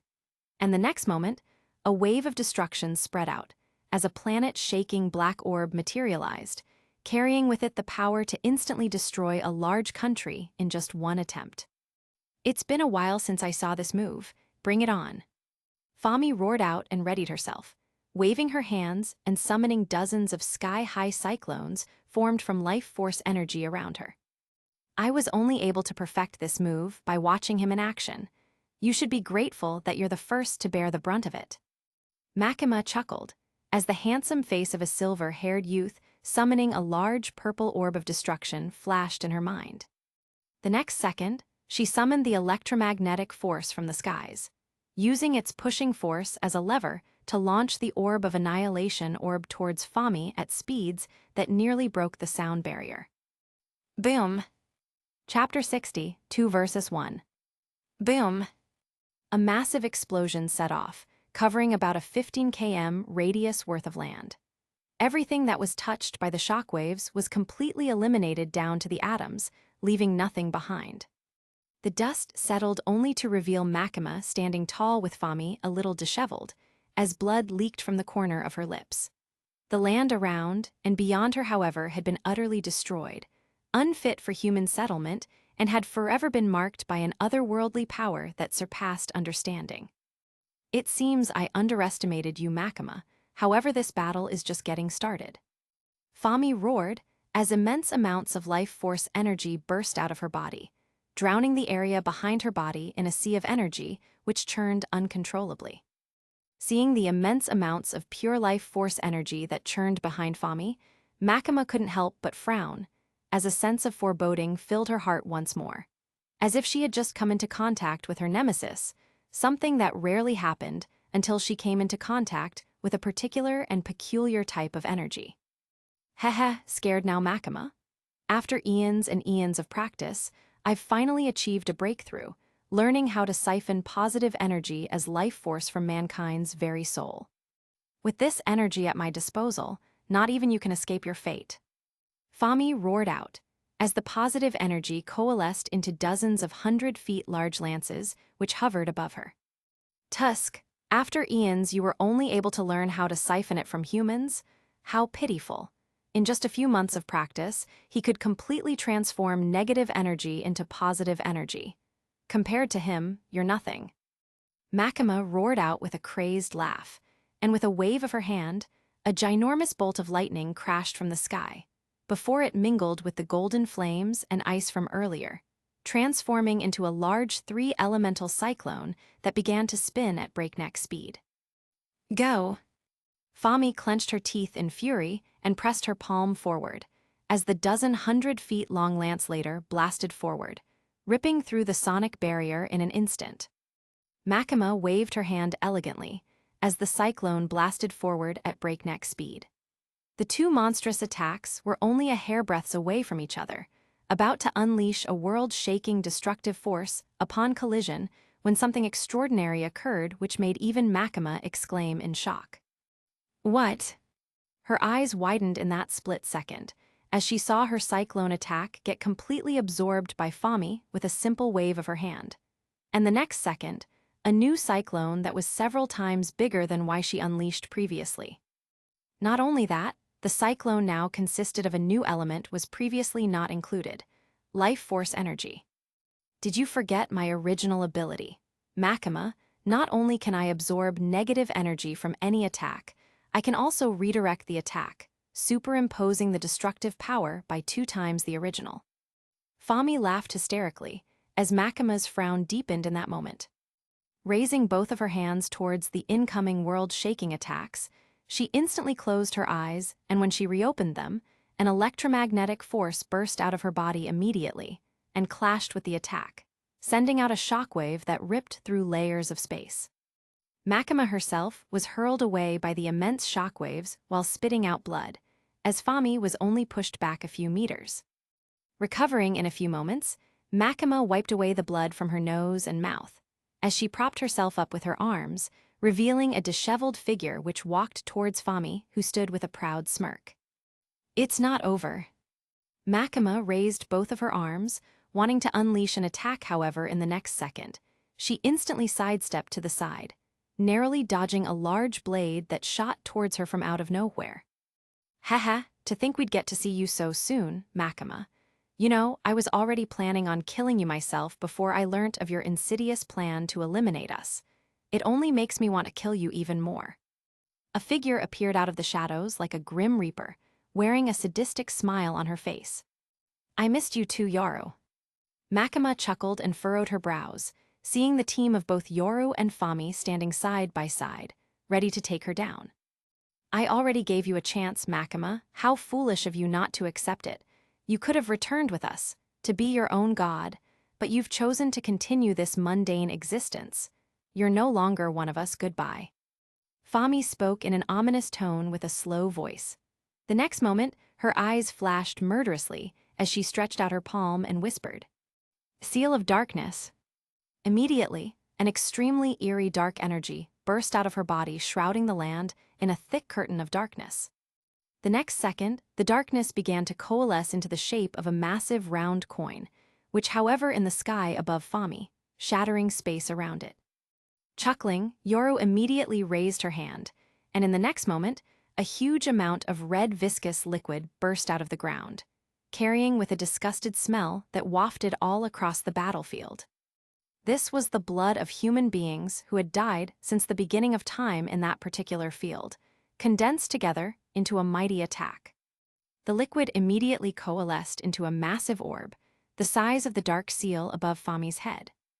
Makima shook her head, seeing the two all-out attacks from her sisters. Although she knew it would be impossible to come out on top at this point, with both of them here, at the very least, she would try taking one down with her. Smiling with a resolved expression, she slowly clapped her palms together and pulled them apart, as an extremely condensed electromagnetic force materialized into a small orb. Pouring all that she had into the attack, she raised her head, only to see the two attacks blasting towards her with immense ferocity. Gently pulling her arms apart, she released the attack that now resembled a small star. Boom! An explosion unlike anything the Earth had ever witnessed before set off, ripping through the land. Although the attacks would have caused even more irreparable damage if they had not cancelled out each other in the collision. When the dust settled, Makima's figure was seated against a small rock, with a large hole in her abdomen, as the rest of them walked out with disheveled figures. Enforcing her body with negative energy, Makima tried healing herself only to find out that she had completely run out of energy. "It seems this is the end of the road for you, Makima, and don't worry. You won't be able to use your powers to transfer your death onto a citizen in order to save yourself." Fami smiled and pointed her finger towards Makima, while an immense amount of life force energy materialized. "This is the end, isn't it?" Makima rested her head on the rock as her eyes peered into the blue skies. "Satoru." Mumbling his name inwardly, a smile slowly formed on her lips, as if she could picture his face in the clouds. Boom! The life force energy instantly blasted towards her and swallowed her entire figure as wild winds blew, and dust arose, swirling everywhere. "Now that we've taken care of her, I think we should allow the lovers to reunite in hell, don't you think?" Yoru flashed an evil grin, while Fami only sighed and nodded. They turned around, however, right as they were about to take a step, they immediately sensed a terrifying presence behind them as they turned around abruptly. The moment the dust settled, they saw a tall, handsome, silver-haired figure standing with his back facing them, and in his arms was a totally speechless and immensely shook Makima, who was just staring right into his eyes, as if she couldn't help but believe that he had come to rescue her. "Miss me." Satoru flashed a cocky smile and winked at Makima, who was still speechless in that moment. Chapter 61, Party. "Miss me." Satoru flashed a cocky smile as he peered at Makima, who couldn't help but stare at him, completely speechless. You came." Makima shakily raised her hand and gently caressed Satoru's face, while a tear dropped from the corner of her eye involuntarily. "It's all right, you can relax now, I'm here and I'll handle them." Satoru smiled genuinely, as Makima wiped her tear and flashed him a small smile as well, one completely different from the condescending smile she normally gave others. This one was genuine, filled with emotions and completely pure, and in that instant, Satoru's heart raced a bit. "Pesky human, you dare?" Yaru was the first to break out of the stupor. Instantly waving her hand, she summoned an extremely powerful blood energy which coalesced into an orb and exploded, sending a wave of annihilation towards the two lovers as it covered the whole area.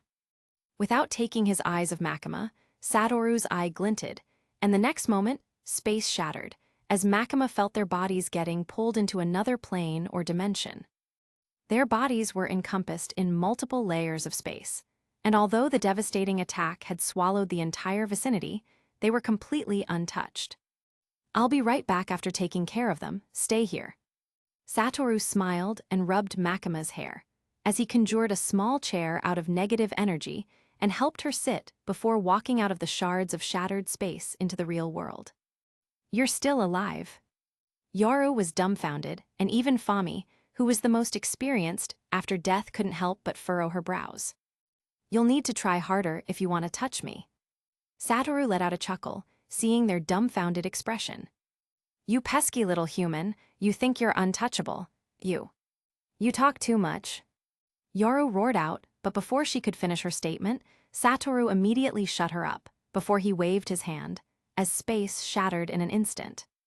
The next moment, the shards of space coalesced and blasted towards her at nigh hypersonic speed. Bang! Her body was catapulted through the skies at breakneck speed, as she eventually crashed into the ground, cutting a sorry figure, as she skid across the surface of the floor till she came to a stop. Teleporting a few meters away from her, Satoru held out two fingers, wanting to take advantage of the situation to eliminate her once and for all. Cursed technique amplification, maximum output, blue. Materializing a dense blue energy sphere before him, it began to spin at impressive speeds, before it blasted towards Yoru, who was still recovering from whatever attack Satoru had used previously. Without having much time to react, she raised her head only to have her vision filled with the black hole covered in ephemeral blue light that was unreasonably smashing towards her. However, right as it was about to crash into her, Fami appeared out of nowhere and stretched both of her palms forward, wanting to absorb and then redirect the attack. Ahem. Feeling the unusual phenomenon occurring before him, Satoru instantly understood, before he flashed a small smile. Slash. Instantly, Fami's eyes couldn't help but widen, feeling a coldness around her arms. Lowering her head, her pupils immediately dilated in pain, as she immediately noticed her arms cleanly cleaved off, as jets of blood spilled out uncontrollably. "Your absorption ability is impressive, however you can't absorb an attack you can't see, and that's a flaw I'm willing to exploit, haha." Flashing an evil smile, Satoru instantly empowered the blue orb, causing it to crash towards them once more. However, at this time, Yoru had already recovered from her stupor. She immediately materialized a shield around their bodies, and empowering it with all her might, shielding them from the onslaught. Boom! A massive explosion was immediately set off, as a great shockwave exploded forth, ending dust and rocks flying everywhere. "Damn human!" After a while, a shrill voice sounded out, as Yoru's disheveled figure appeared once more, with Fami at her side, who couldn't help glance at Satoru incredulously, wondering how an ordinary human like him could wield such power. "No need to stare at me, please, I know I'm handsome." Satoru shamelessly blushed, which only served to annoy the war devil even more. Waving her hand, she immediately summoned a plethora of weapons materialized from blood energy, which blasted towards Satoru at crazy speeds, wanting to rip him apart. Not impressive at all. Rolling his eyes, he immediately waved his hand, shattering the surrounding space around him, as multiple black holes materialized in other planes of existence. Even beside Makima, a black hole materialized, however she was completely unharmed, as her eyes calmly rested on Satoru's figure. A sweet feeling bloomed in her heart as she watched him in action. Instantly, the seemingly endless blood weapons were instantly pulled out of the dimension by the black holes, before exploding, sending a massive wave of destruction, which hurled the two horsemen flying a few meters. "You know, originally, I had no interest in you lot, heck. I even planned on sparing you should we be involved in a possible altercation. However now, you're all going to die. You shouldn't have laid a finger on her." Satoru spoke and stretched his waist lazily, before glancing at the two bloodied and disheveled devils before him. Let me show off a little. After all, it's been a while, and she's watching. Turning towards Makima, he flashed a small smile before he turned towards the two horsemen and interlocked his fingers. Domain expansion, unlimited void. In a burst of negative energy, the entire area was encapsulated, as their figures were transported through the layers of the dark void at light speed. Reaching the heart of the universe, the two of them couldn't help but widen their eyes, as they glared at the giant round orb made out of void energy that hovered right before them, as if a supreme being was staring right through the soul.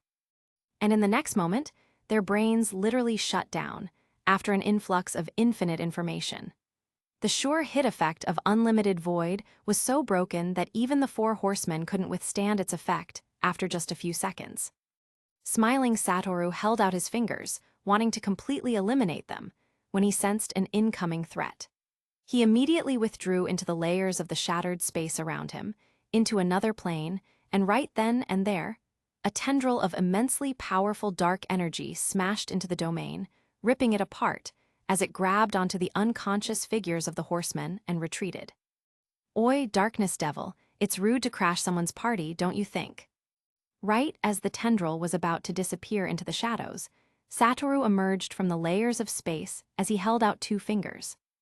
The next second, summoning a blue and a red gigantic orb on each side of his body, they instantly coalesced, transforming into a giant purple orb of destruction, as powerful wave of annihilation spread.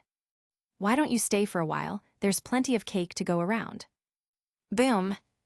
The hollow purple reached the tendril of darkness and crashed into it, as a wail of pain erupted immediately.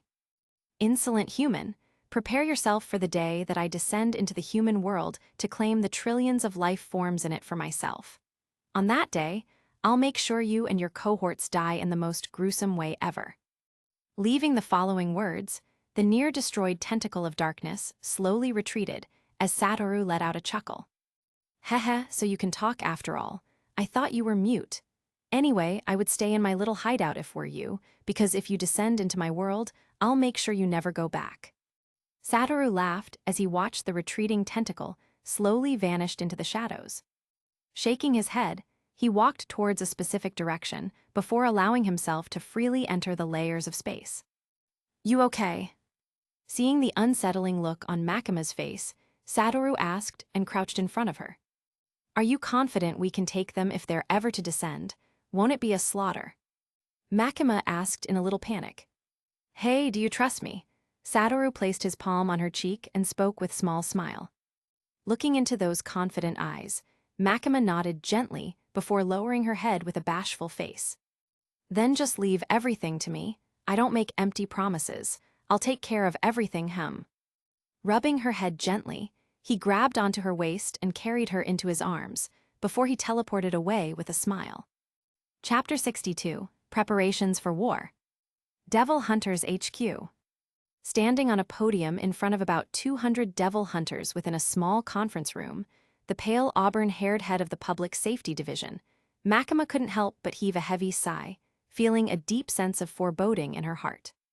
Turning around to the executive personas seated behind her, she couldn't help but glance at the blindfolded silver-haired youth who was seated a bit to the left. Turning his gaze to her, he flashed her an assuring smile.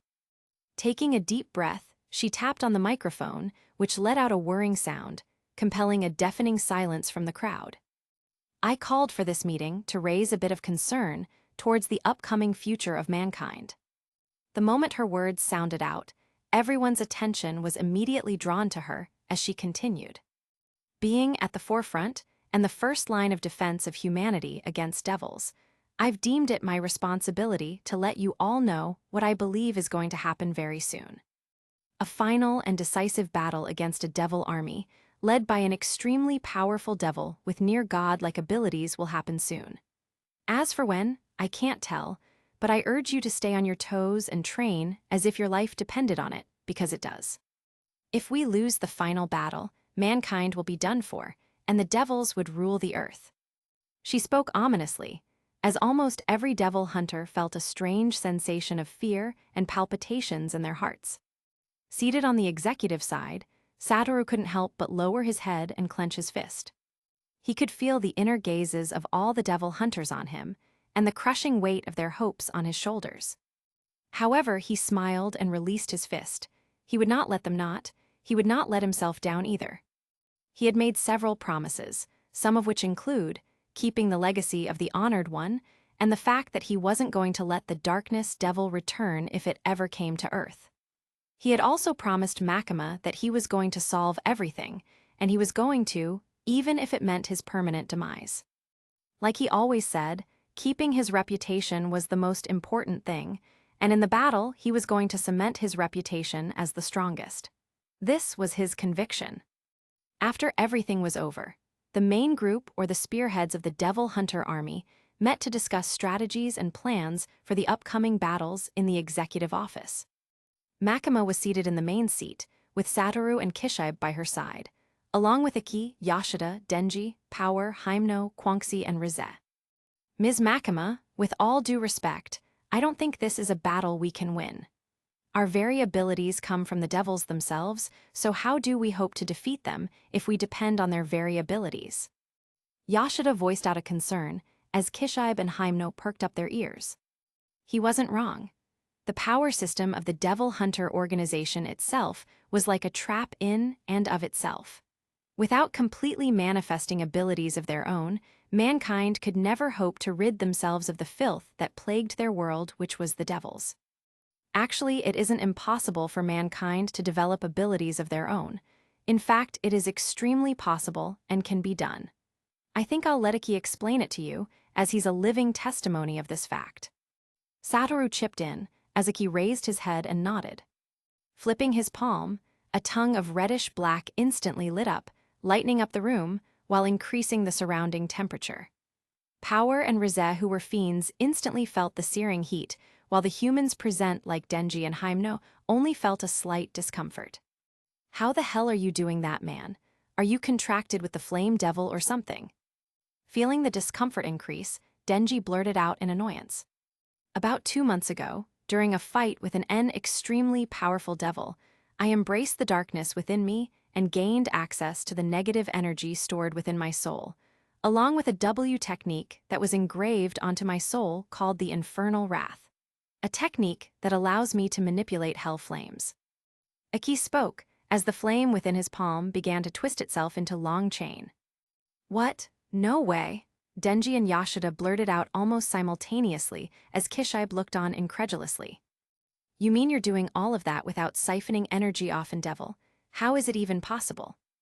Kishibe asked while looking towards Satoru, who was munching on a chocolate bar, watching their reactions. Nothing is impossible, old man. How do you think I'm able to teleport and create black holes? It's because I have a technique of my own called the Limitless, which allows me to manipulate space down to the atomic level. Satoru spoke and flashed a prideful grin. You can create black holes. What is a black hole? Yashida and Denji blurted out simultaneously once more, as they all glanced at Satoru this time. Honestly, not everyone might be able to awaken a technique of his or her own, but I think everyone should be able to manipulate negative energy, and Iki would take you Gus through that in preparation for the final battle. Satoru finished his chocolate bar and flicked the wrapper into another dimension under the stunned gazes of the group of devil hunters. I don't mind teaching them, but there's something I want to ask Ms. Makima, and I hope you'll hear me out. Iki turned to Makima and spoke with a serious expression. If the darkness devil itself would be descending on Earth, I'm sure the gun devil won't miss this opportunity. And if it indeed shows up, I would want to be the one to take it down. He spoke with a hand on his chest, as flames of vengeance danced within his eyeballs. Are you sure, Iki? The gun devil is no joke. You might have awakened a technique as well as learnt negative energy, but you'll die. Makima looked him right in the eye and confessed. I don't care. I want to be the one who takes it down. It's the least I can do for my family and the rest of the lives it harvested. Unmoved by Makima's revelation, Iki spoke with a solemn expression. If that's what you want, Iki. Makima nodded, signifying her agreement to his request.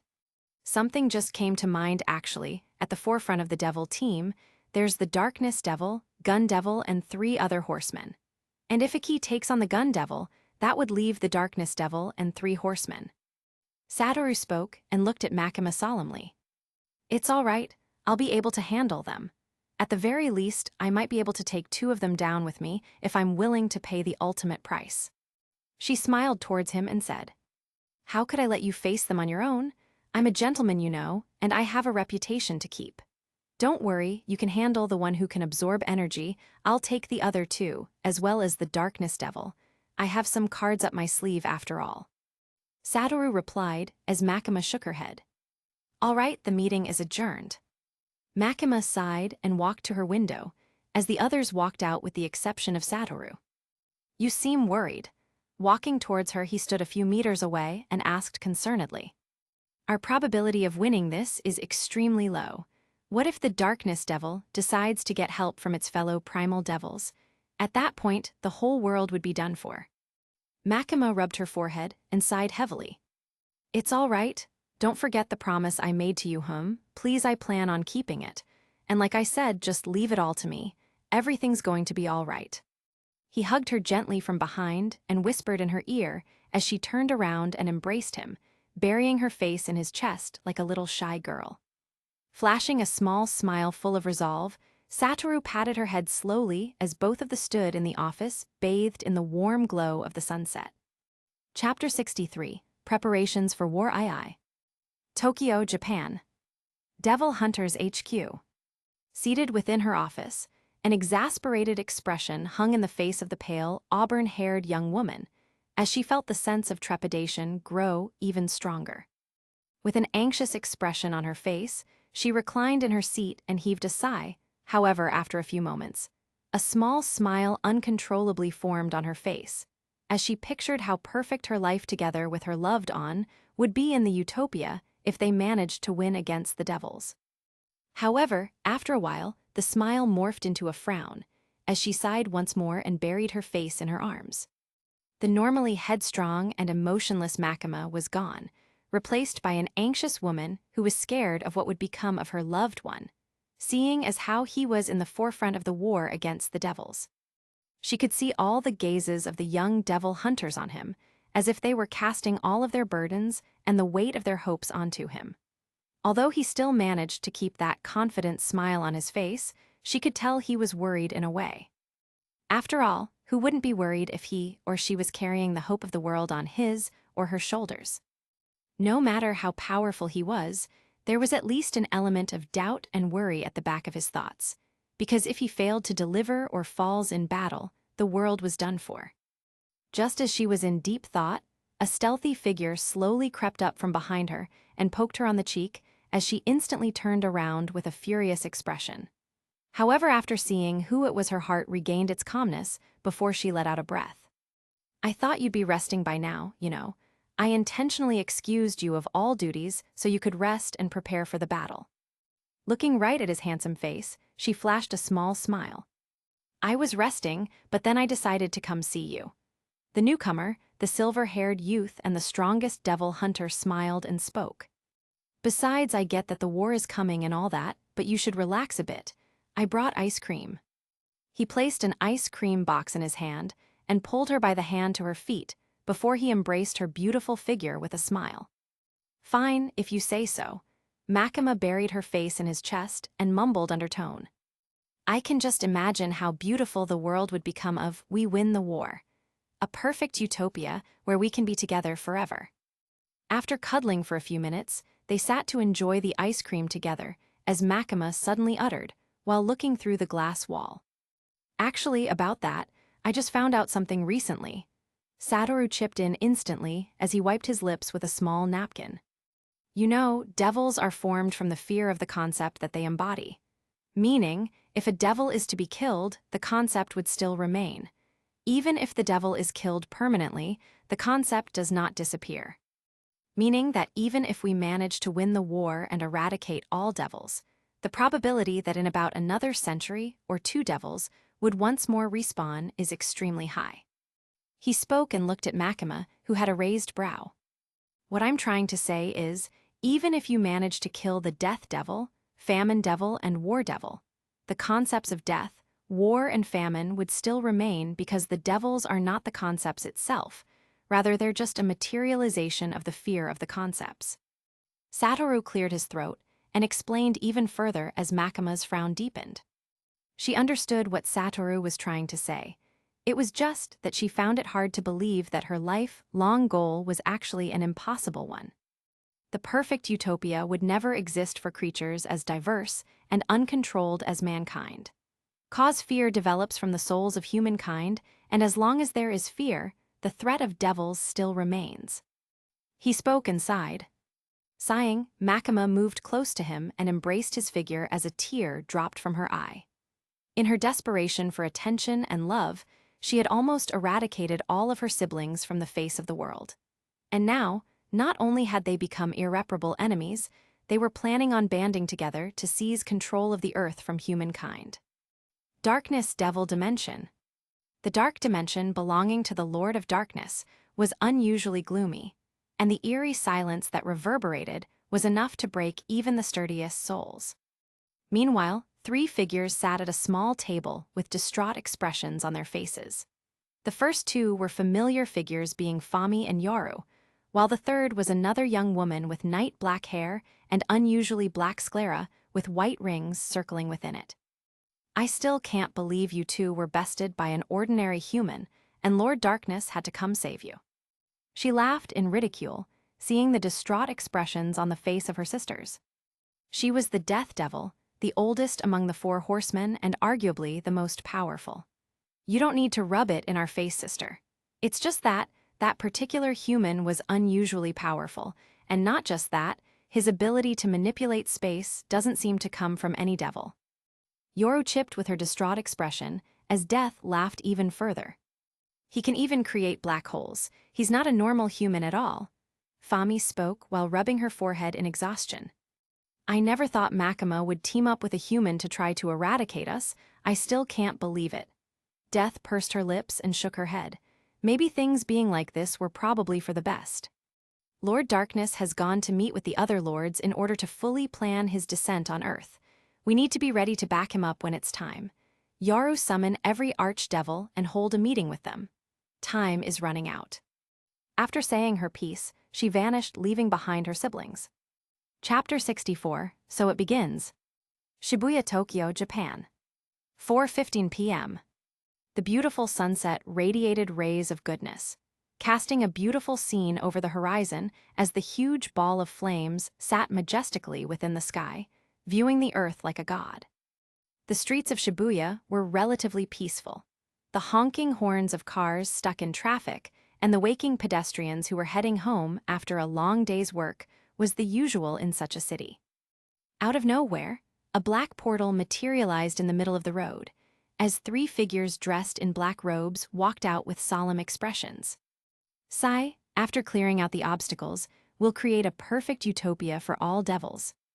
Ignoring the stunned expressions on the faces of the pedestrians and drivers, one of the figures, beautiful young woman with unnatural black eyes with red rings adorned in it, opened her arms wide and laughed like a maniac. It's a shame about the fast food, though. I doubt we'll have that in a world ruled by devils, but anyway, let's just get this over with. Sighing deeply, another figure, a young teenage girl, couldn't help reminisce before she cleared her thoughts and showed resolve on her face. It's time. Arise from the shadows, let evil reign, tear this world apart.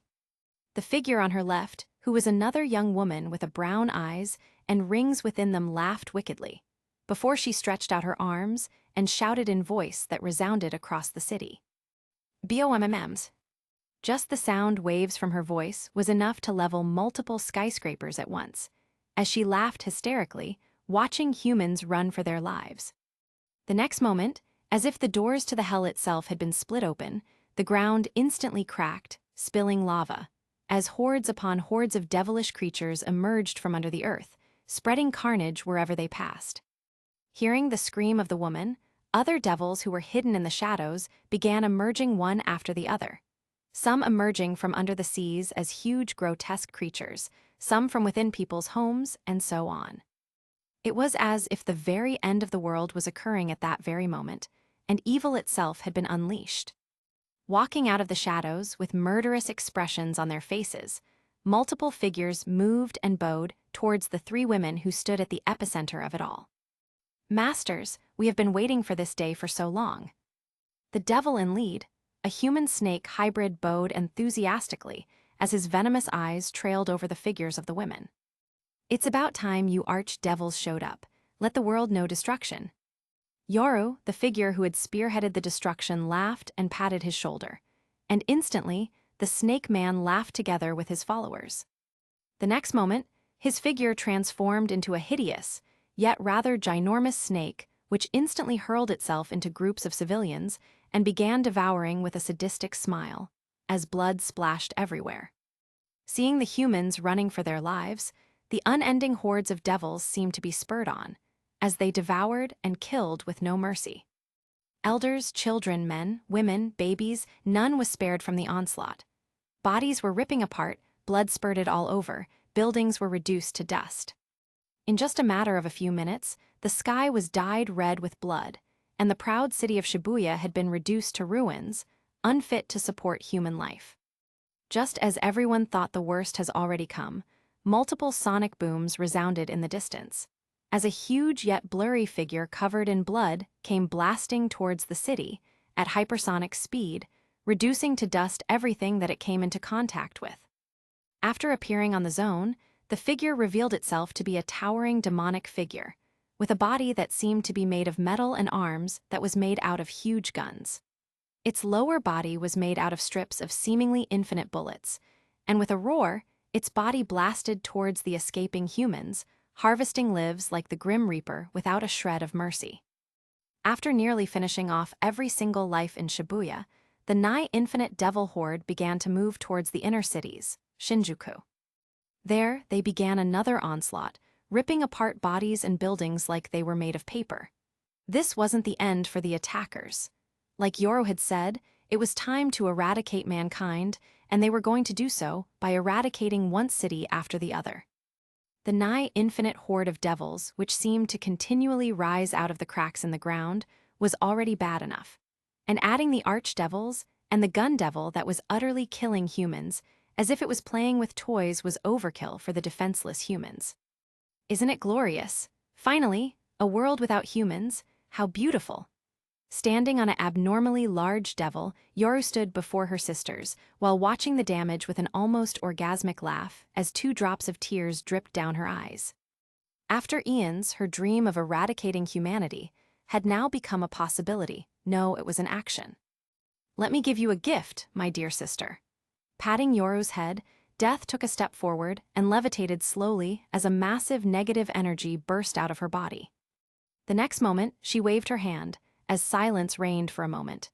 As if the Earth's magnetic field had been shifted for a moment, natural disasters instantly surged forth. Earthquakes, tidal waves, hurricanes. More and more lives were being lost with each passing second, and mankind was losing.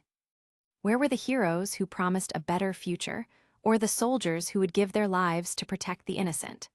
The hope of survival was slowly being pushed into an abyss. Japan wasn't the only country experiencing the damage.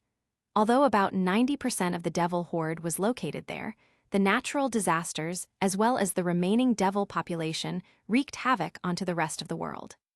However, in the dying moments of the hopeful spirit of man, and right when everyone thought all hope was lost, like a savior, a silver-haired blue youth walked out of a portal with a solemn expression at the top of a building. His usual confident and arrogant smile was replaced by a serious and solemn expression, as his azure gem-like eyes scanned across the city in one glance, his frown deepening with every passing second.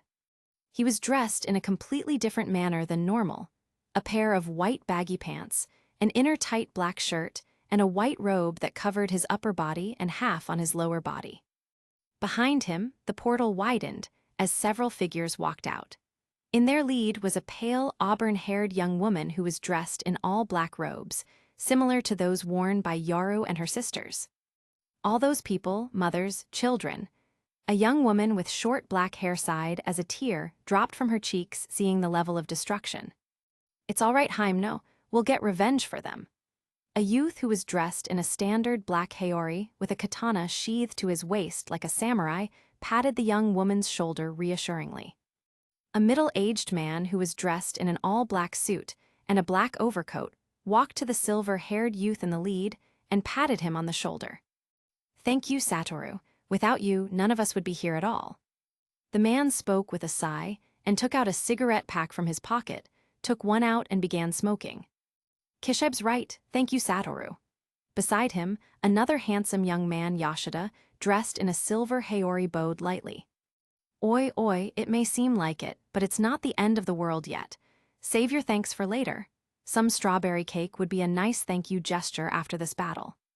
Still finding the heart to joke, Satoru laughed as Makima, who was beside him, smiled as well. Meanwhile, Denji, Angel, Power, Rize and Quanxi were all strapped and ready for battle. "Now, it's time to make an entrance." Smiling, Satoru opened his arms, and instantly hundreds of dimensions seemed to open at once, accompanied by the shattering of several points in space around the world. Soon, a massive amount of negative energy flooded out of those planes into the world, like a cloud, casting a shadow onto the city, before it flooded his body in an instant. Seeing the phenomenon occur in the distance, Yoru, Death and Fami were instantly alerted as they readied themselves for battle. It seems this human isn't as simple as he seems. Death sighed as an extremely potent negative energy burst of her body in defiance. Chapter 65, Making an Entrance. Sensing the immense amounts of negative energy that was flooding out of multiple dimensions into the body of the silver-haired youth standing on top of the tall building, the whole world seemed to quiet down in that instant, as every eye peered towards his majestic figure that resembled a god. It seems this human isn't as simple as he looks. Seeing the little display from Satoru, even Death couldn't help but reassess the situation and her opinion on the silver-haired human. The ability to open a dimension was something exclusive to only primal fears, coupled with the fact that not only was he able to manipulate negative energy to this extent, but he could also absorb it made him a threat on the level of a primal fear, or even higher. Meanwhile, Yoru and Fami couldn't help but look at each other with frowns, wondering what the treacherous human was up to. The last time he had a smile like this on his face, it nearly cost them their lives. Raising their heads to peer at their savior, it was as if humanity had seen a ray of sunshine after a storm. Hope resurfaced in their hearts as they saw his more and more of his entourages in black suits walking out of portals with readied expressions. Meanwhile, Satoru, who had just finished charging himself up, or whatever it is he was doing, instantly got into a similar pose, holding up his fingers while a smile hung on his face wickedly. How can the strongest not make an entrance at such a glorious battle? Mumbling to himself, all the negative energy he had absorbed into his body began to bubble, as it exploded forth, sending frightening shockwaves ripping through the distance, killing multiple devils in an instant. Haha, this guy never ceases to disappoint. Even the shockwaves from a charging attack can kill devils. Aki couldn't help but laugh, seeing the results of the exploding shockwaves. The next moment, the cloud turned dark, as thunder boomed within the sky. Purplish lightning flashed, bringing with it waves of immense destruction that shook the heart of the devil army. Let's start off with this. 200% hollow purple. The next moment, as he mumbled to himself, an extremely large purplish energy sphere materialized in the sky, like a second sun, as its electromagnetic waves of destruction ripped through the land. Standing beside him and watching the phenomenon occur, Makima couldn't help but flash a prideful yet gentle smile, watching her lover at work. He was indeed the strongest, and had won her heart and soul. BOMMM. Simply smiling, Satoru snapped his fingers, as the massive sphere of destructiveness blasted forth, ripping through Shinjuku, scarring the city for life, as it blasted towards the devil army with incomparable fierceness and annihilation power. Leaving almost nothing in its path, the purplish orb eradicated nearly 60% of the devils of the battlefield without slowing down momentum, as it continued towards the greater devils. Humanity instantly cheered, seeing their foes defeated in an instant. Seeing their deaths heading towards them, the arch-devils instantly formed protective shields around their bodies, some even going as far as to hide in the ground. However, in the end, almost 40% of them fell to the sphere's destructive power. Strengthening itself with its energy, the towering figure of the gun devil blasted towards the orb, unleashing round after round after round from nearly all the guns on every part of its body. However, its attacks dissolved in the sphere, which did nearly nothing in stopping its momentum. Just as it was about to escape, it immediately felt an unnatural gravitational pull on its body, sending it flying towards the orb in advance, as evidenced by a simple wave from Satoru's finger. However, right as its body was about to be completely swallowed and disintegrated, Death appeared, grabbed it by the arms, using her unnatural power of decay to erase the gravitational hold on its body, before flinging its injured form away like a toy. She then turned around and unleashed a barrier of decay around her body and palms, wanting to stop the sphere of destruction on her own. Seeing what she was up to, Satoru smiled and charged up the orb up to 200% once more, allowing it to regain its original power and momentum, as she grit her teeth in frustration, realizing just how troublesome this attack was. It wasn't that she couldn't take it. The overwhelming aura of annihilation was just superior to her law of decay, which was rather surprising yet exciting for her. Hag! Screaming out, she nearly emptied her reserves, trying to override the power of annihilation with her law of decay. And after a few minutes of struggle, it worked, as its massive purplish orb began to distort and explode, sending shockwaves ripping through the earth. In the end, even she herself was hurled back by the shockwaves as she crashed into the ground and wiped the trickle of blood from the corner of her lips. Seeing the result of the attack, Yoru and Fami couldn't help but sigh. Even with death on their side, their army had almost been wiped out in one attack by him. In the end, without the presence of any primal fear, they were bound to lose this war, although the chances of domination were high at first. Waving their hands, a large black portal materialized in the skies, as a humanoid figure gowned in thick darkness walked out. Meanwhile, on the side of the human army, Makima looked at Satoru, perplexed for a reason. "Why did you do that?" she asked and furrowed her brows. "I unleashed that attack just to make an entrance. We wouldn't want to spoil the fun this early now, would we?" Smiling towards his loved one, he winked at her as she rolled her eyes and smiled. The next moment, both of them turned around and faced the half-human, half-bony, rather tall figure cloaked in darkness, walking out majestically from its dimension. "Oi, you look good. That cloak really fits your frame. I wonder who made it for you." Having the heart to joke at a time like this, Satoru couldn't help it, seeing his enemy and probably the final boss appear on the battlefield. "Puny human, this is the end for you and your world." Wanting to announce its presence, the darkness devil bellowed instantly, as a wave of frightening darkness burst out of its body, heading towards the devil hunters while simultaneously destroying nearly everything around. Simply chuckling, Satoru pointed a finger, as space shattered around him like mirrors. The next moment, a small black hole materialized and began to expand, unleashing a frightening gravitational pull which sucked in the wave of darkness, as well as multiple devils into it, after which Satoru waved his hand and pushed it into another plane, letting it implode in a moment. "Haha, I told you, didn't I? You sure as hell ain't going back to that shithole you call a dimension now that you're here." Chuckling, Satoru nodded to the others, who instantly began to descend towards the devil army. In a moment, a frightening war was on the point of ensuing. The fate of the world was at stake. But who was going to prevail in the end? Will the silver-haired youth maintain his reputation and keep his title as the strongest devil's hunter ever, or will he succumb to an even greater power? Find out next time on Draw Oh Shit, find out next time. Chapter 66, Battle Begins. "I warned, didn't I? Since you're here, then you ain't going back to that shithole you call a dimension." Satoru spoke with a confident gaze and slowly took off the outer white robe on his body, leaving on a tight-fitted black t-shirt and a pair of baggy white pants and black boots, as his cursed energy flared.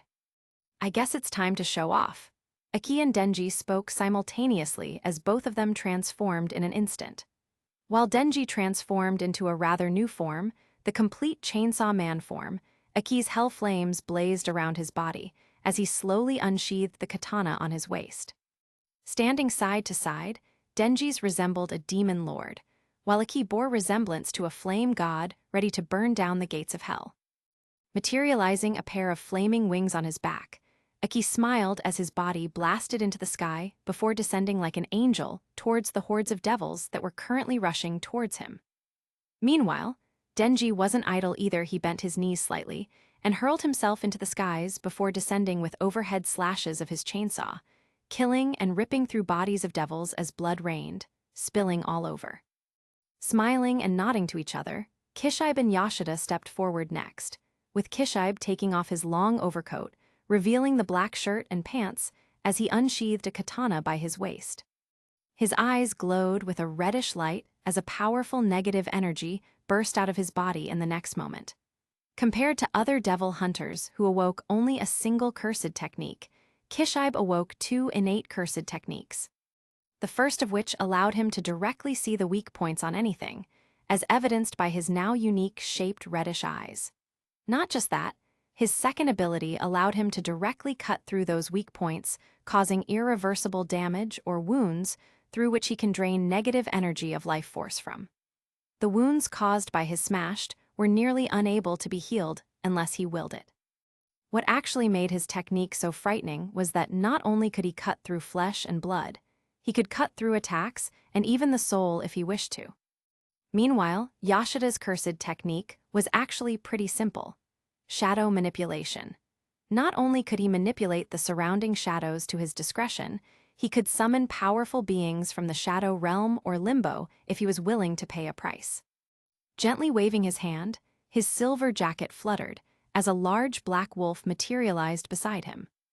Without hesitation, he and Kishibe instantly blasted right into the devil hordes, aiming for those archdevils while simultaneously killing their way to their targets.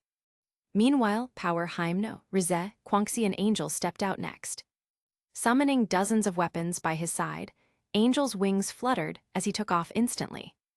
Meanwhile, the moment Hyemno waved her hand, multiple large vines adorned with razor-sharp thorns emerged from the ground, as she caressed them with a murderous expression. Her cursed technique allowed her to summon demonic vines. Not only could they attack and defend, the thorns on the vines could drain out the life force from the enemy. Standing on the vines together with Power, Rize, and Quanxi, even they couldn't help but be nervous seeing the cold metallic thorns glistening with murderous luster. After they landed, none of them wasted any time going straight for the kill, especially Hyemno, who only wanted to avenge the humans who had been killed and tortured by the devils. Shaping her vines into long spears, she impaled multiple devils and insta-killed them without a shred of mercy. Meanwhile, the other devil hunters had already entered the fray, as the battle ensued along the banks of the city of Shinjuku. Meanwhile, the deciding players of the fight had yet to make a move. Makima still stood by Satoru's side, carefully examining her sisters, wondering and planning different strategies against them. "It's time for me to join as well. Don't push yourself too hard out there, ma." Looking at her lover, she hugged him tightly and caressed his face lovingly, as if she was scared he would escape or something. Meanwhile, Satoru gently embraced her waist, pulled her in and kissed her fiercely on the lips for about a minute before letting her go. "Allow Kishibe and Yashida to aid you. After I finish with the Darkness Devil, I'll be there to aid as well." Satoru spoke in all seriousness. "No, the Darkness Devil being here means it can open portals into this plane for other primal devils. Don't worry about me too much, I'll be fine." Makima gently pushed the bangs of his hair to the side before she kissed him one last time and turned around. "Don't forget what we discussed the last time at home. If I win, we'll try to have as many babies as we possibly can." Satoru chuckled as Makima turned around and rolled her eyes. "Fine." She sighed and smiled the last time before her body slowly levitated into the sky and blasted onto her targets at supersonic speed. "Oi, Darkness, if we fight here, we're going to disrupt the others. Why don't you come with me? I've got the perfect battlefield for us." Satoru smiled and took a step backwards as space shattered behind him while the shards revolves around him. Taking another step back, he entered a different plane and conjured a similar portal for the Darkness Devil, who entered without hesitation. After all, in order to conquer and rule the Earth, there had to be an Earth to conquer and rule. And from the previous attacks the puny human had unleashed earlier, it didn't doubt for a moment that he could go crazy and unleash a black hole that would swallow the entire Earth, leaving nothing behind. Seeing the darkness devil finally away from the battlefield, Makima, Kishibe, and Yashida instantly joined forces against Yoru, Death, and Fami. Kishibe, take Fami. Your ability to see through weak points and drain negative energy and life force is a counter to her abilities, and apart from that, I doubt she will pose a threat to the current you. Yashida, take Yoru. Her blood manipulation is a bit tricky, but your intelligence and technique should give you an upper hand. I'll take Death. Allocating targets to the devil hunters who stood on her left and right, Makima instantly readied herself, before she blasted towards Death, without hesitation, and isolated both of their figures using her ability to create an electromagnetic barrier around their bodies. Seeing Makima take the lead, Kishibe and Yashida instantly bolted towards their enemies at near sonic speed, intercepting them instantly. To think Makima would actually send a dog like you after me, die. Waving her hand in fury, Yoru summoned a merge quantity of blood from the earth, which coalesced into a massive palm imprint above her figure. Makima was right, you're pretty dumb for a horseman. Flashing a smile, seeing Yoru's actions, Yashida gathered his negative energy as he watched the ginormous bloody palm swat at him with enormous and world-shaking power. Meanwhile, Kishibe got into a martial arts stance with his short katana in one hand while his pupils gleamed with red light, as he gazed on Fami, who was slowly walking towards him. Within his vision, he could see multiple red threads running across her body as if she was a doll, with each thread making up the cells that formed her body. Some threads were dim, others were lit, especially the ones around her neck, fossa, and popliteal region. The next moment, his mouth slowly parted into a grin as he readied his cursed energy, waiting for the opportune moment to make a move. Chapter 67, Exams. Chapter 68, Battle Continues II. Shinjuku, Japan. Bang! A beautiful auburn-haired young woman was thrown back from an immensely powerful force that shook the earth itself. She crashed into the ground as massive cracks spread. However, as if she was a robot, she immediately arose, as if she felt nothing from being thrashed about by such a powerful force that could possibly grind a human being to dust. You've grown stronger, Makima. However, did you forget who I am? You made a terrifying mistake by choosing the side of the humans, and now you're going to pay the price. Standing on mid-air, as if it were solid ground, another woman walked out from her previous position with a devious smile. The battle between Makima and Death was underway, shaking the very foundations of the country. Even with all of Makima's tricks, she knew she was no match for Death. The only reason why she had taken it upon herself to face Death was because she just wanted to lessen the pressure on Satoru's shoulders. Simply waving her hand, a massive beam of dark death energy tore through space, blasting towards Makima at full speed, while instantly decaying everything in its path.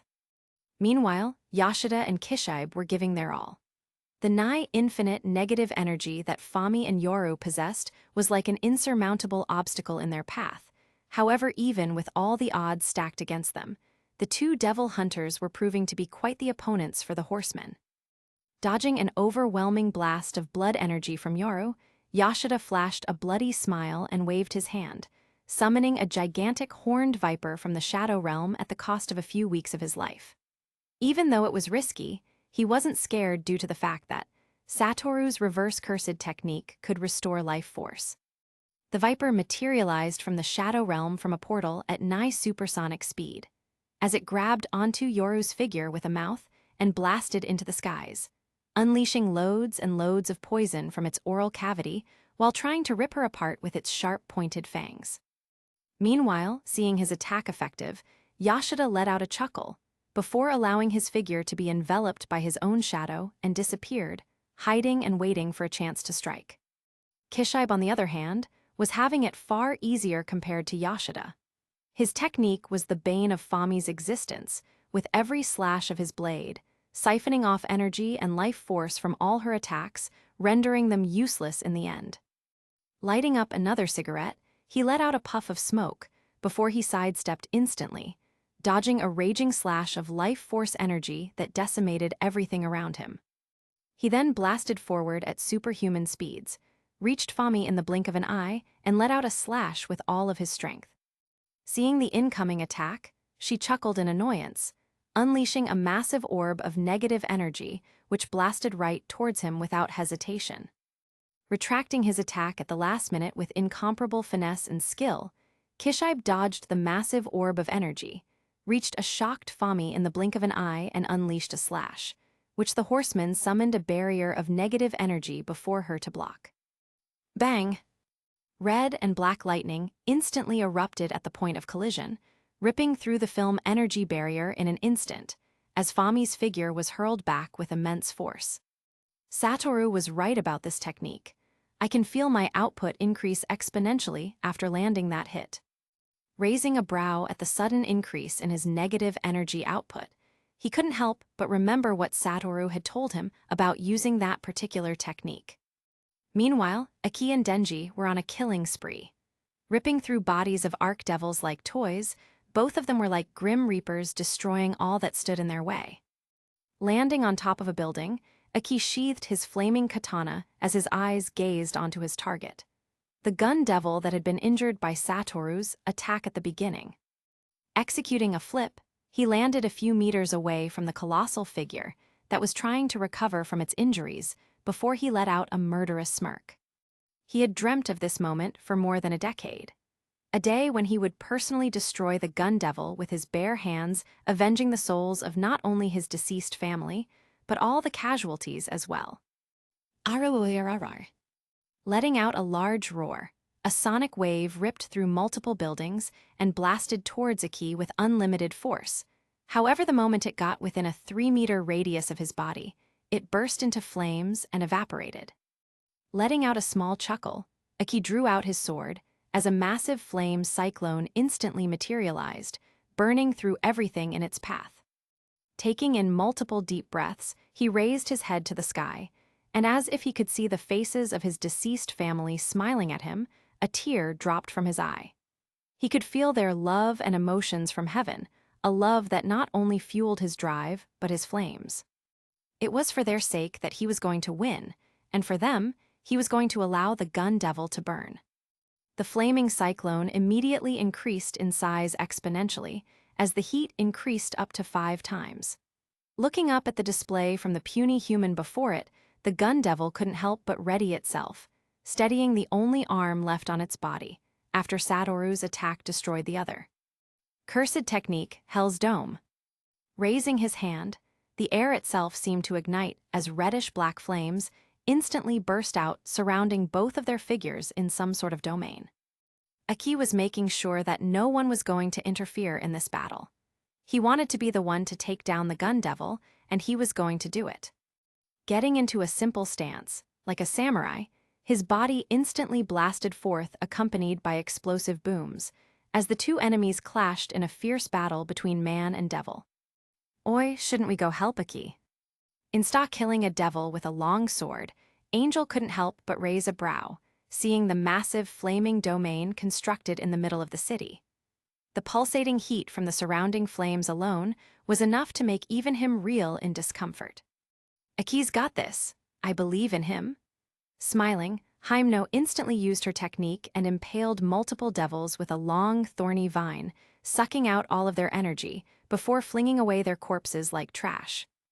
Meanwhile, in a different dimension, resembling a small moon, 2 figures faced each other with resolute expressions as their energies flared. Both of them were ready to tear each other apart from their expressions. I personally researched this battlefield for us. I hope you like it. Satoru let out a chuckle and got into a martial arts stance.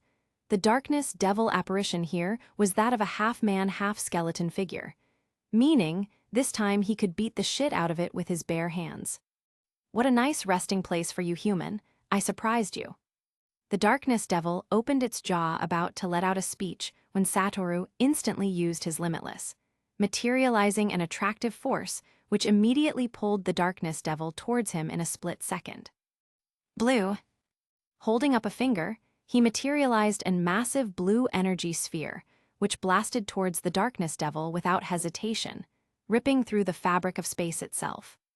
The current might have all the abilities of the limitless he could unleash compared to, before, is like comparing a firefly to the sun. Due to his massive improvement in his concept of space, all of his attacks had been strengthened exponentially, with each one holding near world-destroying power at its full potential. Reacting quickly, the Darkness Devil materialized a curtain of darkness around itself in an attempt to block the energy sphere. However, Satoru waved his hand, unleashing a spatial slash which instantly cleaved through the curtain of darkness, allowing his blue technique to land instantly. BOMMM. Chapter 69. Unlimited Void versus Embrace of Primal Darkness. BOOM. A large explosion ripped through dimensions accompanied by the destructive force from the collision of attacks from the two powerhouses. Satoru attacked with a crazed smile, unleashing devastating attacks with the limitless. Surrounding himself with a thin film of ephemeral purplish light, every attack of the Darkness Devil seemed to disintegrate the moment it came a few meters near his body. This was a trick he developed by studying Ali's Hell Dome technique. The main reason why he was even using it now was because the Darkness Devil's attacks were imbued with a primal concept that seemed to devour everything, even his infinity, so he used the trick in addition to his infinity to boost his defense. Laughing like a feral beast, Satoru instantly closed in on the Darkness Devil and unleashed destructive punches and kicks backed by his limitless that seemed to shatter space at every turn.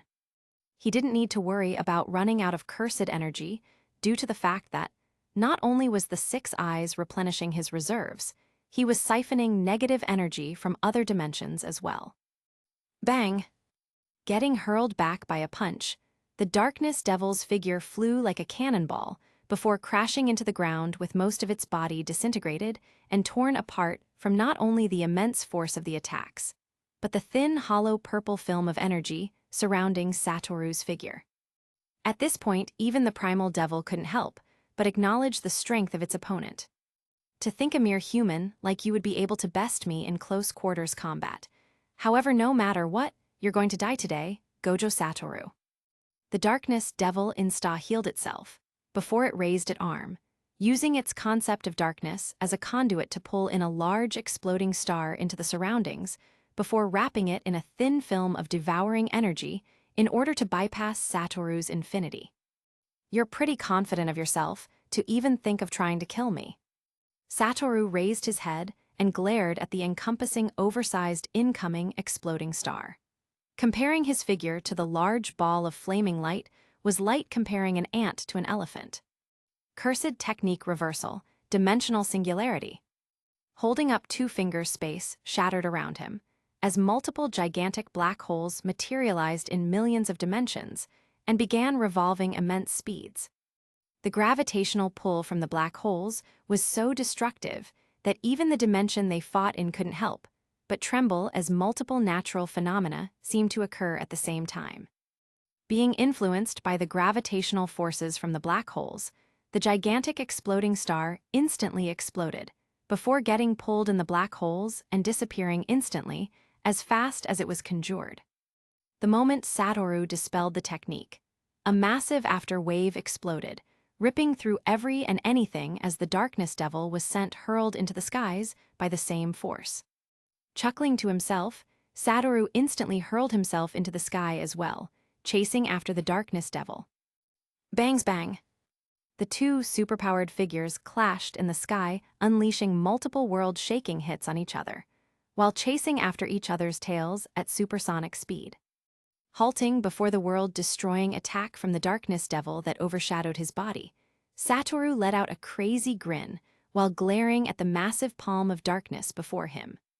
Stretching forth his arm like the god of space, multiple dimensions shuddered as a blast of shattered space shards exploded forth, accompanied by a massive spatial slash which instantly cleaved through and destroyed the large palm of darkness while simultaneously cleaving through the heavens above and the earth below. A terrifying display of power from the honored one. Cursed technique reversal, red. Bang!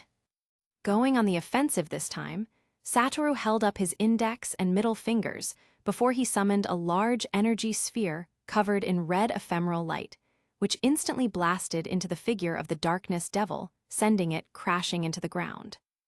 You continue to surprise me every now and then with your power, human, but now it's time to meet your end.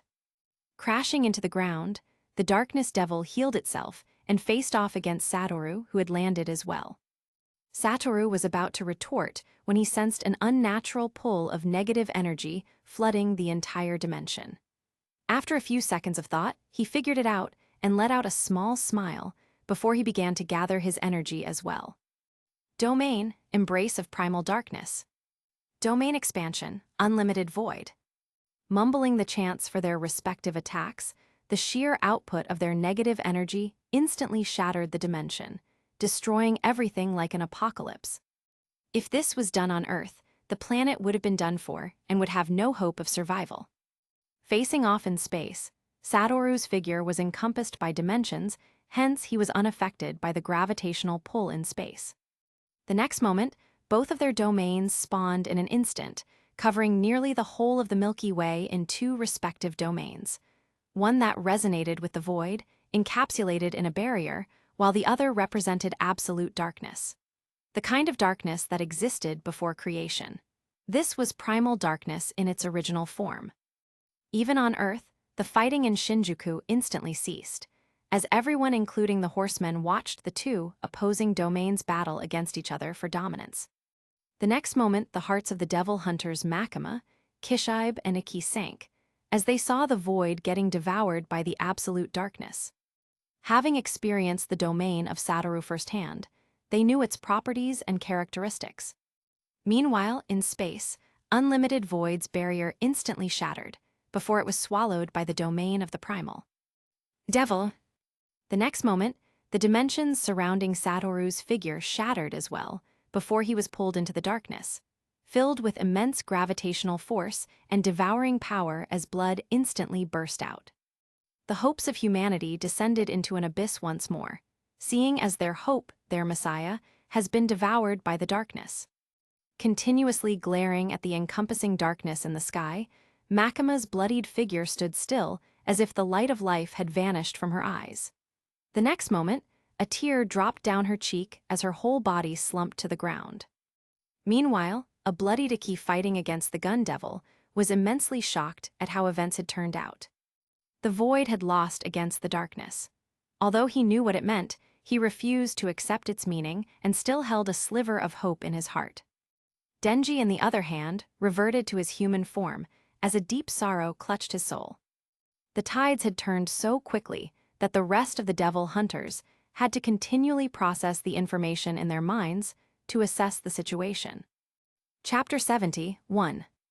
Shinjuku, Japan. The glowing of the setting sun had been shrouded by the all-so-overpowering darkness in the sky. The devil hunters looked at the phenomenon, feeling their hearts sink in that moment along with their hopes and dreams. He wasn't just the strongest devil hunter, he was their champion, mankind's champion. The weight of their hopes rested on his shoulders, and now, he had lost.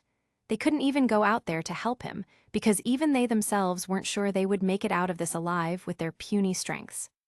Capitalizing on the moment of weakness, the devils attacked in a frenzy, overpowering the momentum of the devil hunters and unleashing a killing spree that would forever be etched on the annals of history. Bang! Getting hurled to the side by a fist from the horseman of famine, Kishibe puked out blood, feeling his body getting sapped of all its energy in an instant. You know, I would gladly take you in as my protege. Your powers are similar to mine in every way. Just accept and we'll end this. Looking right at the ragged face of the old man, Fami waved her hand, unleashing a slash of negative energy which cleaved through his left arm instantly. Raising his head in defiance, Kishibe, who was in his knees, let out a small smile. Heh, I trust that brat more than I trust my own self. He won't fail. Letting out a few words, even Fami couldn't help but be shocked at the level of faith the man had in Gojo Satoru. Makima, on the other hand, was getting ragdolled by death. Losing her lover was like losing her will and motivation. She had never felt so alone. The screams of humans and devil hunters alike reverberated across the battlefield, as blood coalesced and flowed like a stream. Bangs! The next moment, a sudden silencing sound rang out, catching everyone's attention once more. It sounded out again, and again, and again, and again, until everyone's gaze was firmly mounted on the happenings in the sky. The hopes of the devil hunters couldn't help but resurface, as they prayed solemnly in their hearts. Meanwhile, raising her head, Makima looked into the sky and wiped the tear from her eye. Deep in the expanse of space, within the domain of primal darkness, the darkness devil was ecstatic, seeing as its opponent had fallen in its domain. However, what if failed to notice was the vague figure of a human regenerating parts of its body at high speed in response to the sure hit attack of intense gravitational forces that were ripping through its body. All bloodied, Satoru couldn't help but let out a smile. The gravitational force from the pull of darkness was messing up his dimensional manipulation, leaving him completely vulnerable. His only life-saving hope was reverse cursed technique, which he had utilized for the umpteenth time. Biding his time, he waited, healed himself, and waited. The moment he saw a reduction in the concentration of negative energy within the domain, he moved, as if reappearing from the depths of hell. What? Letting out a scream of shock, the darkness devil shook, seeing its opponent alive and well blasting towards him. Long time no see. Letting out a crazed smile, Satoru disregarded the gravitational forces on his body for a moment, before he whipped out his arm and chanted. Hollow purples. Boom! Summoning a large purplish sphere of raw annihilating power, Satoru blasted a hole through the darkness devil's domain and escaped, leaving it to explode in space. That was a really close one. Floating in space, Satoru shrouded himself in dimensions once more and took a deep breath before using RCT to heal himself once more. At this point, even he couldn't help but feel the strain on his brain. Ever since that mission on that fateful day, this was the closest he had ever been to death. Puny human, a diet.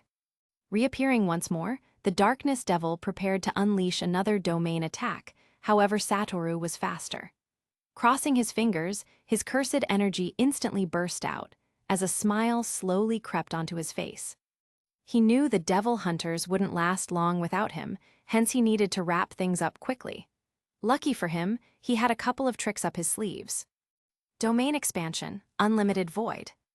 Spawning his domain with all of his reserves, a pin-drop silence reverberated akin to a stone falling into an ocean, as both of their figures were immediately transported to the heart of the universe at light speed. With the sure hit attack taking effect in an instant, the darkness devil was immobilized in an instant, however. Satoru could see the tendrils on negative energy leaking out of its body. Clearly, it seemed to have found a way around his domain. However, Satoru didn't come prepared. He instantly held up his fingers before him and closed his eyes. Cursed technique amplification, space-time halt. Choosing the darkness devil's figure as a target, Satoru used a never-before-seen technique and seemingly froze the flow of time around its body, leaving it completely immobilized and under the mercy of the unlimited void. Teleporting himself out of the domain, he began weaving his hands in an intricate dance, as the domain began shrinking itself until it was the size of a small basketball. Nothing feels better than when S-Plan comes to fruition. Wiping the blood that flowed from his lips, he laughed and looked at his handiwork. The time-freezing technique was something had developed in his own purposely to trap the darkness devil in unlimited void. Although, the toll on him was far too great, so he refrained from using it often. Smiling to himself, it was time to make an entrance.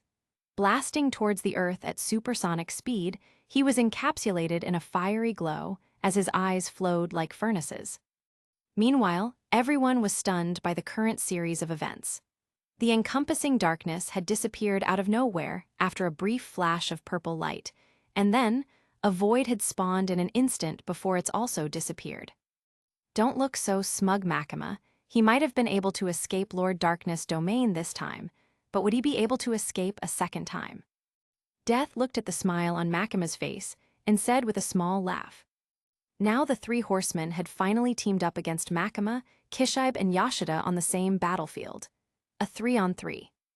Letting out a combined attack, the three devil hunters were instantly hurled back by the overwhelming force and nearly killed. As the three of them walked forward, about to end their lives, like an angel, a blazing comet seemed to streak across the horizon. Lifting their heads, everyone glared at the comet that was hurling itself towards them at unnatural speeds. Bomm. Crashing into the ground, a large flame wave swept out, as a crate formed at the point of impact. The next moment, a bloodied figure walked out of the crater with a small smile on his face. "Good to see you all again." Smiling towards them, the shock on the faces of the horsemen was apparent. How was he still alive, and most importantly, how was he here? Turning around towards Makima and the others, Satoru winked and then cracked his knuckles. Chapter 71, Execution. Oi, long time no see. I hope you guys enjoyed my party the last time, because it's on. As Satoru spoke, his immense cursed energy spread, while he laughed seeing the distraught faces of Fami and Yoru. This time, there won't be anyone crashing the party, nor would we have anything to fear, so let's go all out. Mind your tongue, puny human. After I kill you, every single other human is going to follow. Rather than Yoru bursting out in anger, Death was the one who spoke this time, flaring her energy enthreatingly. Hooray you! Squinting his brows, Satoru turned to Death and looked at her for about a sec, trying to see if he would remember beating her up one time or something. Kill him! Stretching forth her palm, about 15 archdevils, hundreds of normal devils, Fami and then Yoru all bolted towards the silver-haired young man, trying to overwhelm him with their numbers. Shit, shouldn't we go help him? He's gonna die. One devil hunter, a youth in a tattered suit, widened his eyes in shock and fear, seeing the devil horde shooting towards Satoru. He's a newbie, no need to pay attention, he's with me. Beside him, one devil hunter smacked the youth on his head and flashed an apologetic smile towards the crowd of devil hunters glaring at him like he was crazy. Gotta show off a little, after all, everyone's watching. Smiling and stretching his waist, Satoru turned towards the group of devil hunters behind him, and then he flashed a smile towards Makima, who only rolled her eyes in response. Cursed technique amplification, maximum output, blue. Stretching out two of his fingers, a massive energy sphere covered in ephemeral blue light instantly blasted out, pulling the more than 100 devils directly into itself. Fami and Yoru reacted quickly. Having already experienced this move firsthand, they quickly moved out of the range of attraction and watched in terror, as the massive blue sphere decimated the entire area, ripping through everything in its path. Damn you! Roaring in anger, Yoru leapt into the air, followed by Fami as both of them dropped to the ground at sonic speed and threw a punch forward, backed by impressive cursed energy and force. Bang! Just like any other attack, both of their fists instantly halted a few meters from Satoru's body, on his left and right. I gotta give it to you lot, you're really trying. Using positive energy to try to neutralize my technique. Not bad at all. However, I doubt Crazy here has the reserves to maintain this for long. Right. Seeing the unnatural reaction at the point of collision between their fists and the infinity, Satoru commented as Fami instantly drew back in fear. The next moment, Satoru did something that would forever be remembered in the annals of history. Turning towards Yoru with a feral smile on his face, a blue ephemeral light instantly swept out, unleashing a massive force which crashed into her body, smashing her into a nearby building and holding her up against it while pressing into her body.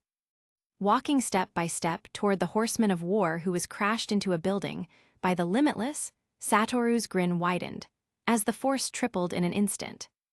Meanwhile, seeing the state of their sister, Yoru and Death immediately unleashed a combined attack. However, Satoru's infinity prevented that outcome. Why are you? Bomm. Seeing their efforts to save Tet to distract him wasn't working, both of the two horsemen instantly blasted towards Satoru in an instant. Tripling the already tripled force, Yoru's body felt like it was melting, as blood spurted out crazily. The next moment, with a loud and resounding boom, her body exploded under Satoru's glare, the force from the explosion ripping through the landscape itself as blood spurted all across. Next, turning his head towards a completely stunned Fami and Death, Satoru murmured, as Death scrunched her brows in nervousness for the first time in millennia. "Bro, who's the hell is that guy? How is he so strong?" The newbie asked in shock, wondering how a guy his age could instantly destroy a devil that even Kishibe was struggling with. "Gojo Satoru?" Muttering only those two words, the newbie couldn't help but widen his mouth in shock.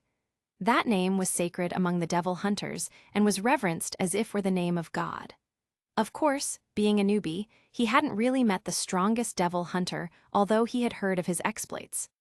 Still as non-standard as ever, what a monster.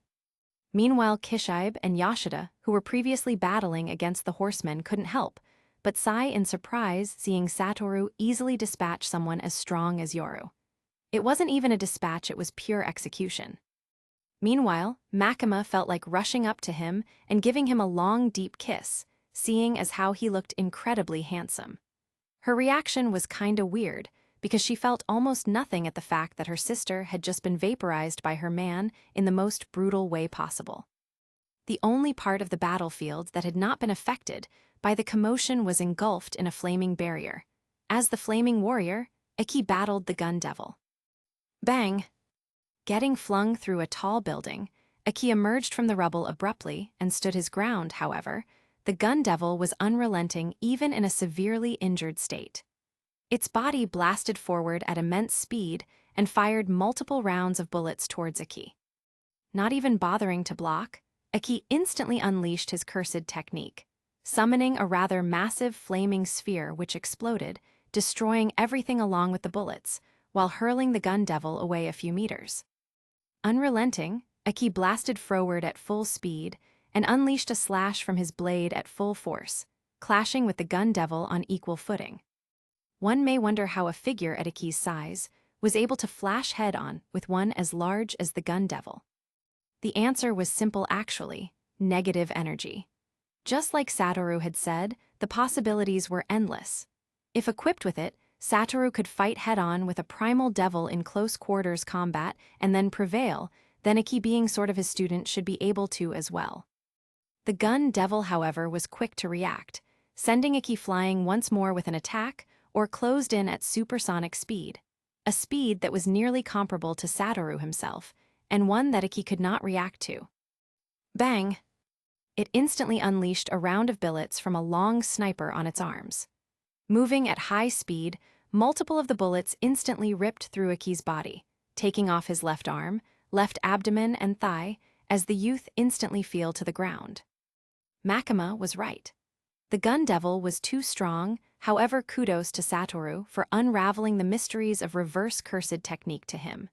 He immediately summoned his energy, transforming and wrapping his body in a thin film of cool energy, as the gun devil rested its back against a wall in exhaustion. Chapter 72, Bullying. A deafening silence resounded across the battlefield, as everyone's eyes was instantly transfixed on the white-haired youth standing tall on the battlefield. He looked like the reincarnation of a god, as he announced his next victim with a feral smile. He alone had accomplished something nearly impossible, completely eradicating a powerhouse, a horseman, the personification of the concept of war, with nothing but a simple glance. Meanwhile, Fami and Death, the horsemen of famine and death respectively, looked on, seeing the exploded body of their sister getting vaporized. Fami was mostly fearful, regretful, and shocked. Glaring at his victorious tall figure and the splattered body of her sister, she felt regret. Back then, when she had heard of his name, he was merely an ant compared to her, an ant whom she could have stepped on at any time and ended swiftly. But now, he had grown so much that he could eradicate a horseman with a glare? How was that even possible? She was sure not even Lord Darkness could accomplish such a task in such a short amount of time. How was it possible for a human being to wield such an immense power? Where was the balance, and where was the order? Meanwhile, Death was in complete disarray, wondering how something like this could happen on her watch. How was he strong enough to have been able to pull that off, and oh, the disrespect. How could a mere human kill her sister in her presence? Was it that he hadn't heard of her at all, or was it that he just didn't care? Bastard! Cursing out in immense fury, Death unleashed almost all of her negative energy, nearly drowning the entire city with an influx of negative energy. Waving her hands in an intricate seal, her exoration instantly morphed into that of madness, as blood slowly began to seep out of the orifices of her body. "Sister!" Fami called out in panic, seeing the maddened state death had descended into. "Someone has to avenge Yoru, someone has to make him pay." Flashing a glare at Fami, Death utilized her negative energy and pushed her sister back in order to allow her not to get caught up in the attack. "Satoru, if this is what I think it is, then you need to stop her right now." Makima appeared before Satoru and spoke in utmost urgency. Meanwhile, simply caressing her cheek, he flashed her a naughty smile and stretched his back. "Nah, it's all right. I kinda wanna see what she's got up in her sleeve. Otherwise it'd be too boring if I just kill her. Besides, what she's doing looks interesting." He spoke and squinted his eyes, wanting to see through whatever she was trying to do, and indeed he did. "It looks like some sort of maximum technique.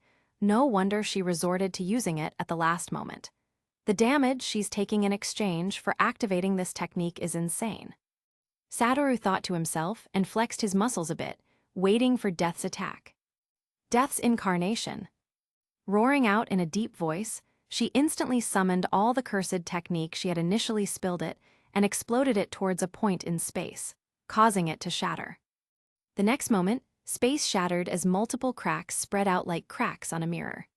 As everyone stood watching her attack, they couldn't help but cry in shock, noticing a ginormous figure dressed in a tattered black robe, holding onto a long scythe, walking out of a portal with a malicious expression. Death's incarnate was Death's do or die technique that allowed her to summon an incarnate of the concept of death in exchange for damage to her own soul and body. Known to be the most vicious technique even amongst the horsemen, the incarnate of death had the power to bring complete eradication upon everything it sets its gaze on. "Grim Reaper, nice, but too flashy," Satoru spoke as Makima laughed inwardly. "Says the guy who launches huge attacks just to show off." Raising its skeleton head, the Grim Reaper glared towards Satoru and the rest, and the next moment an incomparably fierce wave of annihilation power spread out, completely devouring all the devils and beings and any single thing in its path. Meanwhile, seeing the Grim Reaper launch an attack that could very well wipe the entirety of life off the face of the planet, Makima couldn't help but feel a chill down her spine. However, she calmed herself seeing the confident smile on his face. Death is a pretty strong concept. It's a pity you're too weak to explore its most profound strengths, however that a weakness my humble self is willing to exploit. Letting out a laugh, Satoru held up his fingers and closed his eyes as his cursed energy bubbled within his body, and space-time began to wobble. He was indeed the Lord of Space, summoning the real night of the concept of space through the limitless. A few seconds went by, and Satoru still hadn't countered the attack. The wave of annihilation grew closer and closer until it was only a few meters away from he and Makima's bodies. "Ugh, I have to refrain from using this technique often." Rubbing his hair, Satoru instantly unleashed his negative energy and crossed his fingers. Cursed technique amplification, space-time halt.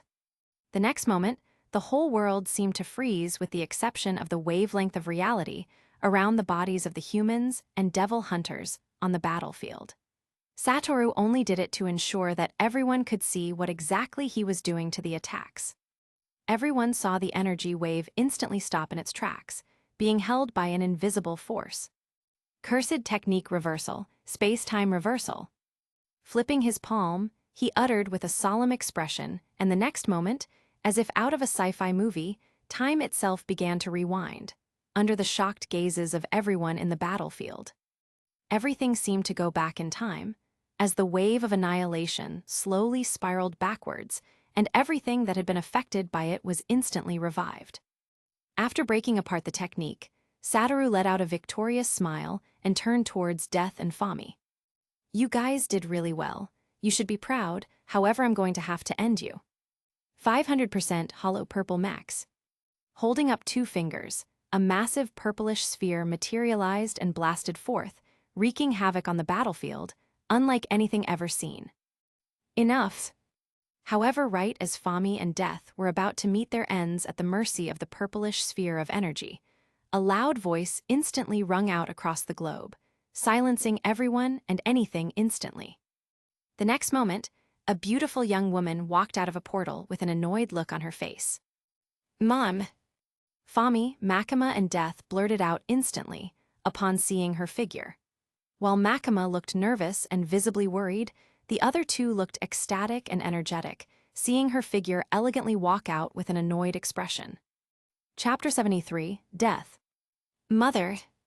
The three horsemen let out surprised expressions, seeing the figure of a golden-haired woman dressed in long brown robes, with a crown of silver and gold on her head, walking barefooted in the air as if it was solid ground. Makima couldn't help but take a step back in fear, while Satoru squinted his eyes, seeing the newcomer arrive like a goddess. Her negative energy, I've never felt anything like it. It feels divine. Utilizing the power of the 6 eyes, he examined and observed keenly as he made his evaluation. She wasn't like any other devil he had met or seen before. She was on a whole new level, a while different plane, far terrifying than the darkness devil. Glaring at the vaporized body of Yoru, the woman immediately turned towards Satoru and raised a brow.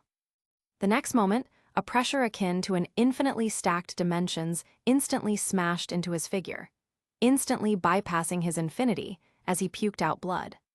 However, the next moment, he smiled and waved his hand, moving out of the plane to another, escaping the crushing aura for a moment. Interesting, a human being able to manipulate space to this extent. Normally, I would look favorably upon you, but you shouldn't have killed Yoru. She spoke and waved her hand, using her divine energy to instantly shatter the dimensions Satoru had moved into, forcing him to descend back into Earth's plane. "Mother, stop!" Makima instantly moved before him and shielded him with her body. "Makima, I'm disappointed in you." He sealed darkness, killed Yoru, and almost killed Didi had Note intervened, and yet you still protect him. She looked at Makima and frowned, seeing her shield Satoru with her body, much to his annoyance.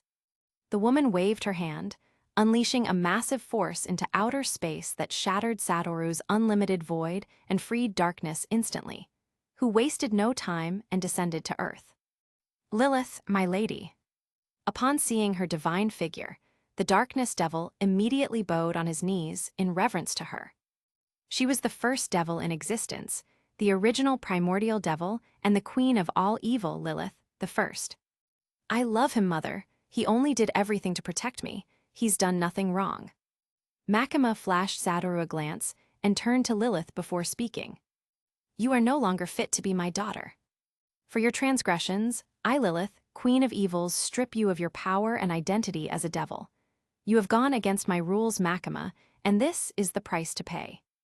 Waving her hand, Makima's body began to levitate, and the next moment, a dark red aura burst out of her body and coalesced into a round ball which escaped into Lilith's outstretched hand. "Shit." Satoru, even with the 6 eyes, had not been able to react to that. He instantly moved and grabbed Makima's falling figure from the sky. He couldn't help but sigh with emotion, seeing her current frail appearance. Her hair had turned dark, her eyes changed to normal brown iris and dark pupils. "As for you, human, for your transgression, and for staining my daughter's innocence, this world is doomed. I'm going to take away everything you ever loved." Waving her hand, a portal materialized and a figure walked out covered in pitch-black darkness and a searing flame even hotter than the sun. This was the personification of hell itself, Hela, the primordial devil of hell. "Are you okay?" Satoru held onto Makima's frail body with shaky arms, feeling the life force draining out of her body every second. Even his reverse cursed technique was doing completely nothing to solve the situation. "I'm sorry, I can't be here with you. I knew this was going to happen one day, but I'm glad I got to spend some time with you, my love. You taught me what emotions are and what it meant to love and to be loved. I'm sorry I can't be here with you." Makima spoke with tears dripping down her eyes and kissed him gently, while Satoru continuously scanned her body, trying to heal her with everything he got, but to no avail. That attack from Lilith had ripped out her devil core, the very core of her being, and greatly injured her in both body and soul. There was nothing he could do to save her at this point. Rest for a while, my love. If I can't bring you back then, we'll journey the afterlife together. Kissing her gently on the forehead, Satoru watched her pass on with a simple smile on her face, as his heart shook with sorrow, as if it was being torn apart. Looking around him, he felt as if the world itself had lost meaning.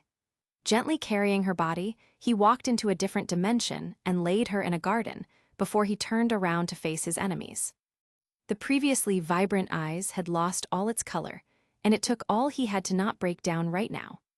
He could reverse time, but with Lilith's ability to mess with space-time, he knew he couldn't use that ability in her presence. I made a promise to her that I was going to take care of everything. Now I'm swearing on my soul that I won't stop until every last one of you is eradicated from reality. Satoru clenched his fist as the endless cursed energy burst out of his body instantly.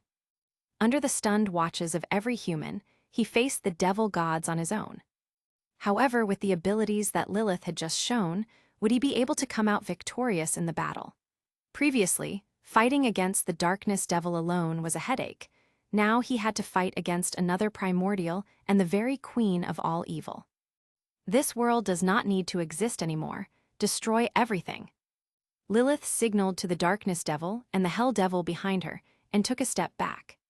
Chapter 74, 4-on-1. Destroy everything. This world does not deserve to live anymore. Like the final judgment from God, Lilith simply ordered, before turning around and taking a step back. Right on cue, the two primordial devils, Hell and Darkness, stepped forward, accompanied by the two remaining horsemen.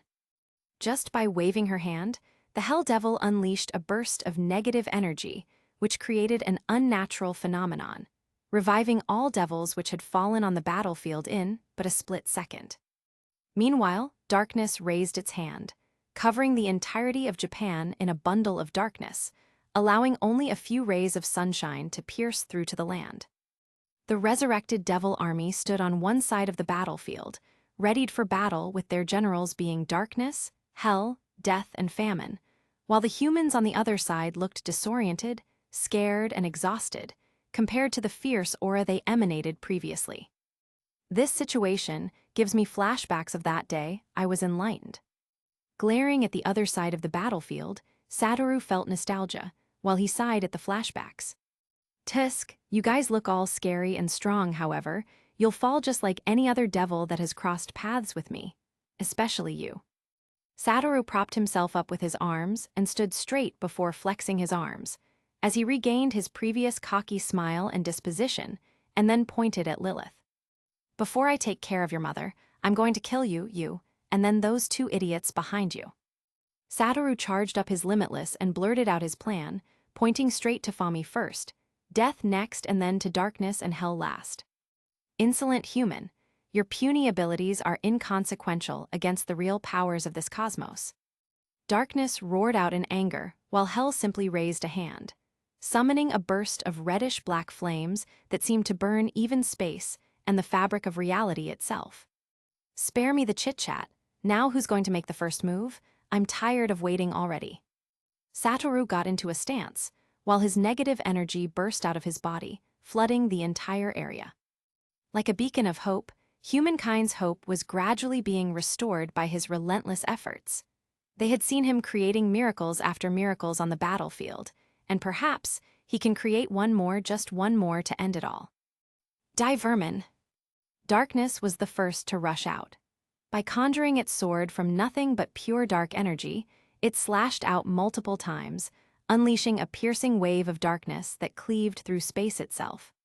Tesk, same old moves. Satoru simply shrouded himself in dimensions and used his infinity, effectively stopping the seemingly overwhelming attack in one go, before he simply stretched his palm towards an incoming attack from Hell. A ginormous palm of flames that corroded space wherever it passed, and eradicating everything in its path. Satoru was surprised, seeing the hell flames burning through his infinity, and the searing flame nearing his body with each passing second. He simply stretched forth his arm, collapsed the space around him, and teleported the flaming attack right into another dimension, as a small smile formed on his face.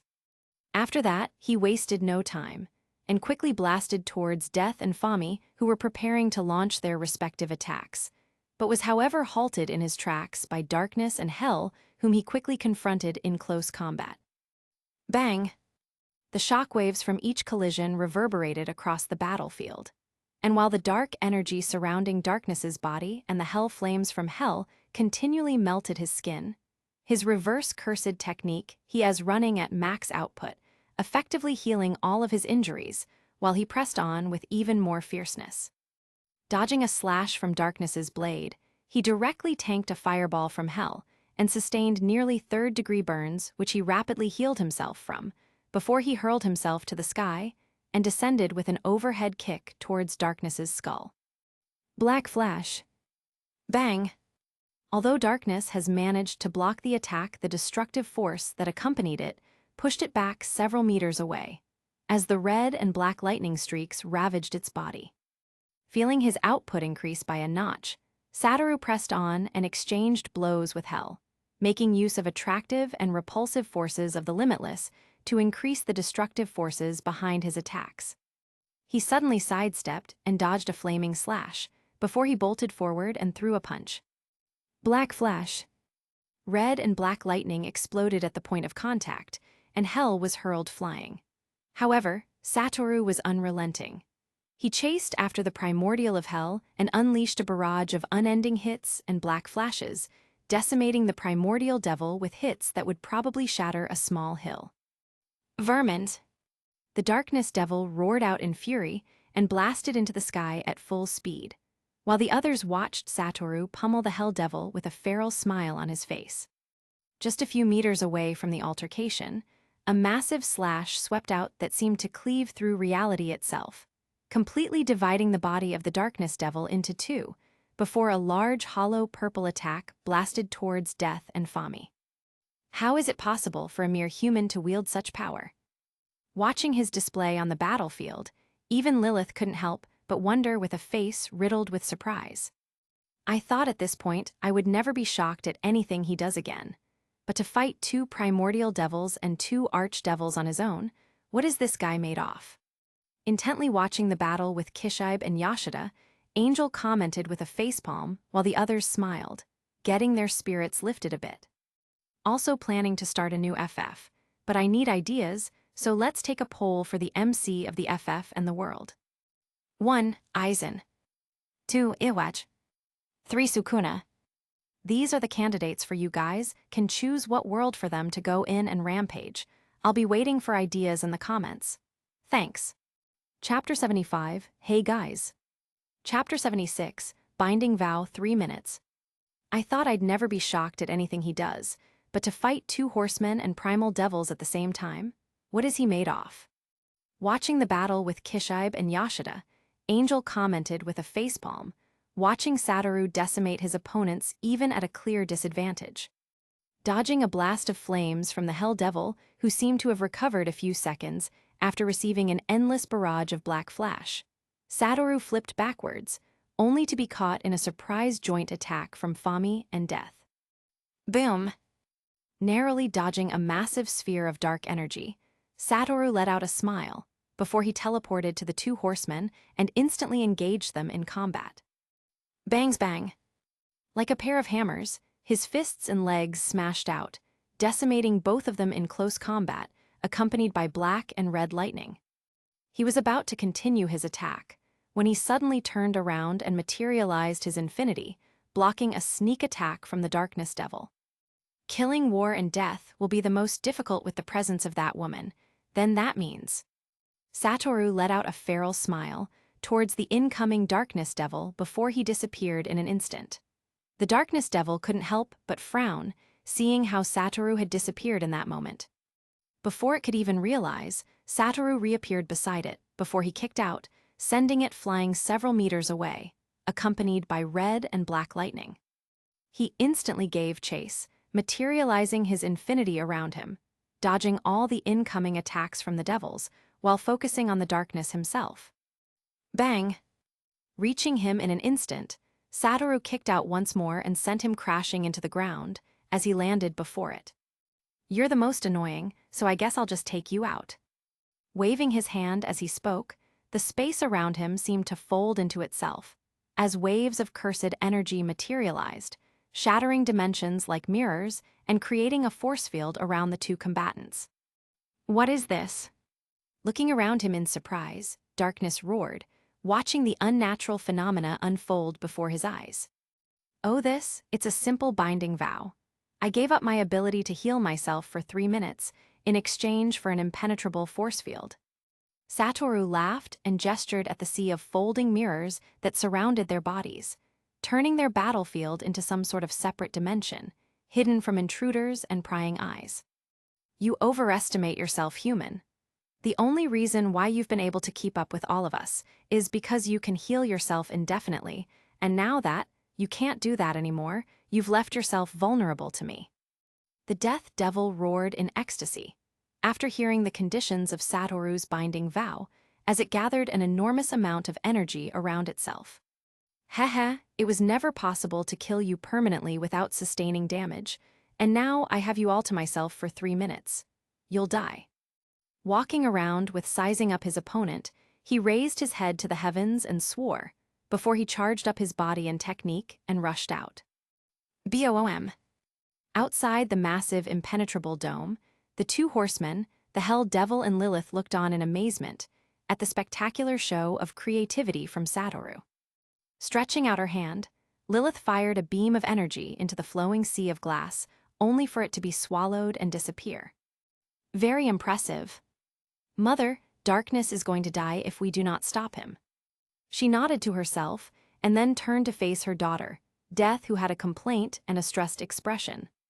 I do not know what laws he employed to create such a magnificent force field, but it wouldn't last for long, and even I am powerless against it. But don't worry, he would have to pay a price to take Darkness down. Lilith commented and turned to the force field with a smile on her face. In the meantime, why don't we take care of all the humans? Fami finally chipped in, but Death shook her head at her suggestion. We cannot, she responded with a sigh. What do you mean we cannot? They're right there. Fami pointed to the humans on the other side of the battlefield. You think someone as cautious as him, too, would not out measures in place to ensure their safety? While Death's words were not all that convincing, Fami was not one to depend on probabilities, to go and risk her life, just to kill some humans. Meanwhile, on the side of the humans, Kishibe and Yashida looked towards each other, wondering how the battle had come to a sudden pause. What is going on? Why have they all stopped? And where is Gojo? Himeno walked towards them and asked. I don't know what he did, but he suddenly kicked the Darkness Devil away and disappeared with him. Denji responded with after taking a deep breath. We can use this to our advantage. While those powerful bunch are trying to break that force field, some of us can clear out the field, and some can go help out Iki battle the Gun Devil. Kishibe made a judgment after a few minutes of thought and instructed. Himeno and Denji rushed out towards the unending sea of flame that was serving as the battlefield between Iki and the Gun Devil, while the rest decided to attack the devils who were outside the main battlefield. Within the sea of flame, a figure covered in blood slowly dropped to his knees with a katana in hand, as flames swirled around him. Raising his head to reveal a pair of bloodshot irises, he glared at the nearly bisected and persistent towering figure before him that seemed to reconstruct itself. Tesk, even if you reconstruct yourself millions of times, I'll kill you millions of times. The youth roared out as blazing flames, like his wrath, poured out. He instantly took off like a meteor, reached the body of the towering figure and slashed out with his blade, backed the strength of his flames, like the power of the sun. Boom! Right as he was about to make contact with the towering figure, as massive shotgun materialized from the body of the devil, and in a moment fired out a massive bullet which smashed into the body of the youth, ripping apart his entire torso and sending him flying into the distance. Cough! Crawling out of the rubble, Iki coughed out blood before he quickly charged up the reverse cursed technique and reformed his damaged body. Bangs bang! The massive shotgun kept firing without end, as large bullets pierced towards him with immense speed. Tightening the grip on his blade, he rushed out, covered in flames, and slashed out in quick succession, cleaving through multiple bullets, however clearly lacking in speed. Another bullet ripped off his right arm and hurled him into the distance. I am running low on cursed energy. He cursed inwardly, feeling his reserves wane due to the repetitive use of the reverse cursed technique. The body of the towering figure, on the other hand, did not cease its assault. Rather, more and more guns materialized from its body and began firing endlessly. Without having enough time to react, Iki could only watch helplessly as the bullets pierced towards him. But before they could make contact, a massive dome made out of large vines rose out of the ground and surrounded his body, shielding him from the onslaught.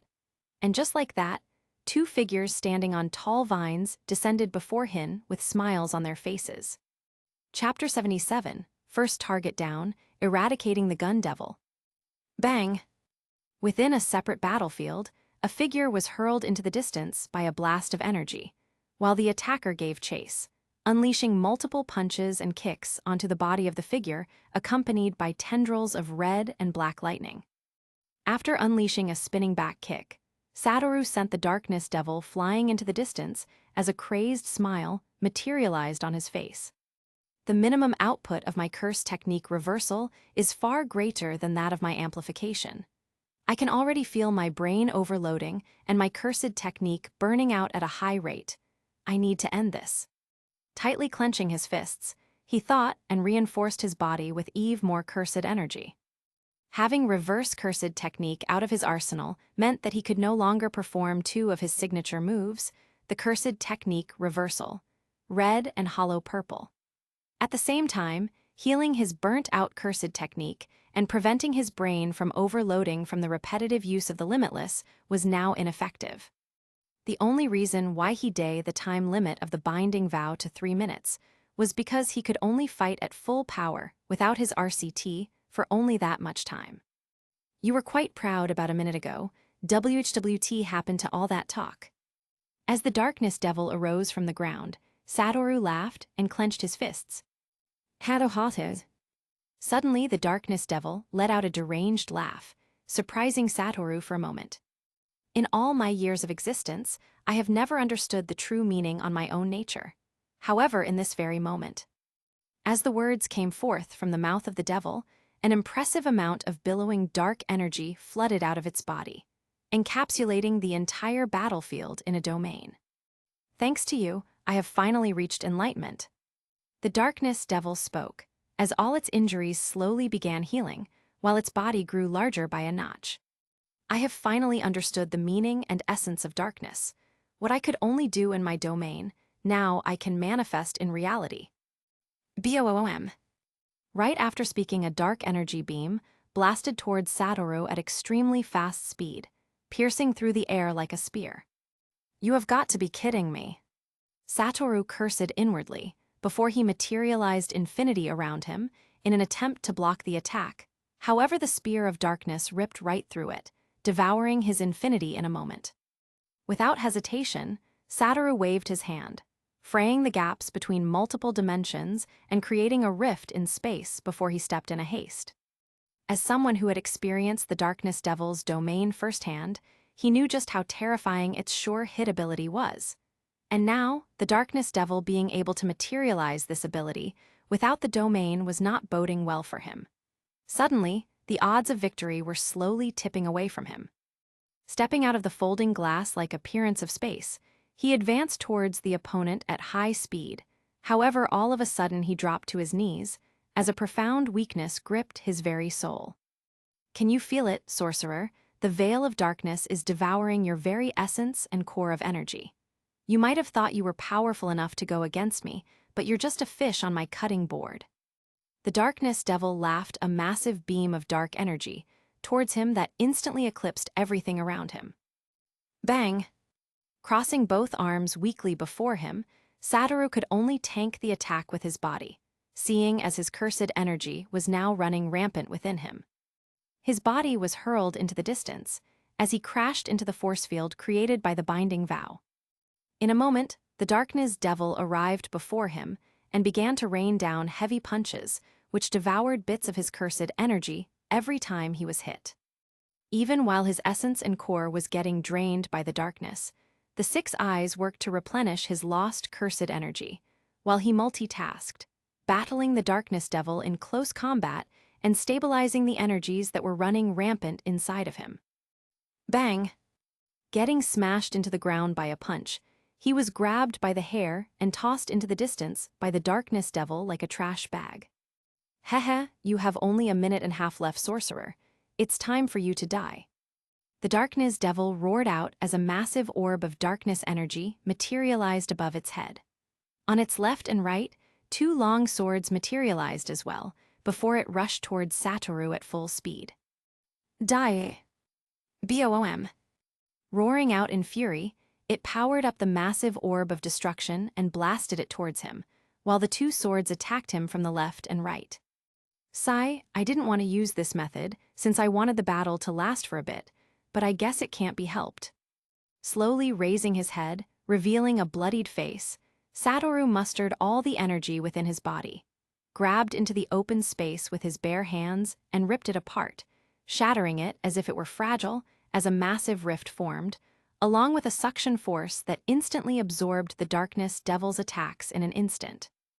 As for you, cursed technique amplification, maximum output blue. In that moment, a massive blue orb, several times larger than the one the darkness devil unleashed, seemingly teleported in an instant and blasted into the darkness devil's body. The massive black hole like suction force, grabbing onto its body and everything around it, devouring and strengthening itself rapidly. The main reason why you were able to resist my attacks before was because of the innate core of darkness sitting within your soul that continuously absorbed my attacks, however materializing it made you vulnerable. Satoru laughed out, before he raised his hand to the sky, unleashing the massive blue orb towards the overshadowing veil in the sky. Boom! A massive explosion occurred, rending and quaking the earth, shaking the entire landscape of Shibuya. Goth! That took more out of me than I expected it to. I guess I underestimated the darkness devil. I need to recover in order to continue fighting. Coughing out blood, Satoru dropped to his knees and wiped the blood from his face, before he watched his left and right hands that had been pulverized by his reckless actions of tearing apart space with his bare hands. With a smile, he teleported away, while the force field created by the binding vow dissolved on its own. While the battle between Aki, Denji, Hyemno, and the gun devil was reaching its peak. Amongst all of them, Aki was the most active, powering up his flames till they reached a temperature that was near the surface of the sun. He battled fiercely even to the point of GWTing one of High Arm's ripped off. While Denji provided support, using his chainsaws, every body part of the gun devil he chopped off could not grow back. Hyemno provided the necessary defense as the trio decimated the gun devil with all their power. Ripping off one of the arms and legs of the gun devil with his chainsaws, Denji was blasted into the distance by the gun devil. YH dropped to one knee, unable to regenerate. It's time to end this. Pointing out his blade, Aki infused all of his cursed energy and his flames into the blade, watching it instantly turn from a silver color to a scorched red color. By sealing all of my flames into my blade, my destructive power increased 5-fold. It's time for vengeance to be ushered. Like a meteor, Aki reached the gun devil in a burst of speed and smashed out with his blade. Boom! In that instant, an incredibly destructive power swept out, cleaving the body of the gun devil into 2, along with about 4 structures in the ground. This is for my family. Roaring out, Aki grabbed onto the blade with both hands and slashed out with all of the power he could muster within his fragile body. Boom! A massive rift tore in the land, forever scarring the landscape. With that powerful strike, nearly all of his surroundings had been eradicated by his sword, along with the body of the gun devil, as drops of condensed water began to fall like rain. Standing in the epicenter of it all, the one-armed swordsman sheathed his blade, having finally achieved his purpose and avenging his beloved. Raising his head, a tear rolled down his cheek, followed by a small smile, as droplets of the rain caressed his face. Chapter 78, Impasse. After taking out both the gun devil and the darkness devil, the situation on the battlefield had entered some sort of strange stalemate. Separating both parties was a large enough barrier, one that had been created by Satoru himself using a binding vow. "Sir, we have completed the mission. Every devil within the barrier has been killed with minimal casualties." Standing before the regrouped devil hunters, Kishibe was in deep thought as he listened in on the news from one devil hunter. It would seem the battle with Iki and the rest have come to an end as well. Looking into the distance, Kishibe let out a small, proud smile as he noticed 3 figures soaring on a massive round platform constructed from vines rapidly gaining on them. In about a minute, the platform landed. As Denji, Aki and Hyemno walked to the group in exhaustion, yet the victorious smiles on their faces said all that everyone needed to know. The most affected from all this was Eki, whom even with his reverse cursed technique having normal output, refused to restore his destroyed left arm. "Your arms." As Kishibe, Yashida, and Kwangsi, the now commanders of the group, moved towards the victorious trio, Yashida couldn't help but comment as Eki looked towards it and let out a small sigh. "It's all right, it was a small price to pay." He spoke while Denji patted him on the shoulder. "How is the battle between Satoru, Ms. Makima, and the others?" When Eki asked, silence reigned for a moment, with everyone hanging their heads low in dejection. "Makima is dead." Kishibe spoke as Eki's eyes widened, unable to believe the piece of news that had been revealed to him. Even Angel and Rize, who hated Makima, couldn't help but feel remorseful. "How is he holding up?" Eki lowered his head for a moment and asked, as Kishibe sighed deeply. "He constructed this unbreakable barrier and is fighting all of them by himself. Although there seems to be another foe in the mix, we can't tell because none of our cursed energy signatures can cross the barrier." Kishibe answered as Eki clenched his teeth in rage. Unsheathing his blade, he rushed to the barrier and slashed through with all of his strength. However, his word went through it as if it was water, without harming the barrier in any way or form. "Hold on, Eki." Kishibe stopped him before he could go any further. "I can't let you go out there." Kishibe held him back as the youth gritted his teeth. "Out of my way." Eki roared while covered in flames like a demon. However, Kishibe's eyes turned blood red as his energy boiled within his body. "We can't let you go out there, Eki. You're our only hope now." Kishibe roared out in anger and faced off against Eki. "Heh, it sure is lively around here." The stalemate was suddenly broken when a familiar voice rang out in ridicule. In that moment, a figure seemingly materialized out of nowhere, covered in blood and scars. His left and right arms were missing, his bones shattered and flesh pulverized to an extent. "Satoru." The moment he appeared, he suddenly crashed into the ground unconscious, as the others quickly recovered and quickly rushed to him in panic and shock. "Mother, are we just supposed to wait for the human to recover so the battle continues?" On the other side of the battlefield, the devil army stood, ever ready for battle. Tired of waiting, Death couldn't help but look towards her mother and asked, "Striking down an injured opponent is not fair. Let us wait till he recovers, then we would torture him and make him watch as his precious humans are devoured by the devil army." Lilith spoke while Death closed her eyes and breathed deeply. "I want to be the one to end his life. He has to pay for killing darkness." Hell, who was now in human form, a woman with fiery red hair, spoke in rage as she looked into that distance. "Tusk, get in line." Fami chipped in as immense amounts of energy burst out of her body. "Save your energy for the battle, Fami."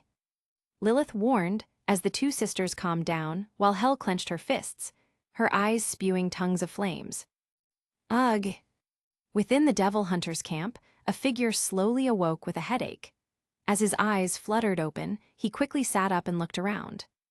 Only after recognizing multiple familiar energy signatures did he calm himself down and take a seat. A moment later, he stared down at his arms, seeing they had both been restored, while the gruesome wounds on his body had disappeared. "There's no need to hesitate, you can come in."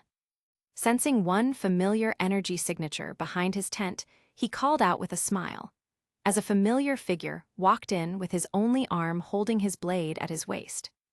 "Congratulations, you have finally avenged your family." Chuckling, the silver-haired young man patted the newcomer on the shoulder as he walked past him. "Why did you let her die?" Before he could walk out, the youth with the sword, Aki, roared out as Satoru halted in his steps. "It's all right, Aki." Satoru patted Aki's shoulder, however he pushed off his arm as he let a tear roll down his face. "You don't need to keep everything bottled up inside, Aki." Satoru spoke with a sigh before he turned around. "While I couldn't save her, I can bring her back, Aki, after all, if this is over. If not and I fall in battle, I would still go to be with her." Satoru spoke with a small smile as the beautiful face of a young woman flashed within his memories. "Promise me you'll win this and bring her back." Iki held onto his arm, as asked in tears, as Satoru sighed and nodded. Chapter 79, Hey Guys. Chapter 80, The Beginning of the End. "Promise me you'll win this and bring her back." Iki held onto his arm, as asked in tears, as Satoru sighed and nodded. 3 days later. Within a small tent, a handsome white-haired figure sat on a small rocking chair and smilingly drank from a can of cola. His dark shades did nothing to obscure his gaze from the magazine in hand, which he joyfully read through, page to page. In about a day after the little impasse, he had made a full recovery from his gruesome battle with the Darkness Devil and was getting ready to end this war once and for all. After about 5 minutes, he sighed and closed the magazine, before looking towards the entrance of his tent, and right on cue, a figure came trotting in without permission. "Oi, old man, do you always barge into people's personal spaces without asking or knocking?" He asked in annoyance towards the middle-aged man in a brown trench coat, with a menacing scar, and most importantly of all, a deadpan expression. "I thought you'd be out training, like the rest of us." "Then again, I shouldn't compare you to the rest of us." Kishibe sighed and took out a cigarette and lighter and began smoking, before he took a seat. "Tusk, the gall of this old man. First you enter without knocking, and you take seat without permission and start smoking. What if I was wanking when you entered?" With a flabbergasted expression, Satoru expressed his discontent, which seemed quite trivial at this point. But then again, he was Gojo Satoru, the pettiest of them all. "When are we to expect the final battle to occur?" Kishibe took out a small alcoholic drink from an inner pocket in his trench coat and took a swig before asking. "I wonder if you have an inventory in that trench coat or something." Satoru turned downcast for a moment after realizing his sense of humor wasn't really cheering the old man up. "Fine, fine. Since you want bad news, you'll get it. The binding vow I instituted that is currently guarding us will dissolve tomorrow, meaning we have less than 24 hours to the final fight." He shrugged and gave the old man exactly what he wanted to hear. "I see." Kishibe puffed out a small cloud of smoke and nodded solemnly. "And what are our chances of winning this tomorrow? I mean, how confident are you to win against them?" He asked with a serious expression. At this point, even Kishibe had to admire Satoru's disposition. Anyone else, or even Kishibe himself in that position, would have probably lost their minds by now from the pressure alone. Their lives literally depended on him. No, the fate of the entire human race depended on him at this moment. The moment he fell in battle would be the moment mankind is eradicated from history. Seeing him laugh and smile despite all this burden, Kishibe couldn't help but place him on a higher pedestal than he already did. Let's see, 100% confident." Satoru affirmed with a chuckle, but seeing the seriousness on Kishibe's face, he decided to go into a little bit of detail. "With the other horsemen and primordial hell devil, the win rate is 2,000%. However, adding Lilith to the mix decreases my chances to 100%. He explained in his terms, and even Kishibe couldn't help but scrunch up his face in ignorance, as if Satoru was speaking an ancient language. "Here, let me put in terms you'd understand right. Lilith seems to have control over space which might be superior to or equal to mine, and in both cases, if my chances include the possibility of not dying, then even I don't know what would happen. However, if my death is included in the scenario, then I believe I have a 100% chance of winning against her." He sighed, and in that moment, even Kishibe could detect a hint of sorrow and unwillingness in his eyes. "So there's no other way to win this battle without dying." Kishibe puffed out another cloud of smoke and spoke, while Satoru smiled. But this battle could go either way. I'm sure if you guys channel the power of friendship and love towards me, I can get some sort of power-up and win this. Without dying, of course. Have you ever laughed before? Satoru couldn't help but rub his temples in exhaustion, trying to make the old man laugh, while Kishibe deadpanned at his statement. Either way, I don't plan on losing so. Satoru shrugged and finished the bottle of Coke, tossed the can outside, and picked up the magazine and continued looking through. Sighing, Kishibe stood up, nodded, and turned around.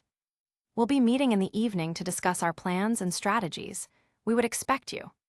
He left as silently as he had arrived, while Satoru shook his head, sighed, and put the magazine away. He had drastically improved throughout the course of the battle, however. While he knew nothing about Lilith's abilities, despite the fact that she seemed to be able to reverse his cursed techniques mysteriously, deep down he knew the battle was going to be the hardest he ever fought in his life. Sitting calmly, he closed his eyes and began to meditate. He needed more than advanced space-time manipulation to defeat her, so he began delving into his memories, salvaging what was left from his previous world, and began combing through, trying to get ways and means to try to boost his space-time manipulation to the next level. Lilith was extremely strong, approximately scaled from planetary level to multiplanetary or even galaxy level. And in order to take her down, he would have to scale even beyond that. This was his promise to himself, as well as to his lover and the multitude of humans out there. Nothing was going to stop him from winning this fight, not even death. 3 hours later, a small group gathered within a small tent and sat around in a circular arrangement, discussing their plans for the upcoming battle. Naturally, the group consisted of Aki, Himeno, Kishibe, Yoshida, Power, and Denji. Satoru only needs to take care of this Lilith. Our forces can handle the weaker devils, and we can take on the horsemen and that primordial. Aki spoke, the left arm of his robe dangling about, indicating his still missing limb. Meanwhile, Yoshida and Kishibe, who were actually on the battlefield, shook their heads. Our forces won't stand a chance, Aki. The Hell Primordial has the ability to continuously birth devils. Hence, until it's totally destroyed, we won't get rid of the devil army. Yoshida spoke, and everyone's expression turned dark for a moment.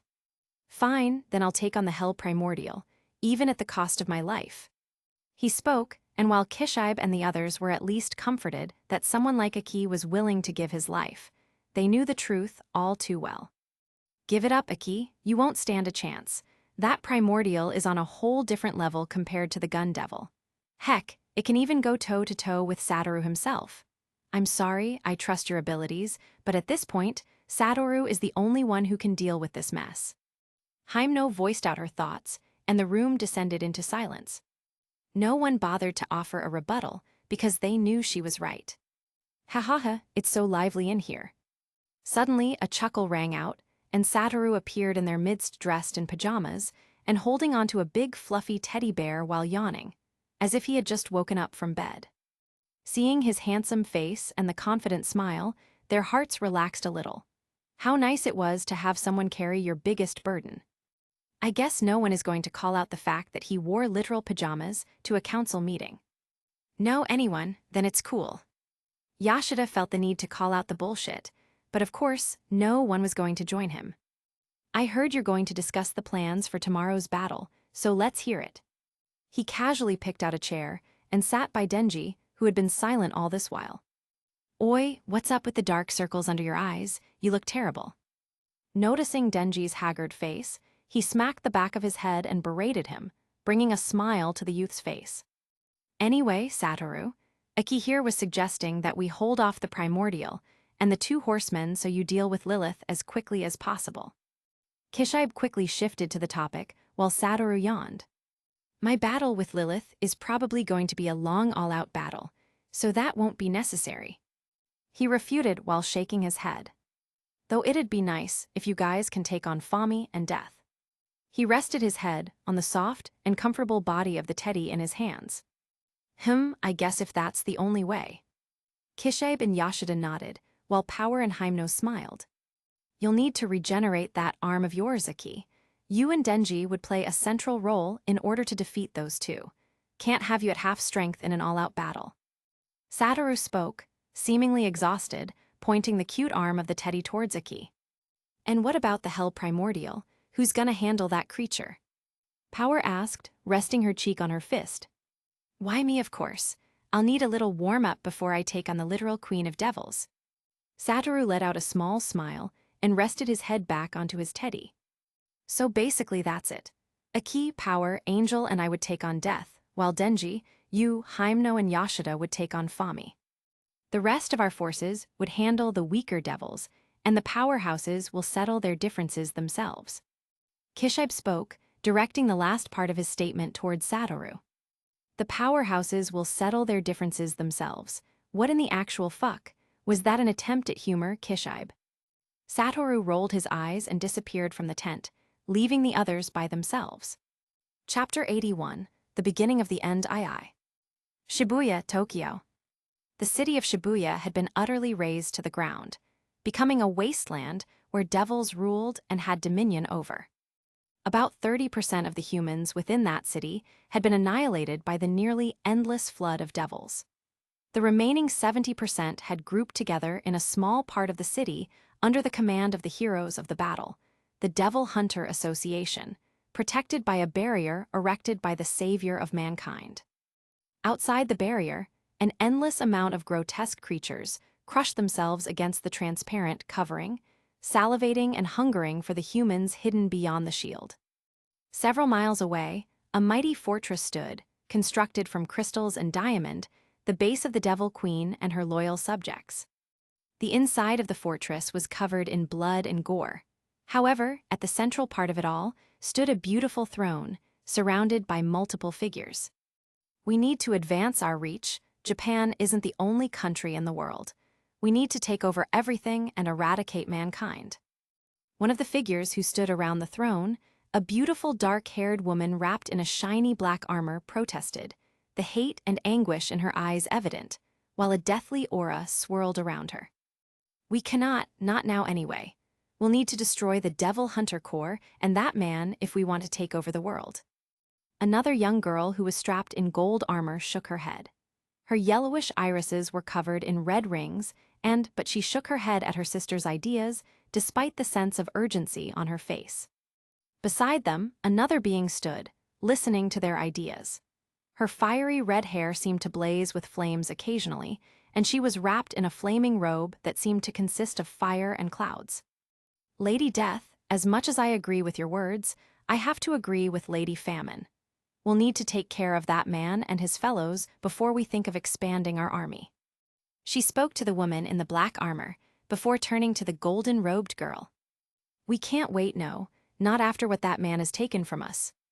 Death roared as a dark miasma burst out of her body, shaking the fortress itself. Enough banter. The next moment, a calm feminine voice rang out, radiating a pressure that seemed to originate from God himself. A golden-haired woman dressed in long brown robes with a crown of silver and gold on her head slowly descended to the ground. Her figure radiated a supreme power and authority that caused the three figures around to nearly bow in respect. Mother, Milady. Fami, Death, and Hell gently lowered their heads in respect for her, as silence reigned, all eyes resting on her as she took her throne calmly. A little impatient, aren't you, Death? Taking her seat, she sent a questioning look towards Death, who bowed her head in shame. That man needs to pay for what he did to Yaru. Her fists were tightly clenched, but she tried her best to calm the blazing fury within her heart. And he would, my dear, leave that to me. Lilith spoke calmly, reassuring her daughter. Besides, that little shield protecting the humans is already coming undone. It's time for humans to be judged. It's time for their annihilation. Her eyes widened as she spoke, and without lifting her hand, an invisible aura of destruction rippled through space itself, before smashing into the barrier created by Gojo's binding vow. BOOM. With a loud and resounding boom, all the devils in the vicinity wasted no time and flooded into the human territory, taking advantage of the barrier whose deterioration had been facilitated by Lilith's wave of destruction. Waves of destruction and chaos surged, as the cries of agony and wailing melded into a melodious cacophony that resounded from the human territories. the devils went on a rampage, devouring anything and every living thing in sight. Having been starved for so long, their insatiable hunger drove them to the borders of insanity, as they devoured both humans and animals alike. However, BOOM! A massive explosion of inky black flames devoured nearly half of the incoming devil army, leaving not even their asked behind. The black flames seemed to possess a corrosive property as well, as they eradicated everything in their path. Step. Step. The dust settled, a couple of slow yet confident footsteps rang out, and a figure slowly came to view. Draped in an all-black kimono, his body was wrapped in the inky black flames. His eyes blazed with a righteous fury, and his long dark hair was untied, billowing in the wind. His previously cleaved-off left arm had been fully restored, but in his right hand, he held a rather long silver-handled katana with a hexagonal guard. The blade seemed to have been carved out of the purest metal, and the draconic inscriptions on it only seemed to add to its allure as it hummed periodically with bright light. Haha, I told you, didn't I? Infusing your flames with reverse cursed energy would result in a qualitative change, although I didn't expect it to be so drastic. Behind Iki, a cheerful chuckle resounded as a white-haired figure came trotting towards him. This time, on the other hand, he was dressed in a short white sleeveless kimono over a black tank top, white baggy pants and shoes. A black rope belt fastened his garnets to his loins. His pure sapphire irises looked cheerful, yet they hid a mysterious emotion that was indiscernible. Behind him, his colleagues slowly arrived. Kishibe, dressed normally as always, held a shorter version of Iki's blade, with a cigar in his left hand. Beside him, Yashida wore his white battle kimono, and wherever he stepped, shadows seemed to spring to life around him. Denji was surprisingly dressed in an all-back suit with a loose tie, just like Angel, Hyemno, and Power as they arrived, and stood calmly beside Satoru himself. Treacherous human, you'll pay for what you've done. A scream on the other side caused Gojo and his teammates to look to the camp of their enemies. In a burst of deathly miasma, Death and Fami materialized, while Hell followed closely wrapped in volcanic flames. Lilith, on the other hand, descended like the goddess she was, and stood before them. A massive devil army separated the two parties from each other, bound and controlled by Death herself, and ready to unleash hell on the humans on the other side. Hehe, don't be such a drama queen. If you want me dead, come do it yourself and stop hiding behind that poor excuse of a mother. I promise I don't bite. Fami and Hell looked towards each other in shock at the disrespect, while Lilith's eyes squinted towards him. But then again, don't worry, I've planned a little surprise for you all. Hope you enjoy the party as much as I will. Satoru's confidence was infectious, and without even realizing it, Aki and the others had already started smiling. I wonder what gives you such confidence, human, but in the end it won't matter. Humankind doesn't deserve to live in this world, my world. With every word Lilith spoke, an impressive aura burst out of her body, turning the sky dark in an instant as thunder boomed and lightning crackled. Hattie. Aki, would you do me the honors of parting this sea of devils for me? It seems my main guest is already losing patience. Satoru chuckled and turned to Aki, who nodded and grabbed onto the handle of his blade with his right hand. That's a real flashy blade, real nice. I should have asked Angel for one myself, but what are you gonna call it? Satoru looked at Ali's blade in jealousy and asked. Yamata. Good name. With a straight face, Aki answered, but his answer caused a smile to blossom on Satoru's face. Cursed technique reversal, space-cutting blaze.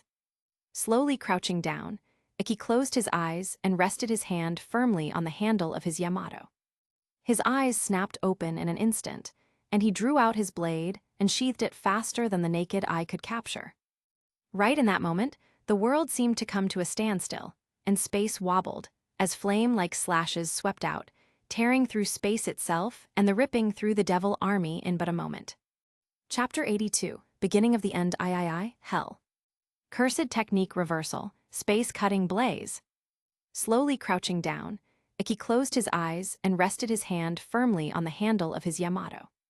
His eyes snapped open in an instant, and he drew out his blade and sheathed it faster than the naked eye could capture.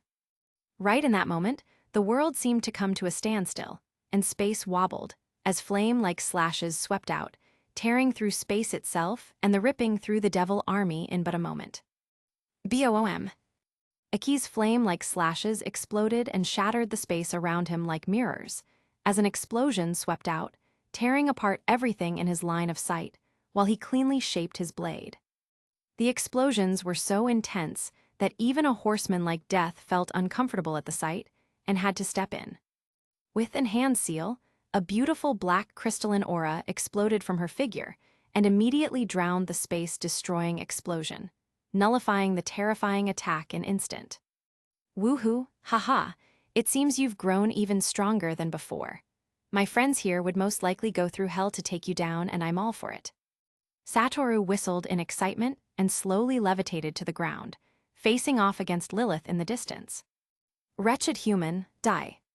Death wasted no time and quickly unleashed a massive bolt of black lightning as thick as a large tree trunk, sending it blasting towards Gojo's figure. Boom! The beam of lightning annihilated everything in its path and blasted right into Satoru's chest.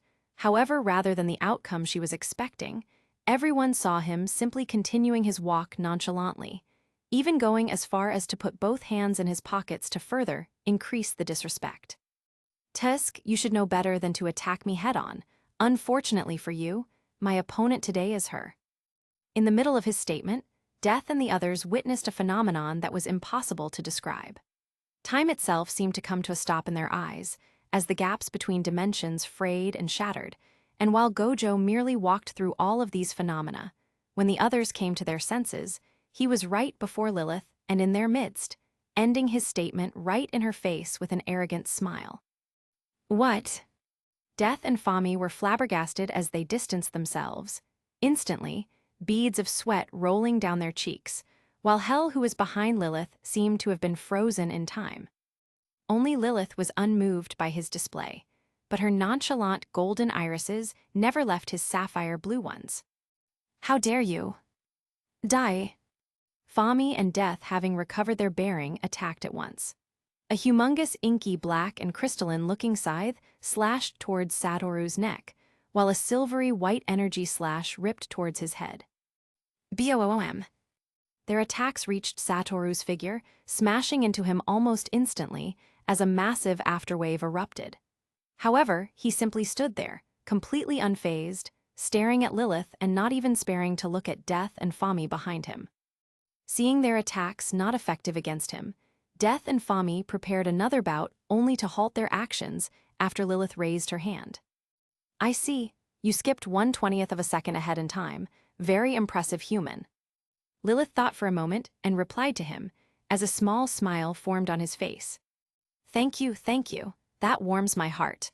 Now are you going to make a move or you're going to keep wasting my time? Satoru smiled, but the sarcasm in his words was loud enough for everyone to hear. How dare you? Suddenly, Hel, who seemed to have broken off her shackles, appeared before him wrapped in flowing magma and formed a hand seal. Suddenly, fiery chains erupted from her body and bound Satoru's figure, as she let out a victorious laugh. Your arrogance is nearly palpable, human. I created hell to seal off all my foes and the threats to my world. Anything or anyone trapped in there would never hope to escape. Blame your overconfidence for allowing yourself to be caught up. A small smile graced Lilith's face as she examined the chains that bound Satoru's body. Oh. Meanwhile, he himself only raised a brow at her words and thought very little of it. It seems our party would have to be interrupted for a few moments, but don't worry, just wait patiently for me. I'll be back soon. He smiled, and his body slowly began to warp along with the space around him, just like Hel was. Go on, my daughters. Destroy those humans and let's usher this world into the age of devils. She suddenly smiled, as Death and Fami rushed towards Aki and the others in the distance. This is it, people. This is the moment. You know what to do. Kishibe was the first to walk out. Lighting up another cigar, he let out a smoky breath, unsheathed his blade, and sped towards the incoming horseman. Ha ha ha, this old man is certainly brave, but let's not be left behind. No. Letting out a laugh, Yashida formed a hand seal, as shadows slowly crept up behind him. The next moment, a large orange bird with a masked face materialized behind him, and he climbed onto its back as it soared into the sky. Brrrnn. A chainsaw roared as Denji transformed, while Iki soared into the air like a flaming god along with angel and power, while Hyemno traveled towards the incoming foes on her plants. A battle was on the verge of breaking forth. Were the heroes of humanity going to put up a good fight, or were they going to fall just like everyone else before them? Meanwhile, Gojo's eyes snapped open within a rather large dimension. His eyes gleamed with wonder as he looked around, registering every single area within his memories. The entire dimension was wrapped in burning flames and brimstone, along with several massive gates that seemed to hold prisoners captive within. Whoa, I didn't think you guys were going to take hell literally, but I guess you did. He laughed, however his brain was working in overdrive, trying to figure out a way out of this predicament. Time was basically non-existent here, and the flames that burned around him, he estimated to be nearly as hot as the center of the sun. The only thing that kept him protected was his infinity. You should be pleased to bear witness to my great dimension human. Hell's voice suddenly resounded, and he nodded in appreciation. Yeah, it's not bad at all. The only problem is you took the whole concept of hell too literally, hence it lacks creativity. I'm sure Christianity would definitely sue you for copyright. Despite what he faced, Satoru would never miss an opportunity to be petty. This would be your final resting place, human, so why don't you get acquainted to the abominations of this world? With a resounding yell, the gates that bound the prisoners of hell snapped open simultaneously as dark clouds of smoke burst out. The next moment, Satoru's eyes widened in shock when he noticed multiple grotesque figures growl and crawl out of their prisons as chains rattled. In about a few minutes, a uncountable amount of humongous eldritch-looking abominations stood before him ready to tear him apart. Nope, scratch what I said before. Every other religion or mythology should sue you for copyright. Satoru shook his head and readied himself as his boundless cursed energy burst out, instantly shaking the dimension at once. At rare display of power from the Honored One, as he advanced towards the eldritch-looking abominations. He was taking the fight to them, to destroy them once and for all. It dropped. This book has been on dropped since chapter 82. Xuanhuan members can request a review to see if the book is no longer on dropped and update it with new chapters and change the classification to ongoing.